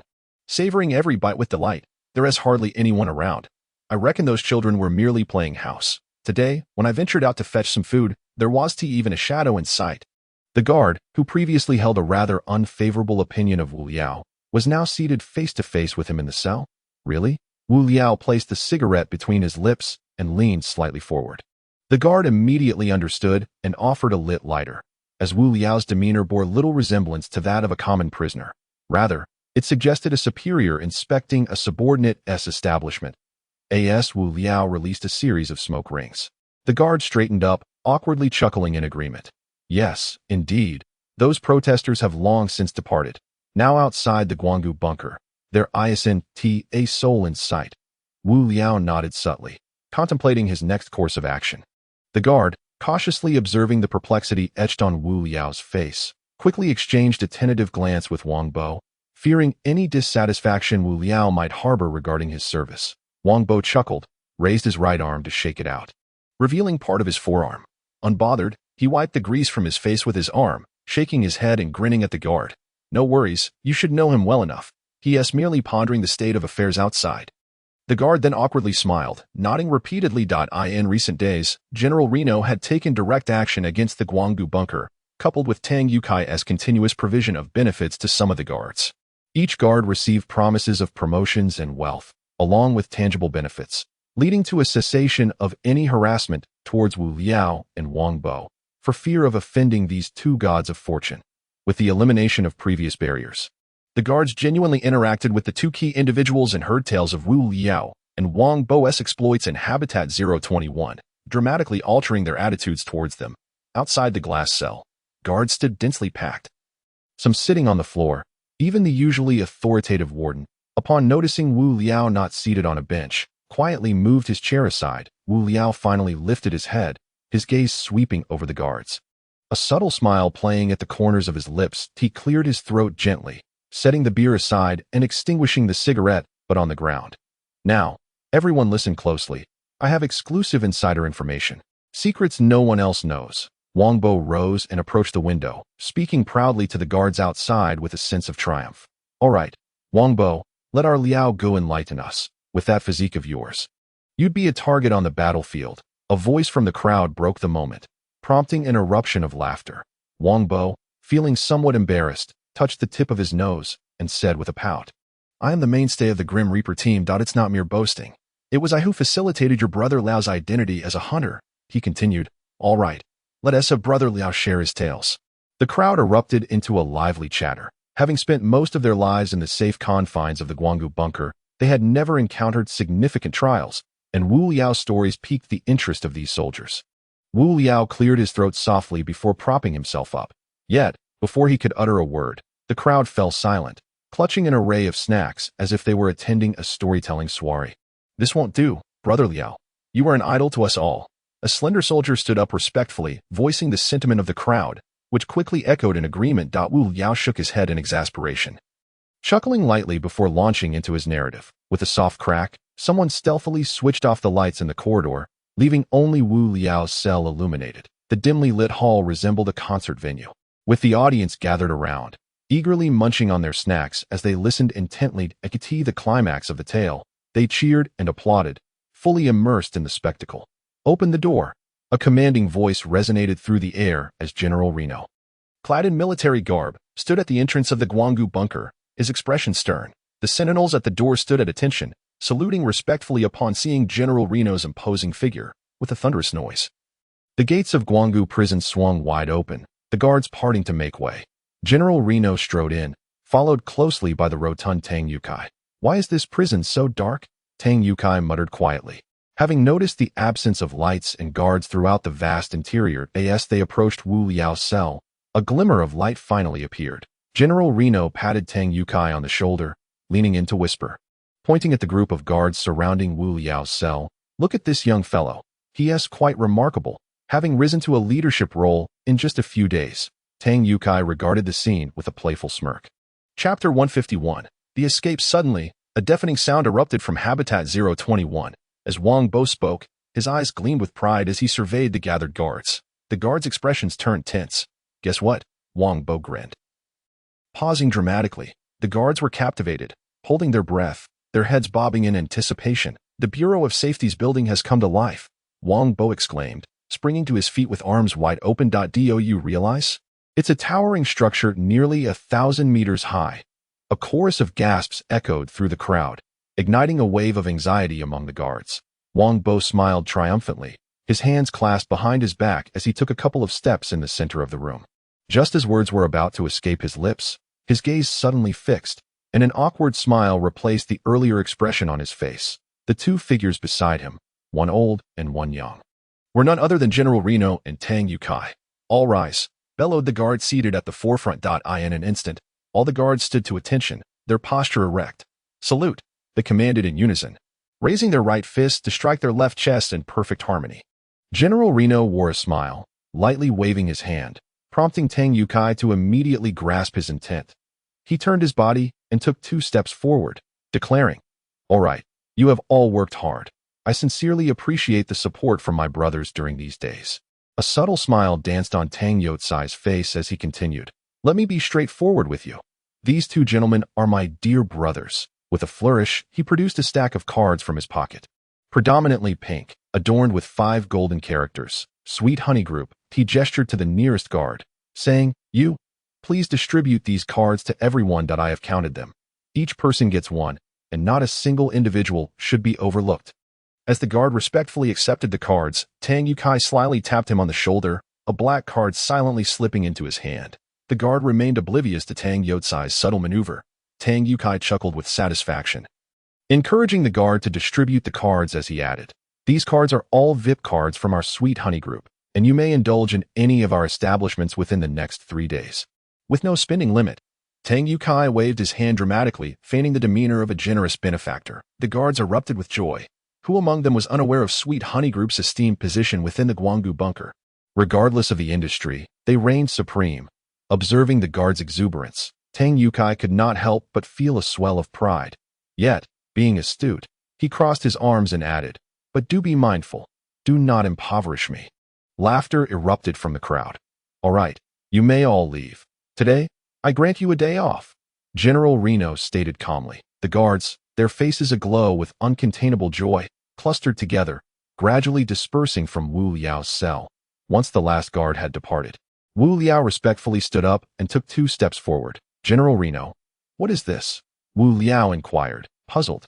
Tang Yukai retrieved a chair from the side, and General Reno took a seat. "Wu Liao, much has transpired in these past few days, and the public sentiment has exceeded our expectations." General Reno's expression was grave. Leaning quietly in his chair, he shook his head gently. "It seems that a public trial is now unavoidable." The mention of this, Wu Liao was momentarily at a loss for words.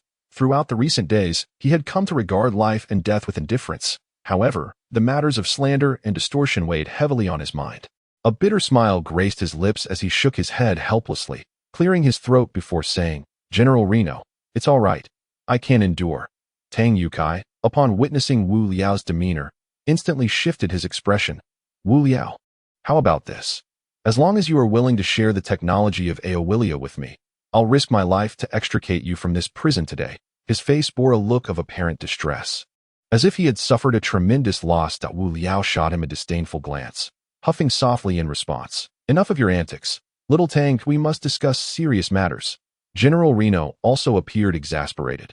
Once Tang Yukai set his sights on something, he was relentless, as if he could not bear to wait even a moment to acquire it. Today, the Grim Reaper and Quan Quan ventured to the Golden Shield building and discovered traces of Yalvis. General Reno stated with a calm demeanor, "Moreover, it is teeming with robots from Hailing City." Before Wu Liao could react, Tang Yukai continued, "Did you know? Yeshua and Zhang Yi from the South China bunker were also present." Suddenly, an overwhelming sense of unease surged through Wu Liao's entire being. Yeshua endured a brutal punch from the Grim Reaper and is still there? Wu Liao exclaimed in astonishment, his face a mask of confusion. This revelation was far more astonishing to him than the presence of robots from Hailing City in the Guanggu bunker. Tang Yukai, shedding his usual playful facade, nodded earnestly and remarked, "This is precisely the crux of the matter. I must get out." Wu Liao rose, his tone resolute.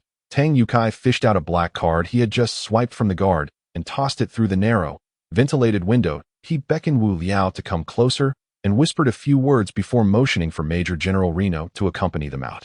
"Wang Bo, come here. I need to discuss something with you." Wu Liao gestured dismissively at Wang Bo. "What is it?" Wang Bo, still bound with rope and moving like a penguin, slowly made his way to Wu Liao's side.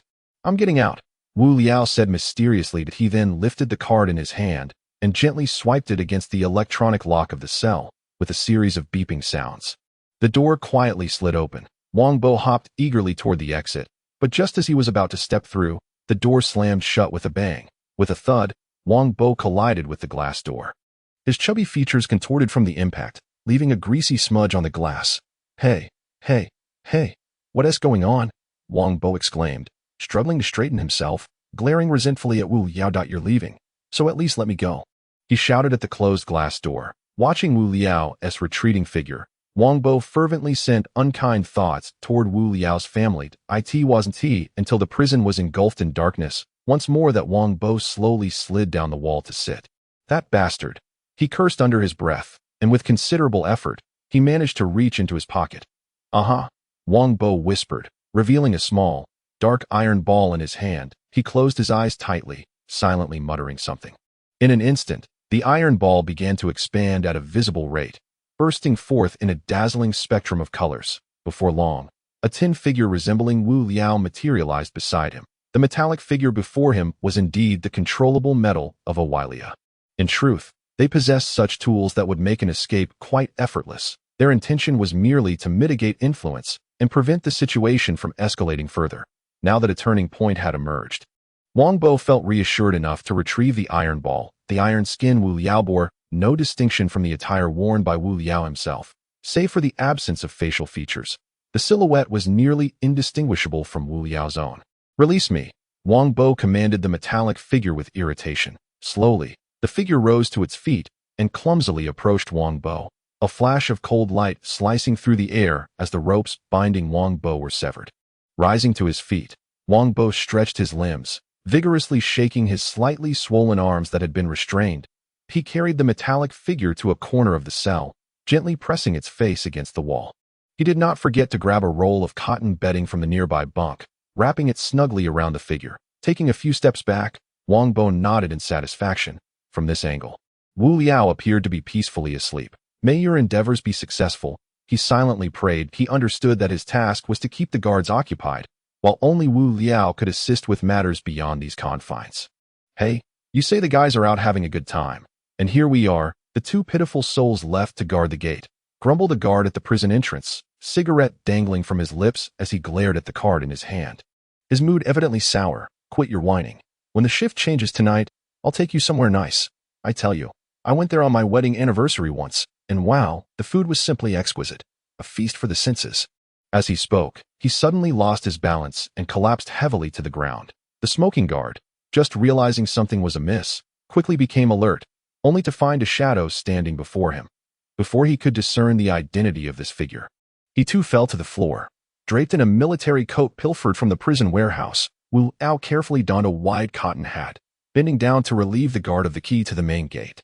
With a flash of blue light, the door swung open quietly. Wrapping his clothing tightly around him, Wu Liao pocketed the key and cautiously exited the prison.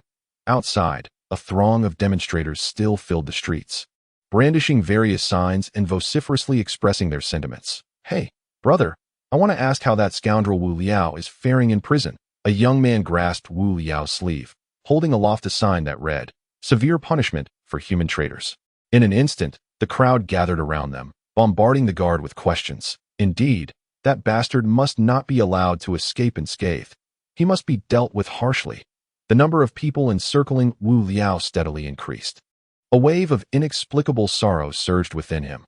These individuals were worlds apart from the wretched citizens of Habitat 021, that a profound darkness enveloped his vision, and he felt as though he were plunging into an endless abyss.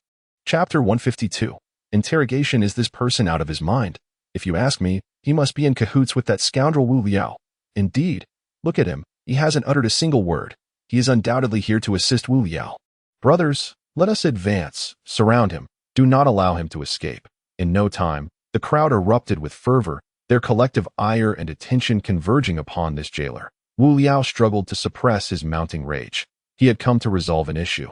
Yet in the mouths of these individuals, he had morphed into the very villain betraying humanity. Scoundrel! Wu Liao clenched his fists, crouching low as he silently cursed within. However, he could only endure the inexplicable insults that detonated in his heart. Not daring to stir, each venomous word that escaped their lips pierced harshly in Wu Liao's ears. At that moment, Wu Liao truly comprehended the adage that harsh words can wound as deeply as a bitter winter's chill. Make way! Make way! Suddenly, a flying craft hovered above the throng, unleashing a torrent of air that sent dust swirling into the air. This craft was adorned in a pale blue livery, emblazoned boldly with the words Guanggu Military Supplies. The craft's loudspeaker blared. Attention, attention. This is the bunker government. We have received reports from the populace. There is an accomplice of Wu Liao here. We have come to apprehend him. We kindly request your cooperation with the bunker's operations to restore a peaceful living environment for all. No sooner had the words been spoken than a descending ladder appeared from the sky. The crowd had already scattered the moment the vessel came to a halt, especially upon hearing that it was an accomplice of Wu Liao. Standing warily at a distance, observing intently, a figure swiftly descended, clad in sleek black combat gear, wielding a formidable new automatic rifle on his back. That a ripple of mockery surged through the crowd. The figure, initially graceful in his descent, stumbled upon landing. Coughing awkwardly behind his mask, he straightened himself, grasping Wu Liao with one hand while clutching the ladder with the other, ascending rapidly into the air. Let the crowd continue their march. We are withdrawing, the loudspeaker declared just before the craft's doors sealed shut, swiftly gliding into the distant sky. It was only after the cacophony of insults had entirely faded that Wu Liao finally opened his eyes. He remained ensnared in the tumult of those raucous taunts, his complexion pale, seated silently within the vessel. Hey, you are under arrest. The earlier Special Forces soldier suddenly spoke, standing upright in the craft, a pair of glaring handcuffs adorning his wrists. Stop the antics. I'm quite vexed. Wu Liao shot a disdainful glance at the soldier's portly belly and snatched the handcuffs away, slamming them onto the ground with a resounding clang. The Special Forces soldier paused momentarily, chuckling awkwardly, before removing his mask. It was Tang Yukai. Tang Yukai pouted his plump lips in discontent. Can't you cooperate a little? Why the long face? Wu Liao gazed at him in silence. Unresponsive, his disheveled hair danced around him, and the thick stubble glimmered with a silvery sheen. Tang Yukai sighed softly. Wu Liao, do not let it trouble you so. He affectionately settled beside Wu Liao, wrapping an arm around him. The tone, once frivolous, now bore the weight of solemnity, as if a venerable elder imparting wisdom. Do you know what the most perilous weapon in this world is? Wu Liao sensed a change in Tang Yukai, prompting him to raise his head, his crimson eyes locking with Tang Yukai's. In this world, Tang Yukai sighed deeply. The most dangerous weapon is humanity itself. That Wu Liao nodded in agreement. Whether witnessing the indomitable spirit of City 021 or the divisions within the Guanggu bunker, he had profoundly felt the warmth and chill of human existence. Tang Yukai lit a cigar, puffing contemplatively as the wisps of smoke danced around him. He mused, the masses are the most susceptible to deception. Compared to those who manipulate everything, they resemble marionettes on strings. He pressed the smoldering cigar into Wu Liao's hand and continued. This is the silence of the spiral. You see, an invisible hand is proclaiming you as the architect of this calamity, and you find yourself unable to defend your position, for everyone will accept the first impression they encounter. Regrettably, this initial impression is exceedingly detrimental to you, even if there are those in the crowd willing to believe in your innocence. Under the immense pressure of such a vast society, they will likely choose silence. Wu Liao took a deep drag from the cigar, choking slightly. Meanwhile, those in positions of power would increasingly indulge in their defamatory words and sentiments against him. If you allow yourself to be troubled by it, you will inevitably lose. Tang Yukai shrugged, propping his legs on the chair before him, and reached for a remote control. With a gentle press, a holographic image materialized before them, displaying the very scene of the Gene Dun building. The lights and shadows flickered rapidly until the figure of death and the ominous circle emerged from the building. Tang Yukai straightened his posture. His broad, sturdy palm striking Wu Liao's shoulder with force. Wu Liao gazed at Tang Yukai with gratitude, nodding appreciatively. Although he could not claim to be at peace, the oppressive emotions had undeniably improved significantly. Wu Liao turned to Tang Yukai and softly inquired, "What of General Reno?" Tang Yukai chuckled. "He has gone to the council chamber, where he is interrogating Alvis's accomplices, in the interrogation room of the council chamber." A disheartened middle-aged man sat in the interrogation chair, his hands tightly bound by electromagnetic handcuffs. Before him loomed a vast pane of one-way glass, reflecting only his own image. Behind the glass stood two elderly individuals, quietly conversing. Just then, the door swung open, and a military-clad figure entered. "Report to Chairman Yi." "General Lei, everything is prepared." He quietly placed the projection device on the table before him, saluted respectfully, and exited, approaching the table. He activated the holographic display, revealing the person in charge, who was engaged in a conversation via communicator. The scene was silent, rendering his words inaudible. "Humph, these scoundrels are truly despicable," Yili exclaimed, his eyes ablaze with fury. Conducting their affairs so covertly, they even managed to handle this. Renault did not disclose Yili's situation, as he himself was uncertain of where Yili stood before the matter was clarified. General Renault offered a faint smile, stating, "It matters not. He is already under our control." After uttering these words, he extended his hand to receive the holographic projection device from Yili, deactivating it before placing it quietly on the adjacent table. He then approached the glass, gently pressing the red button located at its center. "What is your name?" General Renault's voice resonated through the communicator within the interrogation room. Behind him, Yili also moved to the window, his gaze fixed intently on the official across the glass. The middle-aged man remained silent, nervously lifting his head. Noticing the lack of response from the other side, Renault, suppressing his impatience, continued, "I am General Renault. You must have heard my name." He advanced a couple of steps, nearly pressing his body against the glass. Fixing his gaze upon the official, he enunciated, "I can help you." The man's eyes betrayed a clear sense of panic as his lips whispered something inaudible. Suddenly, he seemed to convulse as if struck by electricity, his face contorted in agony. Coughing laboriously, he managed to rasp, "If you come over, I will tell you everything about Alvis." A sinister expression crossed his pale visage, the vein on his forehead threatening to burst, his entire form trembling uncontrollably. Yi Li and Renault exchanged a glance, although there appeared to be no discernible change on Lei Nua's face. A tumult of emotions surged within him. He paused momentarily before speaking. "Yili is not here. He has gone to see Yili, who sustained severe injuries a few days ago and is currently resting at home. If there is anything you wish to discuss, feel free to confide in me, that I shall faithfully relay all the information you provide to Chairman Yili." Upon concluding his statement, Lei Nua activated the holographic display. Revealing a document filled with details pertaining to the middle-aged man before him, he extended his hand, and the holographic image gracefully floated towards the man. "What is your name?"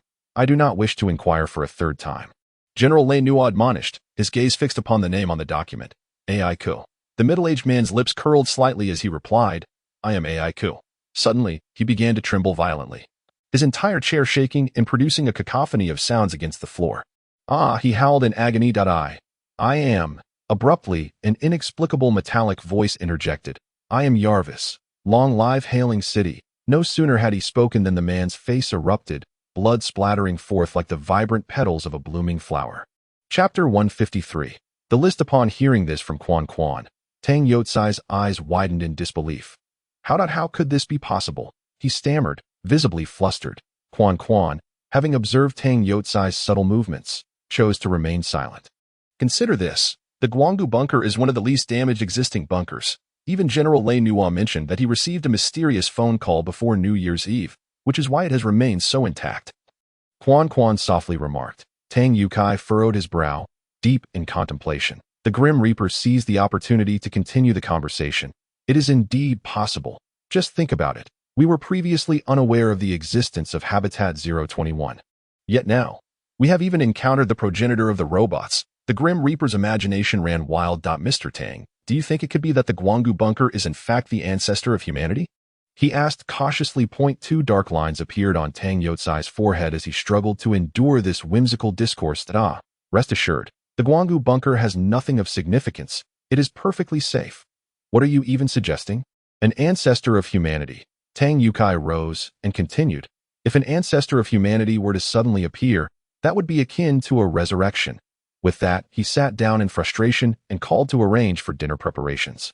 That night, although the Guanggu bunker was engulfed in panic, 2 days had passed since the press conference, and the bunker began to buzz with activity once more. The enormous neon signs illuminated the skyline. And after a long day of parades, the people gradually began to unwind, immersing themselves in the nightlife of this city that never sleeps. The standard of living for the inhabitants of the Guanggu bunker was considered quite affluent in the realm of human bunkers. The streets were teeming with elegantly dressed individuals, each adorned in a variety of attire. Almost everyone carried a drink, meandering through the bustling thoroughfares. Among the crowd stood a young girl clad in a shimmering golden short skirt. Quietly positioned at the street corner, holding a similarly resplendent golden umbrella, beside her stood an extravagantly designed flying motorcycle, the latest masterpiece of the Sweet Honey Group, the Tyrant No. 3. The young girl's visage seemed untouched by the dust of the world.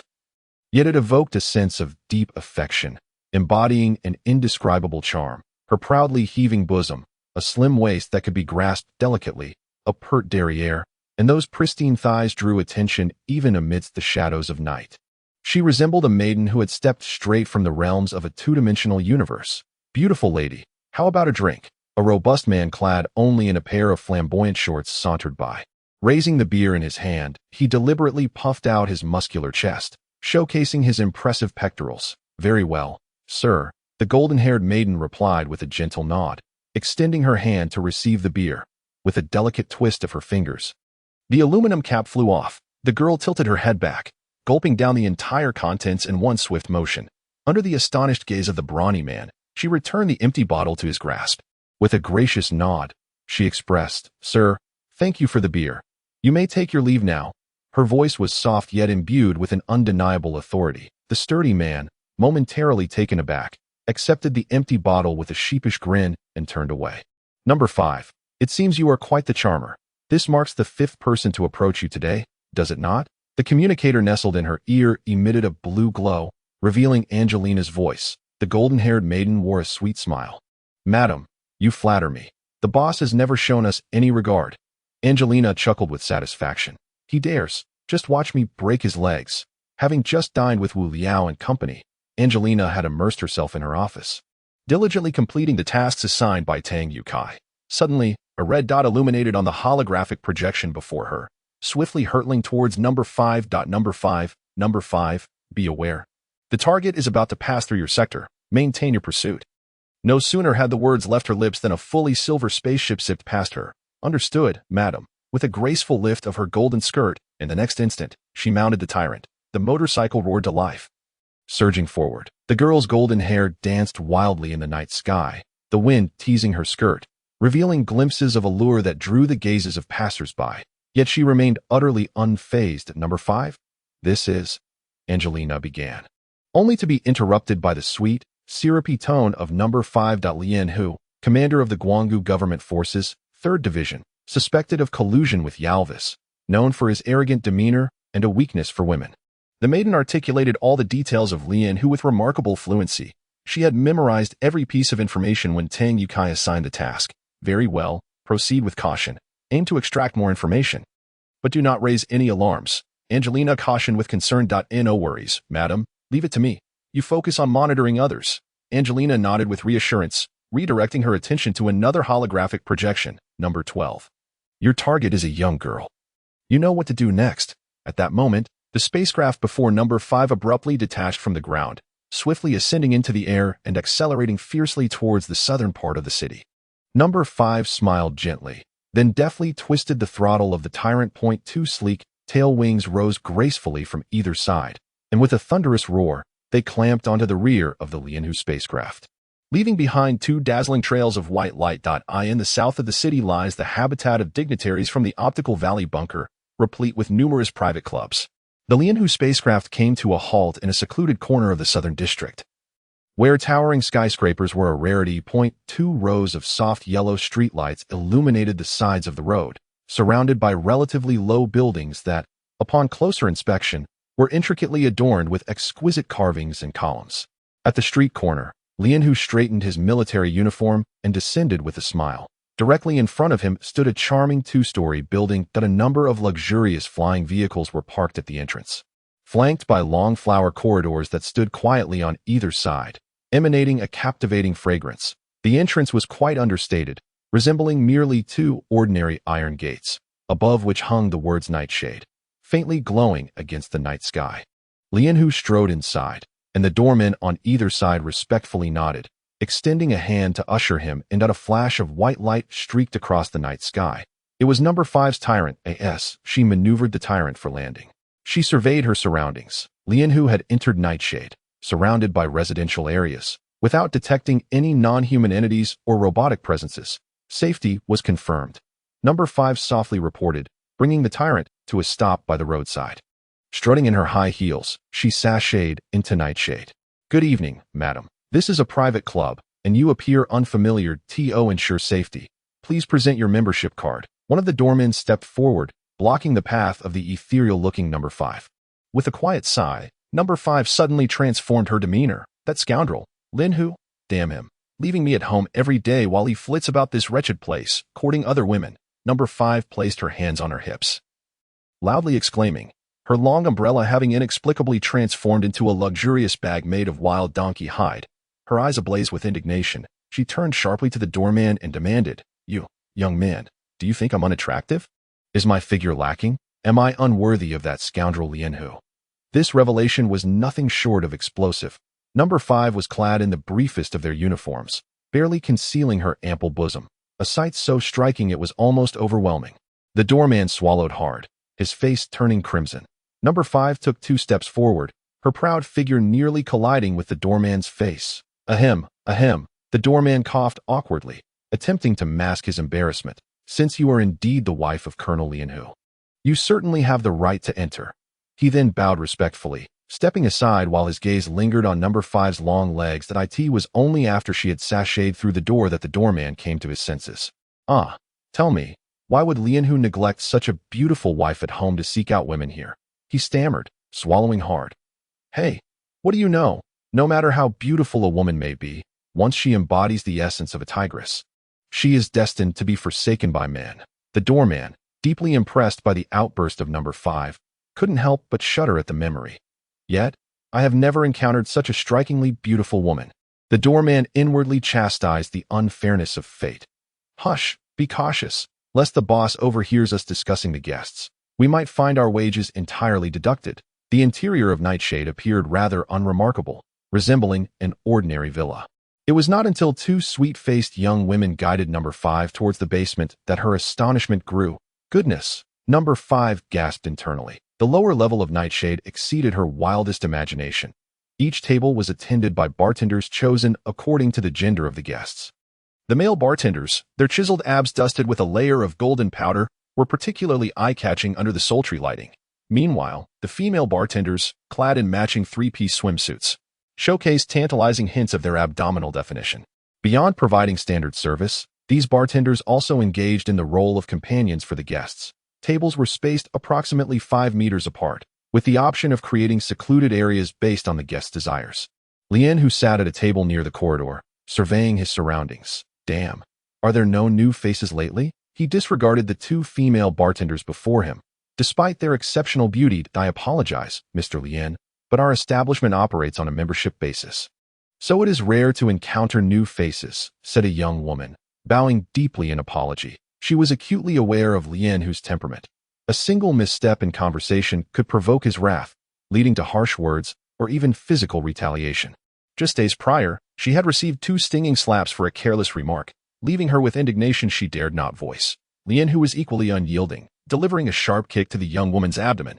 She gasped in pain, clutching her midsection and collapsing to the ground. At that moment, a male bartender approached. "Sir, a lady over there has sent you a drink." The bartender cast a sympathetic glance at the girl on the floor, his mind racing with curses, yet he respectfully offered Lianhu the drink with both hands.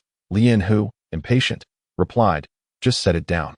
Suddenly realizing the bartender referred to a girl, he seized the bartender's bow tie, demanding, "Point her out to me." "A fresh face?" The bartender, pulled close, hesitantly gestured forward. Chapter 154. The beautiful girl guard. Upon hearing this, Tang Yotsai's eyes widened in surprise. How is that even possible? He stammered, feeling somewhat embarrassed. Quan, noting Tang Yotsai's subtle movements, refrained from calling him out. Consider this. The Guanggu fortress is among the least damaged of existing bunkers. Even General Renault mentioned receiving a mysterious phone call prior to New Year's Eve, which is why it remains so well preserved. Quan spoke softly. Tang Yukai furrowed his brow, contemplating something in silence. The Grim Reaper took over the conversation. It's possible. Think about it. We were completely unaware of the existence of Habitat 021 until now. Yet here we are. We even encountered the progenitor of the mechanical beings. The Grim Reaper also opened his mind to possibilities. Mr. Tang, do you think that the Guanggu bunker might be our ancestors, the progenitors of humanity? The Grim Reaper inquired cautiously. Tang Yotsai's head erupted with two dark lines, as he could no longer tolerate this conference of bizarre ideas. Oh, rest assured, the Guanggu bunker is devoid of anything. It is exceedingly safe. What on earth are you all talking about? Ancestors of humanity. Tang Yukai stood up and continued. If any progenitor of humanity were to appear, that would be a case of resurrection. Having said this, he sat down irritably and called to arrange for dinner preparations. That night, although the Guanggu bunker was engulfed in panic, 2 days had passed since the press conference, and the bunker buzzed with life once more. Massive neon signboards illuminated the skyline, and the throngs of people who had paraded throughout the day gradually relaxed, immersing themselves in the nightlife of this city that never sleeps. The residents of the Guanggu bunker enjoyed a standard of living that could be deemed affluent within the entirety of the human bunker world. The streets were teeming with extravagantly dressed individuals, each adorned in diverse attire. Almost everyone held a drink, weaving through the bustling avenues with abandon. Among the crowd stood a young girl clad in a shimmering golden short skirt. Quietly positioned at a street corner, holding an equally radiant golden umbrella, beside her rested an exaggeratedly designed flying motorcycle, the latest creation of the Sweet Honey Group, known as Tyrant No. 3. The girl's face seemed untouched by the worldly dust, exuding an air of delicate charm that was irresistibly captivating. Her proudly elevated bosom, a waist that could be grasped with a delicate hand, a pert backside, and those pristine thighs drew attention even in the depths of night. She resembled a maiden who had stepped straight out of a two-dimensional realm. Beautiful lady, how about a drink? A robust man, clad only in a pair of flamboyant shorts, passed by, raising the beer in his hand. He deliberately puffed up his muscular chest to showcase his impressive pectorals. Very well, sir, the golden girl replied with a gentle nod, extending her hand to accept the beer. With a simple twist of her fingers, the aluminum cap flew off. She tilted her head back and downed the entire contents of the beer bottle in one go. To the astonished gaze of the muscular man, she returned the empty bottle to him. Thank you for your beer, sir. You may take your leave now. Her voice was soft yet imbued with an undeniable authority. The muscular man stood dazed, accepting the empty bottle, chuckling at his own folly before turning to depart. Number 5. It appears you are quite popular today. This marks the 5th person who has approached you, doesn't it? A blue light flickered in her ear as the voice of Angelina resonated. The golden girl wore a sweet smile. Madam, you flatter me. The boss has never paid us any heed. Angelina chuckled with satisfaction. That he dares. Just watch me break his legs. Having just dined with Wu Liao and the others, Angelina had plunged into her office, diligently attending to the tasks assigned by Tang Yukai. Suddenly, a red dot illuminated on the holographic display before her, rapidly darting towards number 5. Number 5, number 5, be cautious. The target is about to pass through your vicinity. Maintain your surveillance. No sooner had her words fallen than a sleek, silver spacecraft swept past her. Understood, my lady. The golden miniskirt of the 5th figure fluttered gently, and in the next moment, she mounted the tyrant. With a thunderous roar, the tyrant surged forward. The young girl's golden hair danced wildly in the night sky, the wind teasingly revealing alluring glimpses beneath her skirt, capturing the attention of passers-by. Yet she remained utterly indifferent. The 5th figure? This is, just as Angelina was about to speak, she was interrupted by the 5th's saccharine voice. Lian Hu, commander of the Guanggu government army, 3rd Division, suspected of having an affair with Yalvis. Notoriously arrogant, and known for his proclivity towards women, the girl fluently recited all the information regarding Lian Hu. She had memorized every detail firmly since Tang Yukai had assigned the task. All right, act accordingly and strive to extract more information. But be cautious not to alert the enemy. Angelina cautioned anxiously. No problem. My lady, leave it to me. You focus on monitoring the others. Angelina nodded in reassurance, turning her head to another holographic image. Number 12. Your target is a young girl. You know what to do next. Just then, the spacecraft before the fifth figure abruptly lifted off the ground, swiftly ascending into the sky and accelerating fiercely towards the southern part of the city. The fifth figure smiled gently, then twisted the throttle of the tyrant. Two delicate tail wings rose from either side, and with a thunderous roar, two dazzling beams of white light shot forth, closely tailing Lien Hu's craft. The southern region is a gathering place for the elite of the Guanggu bunker, home to numerous private clubs.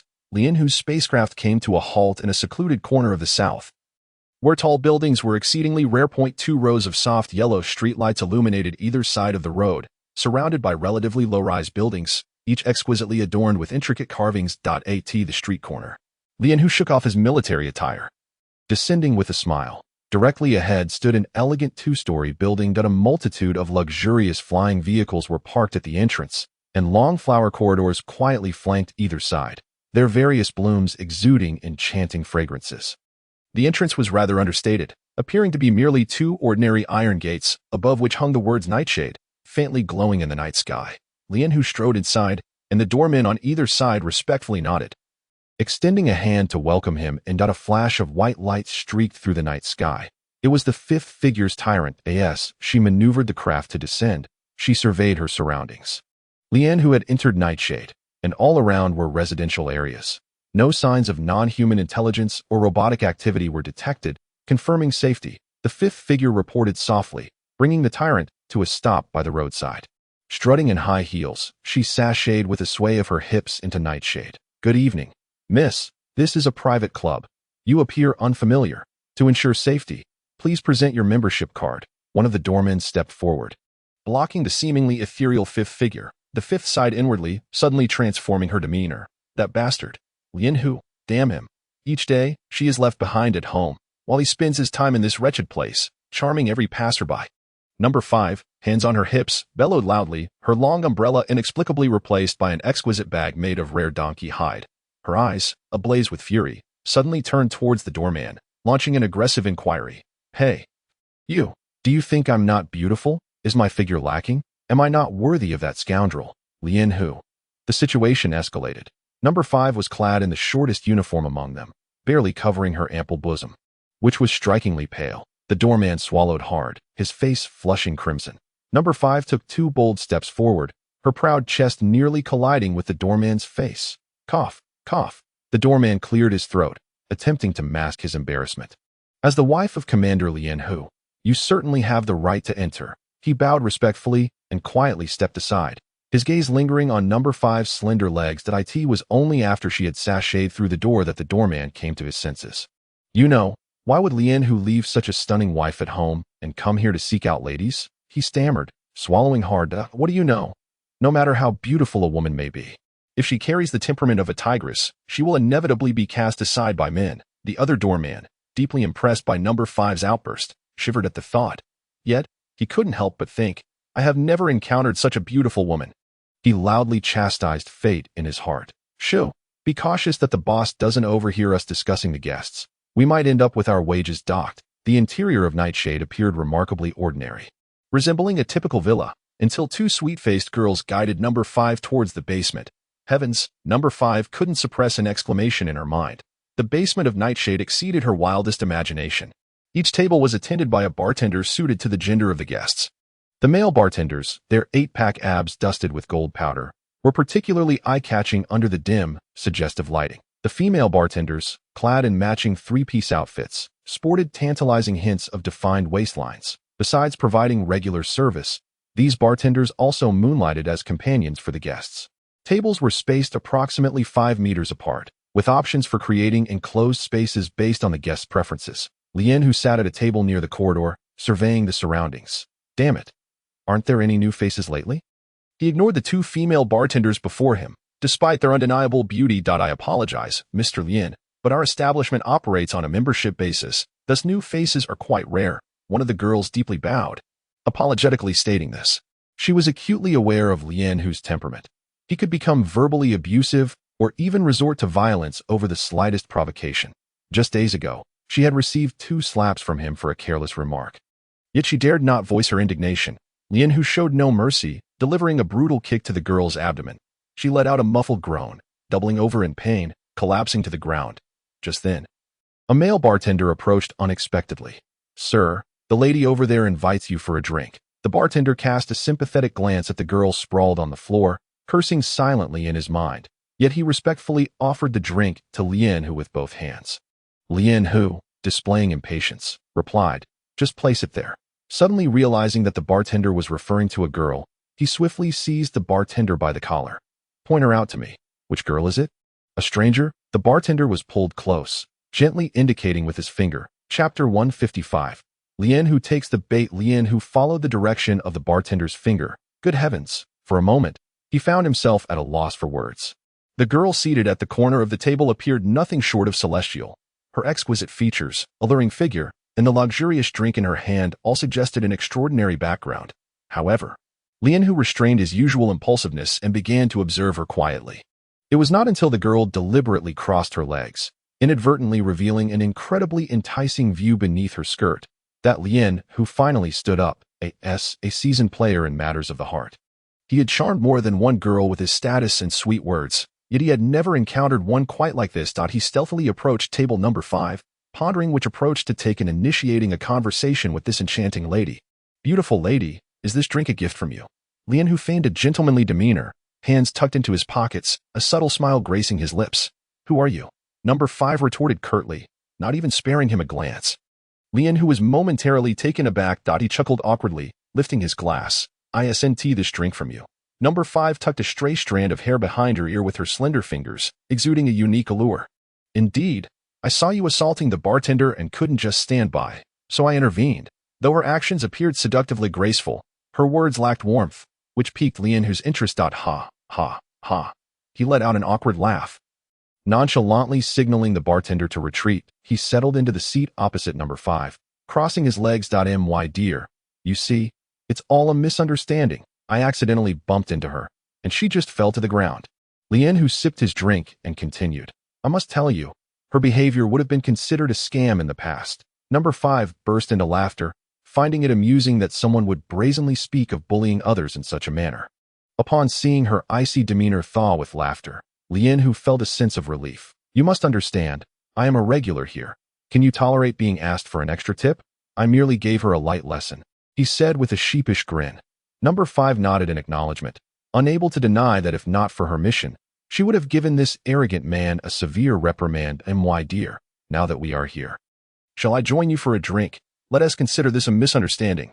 Lien, who contemplated how to win over this ethereal beauty. To his surprise, Number 5 nodded gently, crossing her legs. "All right, whatever we drink today. It's on me."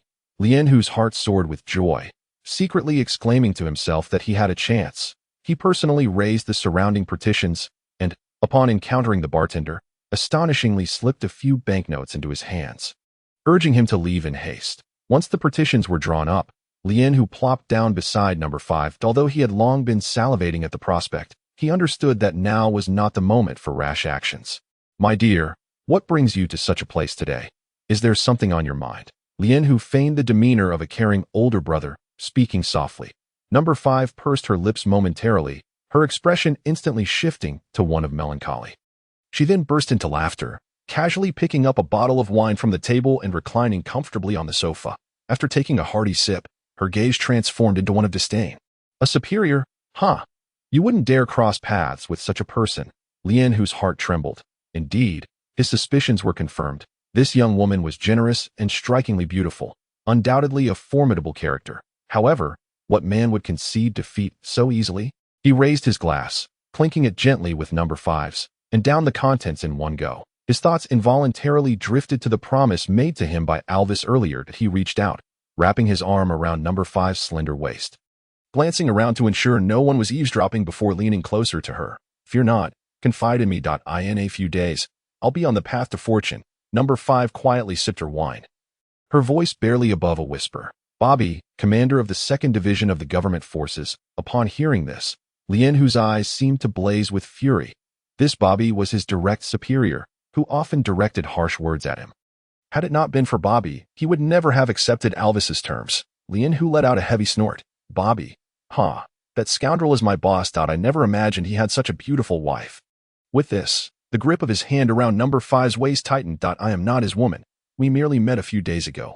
After a single night, he cast me aside, number 5 lamented, taking a deep swig of her drink.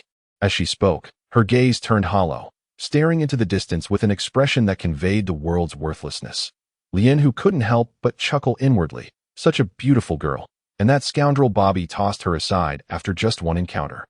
He couldn't help but envision a future where, having fulfilled Alvis's promise, he would embrace this lovely lady and mercilessly humiliate Bobby. The more he thought about it, the more exhilarated he became, unable to conceal the smile creeping across his face. Fear not, my dear, Lian-hu proclaimed with pride. He pulled number 5 closer by her shoulders, leaning in to whisper in her ear, inhaling the unique fragrance that only a young woman possesses. Let me tell you. In a few days, I shall be the chief of the Guanggu bunker troops. After uttering this, he playfully licked her earlobe, causing her to shiver. Lian-hu felt an even greater sense of triumph as he observed her reaction, marveling at his good fortune in encountering such a girl. Noting the incredulous expression on number 5's face, he chose not to elaborate further and instead engaged in a lively exchange of drinks with her. After several rounds, even Lian-hu's typically proud tolerance for alcohol began to feel overwhelmed. He glanced at number 5, who was now swaying precariously. In a moment of unrestrained desire, he stealthily slid his hand towards the girl's bosom, only to be met with a sharp slap that sent his hand flying away. Lian-hu straightened his posture, only to discover the girl's face contorted with anger. You little scoundrel, instructor, I shall take my revenge. Revenge. Number 5, reeking of alcohol, evidently intoxicated, had just taken a swig that a surge of uncontainable ire welled up within Lian-hu. Not only had the girl referred to him as a scoundrel, but his thoughts also drifted to Barbie. Just as he was about to unleash his fury, he forcibly suppressed it. After all, how could one resist the succulent morsel that was so tantalizingly close? My dear girl, such words cannot be uttered, Lian-hu said with a melancholic tone. He rose, clutching his wine glass, his other hand bracing against the table for support. Lian-hu, am a man who has received the assistance of noble patrons. Lian-hu stood, intending to proclaim this loudly, yet bound by their agreement. He begrudgingly sat back down. He wrapped his arm around number 5's shoulders and leaned in once more to whisper. There is a man named Yalvis who recently informed me that if I cooperate with his endeavors, in a few days, I shall be the head of the military in Guanggu. Upon hearing the name Yalvis, a spark ignited in number 5's eyes, but it flickered out just as quickly. Yalvis? I've never heard of him, she said, shaking her head gently, her lips pouting in disbelief. Lian-hu, hearing this, felt a surge of urgency. With the girl beside him already inebriated, his thoughts were consumed by the night's escalating events. He patiently explained. Dear girl, you must believe me. In my lifetime, I have never encountered anyone as capable as Yalvis. After uttering this, Lian-hu observed the dazed look in number 5's eyes and quickly offered her another drink. Feeling relieved when she accepted. He has delivered nearly 1,000 robots from Hailing City to the Guanggu bunker, he declared. Lian-hu gazed at number 5 as she drained her glass, elated. Surely, this little girl could not hold on much longer. Indeed, as he anticipated, number 5 finished her drink, retched a few times, and then slumped forward onto the table. A mere 1,000, that's nothing.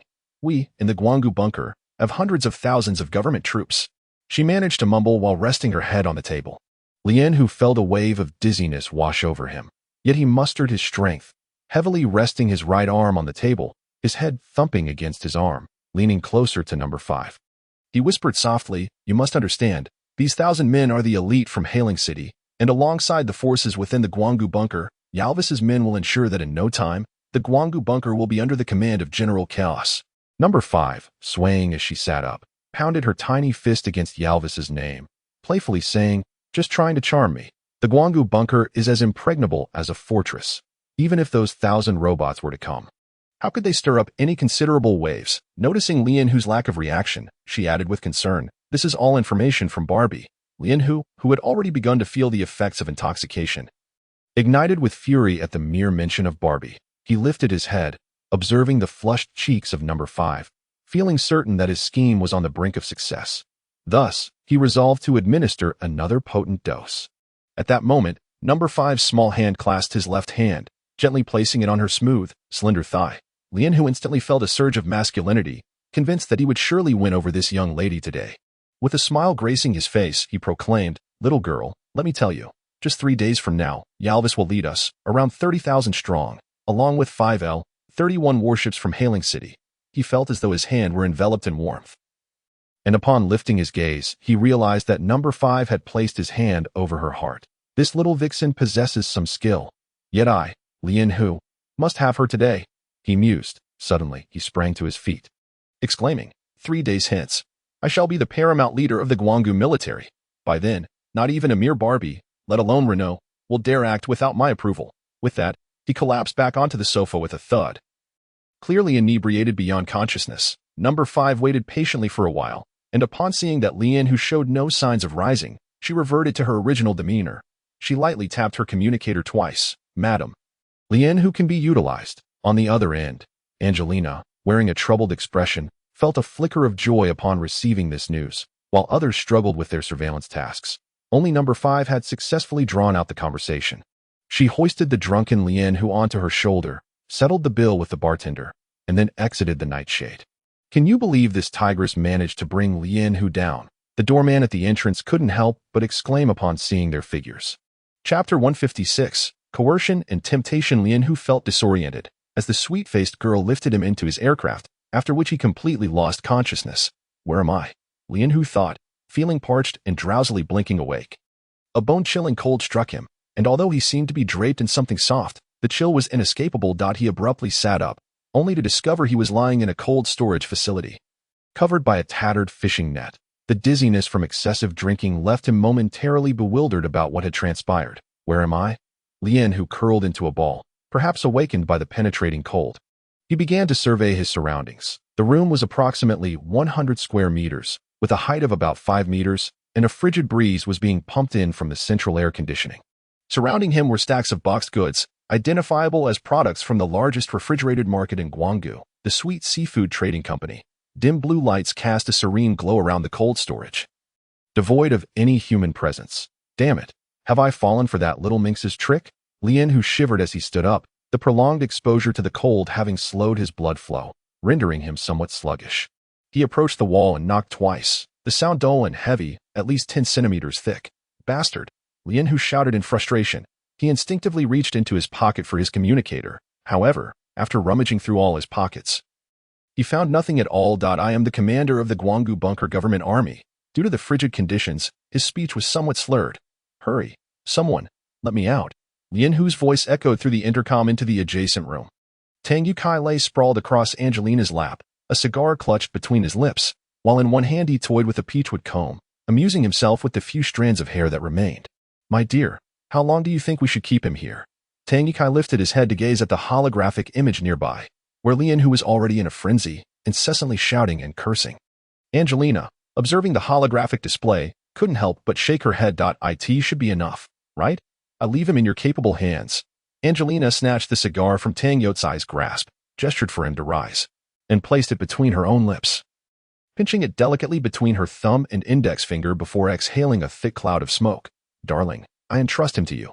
Angelina shot Tang Yukai a knowing look, straightening herself in anticipation of the unfolding drama. Only when he noticed Angelina's keen interest did Tang Yukai finally stand, smoothing out the wrinkled fabric of his stretched suit. Someone, please, let me out. It's unbearably cold in here, Lien Hu shouted desperately. His cheeks already flushed from the chill, his hands continuously rubbing together in front of his chest as he hopped from foot to foot. To ward off the cold, he had wrapped himself once more in a tattered fishing net. Suddenly, the door in the distance creaked open. Spotting his savior, Lien Hu paid no mind to anything else and hurriedly bounded toward the entrance. It's freezing. What kind of hellish place is this? He exclaimed as he ran. Enough. Enough. What are you yelling about? Tang Youtsai's rotund figure came into Lien Hu's view. Who are you? Lien Hu scrutinized the man before him, feeling an uncanny sense of familiarity. Draped in a pristine white mink coat, Tang Youtsai's demeanor instantly shifted to one of ingratiation upon seeing Lien Hu. Isn't this Commander Lien? Long time no see, he exclaimed, opening his plump arms wide to embrace Lien Hu tightly. Not forgetting to remove his coat and drape it affectionately over Lien Hu's shoulders, the atmosphere grew awkward in an instant. It was only then that Lien Hu recognized Tang Yukai's true identity. The esteemed chairman of the Guanggu Bunker Sweet Honey Group, the son-in-law of General Reno, a formidable figure in the military. Doubts immediately bubbled up in his mind. How did Tang Yukai end up here? Wasn't he always with that ethereal beauty? Mr. Tang, Lien Hu addressed him respectfully. Just call me Little Tang. Without the favor of Commander Lien, how could my struggling company have come this far? As Tang Yukai amiably guided Lien Hu toward the exit, he quietly flattered him. Mr. Tang, I am unworthy of such honor. Your father-in-law is still my superior. Moreover, if not for your assistance, I, Lien Hu, would not have reached my current position, though Lien Hu was often brash and overbearing. His years of navigating the treacherous waters of bureaucracy had instilled in him a sense of decorum. He understood the importance of speaking appropriately to those in power. Upon exiting the cold storage, they quickly arrived at the entrance of a tea room. Dear Commander, are you freezing? Tang Yukai personally pulled out a chair for Lien Hu, then, twisting his corpulent body, made his way to the tea table at the other end. Presenting the hot tea that had long been prepared, Lien Hu had already been asleep in the cold storage for 2 hours, sneezing repeatedly, and despite draping himself in Tang Youcai's overcoat, he could not suppress his shivers. At this moment, he felt a slight warmth beginning to envelop him. Mr. Tang, how did I end up here? Lien Hu accepted the cigar handed to him by Tang Yukai, and as he noticed Tang Yukai holding a lighter in both hands, he hastily leaned in. However, upon raising his head, he realized something was amiss. Tang Yukai had transformed from a visage of flattery to one of fierce menace. Panic surged within Lien Hu. Could it be that girl had set him up? Humph. Lien Hu, you possess a great deal of audacity. Tang Youcai's face flushed crimson as he slammed his hand on the table and stood up. His eyes, despite his efforts to widen them, still appeared small. Lien Hu was instantly flustered, recalling the words of Alvis and the ominous black box tied to him. Have you taken to seducing women to the point of involving me, Tang Yukai? Without hesitation, Tang Yukai delivered a resounding slap to Lien Hu's face. Instantly, a fiery sensation coursed through Lien Hu. It was not merely the physical pain, but the humiliation of being struck at his age. Especially by this so-called freeloader. You scoundrel! Lien Hu sprang to his feet, fist clenched, and charged at Tang Yukai. Yet, to his astonishment, his fist was firmly grasped by Tang Yukai. Are you pushing your luck? Lien Hu exerted force, stepping back 2 paces before launching a kick at Tang Yukai. However, unexpectedly, the seemingly hefty Tang Yukai exhibited remarkable agility.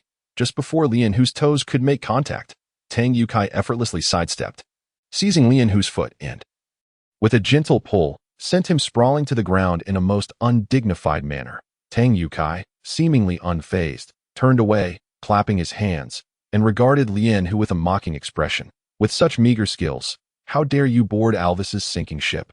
Are you not afraid of drowning? Tang Yukai remarked coldly, emphasizing the name Alvis, his gaze fixed unwaveringly on Lien Hu. At the mention of that name, Lien Hu's body trembled, since he was already known. There was no need for concealment. I have indeed boarded Alvis's ship. So what? Let me inform you, in 3 days, I shall be the leader of Guanggu army. If you have any sense, perhaps I might allow you to survive for a few more days. Lien Hu executed a nimble flip, rising to his feet with a sinister grin that he strode directly towards Tang Yukai, his right hand gently rubbing his slightly swollen cheek, his eyes ablaze with fury. If you dare provoke me again, I will send your entire family to hell. Before his words could dissipate into the air, Tang Yukai delivered a SW. He was utterly oblivious to the swiftness with which Tang Yukai drew his blade. In the blink of an eye, he found himself ensnared at his vital point. Behind the surveillance room, Angelina erupted into a fit of laughter, her mirth as lively as a blooming flower. Tang Yukai always presented himself as weak on the outside, and each time he played the role of the pig to eat the tiger, it left others astounded. Now, recount everyone's circumstances and your plan, he commanded, exerting even more pressure, the sharp tip of the knife piercing his skin and drawing forth droplets of crimson blood. I require precision to the very second. Observing Lien Hu's unwilling expression, Tang Yukai, as if performing a magic trick, produced a handgun from his other hand, pressing it squarely against Lien Hu's forehead. Enough, I demanded. The last vestige of Lien Hu's dignity was stripped away by Tang Yukai. Indeed, we are all comrades here. Why resort to such measures? Tang Yukai erupted into hearty laughter, and in an instant, both the knife and gun vanished. Along with the icy demeanor that had adorned his face, he amiably assisted Lien Hu to his feet, gently repositioning him at the tea table. He then activated the holographic projection, ready to document the proceedings. Commander Lien, please, I am all ears. Tang Yukai donned the initial facade once more. Noting Lien Hu's indecisive demeanor, he lightly clapped his hands 3 times. Number 5 gracefully entered from outside, holding a small card in her grasp. Lien Hu was momentarily bewildered. Tang Yotsai's ability to switch from ally to adversary was as swift as turning a page in a book, leaving him unable to predict his next move. Mr. Tang, what is this? Lien Hu inquired, suspicion lacing his tone. Commander Lien, this is the supreme invincible super black card. As long as you are in the human realm, you may use it at your discretion. Tang Yukai declared, gesturing for number 5 to obediently present the card to Lien Hu. Observing the girl who seemed even fiercer than himself, Lien Hu shook his head inwardly. He cautiously examined the card. Having never heard of it before, but knowing that anything bestowed by Tang Yukai was unlikely to be of inferior quality, with a gentle sigh, he carefully wrapped the card and stowed it within his clothing. Tang Yukai scrutinized Lien Hu's every movement. The acceptance of this item indicated that Lien Hu had indeed aligned with him. Commander Lien, may I request you to speak now?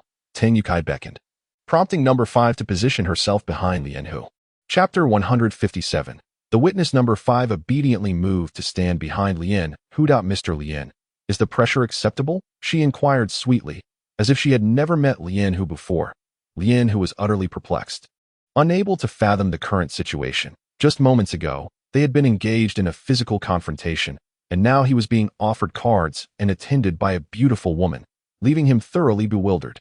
Ah, yes, thank you very much. Lien Hu hastily expressed his gratitude, straightening himself with a serious demeanor. Mr. Tang, you may not be aware, but Alvis has implanted a peculiar black box within me. Despite my efforts, I cannot remove it. Lien Hu had fallen into Tang Yotsai's trap and began to divulge every detail. This black box records my every action outside, should the surveillance personnel of Hailing City deem my words erroneous. My fate would be sealed, only death awaits. Lien Hu let out a heavy sigh, confessing, I truly do not wish for things to be this way. Upon uttering these words, he turned his gaze towards Tang Yukai. Initially expecting a somber response to his surprise, however, he found Tang Yotsai's eyes glimmering with amusement. Have you not spoken similar words in the night's embrace? Then why is it that you remain unscathed to this day?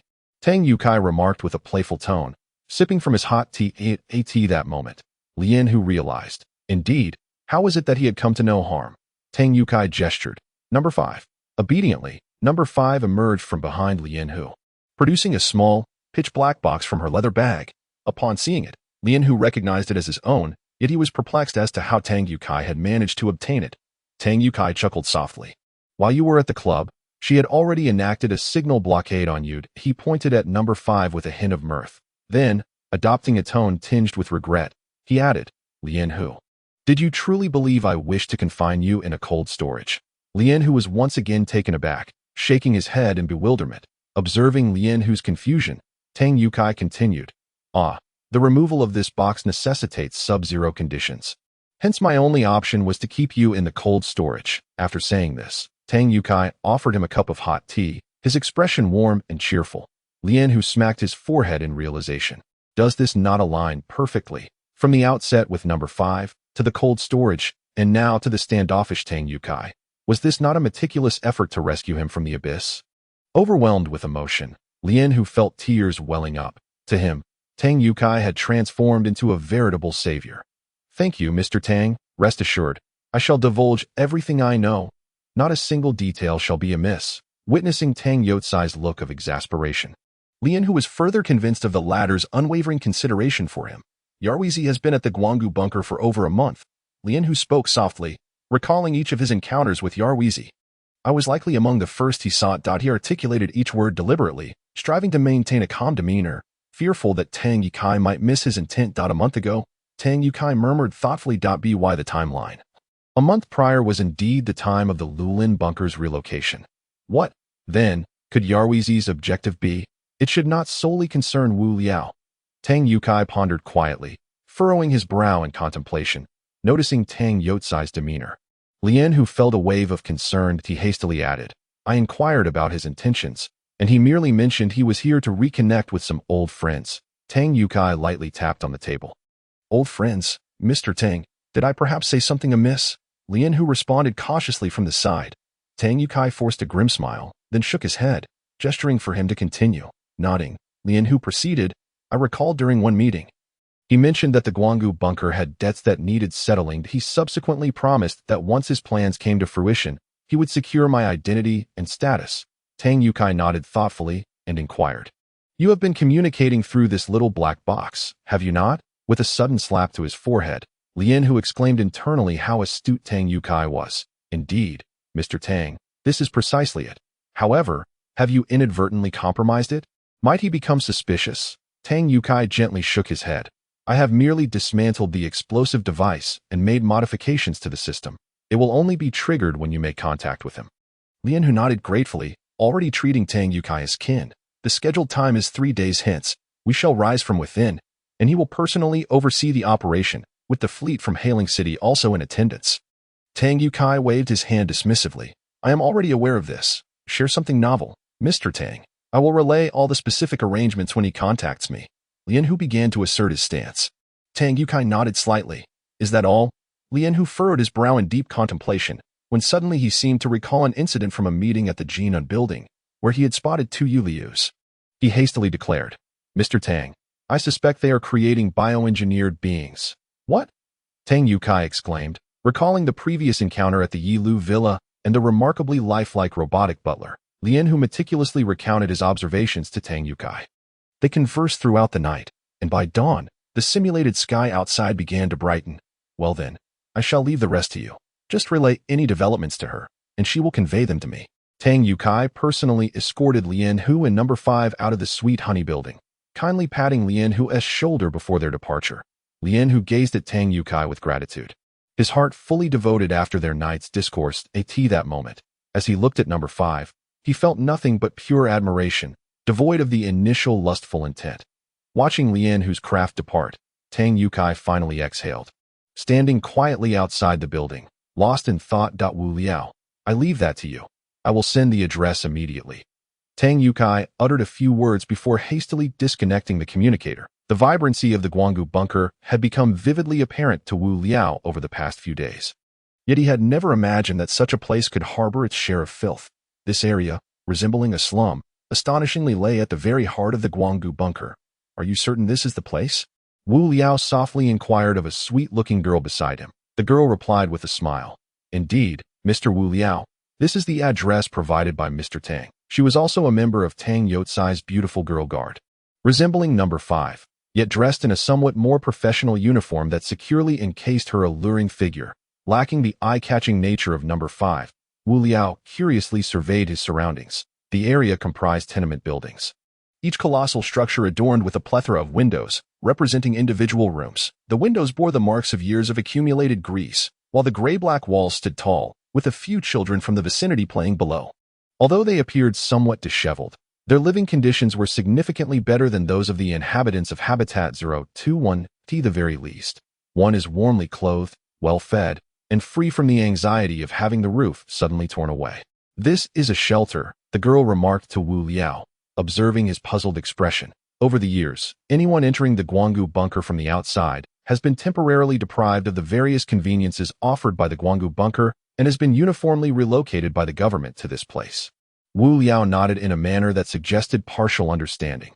Operating a bunker necessitates a substantial material foundation, and it is only reasonable to prioritize the safety of one's own people. This is it. This building. Number. The girl gently prompted. Wu Liao proceeded through the small doorway, traversing the narrow corridor until he entered the interior of the tube-shaped building. It was a structure in the shape of a, allowing one to gaze directly at the sky from the center. The open area before him served as a recreational space for the residents, divided into 4 sections labeled A, B, C, and D, each with its own entrance to the streets. Section B lay directly in front of him. As he crossed the open plaza, he noticed several elderly individuals seated there, gazing up at the sky. They were survivors of the New Year's Eve calamity. Though they could not penetrate the thick subterranean rock, the simulated sky was sufficient to stir their imaginations. The ground was remarkably clean, with little litter in sight, and those smoking had gathered together in a considerate manner. Wu Liao nodded to himself. It seemed the living conditions here were not too shabby. Taking the elevator, he soon reached the 25th floor, the top of the apartment building. Upon exiting the lift, he was met with a large sign, Lulin Bunker Shelter. A shiver coursed through him. Since the attack on the Lulin Bunker, he had not encountered anyone from there apart from during the governmental assembly, though his stay had been brief, as the first place he came to after regaining consciousness. He had long regarded the Lulin Bunker as his home. The girl stood beside Wu Liao, her attention not on him, but rather on an instrument she had pulled out, methodically scanning each unit. "No problem, Mr. Wu Liao. You may enter," she said softly. Chapter 158. A provider for the many. Wu Liao nodded. The first unit at the elevator was room 2501 up based on the information provided by Lian Hu. The individual from the Lulin bunker who spoke at the governmental assembly was the person he sought. After ascertaining the backgrounds of Wu Liao and the others, he promptly located the gathering place for Lulin bunker refugees within the Guanggu bunker. Likely due to proximity, and found room 2501. Knock, knock. After lingering at the door for some time, Wu Liao steeled himself to rap on it. "Please hold on," came a feminine voice from within, followed by hurried footsteps. With a creak, the door swung open, revealing a young mother cradling a drowsy infant. "Who are you?" she inquired softly. Wu Liao scratched his head in embarrassment, his gaze not lingering on her but surveying the room's arrangement. The space was small, consisting of only one bedroom. At the entrance stood a stove, followed by a simple wooden bed, and at the far end, a small window. Grease stains marred the stove's surface, and there was little luggage. A few articles of clothing lay scattered on the floor. What struck Wu Liao most profoundly was the sight of the trash bin at the entrance, filled with several blood-soaked bandages. "Step away. You. Do not harm my family." He clutched a bag of food in his hand, having neglected to disguise his right leg today. It was unmistakably a metallic prosthesis. As Wu Liao turned, he inadvertently shouted, causing the vegetables he held to tumble to the ground. "You. Who are you?" The man raised his hand, trembling, as he pointed at Wu Liao. Upon seeing the man, Wu Liao offered an awkward smile. "I am the one you speak of." "Wu Liao, what brings you here?" The man, seeing Wu Liao's smile, instinctively recoiled a few steps. In a sudden rush, he dashed forward to shield his wife and children. Wu Liao found himself at a loss. It was evident that the intimidation from the tiger had taken a severe toll on him, and he was momentarily unable to recover. Soon, wooden doors swung open one after another, as the residents of the Lulin bunker cautiously peeked out. A few sharp-eyed individuals recognized him as the traitor to humanity announced at the recent government conference. "How could you have escaped from prison?" the man cried, as if confronted by a malevolent spirit. The crowd surged forth from the hallway, all of whom had once belonged to the Lulin bunker, yet now found themselves irrevocably stripped of their home. Malicious glares emanated from their eyes, as though they sought to penetrate Wu Liao's very soul. The man gently ushered his family inside, his single leg quaking slightly, and quietly addressed Wu Liao.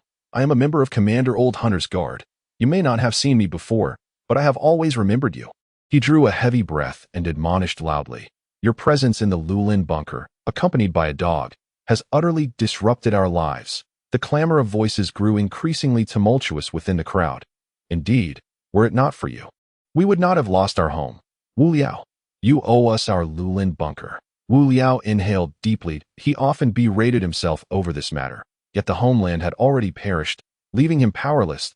He had initially intended to persuade them to recant their statements at the upcoming trial, but that now seemed nearly impossible. Taking a deep breath, Wu Liao bent forward and offered a profound bow. "I apologize, everyone," he said softly. "The Lulin bunker is also my home. Death, Quan Quan, Zhao Jia, Laura, they are all my closest kin. And Commander Old Hunter is the elder I respect most dearly." Wu Liao lowered his head, speaking quietly. "However, I implore you all, please do not reproach me." Upon uttering these words, Wu Liao slowly removed his garments, revealing a series of shocking scars to the astonished crowd. With a wry smile, he pointed to the most prominent gunshot scar on his abdomen, saying, "This is the mark I bear from Habitat 021. This is the scar from a stray bullet that struck the Lulin bunker." The injuries he bore were no fewer than those of the man before him, although his limbs were intact. The suffering he endured was known only to him. Gradually, the crowd fell silent, and no one raised their voices in condemnation any longer. Wu Liao once again turned his gaze towards the man. "Lian, who is already one of us," he remarked softly. The man's eyelids twitched violently. He was at a loss for words. Just a few days prior, the lofty military strategist of the government had personally visited their home.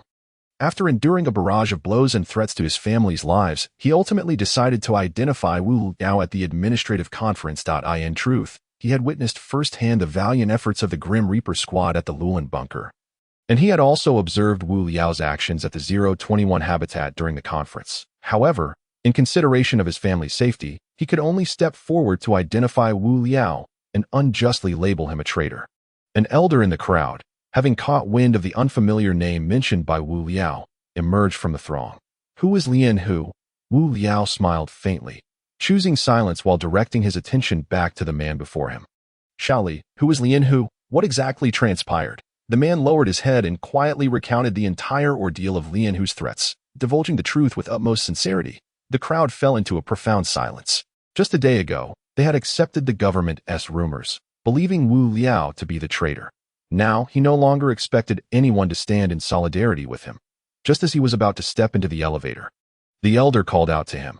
"Wait, young man," the elder proclaimed. "Those who seek justice for the people must not perish in the tempest." After uttering these words, the old man stood silently, offering no further commentary. Wu Liao chuckled softly and turned to enter the elevator. "Mr. Wu Liao, is everything done?"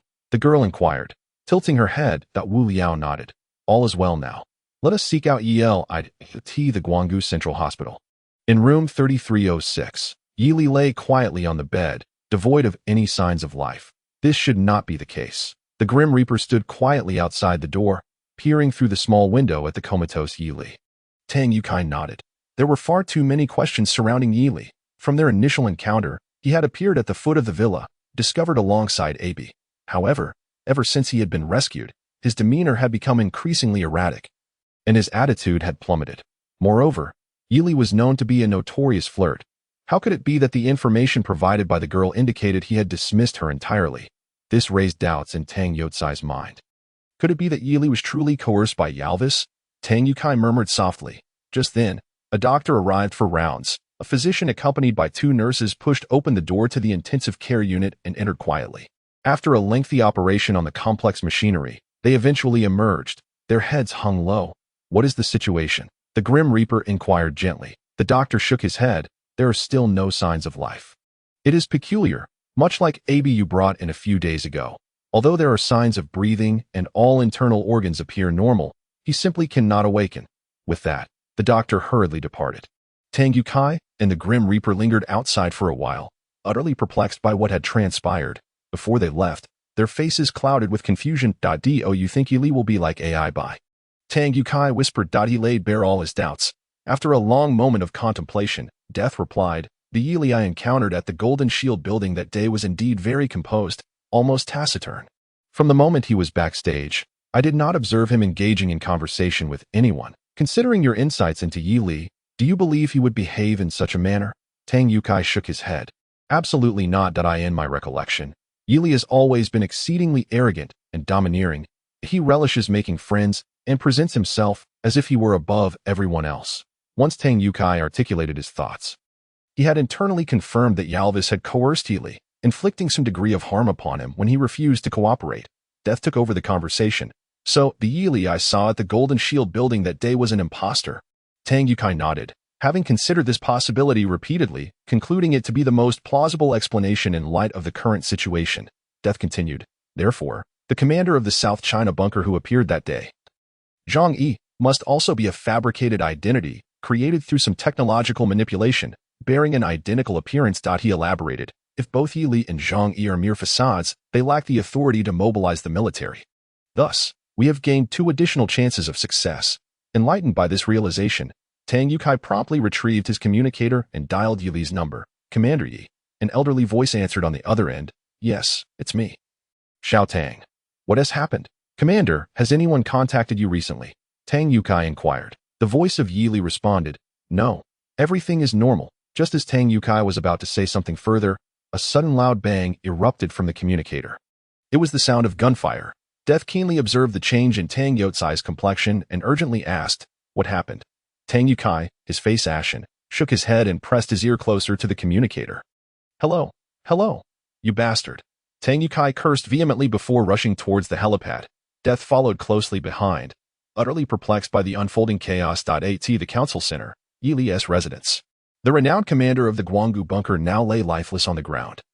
A victim of a gunshot to the head, instantly killed. His eyes remained wide open, reflecting sheer terror. Tang Yotsai's eyes were fixed intently on the guard before him, his fierce gaze seemingly piercing into the depths of the man's soul. Strangely, the guard displayed no reaction. He merely shook his head coldly. Just as Tang Yukai turned to leave, the guard suddenly raised his weapon. aiming it at the top of Tang Yotsai's head. Mr. Tang, the Grim Reaper greets you. Came a chilling voice. Tang Yukai could not suppress a shiver. This voice was hauntingly familiar. If you wish to live, I implore you not to act rashly. A slender young man emerged slowly from the shadows. His hands clasped behind him, coldly scrutinizing Tang Yotsai's corpulent figure. Yi Shua. Tang Yukai forced the words through clenched teeth. Indeed, the young man replied, stepping forward from behind, standing silently before Tang Yukai. Who are you? Tang Yukai spat vehemently. Ha! Yi Shua erupted in a laughter. To me. I am Yi Shua. What's wrong?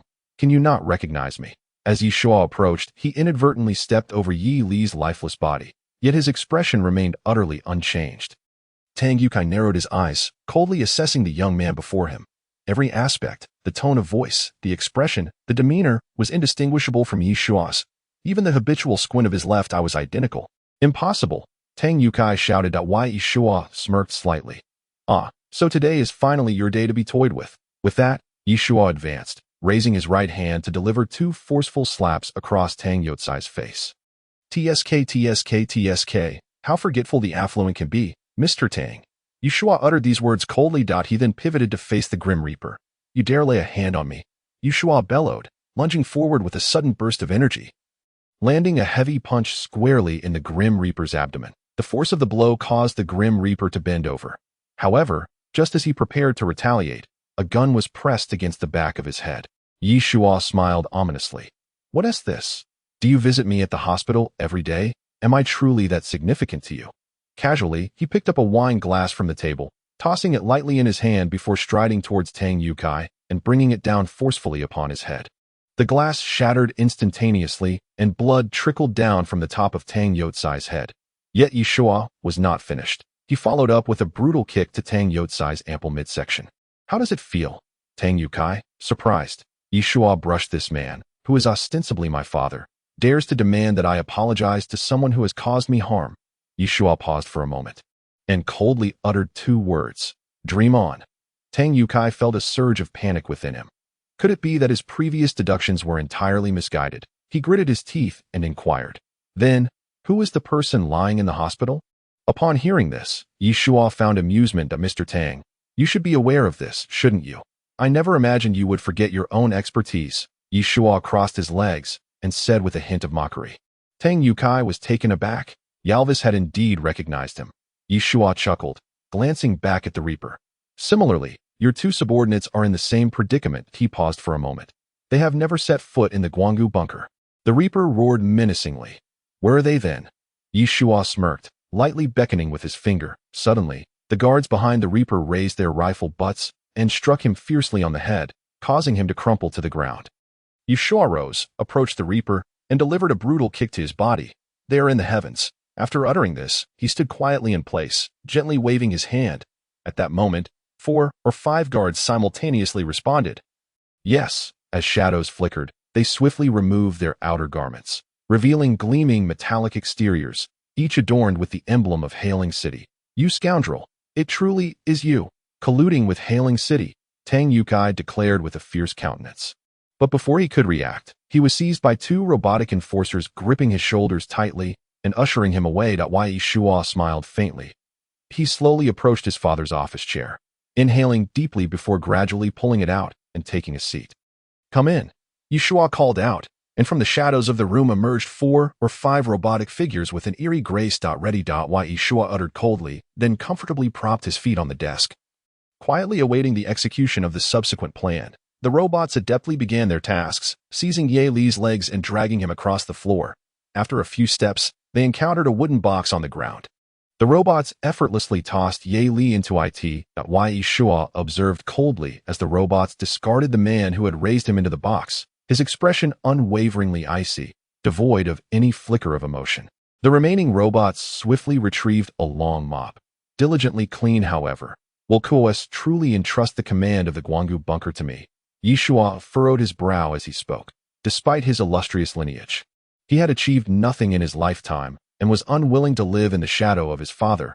Having reluctantly chosen this path, as success drew near, the consequences suddenly dawned on him. Rest assured, you will control the Guanggu bunker under the dominion of the robots. With my pledge of allegiance and the equipment from Aovilia, I can boldly join Hailing City this time. Each party gains what it desires. What is there to lament? Alvia chuckled softly before terminating the communication. Finally steeling himself, Yeshua straightened his posture. Commenced the live broadcast, he declared coldly. The Guanggu bunker was as lively as ever, although the robots had uncovered the secret of humanity's hiding places.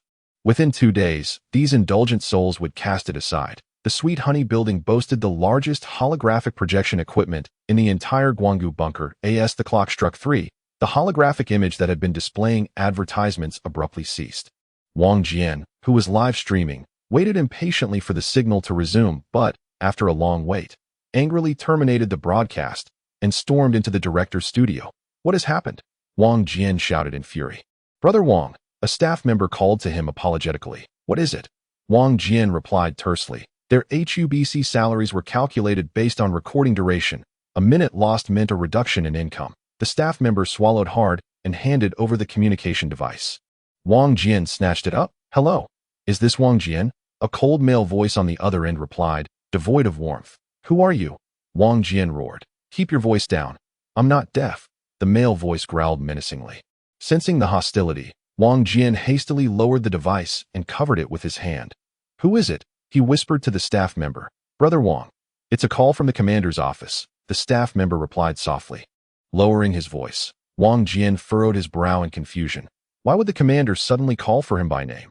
Hello, Commander. I didn't recognize your voice at first. Please, go ahead. The voice on the other end let out a cold laugh. I am Yeshua, the son of Yili. Upon hearing this, Wang Jian smacked his forehead in realization. It's young Master Yi. I didn't recognize you. What can I do for you? Gather your best equipment and finest workers. I have significant matters to announce. With that, the line went dead with a resounding click. Staring at the silent communication device in his hand, Wang Jian contemplated. As HUBC Guanggu Station's most outstanding broadcaster, he had participated in numerous significant live events. However, this was his first direct communication with the commander's office. And even more astonishing was that it was with the commander's son. His previously simmering anger dissipated in an instant. Although Yi Li's relationship with him was not particularly favorable, he had certainly heard of Yi Li's reputation. Moreover, since young Master Yi had spoken, it signified a matter of great importance. If he were to become the spokesperson for the commander's family, would he not thereafter walk with an air of authority wherever he went? Wang Jian chuckled heartily. What good fortune! He approached the changing room, donning the formal suit he reserved for significant occasions, all the while cheerfully greeting the 2 staff members before him. What is the matter, Brother Wang? The 2 staff members looked at Wang Jian, who had just moments ago been seething with anger, now beaming with joy. Utterly perplexed as he adjusted his tie, Wang Jian turned his gaze towards the 2 staff members, exclaiming irritably, Why so many questions? Shaoli, prepare the aircraft. We are heading to the commander's residence. Wang Jian examined his reflection in the mirror, admiring his large, expressive eyes, high nose, and tall stature, feeling that even the phrase a jade tree swaying in the wind fell short of capturing his elegance. He let out a soft chuckle, revealing a set of pristine white teeth, and absent-mindedly brushed away the remnants of cabbage from his lunch. What equipment are we preparing? Inquired one of the shifty-eyed staff members. Wang Jian had already made the necessary preparations. He pointed to the latest model of photographic equipment arranged on the floor. All right then, I'll head downstairs to wait for you, said the staff member cheerfully as he carried the equipment down the stairs. Wang Jian also readied the microphone, meticulously checking the battery level before stepping out the door to AT that moment. The signal had been restored, and the projection images from the Guanggu bunker were playing as usual.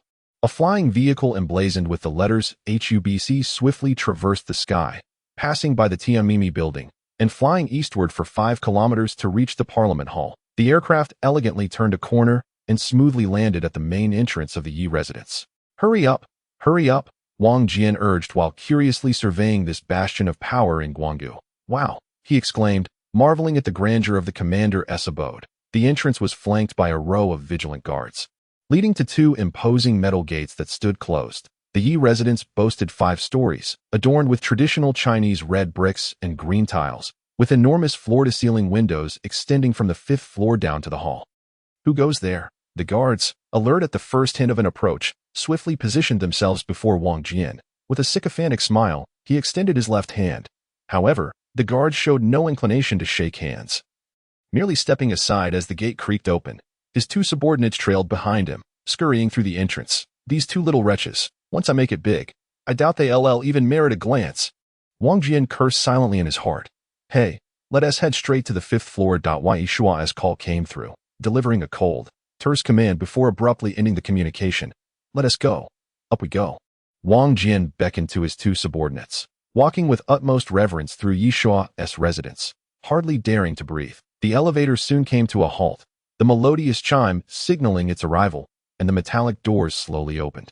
Wang Jian cautiously peered out, and the office before him exceeded his wildest expectations in size. The first thing that captured his attention was a colossal screen, adorned with the iconic architecture of the Guanggu metropolis, specifically the Guanggu Circular Island. Proceeding further, he entered the hall of the office. Suddenly, two figures obstructed his path.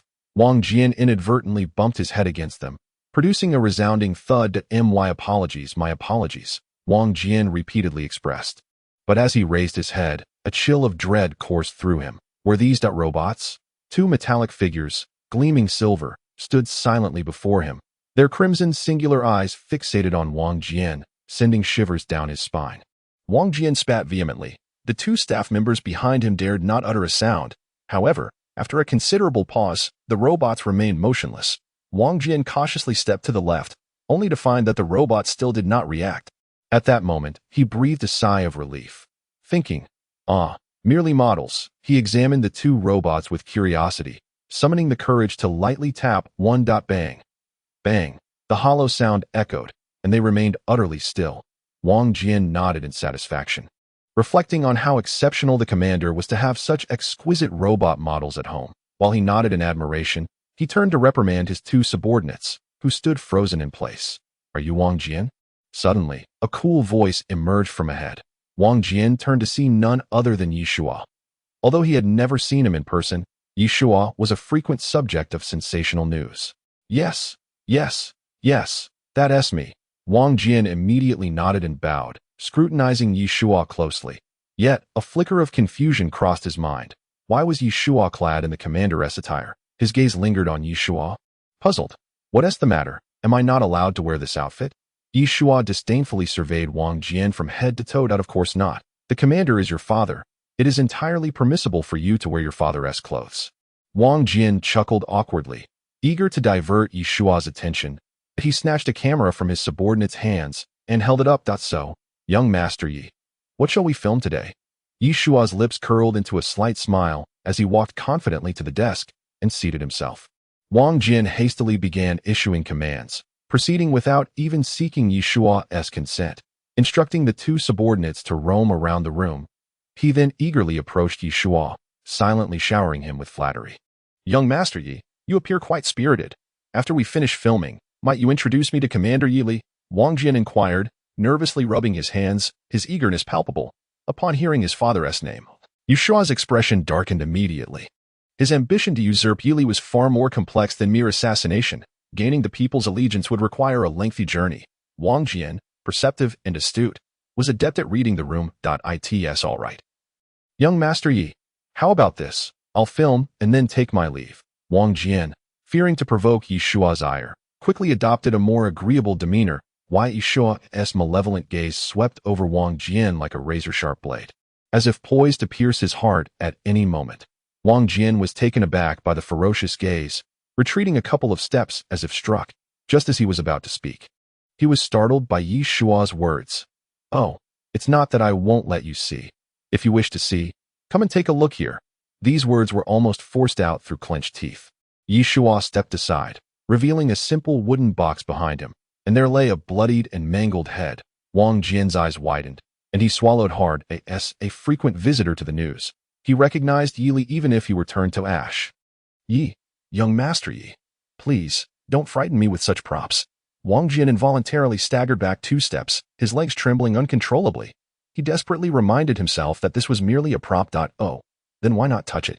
But it's been dead for half an hour, so I can't guarantee if it still has any warmth. Upon hearing this, Wang Jian was so terrified that he collapsed to the ground. Brother Wang. At that moment, 2 subordinates rushed over, having found an excellent vantage point, only to see Wang Jian slumped on the ground. Brother Wang, "What's wrong?" One staff member respectfully greeted Yeshua before lowering his head to quietly inquire. Seeing that Wang Jian was unresponsive, he raised his head and inadvertently caught a glimpse of Yeshua's disdainful expression, as well as the cold corpse in the box. Chapter 161. Yeshua's announcement. This was undoubtedly Yi Li's corpse. As a media professional, being Wang Jian's assistant endowed him with a keen sense for news. This was the commander. He discreetly retrieved a miniature camera from his hand and quietly switched it on. Wang Jian, Yeshua called impatiently. He had come here envisioning this as his golden opportunity, yet little did he expect it to be an outright trap. "Ah, young Master Yi." Wang Jian struggled to rise from the ground, desperately trying to calm his emotions. "Can this work be accepted?" Yeshua asked coldly, pulling out a handgun and slamming it heavily on the table. That a smirk of disdain crept onto Yeshua's lips as he softly remarked, "If you refuse, you shall accompany my father below. After all, you admire him so much." He then raised the gun's muzzle directly. "No. No." Wang Jian suddenly sprang to his feet, scrambling to Yeshua's side. "Young Master Yi, please, I will shoot. I will shoot anything," Wang Jian exclaimed in a panic, not forgetting to kick his two dazed subordinates sharply on their behinds. "What are you doing? Did you not hear, young Master Yi? Get to work." Yeshua's lips curled slightly. Having grown up in a political family, he understood the power of the media profoundly. If he could secure Wang Jian today, he would be able to ascend to the pinnacle of public opinion without reservation. "Wait," Yeshua said, pulling out a business card from his pocket and carelessly tossing it to the ground beside Wang Jian. "This is the head of media affairs in the bunker. If you perform well, tomorrow you can take his place." Wang Jian's lifelong ambition was to rise in rank and wealth. Seeing such a splendid opportunity before him, how could he possibly let it slip away?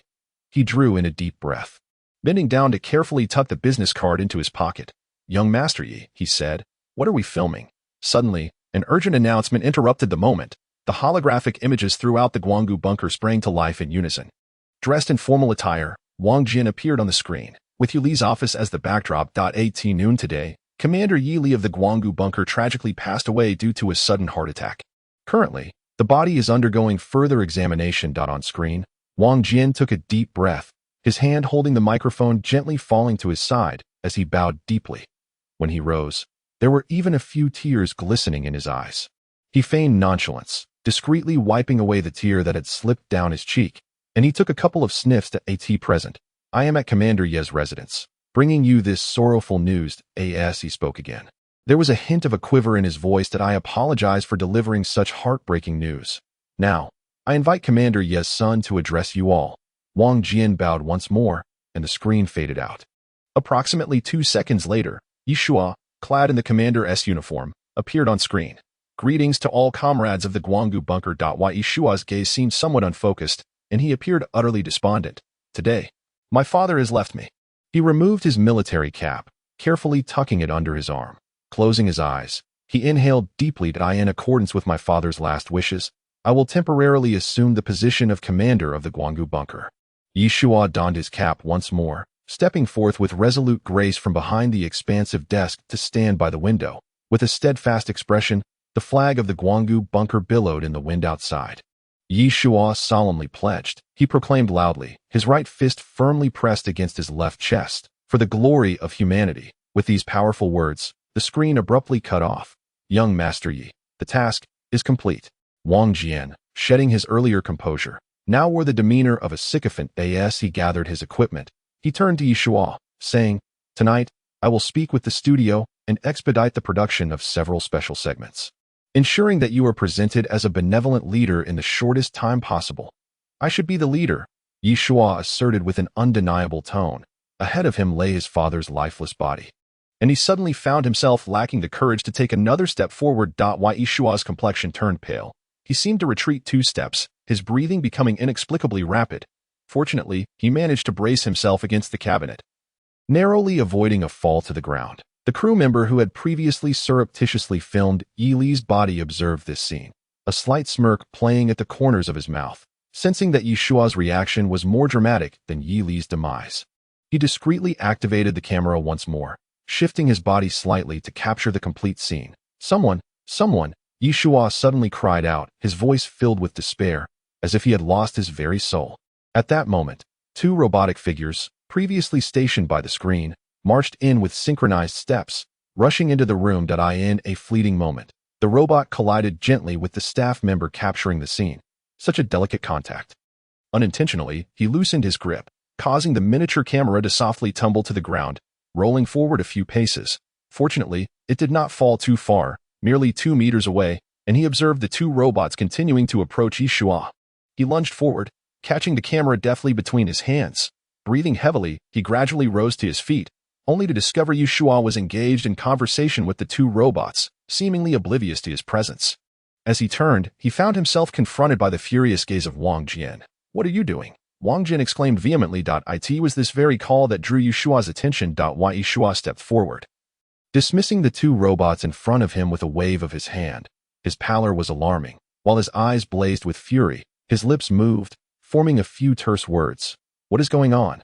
His crimson eyes, like hooks, fixated intently on the two individuals before him. Wang Jian suddenly realized his indiscretion and swiftly approached, delivering 2 forceful kicks to the clumsy staff member. In that instant, he noticed the small device clutched in the staff member's hand. Having risen through the ranks from a reporter, he recognized it immediately as the station's standard-issue miniature camera. A jolt of panic surged through him. Trembling, he stammered an explanation to Yeshua.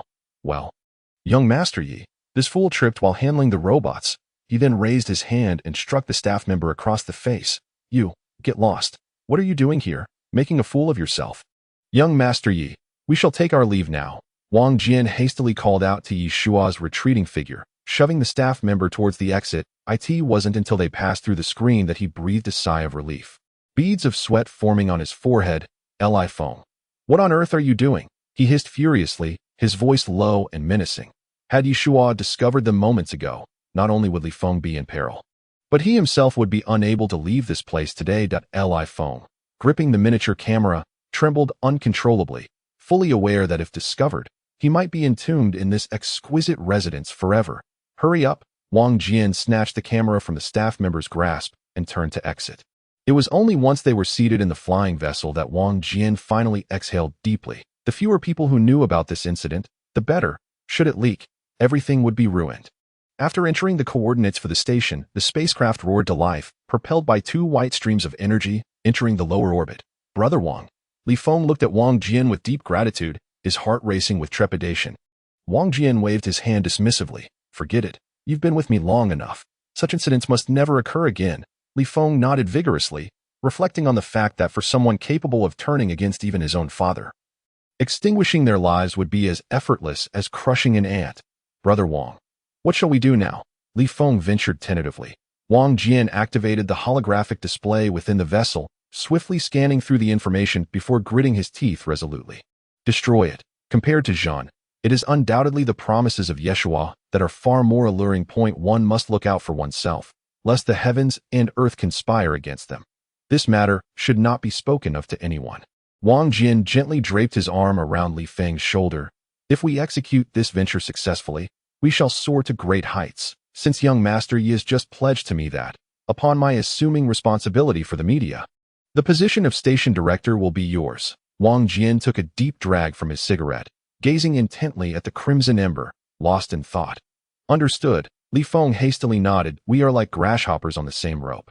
Any misstep leads to our demise," Wang Jian murmured as he stared out the window. Chapter 162. The toilet incident. Merely 5 minutes after the news broadcast, the demise of Commander Yi Li spread with alarming speed, swiftly becoming the topic of conversation in every corner of the streets. "Hey, have you heard? Yi Li has passed away." Of course, such monumental news is known by all within the confines of the Guanggu bunker. One could hear such exchanges everywhere. This undoubtedly became the most alarming news following the bunker's exposure. Major news agencies and radio stations vied to report this development, the most prestigious news group within the bunker. The Human Destiny Community Report boldly declared in large black letters, "Conflicts erupt in the world of machines. Humanity grieves the loss of a great leader." In the ensuing 3 days, humanity, struggling to survive in the cracks, received a relentless barrage of shocking news. The sudden passing of the great leader Commander Yi Li, who had presided over the Guanggu bunker for 19 years, poses a grave challenge for the bunker. How will Yi Li's son, who can barely hold the title of new commander with mere paper credentials, surprise us in such dire circumstances? As conflicts rage in the world of machines, humanity's fate hangs precariously in the balance. In this time of crisis, the Guanggu bunker has permanently lost such a formidable leader. How should our compatriots confront this severe reality? Not only did the authoritative Human Destiny Community report cover this news, but even various tabloids clamored to report it. Leading the charge were numerous gossip magazines, spearheaded by the Guanggu Entertainment News Agency, pushing the news of Yi Li's passing to the pinnacle of public discourse. An electronic communication titled "A New Political Star Rises, Guanggu Bunker Achieves New Glory" spread rapidly across people's devices. Yeshua, an illustrious graduate of the 382nd class of the Guanggu Military Academy, hails from a prestigious family, yet remains devoted to the populace. Mr. Yeshua, the only son of Commander Yi Li, received an exceptional education from a young age. By the age of 10, he had already mastered the history of humanity's advancements, using it as a guide to lead the charge for humankind.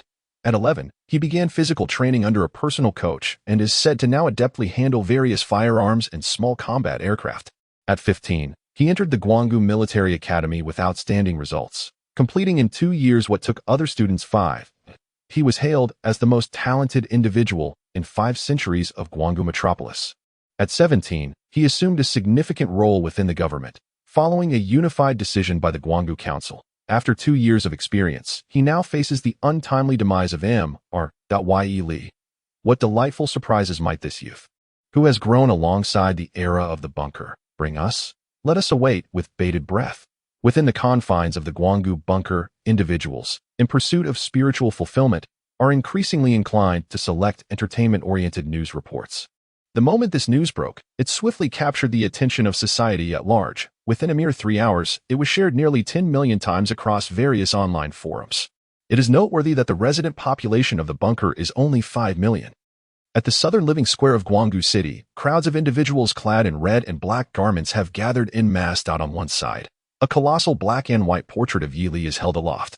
As mourners shrouded in black coats ignite candles, eyes closed in solemn remembrance of this pioneer. Conversely, the scene on the opposite side is strikingly different. Young women adorned in resplendent red attire, each clutching projection devices, are surrounded by an abundance of Yeshua's likenesses, completely unperturbed by the grieving middle-aged individuals on the other side. They exuberantly celebrate the rebirth of the Guanggu bunker. In the sky, hundreds of flying vehicles are circling, their speakers cranked to maximum volume, repeatedly broadcasting Yi Li's powerful words upon assuming office. For the glory of humanity. Each time the proclamation resonates, the young women below echo in unison, shouting, "For the glory of humanity." The craft transporting the Grim Reaper and Tang Yukai found its path obstructed by the airborne vehicles as it neared the southern square, forced to travel close to the ground. The throngs of celebrants continued to swell, causing congestion on the streets. The flying vehicles moved sluggishly like snails through the crowded thoroughfare. A few robots concealed themselves behind windows, their curiosity piqued by the unprecedented spectacle outside. Despite having resided in the Guanggu bunker for some time, just as their attention wavered, Tang Yukai, who had feigned sleep nearby, slowly opened his eyes. He lifted his foot and gently kicked the Grim Reaper's ankle. "What should we do?" Tang Yukai cautiously mouthed, and the Grim Reaper immediately grasped his intent. Casting a glance at the intrigued robots, the Grim Reaper clenched his right hand into a fist and softly swung it towards the ground. Upon witnessing this gesture, Tang Yotsai's face broke into a smile as he blinked.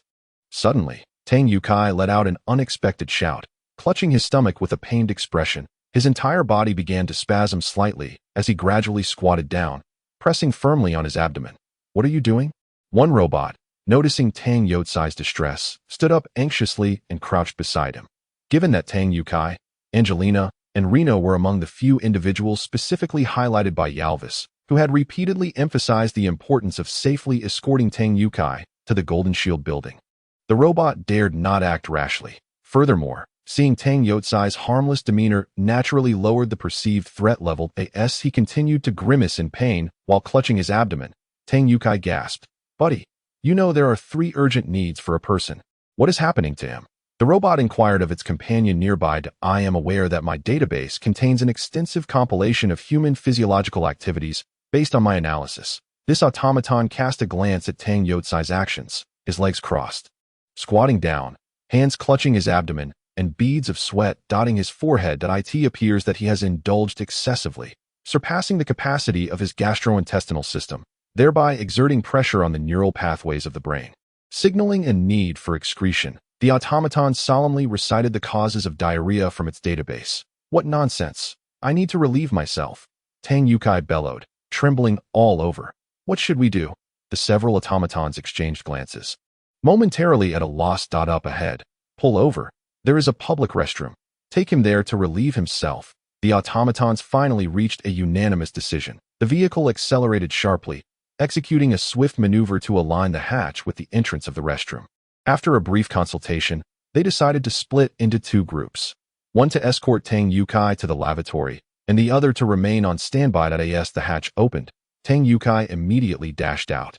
Clutching his belly, with two automatons closely trailing him to prevent any escape, he hurried into a stall, and the two automatons followed suit, positioning themselves beside him just before he could close the door.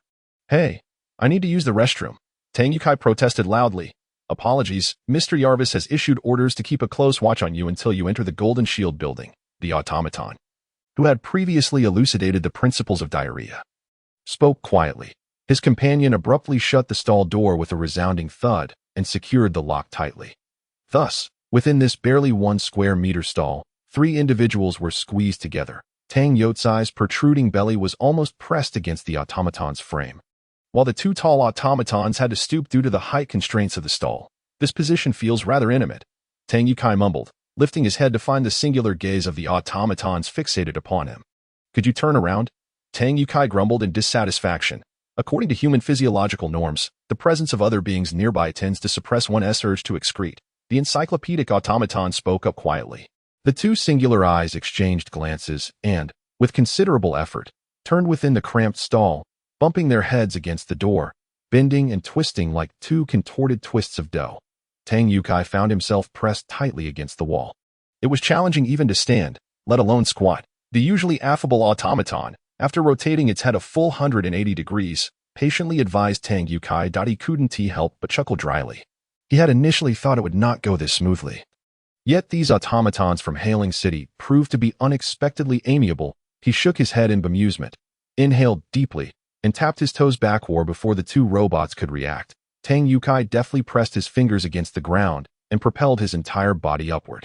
Although covered in thick plates of iron, the robots were not without vulnerabilities. The section of slightly darker metal located just above their rears was the most fragile part of their entire structure.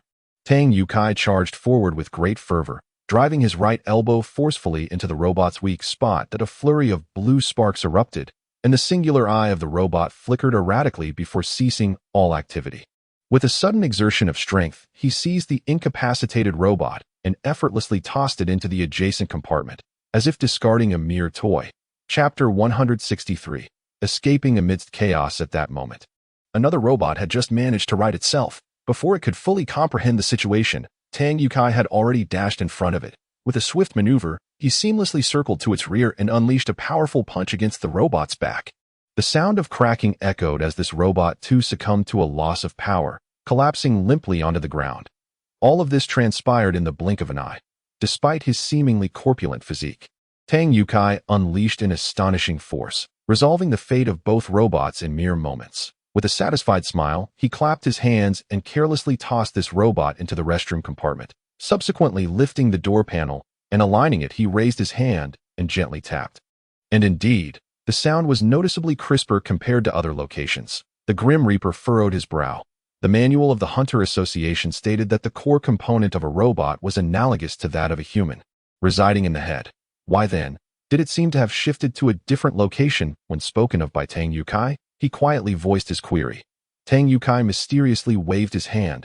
Grim Reaper, you are unaware that the head is indeed the core's location, but it merely houses the operational processor. This area here, the data core, is comparable to the human heart. With a firm grip, Tang Yukai tore away the iron plate, revealing a slightly bent chip within, having been struck that if you strike here with sufficient force, the robot will temporarily lose its mobility, entering a state of suspended animation.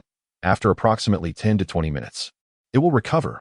Like a patient mentor imparting knowledge, Tang Yukai explained to the Grim Reaper. It was then that the Grim Reaper came to a sudden realization. No wonder Tang Yukai could swiftly incapacitate those 2 robots. He nodded earnestly, proclaiming in his usual deep voice, "One lives and learns." The throng in the streets continued to swell, and the noise outside grew increasingly chaotic. The Grim Reaper furrowed his brows, extending his hand toward the chip, contemplating whether to extract it, thereby ceasing the robot's operation. Suddenly, the robot stirred. Its single eye flickered momentarily before it spoke.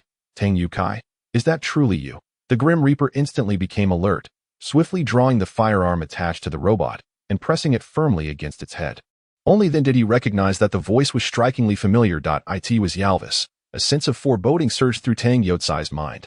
He forcefully kicked open the hatch and, seizing the Grim Reaper, bolted from the aircraft. Indeed, the very next moment, the aircraft, along with the public restroom, erupted in a violent explosion, the thunderous roar drowning out the sounds of the crowd, as billowing smoke ascended and flames leapt forth. The Grim Reaper had not anticipated such an occurrence. While still reeling from shock, the crowd suddenly began to stir. The throng in the distance began to disperse to the sides, as a colossal loudspeaker crackled to life. "Please, everyone, make way. The bunker government forces have received reports of terrorist activities in this area." In no time, several light blue armored vehicles surged through the crowd, swiftly encircling the site of the explosion. The Grim Reaper's eyelids twitched uncontrollably. It was impossible. The explosion had just occurred. How could the government forces have arrived so swiftly? Just as he was about to utter something, he was pulled back by Tang Yukai, who urged him to flee toward the southern square, the area most densely populated. The armored vehicles had barely come to a halt when soldiers clad in combat gear poured out. They quickly established a yellow cordon around the crowd and the explosion's vicinity. Meanwhile, the remaining soldiers hastened to the site of the explosion, brandishing fire extinguishers to combat the flames. From the last armored vehicle, a figure emerged, none other than Lian Hu. Beside her stood a slightly smaller special operations soldier, whose face, though obscured by a tactical helmet, was instantly recognizable. It was number 5, Lian Hu. The black box on Lian Hu began to whir to life. As he waved away the surrounding smoke and dust, he engaged in conversation with Yalvis through the black box. "I'm here, but I haven't found Tang Yukai," Lian Hu remarked, puzzled. He had received the notification to stand by at the South City Square half an hour earlier, and it was only after the recent explosion that he received Yalvis's message commanding him to search for Tang Yukai. "No matter. My objective has already been achieved," Yalvis replied ominously, his voice smooth and sinister, akin to a bottomless icy spring. Lian Hu scratched his head in confusion, unable to comprehend Yalvis's intentions.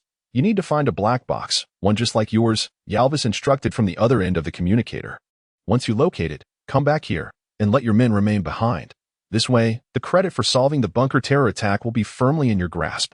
With that, Yalvis ended the communication, leaving Lian Hu alone in the chaotic South City Square. Although he held the rank of a general in the government army, he often found himself lacking in intellect, which was the reason he had never advanced further. The fire had been extinguished, yet thick smoke continued to billow. "Everyone, gather around. Maintain order and reassure the public." Lian Hu assigned tasks haphazardly. Once the soldiers had departed, he turned to number 5 and quietly said, "I'm slow-witted and can't think things through quickly. I'll go find something for Yalvis. You go inform Mr. Tang." With a cheerful grin directed at number 5, Lian Hu donned his mask and stepped boldly into the smoke. However, this very action did not go unnoticed by the crowd. While everyone else retreated from the blaze, one towering figure moved against the tide. The first person to spot him was astonished to see Lian Hu bearing the insignia of a general upon his shoulder. He quickly retrieved his communication terminal. "Incredible. The general of the government army is personally searching for evidence at the explosion site." After writing the headline, he snapped a few photos. The first captured Lian Hu entering the fire, the thick smoke swirling before him and debris scattering behind. The second was a close-up of the armored vehicle Lian Hu had arrived in, showcasing both its license plate and unit number. This was a prominent general under Commander Yeshua. With such an officer in Guanggu Bunker, they would surely endure through time. "Boss, I recognize him. He is Lian Hu of the government army. Give such a general an extra portion." Impressive. It must be the wisdom and might of Commander Yeshua. The news spread rapidly throughout Guanggu Bunker, and in no time, Lian Hu became the second most significant figure, second only to Yeshua. She gently removed her mask, revealing her stunning visage, and shook her head, allowing her flowing hair to cascade gracefully over her shoulders. She retrieved her communicator from her waist. "Hello, boss." Number 5 began a conversation with Tang Yukai. Just moments ago, Yalvis had instructed Lian Hu to search for the black box. Number 5 spoke softly, recounting every detail of the recent events to Tang Yukai with precision. I understand, Tang Yukai murmured, covering his mouth as he navigated through the throng of people once more animated. Advancing towards the edge of the square, accompanied by Death, Long live Yeshua, long live Lianhu. A harmonious chorus of cheers from the young girls resonated, prompting Tang Yukai to press the communicator tightly against his ear. Finally discerning number 5's voice, her dulcet tones reached his ears, and a slight smile played upon Tang Yotsai's lips as he waved a playful kiss towards her, parting the densely packed crowd before lowering his head, covering his mouth and nose, and gradually making his way against the tide of bodies. In truth, even before the aircraft escorting Tang Yukai and Death had passed over the South Square, number 5 had already established contact with him, which is why he planned to seize the opportunity to escape. However, what could be the motive behind Yao Wei's actions? Tang Yukai pondered quietly. Chapter 164. Yao Wei's scheme. The assembly of the bunker residents continued, their enthusiasm for Wu Liao seemingly waning, as their attention shifted entirely to Yeshua, as if an invisible hand was manipulating their emotions. As dusk approached, the Sweet Honey building illuminated its subtly ambiguous pink lights. Atop the building, a square terrace was adorned with countless neatly arranged bright yellow bulbs, shimmering in harmony with the setting sun. Suddenly, a sleek, black Tyrant 3 streaked across the sky, silently landing on the terrace of the Sweet Honey building. Under the cover of night, Tang Yukai and Death slipped into the building at the edge of the terrace, completely unaware of the inconspicuous black aircraft trailing behind them. This day had witnessed an abundance of events. First, Yeshua's identity was unveiled, followed by his appointment as the new commander of the Guanggu bunker, and now public opinion online had overwhelmingly tilted in his favor. Coupled with Yao Wei's peculiar behavior, Tang Yukai felt an unsettling sense of foreboding. Is the security office operational? Has anything unusual occurred today? He inquired as he connected to the security room's communicator. No, boss. Everything is normal. Tang Yukai wearily reclined in his chair, disconnecting the communicator, pondering the strangeness of it all. He pressed his fingers against the bridge of his nose, feeling an oppressive sense of impending doom, as if a storm were brewing. Yao Wei's? Tang Yukai murmured to himself. What exactly are you up to? At the HUBC Guanggu bunker headquarters, all personnel were bustling with urgency. Shaoli, bring over the broadcast signal. Wang Jian sat in an office that was not his own, reflecting on Yeshua's remarkable efficiency. Wang Jian, you have been appointed as the station chief of the HUBC Guanggu bunker branch. This news had been conveyed to him personally by the former station chief. He could still recall the former chief's unwilling gaze, tinged with respect. Enough of that, Wang Jian muttered to himself. Now that he was here, he would make the best of it. He had become a key figure at HUBC, yet he had never experienced the thrill that power could bring. Just then, the communicator suddenly flickered to life. It is Yeshua. Hello, young Master Yi. Wang Jian respectfully addressed Yeshua, expressing gratitude for the recognition bestowed upon him. Merely by safeguarding a secret, he could ascend to the position of director. Not to mention the subsequent meteoric rise in his fortunes. It is nothing. You have rightfully earned it.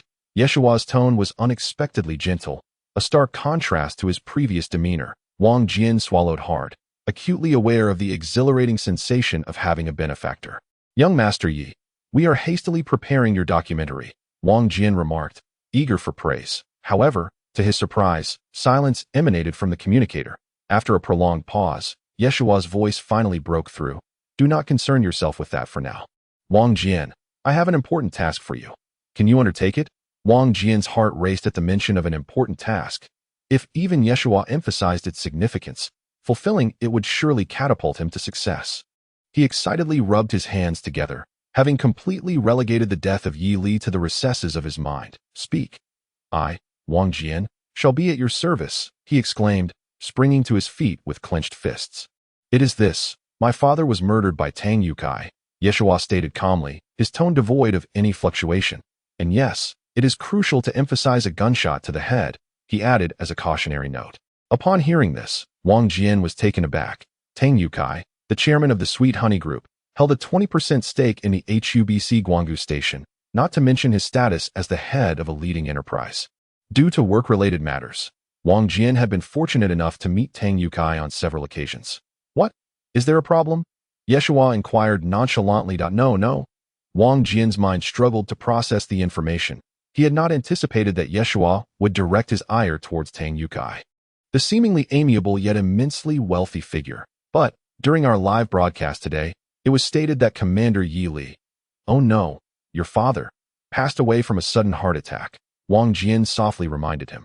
After issuing his instructions, Yeshua abruptly terminated the communication. Wang Jian exhaled heavily, feeling an inexplicable sense of pressure each time he conversed with Yeshua.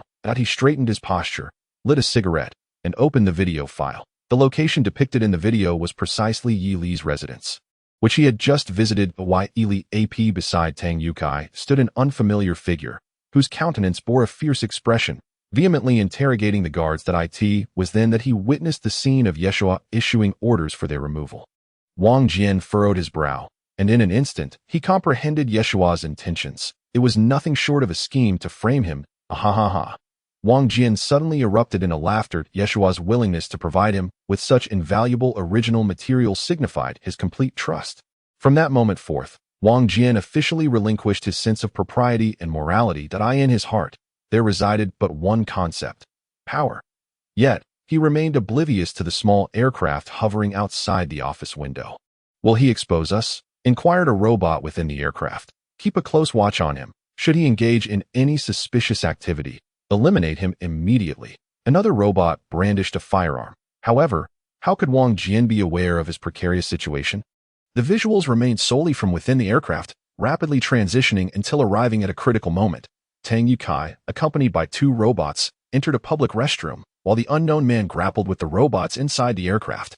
Yet, the footage was severely shaky, clearly originating from the robots. The scene then trembled, flames suddenly igniting, and the visuals returned to tranquility. Wang Jian sat quietly at his desk, fervently brainstorming. A rough outline began to form in his men, gazing into the panicked eyes of Lian Hu. Yalvis raised his teacup with a gentle smile and said, "Rest assured, I shall provide you with a dedicated team. There will be no issues." Yalvis then delicately set down his teacup and uttered a few words. "As long as you capture Reno, you shall become the leader of the Guanggu Bunker Guard." Chapter 165. Lian Hu's dilemma. Upon hearing Yalvis's words, Lian Hu's heart began to race. Why not let my men handle it? Has he uncovered my predicament? That cannot be. Number 5 has only interacted with him for a day and has never done so in the presence of others, remaining fully armed within the military district. Lian Hu feigned nonchalance and said, "Mr. Yalvis, you need not worry. I shall simply send my subordinates. This is a trivial matter that should not trouble you." Unbeknownst to Yalvis, Lian Hu had already betrayed his side. For both the records from the black box and the recent probing suggested that Lian Hu should indeed pose no issue. "I am not at ease. After all, that old fellow Reno has been in the military for a long time. Can you guarantee that your subordinates can apprehend him?" Yalvis replied with a smile. Observing Yalvis's expression, Lian Hu understood that there was no time left for contemplation. A thought flashed through his mind. He must quickly relay this information to Number 5. Remembering that Number 5 was in the aircraft below, he swiftly devised a plan and stood up, exclaiming, "Mr. Yalvis, I shall retrieve my weapon from my aircraft and set off immediately." After saying this, Lian Hu admired his foresight, grateful that he had not brought his weapon upstairs, for otherwise he would have completely lost the opportunity to communicate. Seeing him rise, Yalvis also slowly stood up. "No need. My men are already prepared. Please follow me." With that, Yalvis took the lead and walked ahead. "Damn it, there's no other way." Lian Hu inwardly cursed, yet he had no better options at that moment.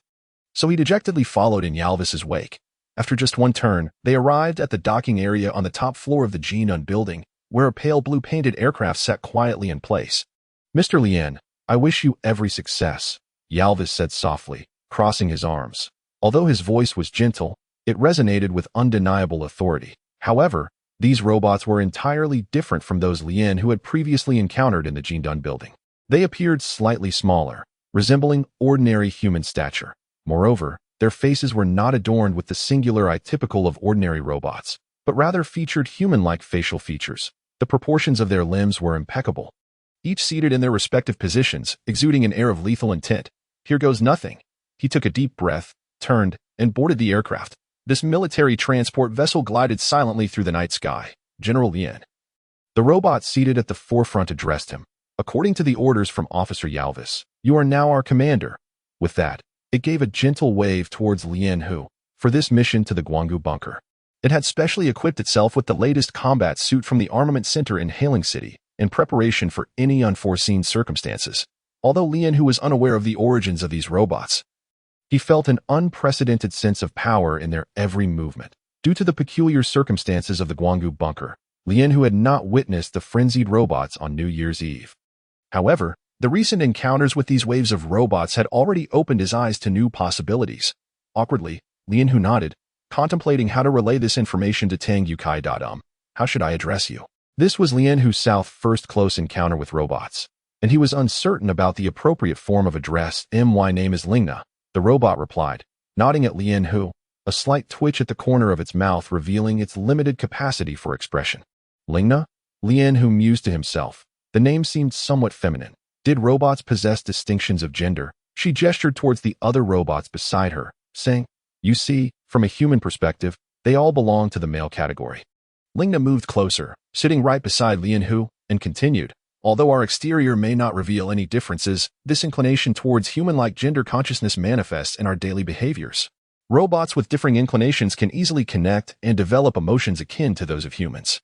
However, our expressions and feelings are not as rich as yours. Nevertheless, like humans, we are living beings, cohabiting on this earth." She closed her eyes, sitting in silence beside Lian Hu, who found himself puzzled by the sudden stillness. The other robots also wore somewhat rigid expressions, ceasing their activities, resembling Lingna as they closed their eyes, and inexplicable awkwardness enveloped the entire spacecraft. "Lingna, Miss Lingna?" Lian Hu ventured softly. He lightly prodded the robot sitting next to him with his finger. Yet it remained unresponsive. Were it not for his clear understanding of the mission's objective, Lian Hu might have mistakenly thought he had stumbled into some sort of pyramid scheme. "Miss Lingna, may I inquire what will happen after we capture Reno?" Mr. Alves did not specify the subsequent arrangements. Lian Hu raised his voice slightly, believing this seemingly simple-minded robot might divulge some information. Upon hearing his words, Lingna slowly turned her head. "Apologies, Commander," she said softly, a slight smile forming at the corners of her mouth. "After capturing Reno, he will be taken to the Golden Shield building, where the liaison officer will personally handle the matter. Initially, Lian Hu had intended to find a reason to discreetly release Reno once the responsibility fell into his hands, especially as the date of the plan drew near. However, upon hearing Lingna's information, a chill ran through him. Suddenly, a thought flashed through Lian Hu's mind. Since number 5 was not by his side, how much disturbance could Tang Yukai create alone once Reno was apprehended? Lian Hu's mind began to waver. Weighing the pros and cons, one option presented itself as an immediate opportunity: the prestigious position of Major General Commander of the Guanggu Guard. The other was a desperate struggle for survival until the inevitable fall of Hailing City buried him here forever. Lian Hu clenched his fists tightly. He pondered. The spacecraft arrived at the Guanggu Bunker Military District. "Please present your access permit." At the checkpoint, an armed soldier extended his hand to halt Lian Hu's vehicle. Taking a deep breath, he resolved to proceed. The hatch gently descended halfway. "I am Lian Hu," he stated coldly. "Salute. Grant passage." The gate swiftly opened with a whoosh, and the soldier at the entrance respectfully struck his fist against his left chest. Following the main avenue of the military district, at the edge of the Guanggu bunker lay Reno's residence. Along the way, patrolling soldiers occasionally passed by. Upon receiving the alert, they immediately halted and saluted at the sight of Lian Hu's spacecraft. With a creak, the vehicle came to a steady stop beside a modest bungalow at the end of the road. This unassuming yet simple dwelling was indeed Reno's abode, the source of his considerable reputation within the Guanggu bunker. Regardless of changing status, he remained steadfastly stationed at the forefront of the bunker. "Commander, we await your orders." A group of robots stood at attention, Lina respectfully asserted. The robots, being rather rigid in nature, invariably obeyed their superiors' commands. Even though Lina harbored significant distrust towards Lian Hu, she would not reveal it at that moment. Lian Hu swiftly rose to his feet, maneuvering the spacecraft to block the road, effectively sealing it off. "Hey, this is Lian Hu." He activated the communicator. "Commander." On the other end was Lian Hu's confidant, who had been by his side since Lian Hu was merely a junior officer. "Deploy personnel to secure the area outside General Reno's residence. I do not wish to see a single soul within 200 meters. Lian Hu calmly issued the command, a stark contrast to his usual boisterous demeanor. Lian Hu surveyed the assembled robots with a keen eye. I have received word that there are plans to assassinate General Reno. I shall personally stand guard here today. Understood, Commander. The communicator clicked off abruptly. Soon after, the distant sound of an assembly whistle reached his ears. As fully armed soldiers emerged, jogging swiftly in the cover of night. Form up, the leading soldier called out, and the troops quickly divided, lining up from left to right, securing the sole access route to Reno's residence. Lien Hu peered through the window, squinting as he observed his troops taking their positions, and inhaled deeply. Let us move. The hatch opened, and a procession of 14 emerged from the spacecraft at the entrance of General Reno's small chamber. Not a single guard was present. This was characteristic of General Reno, who had always preferred a minimalist approach. Knock, knock. Lien Hu rapped on the door. Who is it? Came the authoritative voice of General Reno from behind the wooden barrier. General Reno, it is I, Lien Hu. He replied matter-of-factly. Chapter 166. Reno's imprisonment before long. The door creaked open, revealing a spirited Reno clad in silk pajamas, standing straight at the threshold. You've arrived? Reno, having learned of Lien Hu's recent tribulations from Tang Yotsai's communication, was unguarded and at ease as he spoke. Reno inadvertently caught sight of the aircraft lying across the path. Although he usually refrained from having guards by his side, patrol soldiers frequently passed by. Yet, the path now lay eerily silent. He furrowed his brow and asked, Lien Hu, what has transpired? At that moment, the 13 robots that accompanied Lien Hu concealed themselves around the square, quietly awaiting Lien Hu's command. Lien Hu's hands were clasped behind his back. His lips parted slightly, yet he remained silent. Reno keenly observed Lien Hu's expression and instinctively took a step back. But Lien Hu's demeanor grew increasingly resolute. Did I apologize? Lien Hu murmured softly, stepping forward, his body suddenly in motion as a fist hurtled towards Reno's forehead. Reno raised his left arm to gently deflect the blow, neutralizing Lien Hu's attack, while simultaneously delivering a swift kick that sent Lien Hu crashing to the ground with a resounding thud, despite his age. Reno's agility not only rivaled Lien Hu's but even surpassed it in speed and strength by several degrees. Stand down. You are no match for me. Depart now, and I shall consider this incident as if it never occurred. With a disdainful glance at Lien Hu, Reno turned and strode directly into the room. Meanwhile, Lien Hu remained sprawled on the ground, his hands trembling violently, lips parted as veins bulged ominously.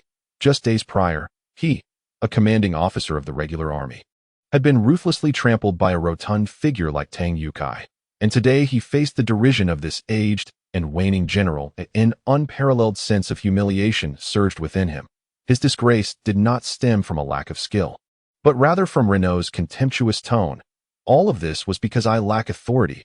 I possess no status. They dare to speak to me so disdainfully, dismissing me entirely. Lien Hu, with a stern expression, slowly rose from the ground. Glaring with bloodshot eyes, he suddenly drew a handgun from his waist, aiming it at Reno's retreating figure. Take another step, and I shall kill you. Lien Hu growled fiercely, his finger poised on the trigger. Upon hearing the threat, Reno turned his head, intending to respond, only to suddenly notice that the silver handgun in Lien Hu's grasp was a model used by robots. He sighed softly, having thought Lien Hu had finally turned over a new leaf, only to find he could not resist the allure of power. That I need to rest, Reno said quietly, almost as if speaking to himself. He retrieved a communicator from his person. With the press of a button, the entire garrison would rush to his side. If Lien Hu could not be of use to him, especially at such a critical juncture when he was aiding Yaowais, Reno found that unacceptable. It would be better to eliminate the threat now. Bang! A small flame flickered from the gun's muzzle, swiftly striking Reno's left hand, which held the communicator. The bullet easily pierced through his palm, obliterating the communicator, which disintegrated into fragments and vanished into the wall with a soft thud. Take him away. Lien Hu straightened his posture and turned away. The 13 robots, like phantoms, silently surged into the room. Despite a valiant struggle, Reno was ultimately overpowered by sheer numbers and was forcefully captured and taken aboard the aircraft. Until Reno was taken aboard the aircraft, Lien Hu slowly exhaled in relief. Commander, according to the orders from the Yalvis liaison officer, congratulations on your official assumption of the defense of the Light Valley bunker. Lena's tone was devoid of any fluctuation. She was still striving to acclimate to her new form. Early the next morning, a piece titled Business Tycoon colludes with human traders to assassinate Commander Ely spread like wildfire.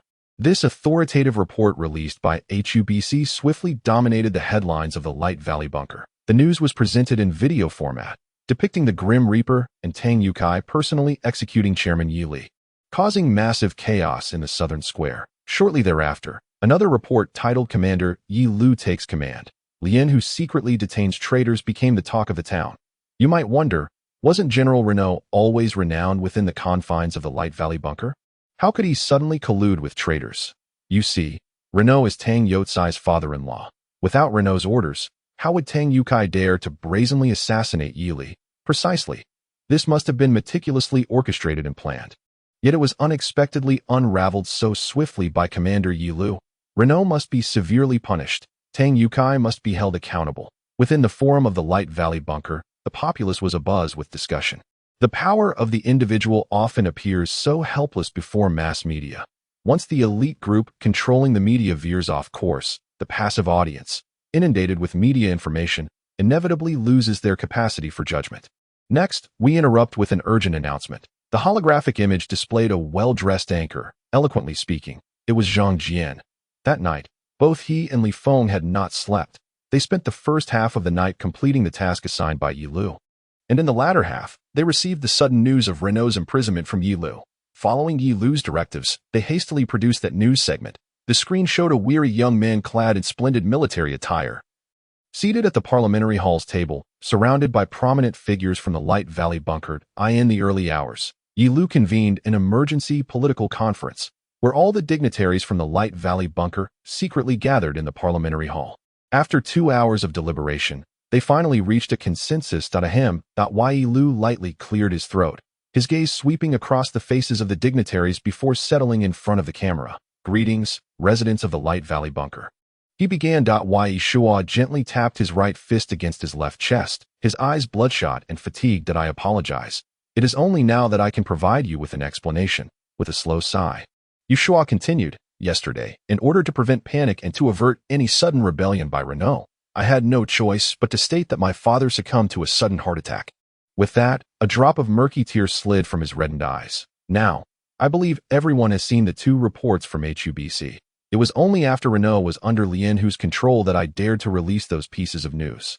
I dare to truly step forward, for myself, for my father, and for all the residents of the Guanggu bunker, to clarify the truth for everyone, Yushua declared, bringing his hands together in a gesture of reverence at his chest. And in a barely audible whisper, he spoke. Father, may your spirit finally find peace in the heavens. Indeed, the previous day, when the frenzied young women beheld the worn figure of Yi Li, coupled with that easily overlooked utterance, no one harbored doubts regarding his feelings for his father. Yi Li stood still in that tableau for 3 minutes before he once again opened his eyes. Throughout the course of these past 2 days' endeavors, I must commend 2 distinguished individuals. Behind Yi Li, a holographic image materialized, showcasing the visages of 2 figures. The individuals depicted were none other than Lien Hu and Wang Jian. I believe these 2 names are familiar to all. Yi Shua gradually traversed through the assembly, arriving at the center of the parliamentary hall. He raised his head and extended his left hand, pointing towards Wang Jian on the left, stating, at the very moment the incident unfolded, Comrade Wang Jian of HUBC bravely stepped forward to unveil the truth, providing the most authoritative report within the span of a single night. What many do not realize is that during Comrade Wang Jian's reporting, his life faced grave peril, as the Renault faction issued multiple threats against him, yet he remained undaunted. Therefore, I officially declare that Comrade Wang Jian shall serve as a minister in the Guanggu Bunker Parliament, formally joining the Parliamentary Center and overseeing the Media Center of Guanggu Bunker. A thunderous applause erupted within the parliamentary hall, and Yi Shua gently waved his hand, bringing about a hush. He then pointed to the right side of the screen. Addressing Lien Hu, I must express my sincere gratitude to Chief Lien Hu, who appeared by my side at the earliest opportunity, assisting me in untangling the threads of this situation. The subsequent events are well known. He became the most admirable of heroes, bravely entering the inferno to uncover irrefutable evidence of the crimes committed by Tang Yukai, the chairman of the Sweet Group. Furthermore, he disregarded his own safety, fearlessly confronting the Renault faction, personally apprehending the core figure of the insurgents, General Renault. Yi Shua surveyed all present, softly stating, I apologize, as such high-level appointments are typically conferred in person. However, Chief Lien, who is not present today. He paused for a moment, adding softly, General Lien, who is currently at the headquarters of the Sweet Group, continuing the pursuit of the insurgents. The 3 blocks surrounding the Sweet Group headquarters are under strict martial law. The once bustling commercial district now stands devoid of any figures. Nearly all armored vehicles and combat aircraft of the Guanggu bunker have been deployed, with countless soldiers fully armed, standing by beneath the Sweet Tower. A sky-blue armored vehicle emblazoned with the words Commander of the Guanggu Bunker Defense Forces emerged from the throng of traffic. Chapter 167. The search for the Sweet Tower. The hatch opened, and a figure emerged from the armored vehicle. All personnel stood at the ready, awaiting further instructions. This figure was none other than Lien Hu waved his hand and spoke into the communicator. Yes, Commander. A total of 10 of the most outstanding divisions of the Guanggu bunker had gathered, amounting to 100,000 individuals. Lien Hu subtly curled the corners of his mouth, addressing the rank of Major General. The Supreme Commander of the Defense Forces, this alluring title, signifying the true wielder of power, had finally come into his grasp. Remarkably, it was achieved with such ease.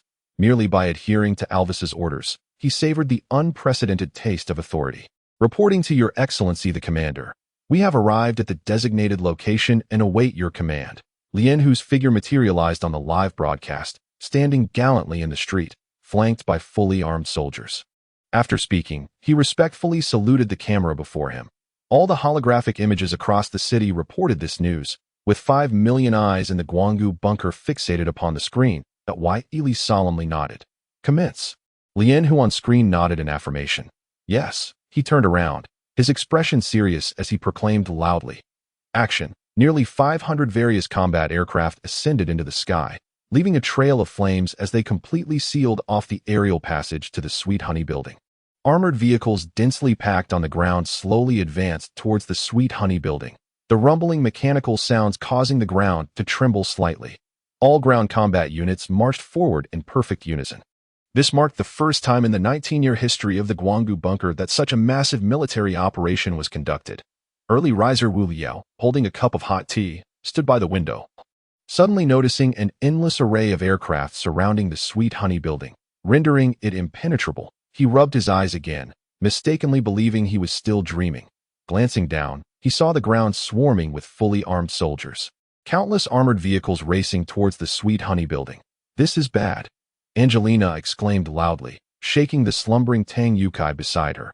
Having been busy for 2 consecutive days, Tang Yukai was deep in a lazy slumber. Attempting to manipulate Avelia's controllable metal in his dreams, reluctantly opened his eyes. What is happening? He mumbled groggily. Angelina immediately grabbed her communication terminal, revealing 2 urgent messages released by HUBC that morning. What? Tang Yui gasped. Quickly sitting up, his eyes fixed on the screen in disbelief. Accused of assassinating Yi Li, he had contemplated this scenario before sleeping last night, yet he never anticipated that Renault would actually be captured. He shook his head vigorously, trying to awaken his senses, his eyes darting around in confusion. Number 5. Quick. Contact number 5. Find out what happened. Tang Yukai suddenly remembered that he had placed number 5 beside Lien, who to monitor his every move. Observing Angelina's indifference, Tang Yukai could not suppress his rising anger. Hurry. Make contact. Clarify the situation. Angelina remained quietly leaned against the bedside, her expression cold. The exquisite lady helplessly shook her head. Number 5 has shown no signs of life since 7 this morning. The last known location was the Golden Shield building. Angelina softly uttered these words, already aware of the unfolding events. Lien Hu, having turned the tide, obtained what he desired from Yaowise and executed number 5 in secret. This should not have been the case. Given number 5's remarkable skills, how could Lien Hu possibly be his match? Tang Yukai pondered this point, his anxiety palpable as he inquired. Angelina, her complexion paling, shook her head in bewilderment. Equally oblivious to the unfolding events. What should we do? Angelina whispered, fully aware of the gravity of the situation after days of collaborating with Tang Yukai. Should Yaowise and Yeshua seize control of the Guanggu bunker? It would equate to relinquishing the hard-won refuge, which had allowed their escape on New Year's Eve, to Hailing City. What fate awaited the 5 million survivors here? Tang Yukai inhaled deeply, uncertainty gnawing at him. 19 years prior, his family had painstakingly saved the Guanggu bunker, yet now, a single misstep had led to their utter defeat. The couple hastily donned their clothes and rushed to the hall to join the others. Indeed, everyone had congregated there, the hall's holographic display streaming Lien, whose movements in real time, Wu Liao, and the Grim Reaper sat sternly, while Kun Kun, Laura, and Aowilia huddled together, whispering amongst themselves, upon seeing Tang Yukai approach. All eyes turned toward him. What should we do? Wu Liao hurried to Tang Yotsai's side, anxiety etched on his face. According to yesterday's plan, they were to expose Yeshua's crimes in the council hall in 2 hours. Yet who could have anticipated that overnight the Guanggu bunker would be turned upside down? Tang Yukai shrugged helplessly. Given the circumstances, what else could they do but flee? On his way to the hall, he had meticulously assessed the forces at his disposal. Aside from a few guards and several hundred building staff, only the beautiful girl squad and their 7 companions remained. Had Lien, who arrived with merely a few robots, he would have felt confident in breaking through. However, the current situation was dire. Soldiers swarmed everywhere, and the Sweet Honey building was surrounded like a fortress. Kun Kun lifted her red gown, drawing her sidearm and quietly chambering around. How do we proceed? I follow your lead, she said in a low voice. Tang Yukai initially waved her off, then picked up the communicator and dialed several numbers, only to be met with the persistent busy signal. Frowning, a sense of foreboding enveloped him. Indeed, not only had the Sweet Honey building been sealed off, but all properties of the Sweet Honey Group had been shut down overnight. Even if they attempted to flee, where could they possibly escape to? The situation was grave. Approaching the window, Tang Yukai watched helplessly as soldiers, no larger than ants from his vantage point, surged into the building. It would not be long before the entire structure was overrun. We can escape through the underground. I have a secret passage that requires only a modicum of effort to access. Yet, where do we go from there? I have no inkling of a plan. He lamented, pacing to the tea table and opening its drawer, revealing a pale blue button lying quietly within. I can let the girls go first to create a diversion, and we can take advantage of the chaos to reach the first floor. Tang Yukai, after speaking, pressed a button, causing the tea table to tremble slightly as it slid apart in 2 directions. Moments later, a sleek, black device emerged from the center, an elevator. With a soft hiss, the double doors of the elevator swung open, revealing a miniature lift capable of accommodating only 4 individuals, a secret passage that Tang Yukai had designed for himself during the construction of the building. Descending from here would lead to the first floor of the structure. As the elevator commenced its descent, the girls would rush to the lobby on the ground floor, and then proceed directly along the path to the guest room area, from where they could make their escape. Tang Yukai stood silently at the entrance, contemplating how to strategize the allocation of personnel. Boss, they have already entered the lobby and are searching it in batches. The second group has reached the elevator entrance and will ascend to the top floor in 3 minutes, reported the girls of the beautiful girl guard. At that moment, a nearby holographic image flickered to life, displaying soldiers who had disarmed the guards the instant they entered the building, systematically occupying the premises. Angelina, you take Laura and Avilia and leave first, Tang Yukai said quietly. Now is the opportune moment. The girls are in the lobby, providing a sufficient distraction for you to escape amidst the chaos. He then cast a sweeping glance at the trio, Death, Wu Liao, and Quan Quan. We will cover your retreat. The elevator's round trip takes approximately 3 minutes. We will ensure the ladies' safety first before we depart. But where shall we regroup after we exit? Angelina asked, gazing at Tang Yukai with profound reluctance. Tang Yukai opened a wardrobe to reveal a hidden compartment in the back, which contained an array of firearms that resembled robotic laser weaponry. At that moment, no one dared to question the origin of these weapons. Worry etched across their faces as he distributed the arms. Tang Yukai whispered to Angelina, there's no time for that now. You must leave first, and I will devise another plan. Noticing Laura's similarly wistful expression, Tang Yukai impatiently waved his hand. Hurry, the longer we delay, the less chance anyone has of escaping. Reluctantly, the 3 women stepped into the elevator. Just before the doors closed, Avilia tossed 3 small brown spheres onto the floor, where they scattered carelessly. A red light illuminated, and the elevator rapidly descended. Tang Yukai checked the time. There were less than 30 seconds before the soldiers would arrive. Just as he was about to speak, Wu Liao picked up one of the spheres from the ground and tossed it back to him. At that moment, the lobby doors were violently kicked open, and a dozen fully armed soldiers stormed in. Hands up! Instantly, over a dozen dark gun muzzles were aimed at the 4 individuals inside the room, and the footsteps in the corridor grew increasingly dense, soon filling the entire top floor with a throng of soldiers. Who is Tang Yukai? Step forward and surrender your weapons without resistance. Chapter 168. Chaos on the top floor. Wait. Suddenly, a familiar voice resonated from the back of the crowd. Immediately, the soldiers parted to either side, and what was once a somewhat noisy lobby fell into an eerie silence. Lien, who gradually emerged from the crowd, flanked by soldiers who stood silently behind him, awaiting his command of Mr. Tang. It appears we meet again. Upon seeing Tang Yukai, Lien, who was momentarily taken aback, having assumed that Tang had long departed. Is that not General Lien? Tang Yukai remarked with an arched brow, his tone dripping with sarcasm, as he tightened his grip on the laser weapon in his hand, casually toying with his firearm. Tang exhibited no trace of fear despite the armed soldiers surrounding him. Instead, he quipped, "No, you are now General Lien."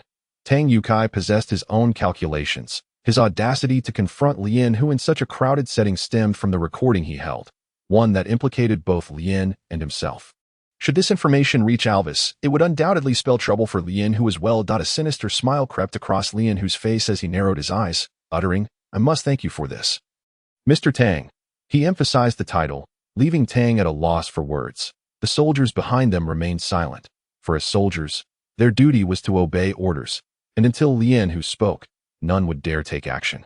Suddenly, Tang Yukai raised his laser weapon, aiming it directly at Lien, whose head. It seems General Lien is truly unconcerned about the potential for your secrets to be revealed. At the sight of Tang's weapon raised, the soldiers swiftly redirected their own firearms, now targeting Tang Yukai. The atmosphere became tense, as Lien, who had previously instructed them to capture both Tang Yukai and a robot named Iwilio alive, leaving the fates of the others inconsequential. In that moment, no one dared to fire a shot, ensnared in a peculiar standoff.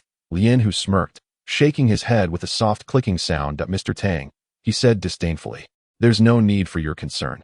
Your subordinate is quite the challenge. I owe this to Mr. Alvis, without whom I would have struggled to shake him off." Tang Yotsai's eyes widened in disbelief upon hearing this. He had never considered such a scenario. "Now, you have but one choice.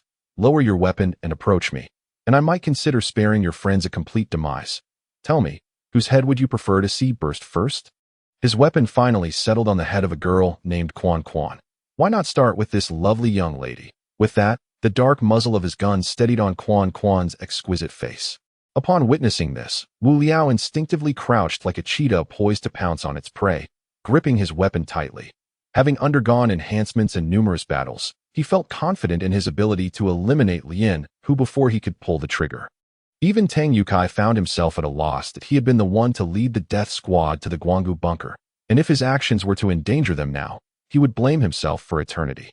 Amidst the tense silence, Quan Quan suddenly erupted with fiery words. "Screw you! Who do you think you?" In a flash of firelight, Lien, who was violently propelled backwards by an immense shockwave, the entire event transpired in the blink of an eye, catching even the nimble Reaper off guard. After firing a shot, Quan Quan, still not satisfied, raised his weapon once more and began to unleash a frenzied barrage upon the soldiers before him. The unseasoned Guanggu guardians, unaccustomed to the chaos of battle, were momentarily stunned, unable to respond as they fell one after another. Wu Liao and the Reaper were equally unprepared for such a sudden onset of conflict. They too raised their weapons and joined the fray. Among them, only Tang Yukai remained in a state of stunned disbelief, swallowing hard. Although he was aware that Quan Quan was no ordinary adversary, he had not anticipated such ferocity. The soldiers, gradually regaining their senses, hastily raised their firearms to partake in the tumultuous skirmish. In an instant, a deluge of gunfire erupted, resembling a torrential downpour, filling the grand hall with the cacophony of intense combat. Despite the formidable structure of the Tianmimi building, it could not withstand the simultaneous barrage of numerous light and heavy weapons. Bullets whistled through the air, shattering wooden furniture and sending dust mingled with splinters swirling about. The walls were riddled with bullet holes, and the sturdy floor-to-ceiling windows were marked with countless small dots, the intricate patterns of shattered glass resembling a horrifying web from the very onset of the battle. Wu Yao and his companions swiftly found cover, evading and shooting in tandem. Logically, their initial volley should have incapacitated a significant number of soldiers. However, from the sounds of gunfire on the opposing side, it seemed the enemy ranks had not diminished at all and appeared to swell instead. Puzzled, Wu Liao executed two rapid rolls to land near Tang Yotsai's cover. He quickly raised his firearm and emerged briefly to fire 3 shots, each resulting in a soldier being knocked back. Yet, the ground remained unervingly pristine, devoid of any traces of blood, despite Tang Yukai being right beside him. The din of gunfire compelled Wu Liao to raise his voice to inquire. Tang Yukai instantly grasped Wu Liao's intent.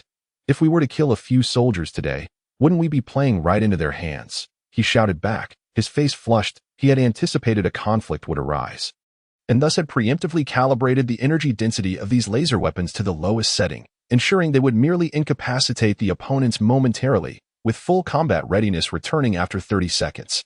This also elucidated Wu Liao's observation that the enemy seemed to be increasing in number. The speed of the laser weapons far surpassed that of traditional rifles, the beams of light interlaced to form a vast net, effectively stalling the soldiers' advance for the time being. To this moment, Lien, who was just beginning to regain consciousness, bewildered by the turn of events, he groggily murmured to himself and tentatively moved his body, only to discover that everything felt normal. In disbelief, he touched his chest, finding only slight singeing on his combat uniform, while the rest of him remained unscathed, having been urgently carried to safety by soldiers at the onset of the conflict. He was surrounded by troops and remained oblivious to the unfolding situation ahead. "What is happening?" he pondered. Lien, who struggled to rise from the ground. He grasped the arm of a nearby soldier and inquired. "Report, General." The soldier ceased firing, lowered his weapon, and respectfully shouted back, "The criminal Tang Yukai and his accomplices have been confined to a small area." Despite the disparity in equipment, Tang Youtsai's group was outnumbered, and with the military suffering no casualties, they had gradually been pushed into the northeastern corner of the hall, where the elevator was located.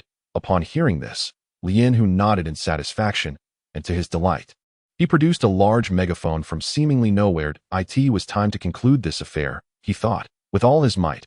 Lien, who lifted the megaphone and bellowed, "Everyone, heed my command, cease fire." The soldiers, understanding the order, promptly halted their shooting. "Tang Yukai?" Lien, who continued to shout, making his way through the throng of soldiers to the front of the line. Cautiously, he peered over the heads of the front-row soldiers to scrutinize the situation ahead. Confirming that Tang Youtsai's operational space had dwindled to a mere 5 square meters, he pushed his way to the front.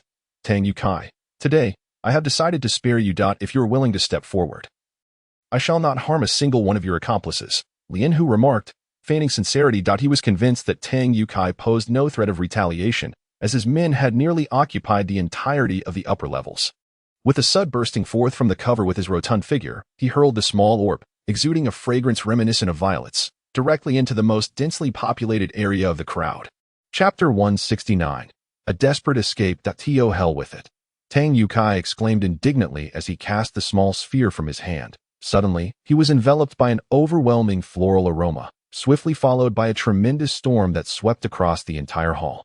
He found himself uncontrollably swept up in the fierce tempest. Yet fortunately, he managed to cling tightly to the protruding edge of the elevator, preventing himself from being whisked out the window by the powerful gusts. Simultaneously, a fine lavender dust filled the hall, and at the epicenter of the explosion, a colossal pale purple flower bloomed.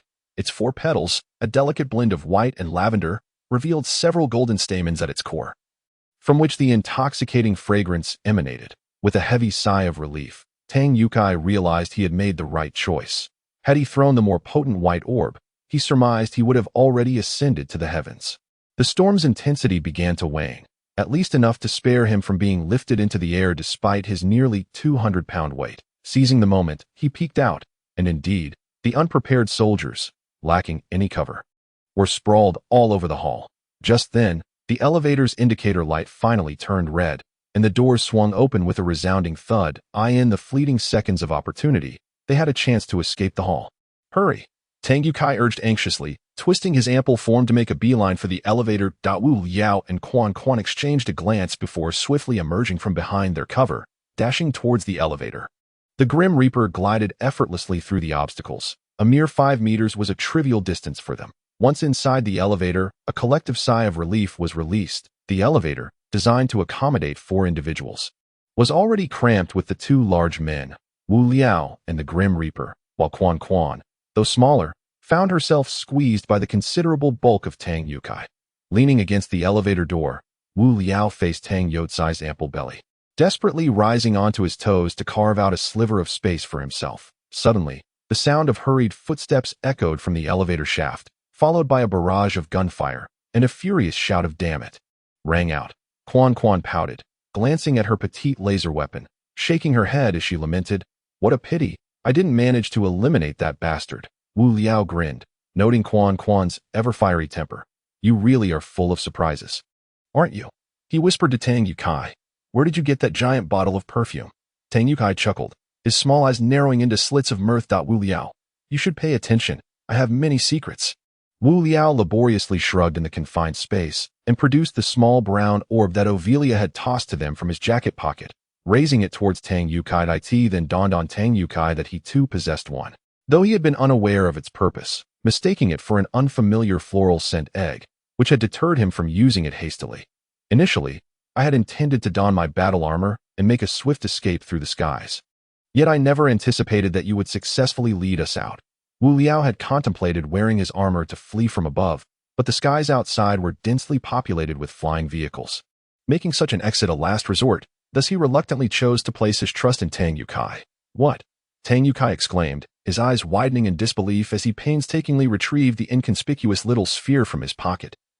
Scrutinizing it closely, he had never imagined that this diminutive orb was, in fact, Avelia's controllable metal. Seizing the moment, Wu Liao swiftly snatched the sphere from his grasp, and Tang Youtsai's face instantly lit up with longing as he reached up on tiptoe, desperately trying to grasp the orb that Wu Liao held aloft above his head. This was the very object Tang Yukai had implored him for repeatedly, and witnessing his eager expression made Wu Liao burst into hearty laughter. "Wu Liao, give it to him," Death intoned solemnly. "Given the multitude of people above, the number below would undoubtedly be considerable as well. Should the situation below prove equally dire, we may find ourselves unable to leave the building." Death extended his hand to receive the sphere from Wu Liao, and due to the cramped confines of the elevator, it took considerable effort to pass it to Tang Yukai on his left. Once Tang Yukai regained possession of the sphere, his laughter was infectious. "How does this thing work?" he murmured, his eyes sparkling with curiosity. Wu Liao placed his hand on the orb and gave it a gentle twist, causing the top to dissolve instantaneously. That a torrent of metallic fragments surged forth, enveloping Tang Youtsai's form like a flowing liquid, leaving only his plump head exposed. Tang Yukai gazed in wonder at the thin metallic shell encasing him, tapping it with his finger, which produced a delightful, ringing sound. "Wow! If you had such a marvelous item, why didn't you present it to me sooner?" he exclaimed, reaching up to touch his face, only to find nothing atop his head. Perhaps it was designed by Avelia to fit our dimensions, and he had never considered that it would accommodate a weight of merely 1/10 of a ton, Death earnestly remarked, seemingly unfazed by Tang Youtsai's reddening cheeks. Positioned directly in front of the elevator doors, he remained vigilant. Observing the indicator above, Death produced his own sphere, and in an instant, his armor enveloped him entirely. "Ready," he declared in a low voice. The elevator responded, coming to a halt, and the doors gradually opened. It was mid-morning. A blinding light pierced their eyes, as expected. The lobby on the ground floor was rife with the cacophony of gunfire. The location of the elevator was somewhat recessed, yet the sounds of conflict were unmistakably close. The moment Wu Liao stepped out of the elevator, a soft metallic click was heard as his helmet securely fastened over his face. Immediately, a striking figure clad in crimson emerged. Due to material constraints, the circular armor appeared to fit more snugly, accentuating her already stunning physique. Death donned a classically styled black battle suit, while the final figure was none other than the pig-headed Tang Yukai, whose armor perfectly conformed to his sagging chest and protruding belly, even delineating the contours of his legs with remarkable precision. From a distance, she resembled a plump swan clad in a martial arts uniform. Even her exquisitely beautiful face bore the marks of a bullet wound. The left side of her visage hung wrinkled and sagging, reminiscent of an elderly person in their twilight years, while the right half remained unblemished.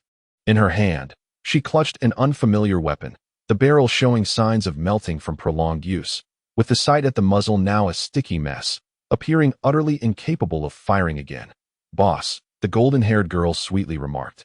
Though her smile was far from pleasant, number 28 and 29 are holding out ahead, but not for much longer. She smiled as she raised her left arm. "I have prepared a vehicle for you and your friends.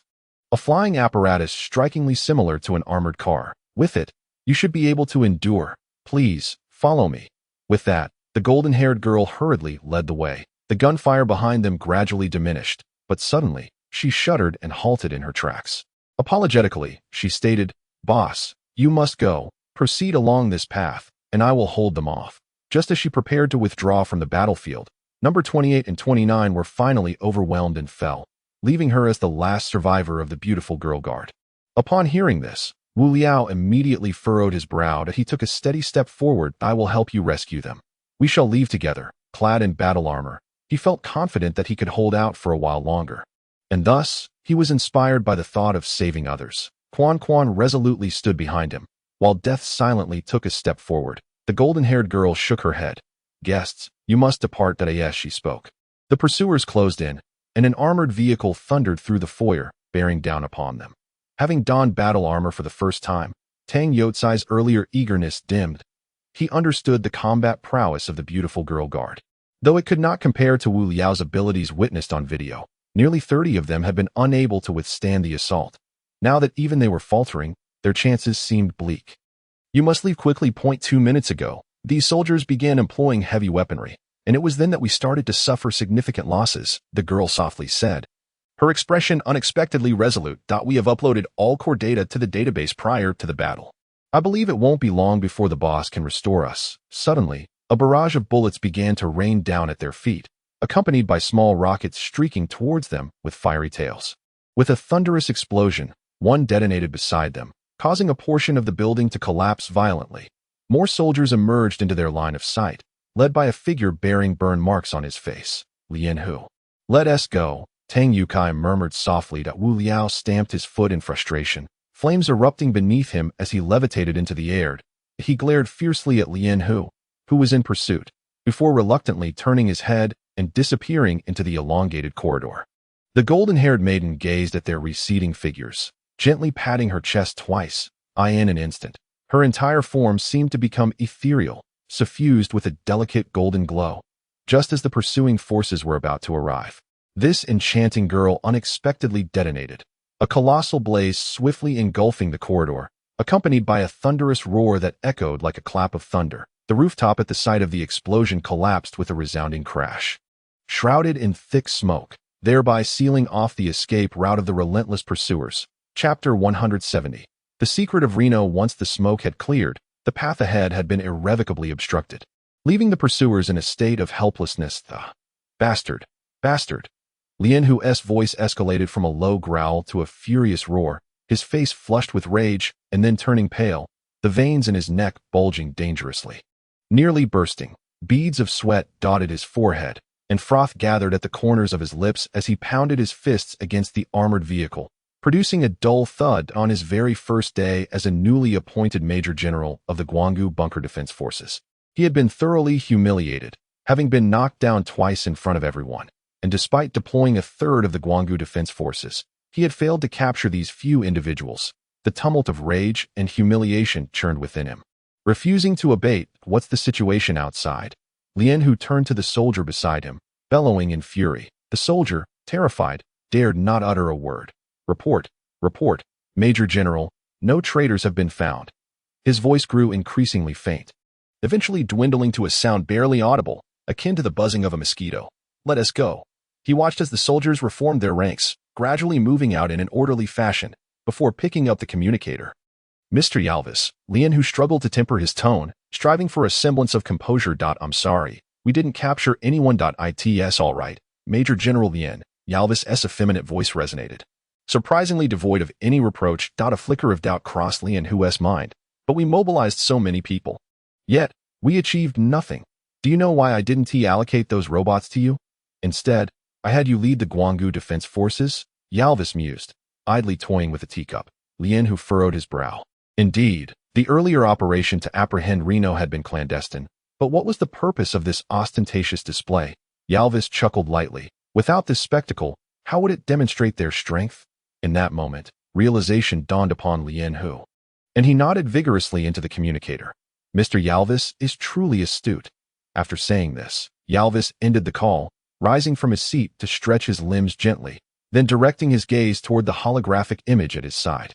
An elderly man with graying hair sat rigidly by the window, his hands shackled tightly to the arms of the chair by electromagnetic handcuffs. The room contained nothing but this solitary chair. "Reno, we meet again," Yalvis murmured softly to himself, before turning to exit. The chamber where Reno was detained lay directly opposite Yalvis's office, a specially designed cell fortified by intense electromagnetic signals that blocked all forms of communication. Standing at the threshold, Yalvis took a deep breath and ultimately pushed the door open. "Reno?" In a soft, almost effeminate tone, Yalvis spoke, his arms crossed as he leaned quietly against the doorframe, yet his eyes could not suppress the flames of fury that erupted within them. He slowly lifted his gaze and cast a fleeting glance at Yalvis. Although he had heard this name numerous times from Tang Yukai and had crossed paths with him on 2 occasions, he remained oblivious to the identity of this young man, who had suddenly emerged and caused such a commotion. He merely found a striking resemblance to an old acquaintance in the contours of his face. "Are you Yalvis?" Reynolds uttered weakly. Blood continued to flow from his left hand, despite rudimentary bandaging. The excessive loss had rendered him visibly weary. Yalvis wore an expression of undeniable gravity, struggling to contain his wrath. Capturing traitors was the primary mission that had brought him to the Guanggu bunker. Yet now, the traitor from 19 years ago stood before him, and he found himself at a loss for words. Yalvis took 2 steps forward, positioning himself before Reynolds. "Do you comprehend what you brought upon your kin that fateful day 19 years ago?" Yalvis could no longer restrain the anger that coursed through him. It was the first time he had roared in the presence of another that he raised his right hand high, the wind swirling around it, and struck towards Reynolds' abdomen. Halting mere inches before impact, Reynolds sat silently, observing Yalvis' hand rise and fall, letting out a quiet sigh. "Very well. Allow me to recount this tale," Yalvis declared, his voice heavy with intensity, before the era of the bunker.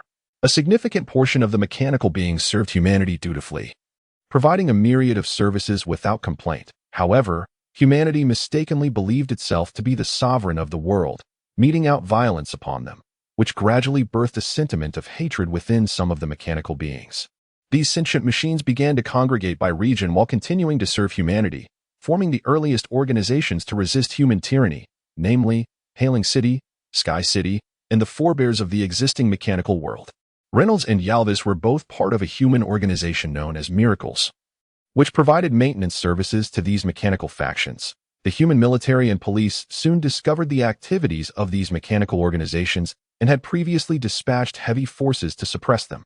After 3 years of investigation, it was revealed that the company named Miracles had consistently offered maintenance to these mechanical beings. The Human Council leader ordered the complete eradication of these traitorous factions of different races. They first sought out the owner of this human company, Yalvis' father, Brad. "Do you remember Brad?" "My father," Yalvis said coldly, his gaze sharpening into twin blades, seemingly piercing through Reynolds' chest. Reynolds involuntarily shuddered at the name he had not heard in many years. Struggling to lift his head, he gazed apologetically at Yalvis, his lips parting several times before he managed to utter a faint, "I'm sorry that I do not seek your apologies," Yalvis roared in a frenzy of rage. He incessantly took deep breaths to regulate his emotions, yet he found himself unable to do so, relentlessly pounding his fists against the wall, venting the fury that resided within him. Reno and Brad had been lifelong friends, co-founding the miraculous company together. However, just as the human military came knocking, Reno inexplicably vanished. Subsequently, Brad was immediately imprisoned under the accusation of treason. It is unclear what ordeals he endured, but within merely 2 days, he tragically perished in prison, leaving behind a young wife and an unborn child. In swift succession, the human government executed a rapid purge of the entire company. As calamity loomed over everyone. The robotic organization, known as the Kuros of Hailing City, emerged. It was he who, against the odds, advocated for a mission to rescue the miraculous company during the assembly of robotic leaders to safeguard those who were rescued. The robots dispatched a spacecraft through special channels, ferrying them to a low Earth orbit. Alvis's mother was among them. Yet Reno's family was conspicuously absent. It was not until the day of the meeting that Reno finally made his appearance. Since my inception, I had lived aboard that cramped spacecraft until recent years when the miraculous company began to show signs of revival and resumed trade with the robots. This opportunity was secured under my father's name. Whenever Alvis mentioned his father, his tone softened. Though Brad had departed this world before his birth, the weathered yellowed photograph at home was the image he had encountered most frequently throughout his childhood. On New Year's Eve, The entire earth was engulfed in flames. Not only humans, but even the scant number of animals were included on the slaughter list. However, 1/3 of the human population in the Gwangu bunker received advance warning and transitioned to underground living. Although those informed narrowly escaped disaster, nearly 10 million humans perished in the Gwangu metropolis that fateful night. Their bodies would eternally accompany the roar of L-31, merging with the Gwangu metropolis to become mere dust.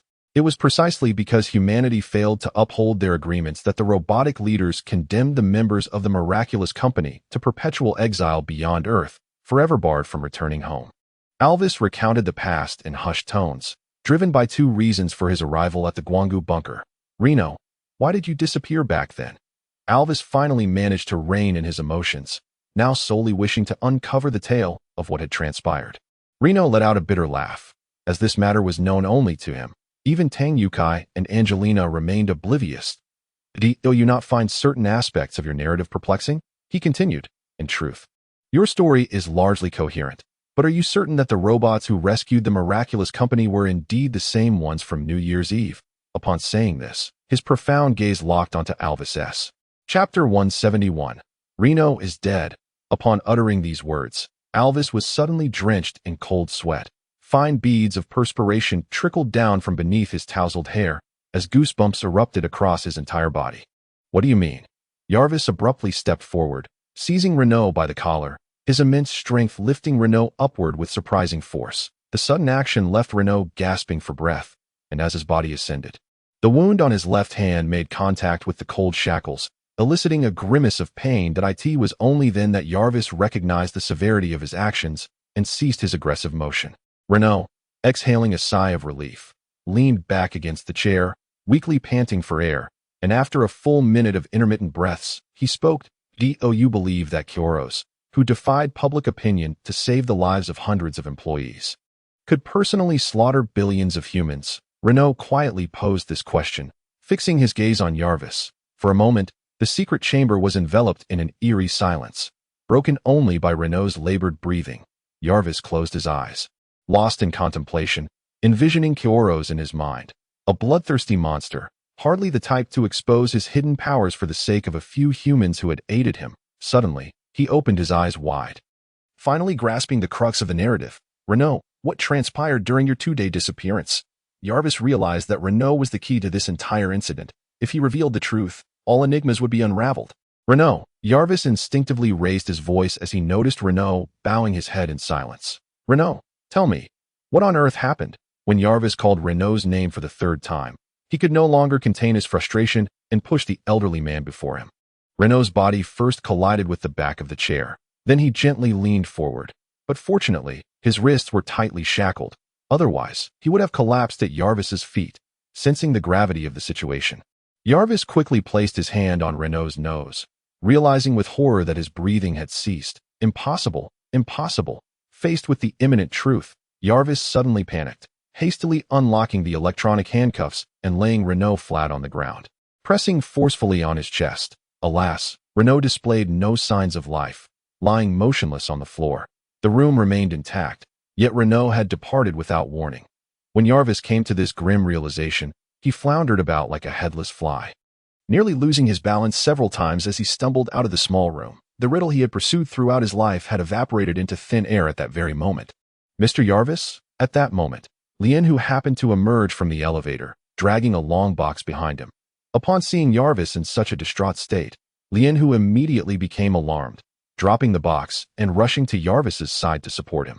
As Jarvis noticed Lien, who beside him, he mustered the strength to stand and gestured for Lien, who to bring the items and enter his office. What has happened? Lien, who inquired, raising his head as he opened the large box before him. Noticing Jarvis's pale complexion, Lien, whose heart sank momentarily. He had never anticipated that the vibrant Renault, who had been alive just yesterday, would pass away today. That he cast a discreet glance at the brooding Jarvis and, understanding the unspoken sentiment, chose to silence himself. Even with Renault's demise, what concern was it of his? Death was but a finality. After all, he had already attained the identity he desired. Thus pondered Lien Hu. What about these? He inquired softly, lifting a diminutive figure adorned in a golden miniskirt, the very embodiment of Tang Yotsai's maiden guard. Jarvis waved his hand dismissively, instructing, Send it to Yeshua. He knows what to do. Greetings, everyone. This is a live report brought to you by the HUBC Guanggu station. I am your reporter, Li Feng. A large broadcasting aircraft emblazoned with the HUBC logo hovered at the entrance of the Guanggu Bunker Parliament Center, surrounded by a throng of journalists from various media outlets. Ever since Wang Jian was appointed as the head of the media center at the Guanggu Bunker, Li Feng, who had shared life-and-death experiences with him, embarked on a new chapter of public exposure. Previously engaged in editorial roles at HUBC, Li Feng was an old partner of Wang Jian and possessed a modicum of familiarity with the live reporting procedures. With merely 5 minutes remaining until the commencement of this governmental assembly, I will now take you directly to the scene. Let us proceed. Li Feng waved at the camera, which then firmly focused on the path behind him. Passing through the grand double doors of the Parliament Center, they entered an exquisitely adorned corridor leading into the parliamentary hall that we have now arrived inside the Guanggu Bunker Parliament Center, where Commander Yeshua will provide a comprehensive explanation regarding recent events concerning the law god of Germany. Li Feng proclaimed, glancing at his watch as only 2 minutes remained before the meeting commenced. The parliamentary hall buzzed with activity as representatives took their seats, engaging in hushed conversations, until Yeshua positioned himself at the center, prompting a hush to fall over the assembly. In an instant, the lights of the hall dimmed, leaving only the glowing identity badges of the representatives illuminating the space. That IT has begun, Li Feng whispered. He had rehearsed the entire parliamentary procedure with Wang Jian and Yeshua the previous day, and he was well aware of what was to follow.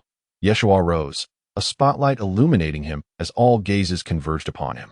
Greetings, everyone. I am Yeshua, clad in an impeccably tailored suit, a deliberately modified version of the commander's uniform. He continued, I trust you are all aware of the recent happenings, yet I believe you are less informed about yesterday's pursuit of the insurgents. With a calm demeanor, Yeshua raised his hand and clapped twice. Instantly, a colossal holographic image descended from above the parliamentary hall, visible from every angle. As the image flickered to life, it revealed scenes from within the Sweet Honey building. What to do? These individuals seem invulnerable. An anxious voice echoed through the footage, followed by a close-up that clearly captured several young maidens in golden miniskirts nimbly navigating the interior of the Sweet Honey building. Continue firing. We must secure them. The screen trembles violently, evoking an immediate association with a fierce battle. Indeed, the golden-haired maidens dart through the scene like cheetahs navigating the jungle, their weapons continuously unleashing flickers of pale golden flames. The camera is evidently fixed on the soldiers, with laser beams slicing across the frame. The cacophony of explosions, the crackle of gunfire, the anxious cries of the people, and the omnipresent haze of dust and debris all contribute to a thrilling spectacle for those unacquainted with the horrors of war. These maidens clad in golden skirts resemble valkyries, with several even leaping into the center of the frame. Suddenly, 2 of them charge directly towards the front, their arms sweeping horizontally, knocking a soldier to the ground with a forceful blow. In an agile leap, one maiden executes a flying kick, sending 2 soldiers tumbling down in response. Cheers erupt from the crowd, celebrating the graceful yet powerful maneuvers of these young warriors. A barrage of bullets rains down upon one maiden. Yet only sparks fly, revealing the dark steel skeleton beneath. Yeshua paused the footage, stepping slowly to the center of the council hall, unveiling the cloth covering a box placed there. A lifeless body lay quietly within. This is the guard of Tang Yukai, Yeshua proclaimed loudly. Quick! Zoom in! Zoom in! Li Feng quietly urged the cameraman beside him. Indeed, they are all automatons, and Tang Yukai is the leader of the robot infiltration into the Guanggu bunker. Yeshua uttered these shocking words with an air of calm. The hall erupted into a frenzy of discussions, and the forums outside buzzed with speculation. I knew it. Now everything is clear. Look at that. Such a young age, yet able to command the largest group in the Guanggu bunker, undoubtedly backed by robots. But why have we been oblivious for all these years? If you had known, would you still be merely venting online? I think the commander of the Guanggu bunker should be you. Yeshua raised his hand to silence them, and the discussions gradually diminished. Now, everything made perfect sense. He surveyed the assembly of council members and spoke softly. The human traitor we apprehended a few days ago, Wu Liao, was acting under the orders of Tang Yukai to lure the robotic legion into obliterating the Lulin bunker. He paused, his expression and tone turning grave. Next, it seems it will be the Guanggu bunker's turn. Chapter 172. Yeshua's outburst. As Yeshua's words hung in the air, the hall fell silent. Due to the unique circumstances of the Guanggu bunker, most residents had never faced such a cataclysm, and their combat experience was exceedingly scant. Upon hearing this statement, Li Feng raised his hands that Yi Shua naturally turned his head towards him, his expression serious. Do you have a question, dear journalist? May I inquire? Commander, what effective solutions do you propose in light of the current dire situation? Li Feng's eyes darted, posing a question he had meticulously prepared. The hearts of all those watching the live broadcast were tightly clenched in response to his inquiries. The miraculous metal he held in his hand must surely possess the power to help us navigate through this crisis. As Yeshua raised his wrist to check the time, he noted that the vehicle from Guanggu prison was nearing its arrival. He proclaimed, "For the survival of the Guanggu bunker, I have resolved to judge Wu Liao before all present." With a gentle wave of his hand, he commanded, "Bring him forth." In the next moment, the atrium of the assembly hall slowly parted, revealing a transparent cell that began to ascend gracefully. This cell, approximately 5 meters square, was illuminated by the spotlight of the entire assembly, resembling a crystalline palace. Wu Liao, I stand here representing the 5 million residents of the Guanggu bunker, as well as all of humanity's survivors, beseeching you to abandon your pact with Tang Yukai and join us. Please, surrender that metal capable of turning the tide of battle into our hands. Yeshua approached the prison with fervor in his voice. However, after a prolonged silence, there was no response whatsoever. Only a plump figure rose to his feet, helplessly shrugging his shoulders. What? Yeshua could not suppress his bewilderment. He had not anticipated that the prison, which had previously housed both Wu Liao and Wang Bo, now contained only Wang Bo. Phone also noticed this, and, in a moment of panic, severed the communication signal before the camera could adjust its aperture. Indeed, how could HUBC be so unreliable?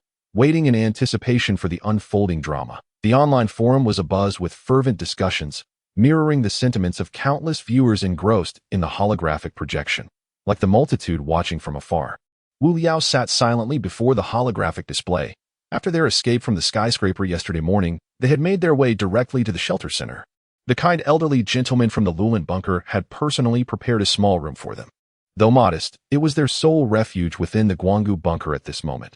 They had initially intended to gather all evidence against Yeshua and Alvis to confront them directly. Unfortunately, with Reno now missing and Yeshua firmly in control, even Lien Hu, who had previously allied with them, had betrayed them, with the label of traitors hanging over their heads. Who would still be inclined to trust them? Tang Yukai gazed at the severed news signal, shaking his head silently. Everything had spiraled out of their control since Yi Li uncovered the list of traitors. How infuriating! Tang Yukai exclaimed in exasperation. What are we to do now? Are we to merely watch as Wang Bo is left to fend for himself? Laura cried out in distress. Wu Liao abruptly stood up, turning to walk outside. The Grim Reaper swiftly stepped forward and seized Wu Liao's arm. With Zhao Jie's fate uncertain and the being lying in the hospital bed, an artificial life form created by Alvis, I will not permit the loss of any more members. He stated resolutely in matters of sentiment. His bond with Wang Bo undoubtedly surpassed that with Wu Liao. However, given the current circumstances, he could not allow Wu Liao to take further risks. Brother, Wu Liao gazed steadfastly into the eyes of the Grim Reaper, his resolve unwavering. Since my arrival in the world of the bunker, nearly all events have unfolded as a consequence of my presence. I cannot simply stand by and watch Wang Bo left there in isolation. He swallowed hard and murmured, moreover, had I taken him out of the prison that day, this predicament would not have arisen. The Grim Reaper resolved firmly. No matter what Wu Liao said today, he would not permit him to leave this place. He swiftly sidestepped Wu Liao and stationed himself resolutely at the door. Absolutely not, the Grim Reaper stated coldly. What are you making such a fuss about? A cool, clear female voice suddenly shattered the silence. Clad in her signature red combat uniform, Kun Kun leaned against the wall with her arms crossed. If you are going, we shall go together. With that, she cast an encouraging glance towards Wu Liao. Her affection for him stemmed from his fearless resolve. Yeshua stood beside the glass prison cell, his expression dark and brooding, accompanied by a dejected young man clad in prison guard attire. Where is he? He barked furiously at the guard, his brows furrowed. The eyes of all the assembly members were fixed on this scene. Fortunately, only the HUBC personnel were broadcasting live, else this moment would surely have been seized by those with ulterior motives. Commander Yeshua, the guard, visibly panicked, beads of sweat cascading down his forehead, trembled uncontrollably.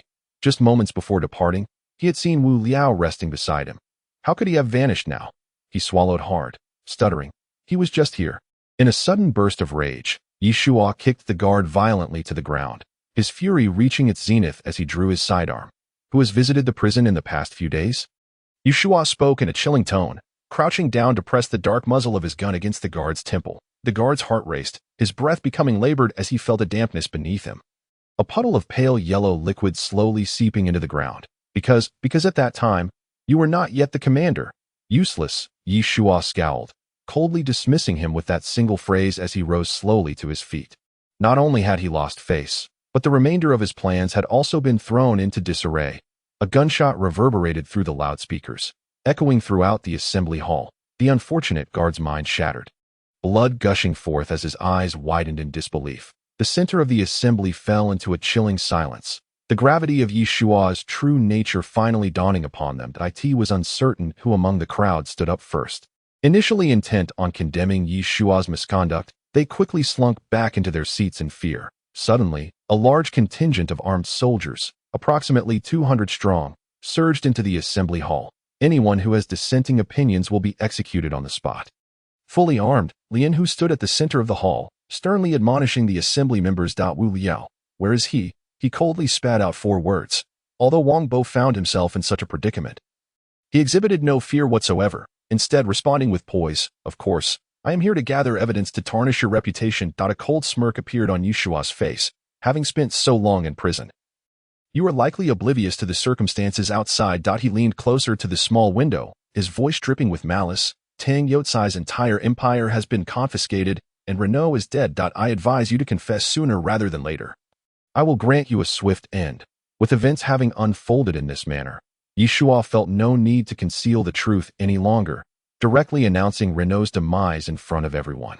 His voice resonated through the loudspeaker, reaching every corner of the council chamber. What? Renault is dead? How could this happen? Murmured some military representatives within the assembly hall. After all, they were military personnel who had frequent interactions with Renault. And the sudden news of his passing threw the room into disarray. Silence. Even Long Chitian fired 2 shots into the air. Despite his efforts to maintain order, the commotion within the chamber escalated. Wang Bo, though taken aback, was no stranger to turbulent situations. Speak. Where has Wu Liao gone? Yi Shua pressed again. Wang Bo stepped forward, leaning closer to Yi Shua through the glass. Who do you think you are?